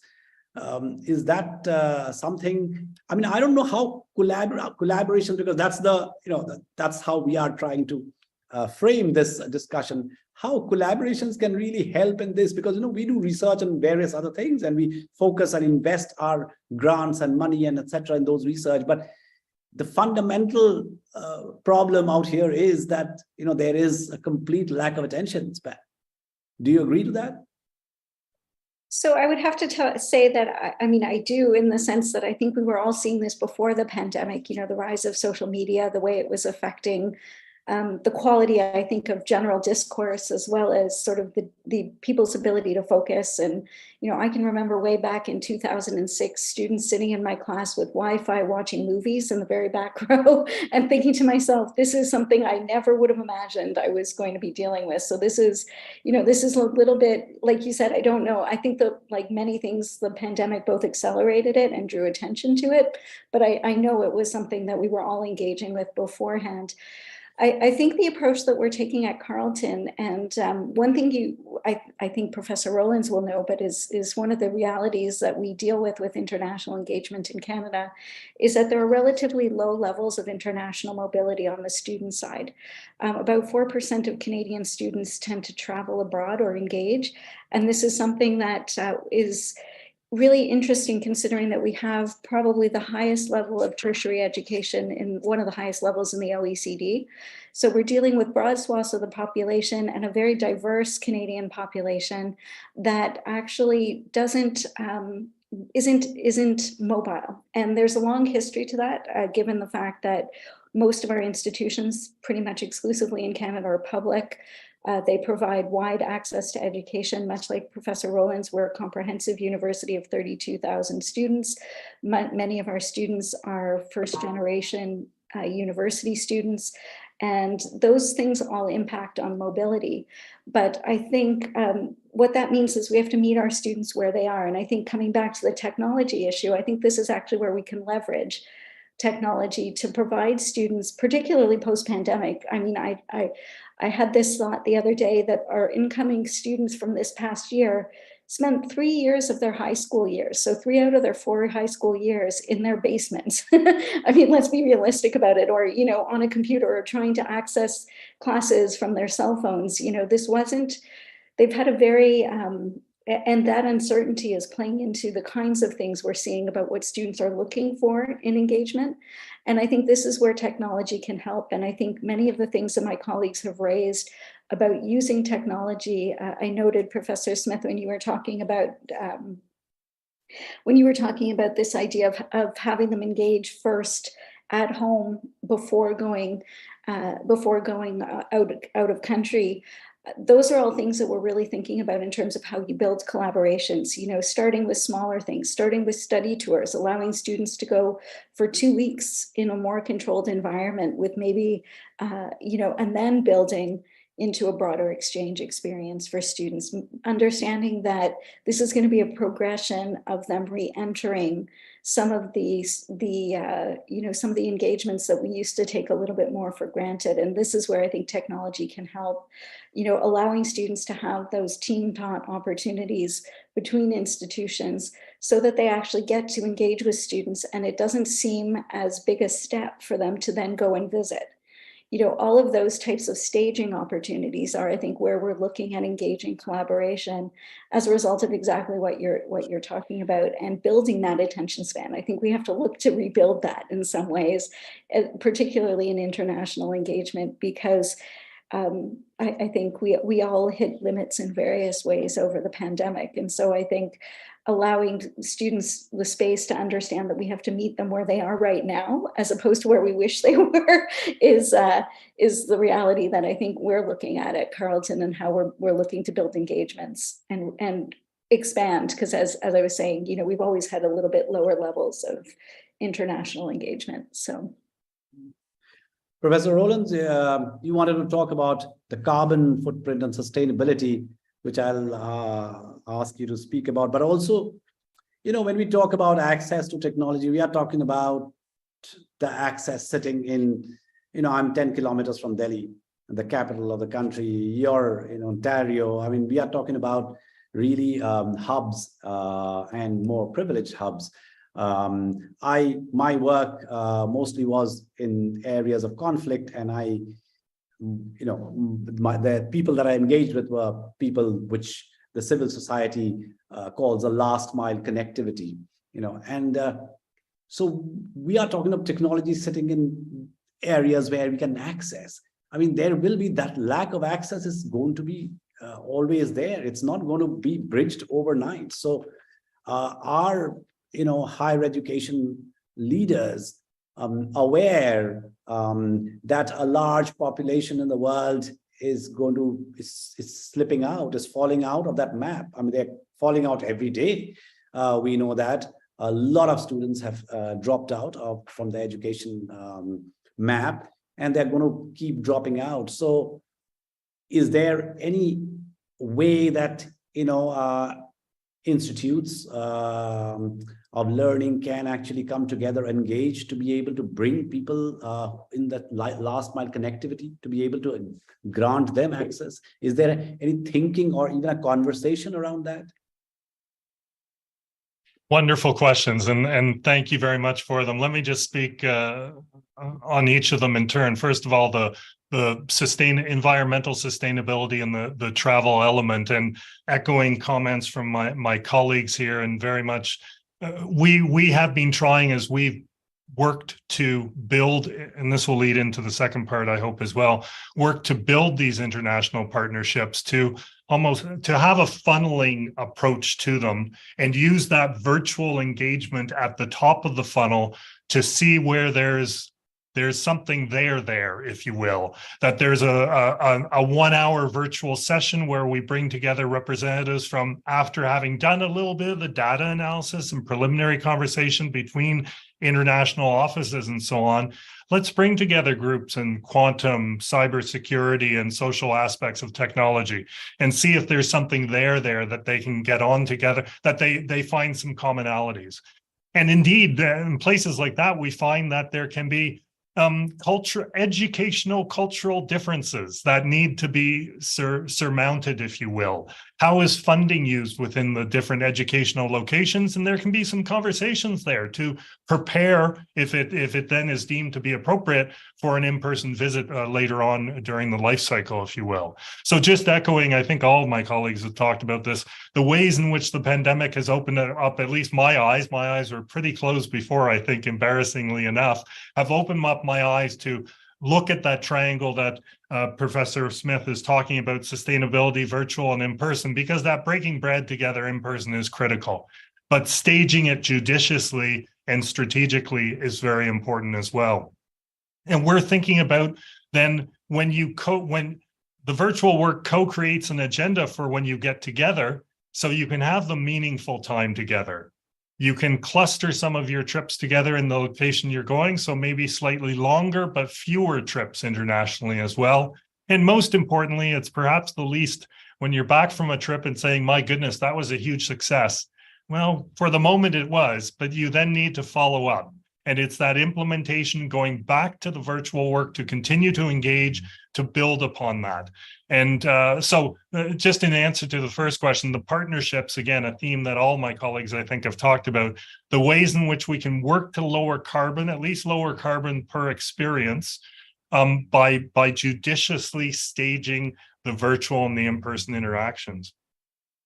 And Professor Kish, your second comment about the access issue is a fascinating one, and makes me think during the pandemic, I was on a sabbatical with the Association of Commonwealth Universities that has done a lot of work on the digital divide, and given the access implications, the importance of technological access during the pandemic and lockdown, reflecting upon who was being disadvantaged in terms of students, in terms of researchers, in terms of staff, in terms of different kinds of universities around the world, that they have over 500 members around the world in various over 50 countries around the world as well.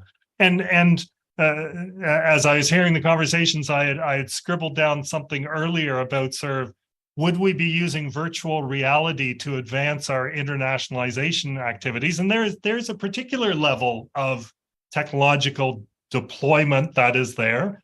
But what I think you're speaking to, rightly so, is be it in rural parts of anywhere, many places in any parts of the world, bandwidth, not only the financial resources to access bandwidth, but perhaps the absorptive capacity of individuals, families, institutions to be able to pursue that as well.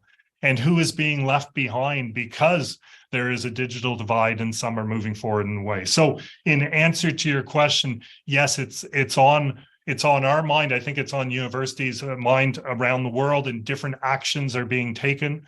With regard to my university, our provost office, looking at the ways in which they can ensure that our students have access to the resources that they need, to the learning that they need. Our research office doing the same with the researchers. On partnerships in my office, thinking about how we may work with international partners around the world, who in turn are working with other partners. And that takes me to the ways in which networks may be very important in addressing this and so many other issues going forward as well. It made me, Professor Smith's comments about globally dispersed universities, which includes perhaps the Southampton campus in the UK and abroad as well. And it might include partners as well, the way in which we use, and I say use in a positive sense, draw upon each other's strengths and expertise to make 1 + 1 = 3 in a lot of ways. And having local partners who know about the last mile in that part of the world, we can work with them in order to achieve beneficial outcomes, I think. And that's the sorts of things we're striving to work on. Thanks very much. Thanks so much. Professor Smith brings me to this question, of internationalization and collaboration that we grapple with on a routine basis, of how the Western student does not show enough inclination to come to India. India seems to be the focus now for the West in terms of collaboration. And yet we don't know what is going to attract the Western student to India. Now, if we are talking about engagement, it cannot be just a one-way traffic. So how do we work around that? Yeah, so you've asked another excellent question, because you've already heard from some of my colleagues earlier that the issue that you've talked about in terms of outward mobility is an issue in, I think, all of the countries that are represented on this call, apart from yourself. But and I think, as I already mentioned, and Bettina kind of followed up on this, because it's something I absolutely believe, is developing the relationships initially remotely to take some of the mystery out of. I would say I'm a very typical sort of a kind of career development, in the sense that when I was an undergraduate, probably some time ago now, I wouldn't have thought about the importance of having an experience overseas. I then, through career circumstance, spent 4 of the years immediately after my PhD working in countries other than the UK. And I realized, looking back on it, and I won't tell you how many years later, I realized how important that experience was at being able to make me realize the world's an interesting and complex place, and therefore understanding there are many points of view, and you need to understand those points of view if you're going to make good decisions, particularly as an institutional leader, I think is absolutely crucial. We also know that if you look at the skills that the industries want, the industries of today and tomorrow want, they want the technical skills, but they also want the social skills of being able to work in multinational teams. And it's very difficult to develop those skills if you're doing it, sitting in a classroom in any of our particular universities, because you need to get out and experience what the nature of the environment that people at the other end of this call are actually feeling on a day-to-day basis. You've mentioned, Professor Kish, in your comments to several questions about understanding the realities of the digital and economic divides that exist within all countries. If you don't experience them, you don't know what they're like, very difficult for you then to plan for them, really. And I think that that's one of the things that we need to do as institutions, is to impress. So in our new strategy, we launched a new strategy at Southampton in 2022. And we have absolutely set as one of our KPIs to double the number of UK students who are experiencing, who have an overseas outward mobility experience as part of their undergraduate course. That still isn't a very big number in terms of absolute people, but it's still a big stretch from where we are, because we believe if we're preparing our students for the world they're going to inhabit of tomorrow, they're going to need these, they're going to absolutely need these skills. And that's where kind of joining this up to the theme of this whole session, that's where international partnerships come in. Because if there are partners who have, well-developed exchange mobility relationships, those relationships are founded on good understanding, mutual understanding of the two institutions. That will make our students more confident to go and spend time in those institutions. And I think one of the tricks is, and again, I think one of the other colleagues has said this earlier, was making it the ability to do that on shorter timescales, so they're not having to commit to whole years in country or even whole semesters, I think is important. And we as UK, I'll talk about UK universities now, we have to be willing to accept people, I think, from our partners overseas for shorter module type chunks of course, to be able to make that more attractive as well. So I think there's lots of degrees of freedom under our control that will allow more of this to happen. But the bottom line has to be that we absolutely ingrain it in our thinking about the development of our curriculum, that we allow more of this to happen. And we do that in partnership with colleagues overseas. You're on mute, I think, Professor Kish. Sorry, I said we don't have a lot of time, but I must take one audience question at least, because they've been listening to us. And out here, someone asks that how can universities engage with stakeholders beyond academia, such as industry partners and community organizations and strategic collaborations, and what benefits and challenges can this bring for universities? Can we have a very quick round from all of you on this, because I think it's quite an interesting question. Eduardo, can we start with you? Yeah, I mean, we think about that a lot and work on that on both fronts, both community organizations and industry. And the obvious way to do that, I think, is through projects that students can work on in collaboration with industry partners. We have a program in our College of Science and Engineering where local companies bring us challenges they've been working on, and then the team of students kind of takes that and runs with it for a quarter and brings back a proposed solution and makes a presentation to the people who brought them that particular challenge. And it's a great opportunity for students to engage with people who are embedded in the workplace, but then also work on a real world issue that they've been grappling with, present their solution and then get critiques from those partners. And it builds obviously personal connections between the students and those partners, but it gives them in a controlled and kind of supportive environment an opportunity to experience what those people are working on a day-to-day basis. Bettina, a quick response to this. So I think we see this as a multi-leveled engagement. So from our perspective, my office, it's in the Office of the Vice President Research, which is the Vice President Research and International. And we see research and research-led teaching as the kind of linchpin to this, if you want to put it that way.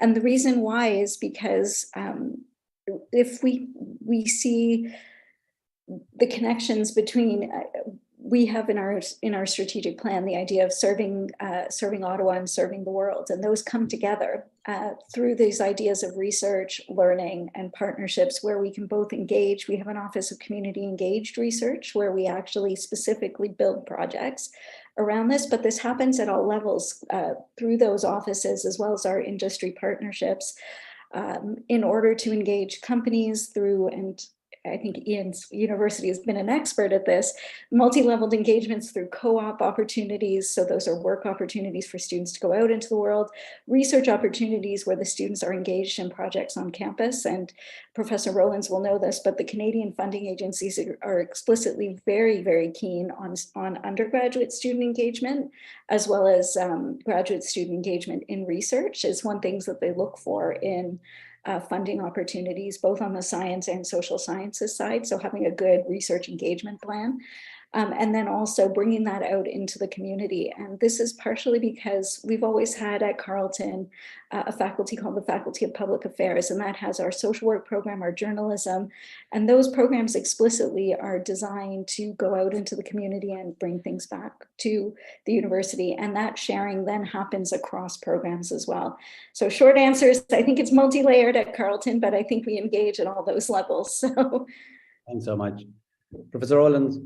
Yeah, so thank you for that. I mean, I think literature has shown for years multiple perspectives can yield better solutions for challenges and opportunities. So bringing together stakeholders from across the domains of civil society, government, private sector, as well as academia is certainly critical. The second thing I'll say is our students are demanding it, I think, very much demanding solutions to the problems they see out there, and asking the traditional disciplines or business cards to be checked at the door and bring commitment and talent to a problem to bear. So that naturally brings colleagues from different sectors to come together. And thirdly, I'll just flag University of Waterloo, and it is known for cooperative education. We engage with 7,500 employers around the world and place 25,000 students in paid work term opportunities around the world. And seeing that was a challenge during COVID, understood much more about virtual internships, but reemerging from that, energized to see the ways in which young talent can make important contributions. Professor Smith. Yeah, so very briefly, I think it's a great question, and it's something that universities have to look at with a lot of importance. I think in terms of industry, I'd say large-scale industry will always find the right partner to work with because they look for the best and they'll work with the best. And then universities being seen as good and non-bureaucratic partners, I think is important. There's a huge community now around SMEs, and SMEs as being also good partners. They find it much more difficult to interact with universities. I mean, I'll talk for Southampton, I won't speak to my other colleagues, but I'm sure they have issues as well, because where do you go to a university to have this conversation, basically? But that's such an important part of advanced economies now that I think we need to be better. And then finally, the community elements of partnership, often have been neglected by several universities. But now are absolutely crucial, because the community you're embedded in really are your bedrock, and being seen as a proper partner in all aspects of civil society, I think is really important, not just when you want to be, basically. And I think more universities are taking that very seriously. Thank you so much. I think my learning, my takeaways from today's discussion, conversation is that the word, I started with the word uncertainty, but I think, to be able to overcome uncertainty, I think, social science perspective, humanities, I think interdisciplinarity, the globally dispersed university, which Professor Smith talks about, and all of this coming together to make greater social impact and the values to bear. I think also thank you so much for the acute recognition, of the problems of access tied with technology, cut back on grants, and the most obvious way forward then, I feel, is to hold hands and collaborate and engage with ideas. And what one of you mentioned about the innovation meets humanity. I think, innovation has to meet humanity. And I think that is the way forward and the spirit of collaboration. But also, I think collaborations and the social impact and the innovation meeting humanity can happen if we continue to have the conversation.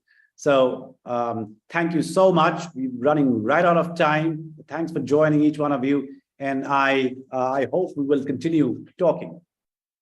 Yeah, thank you very much. Thank you very much.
ठीक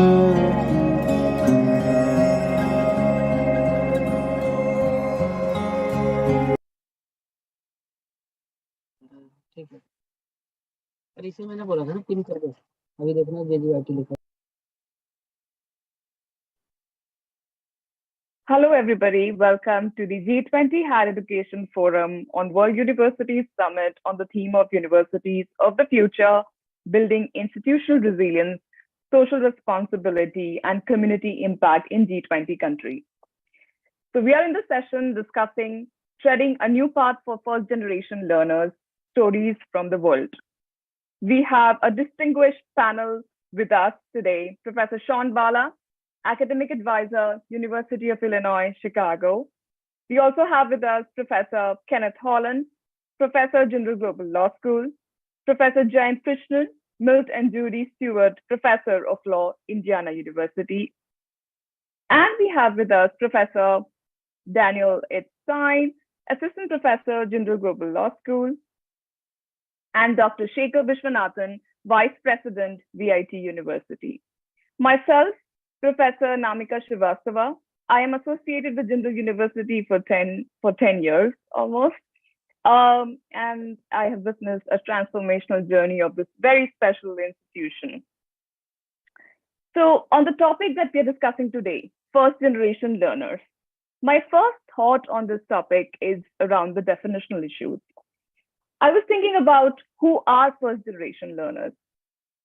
Typically, we are talking about vis-a-vis formal education system or university space, students whose parents have not attended universities or post-secondary education. But what if they have attended but not have completed? So is it about having a degree or not having a degree? Or what if one parent has attended university and the other has not, but the parent who has attended is not that influential at home, not available at home for various reasons, and it is the parent who does not have attended the post-secondary education is more influential and therefore might shape up some of the difficulties that a student, a first-generation student would have, in a post-secondary setup. I was also thinking about, is it learners? Because we are learners, like we are human beings, we learn all the time. So it is about vis-a-vis formal education system. So maybe across universities, different terminologies are used. Maybe first generation students, are we talking about them? What about if both parents have attended university, but in a very different setup, in a different country altogether? Which means that it's a very different educational system that they have experience of. And what about if a student, let's say international students, our panel here is aware of that. International students are coming from different countries, different cultural setup. Their parents are educated on paper, but they do feel challenges, acclimatizing to a different institution in a different country, especially engaging with the knowledge, governance, and socializing institutions within the university space that we expect them to engage with. So there are certain, of course, we can keep on intellectualizing about the concept itself, but then there are practical implications of these questions. And I was wondering if the wonderful panel that we have here today can have their opening remarks around the very issue or very term, very concept of first generation learners in their own experiences from their institutions, what they would like to talk about. I would start with Jayant. Jayant, I'll give the stage to you. Well, thank you so much, Anamika, and it's great to be on this panel.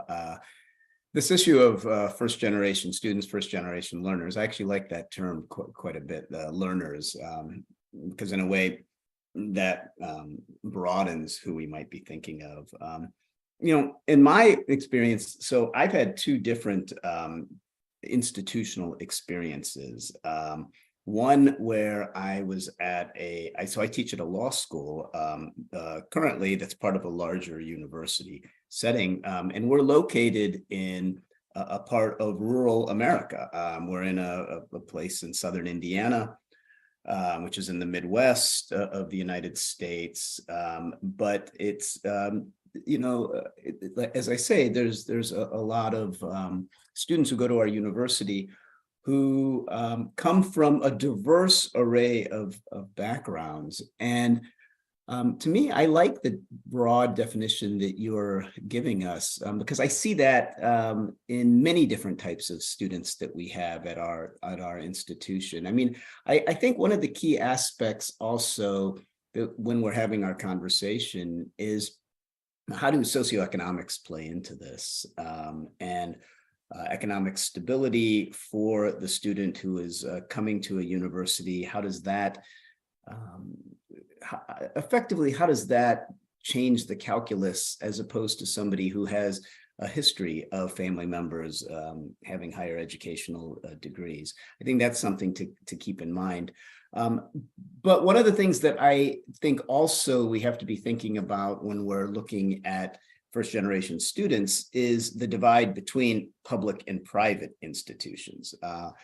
So my first position before I got to Indiana, which is a big state public university, was at a private institution. And at our private institution that I taught at, which was a wonderful place called William Mitchell Law School, there was a long history of providing education in the evenings at night. So it would allow for second career students. So one thought as we're considering the subject is to look at people who have opted not to go to university straight up, but have rather. And do you really think private-public divide is something that we should be taking up? Hi, Anamika. Thank you. It's nice to be part of this wonderful session. At VIT, we have a program mainly targeting at the rural students. We call it STARS, Support the Advancement of Rural Students. So in this program, I find a lot of first generation learners, students. In my, let me first tell you about the program. We actually get kids from government schools located in villages, and from each district of our state, we select one boy and one girl and give them completely free education, free housing, everything free, and give them special mentoring and nurture them. So in this program, we find, I mean, coming back to this definition of it, I think that if both parents are have not attended college, or have not graduated, and they have very limited knowledge about going to college and educating them, usually what happens is this is associated with poverty. There's a very strong correlation between education and poverty in this scenarios I'm talking about. So the kids who go to school, those government school, not government aided school, the government schools located in villages are the poorest of the poor, and they haven't had education. So far my experience has been that all the students who have admitted, it's like 71% of the students are first generation. So coming back to the definition, it's both the parents who haven't gone to college, and such things would be coming under this definition. There's a lot I want to talk about, but no, I'll stop here and give opportunity for others to start. Thank you, Shekhar, for that. And a very important point that you've talked about, how first generation learners, when we talk about them, we need to see or sort of contemplate why first generation learners. What are the obstacles that actually led them or their parents not have that education? And poverty, as you were saying, is correlated with that, the socioeconomic situation of generations that has they have felt themselves disadvantageous to formal education system for various reasons, and that needs to be sort of talked about. Thank you for that. Kenneth, anything on definitional issues to add to already, sort of like very rich discussion that we're having here? Yeah, so it's an excellent discussion so far. For statistical purposes, it's very important to understand that large organizations that measure the performance of first-generation learners, they use a very strict definition. So we always have to keep that in mind. And the strict definition is the one you mentioned earlier. Neither parent has attended any post-secondary education. So no technical education, no bachelor's education, neither parent has attended any post-secondary school. So that's the strict statistical definition that's used. And I'll speak from two different hats that I have worn. Before I joined Jindal, I was the president of the American University of Afghanistan. And there, of course, I had to deal with this problem of the first generation learners. And the problems presented themselves in very many different ways. The first was the difference between male and female students. The male students were often expected to be earners for their family. And so they tended to work oftentimes a full-time job, as well as taking a full slate of academic credits. So we had to accommodate them by offering classes all through the day and into the evening. So that was one problem of the first generation learners, is the expectations of their family that they will work while they are also going to school. The second problem were the female students. And what I encountered there was that in Afghanistan, it's very important financially for families that their daughters marry early and marry well. And there was a lot of pressure on the female students to marry, to give in to their families on the pressure to engage in an arranged marriage. So I would say that if you're dealing with developing countries, universities face challenges that universities in developed countries don't face. So one is this, expectation of the families that their children work while going to school, and also this pressure on their daughters to marry before they graduate. So those are two problems. My other hat is I'm actually a Canadianist. So I'm the past president of the Association for Canadian Studies in the United States. So I'll speak, from that point of view. As you know, Anamika, there's an acute labor shortage in Canada right now. So the unemployment rate is extremely low, and there's a huge demand for university graduates. So this problem of the first generation learner is very critical to Canada's economic progress. So Canada must find ways of recruiting students whose parents did not go to university and of retaining them. And the most serious, I think two statistics stand out. One is that the dropout rate for continuing generation students at Canadian universities is 16%. The dropout rate for first generation learners in the same universities is 33%. So universities need to put a lot of emphasis on retention of these first generation learners. Another interesting statistic is that a much higher percentage of Canadian female high school graduates go on to university than male graduates. So only 25% of Canadian boys who graduate from high school go on to the university, whereas 34% of Canadian girls do go on to university. So there's a big gender gap, and that needs to be addressed as well. So I'll stop there.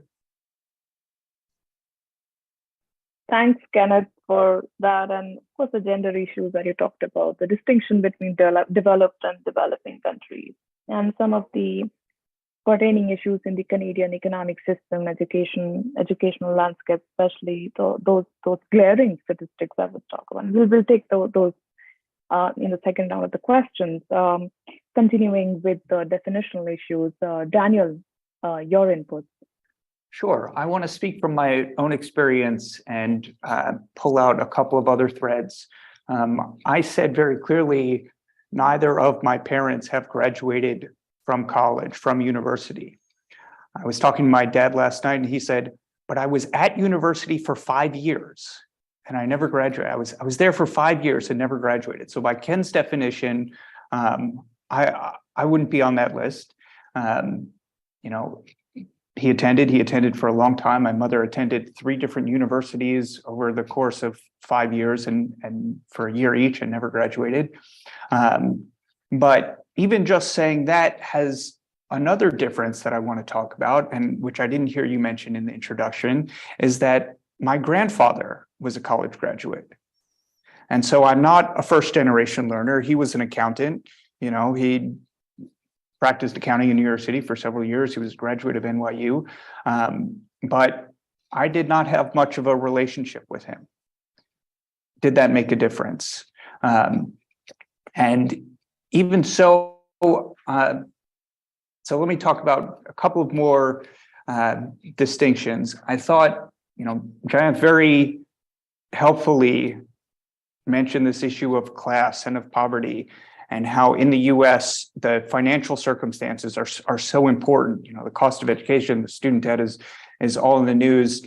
And I recall I went to a public university for my undergraduate degree in the US.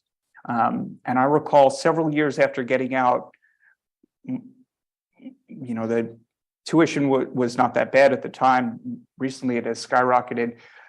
But I recall my father saying to me, he said, having not been a college graduate myself, I didn't really know the whole scholarship system how it worked. And I didn't really know that you might have been eligible for X, Y, and Z, that you were, you know, your grades were good enough, you did well enough on tests. I just had no idea that all of this funding was out there. And so, yes, you went to the state university, yes, but even just going to a state university in the US and not going to one of the fancier private universities has, you know, these are all sort of steps that you can take. But also in the US, your undergraduate degree is separate from your legal degree. And so law school in the US is a graduate degree. And so I went to law school when I was 35 years old after 10 years of working. And I'm the first lawyer in my family. And I could tell the difference with the other students who came from legal backgrounds, who could ask their parents legal questions, who were quicker on the uptake with some of these issues. And that was a big difference. But I went to a private law school and could really tell the difference there. So I'll leave those couple of issues. Obviously, I'm teaching in Jindal now. I'm in India, seeing the difference with students who clearly come from legal families, students who come from their parents are doctors, and then the struggles that I have had to, talk to students about their families, about their class. But I will leave that all for now and come back in round 2 for a little bit more. Wonderful, Daniel. Wonderful. Very fortunate to have you on the panel and knowing your story and so much of insight. Yes, apologies for not including grandparents, although that was on my mind, like parents, grandparents, and interesting to know, like when you say generation, first generation, but is it like first generation, or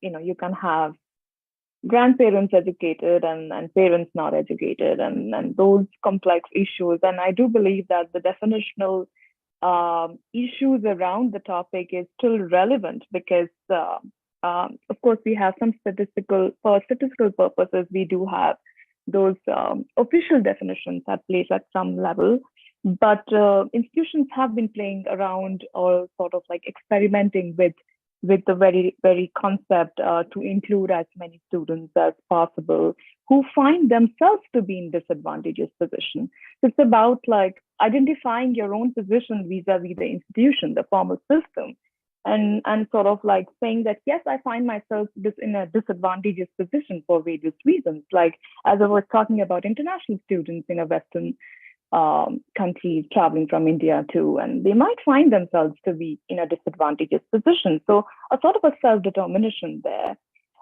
Interesting, Daniel. Thank you for that. And Sean, your inputs on something that we have. It's a very interesting discussion that's going on. Sean, your take on it. Yeah. So just following up with a number of things that have been spoken about. So I come at this issue from both a personal and professional perspective, though I guess I'm not technically first generation. I identify as such. And so as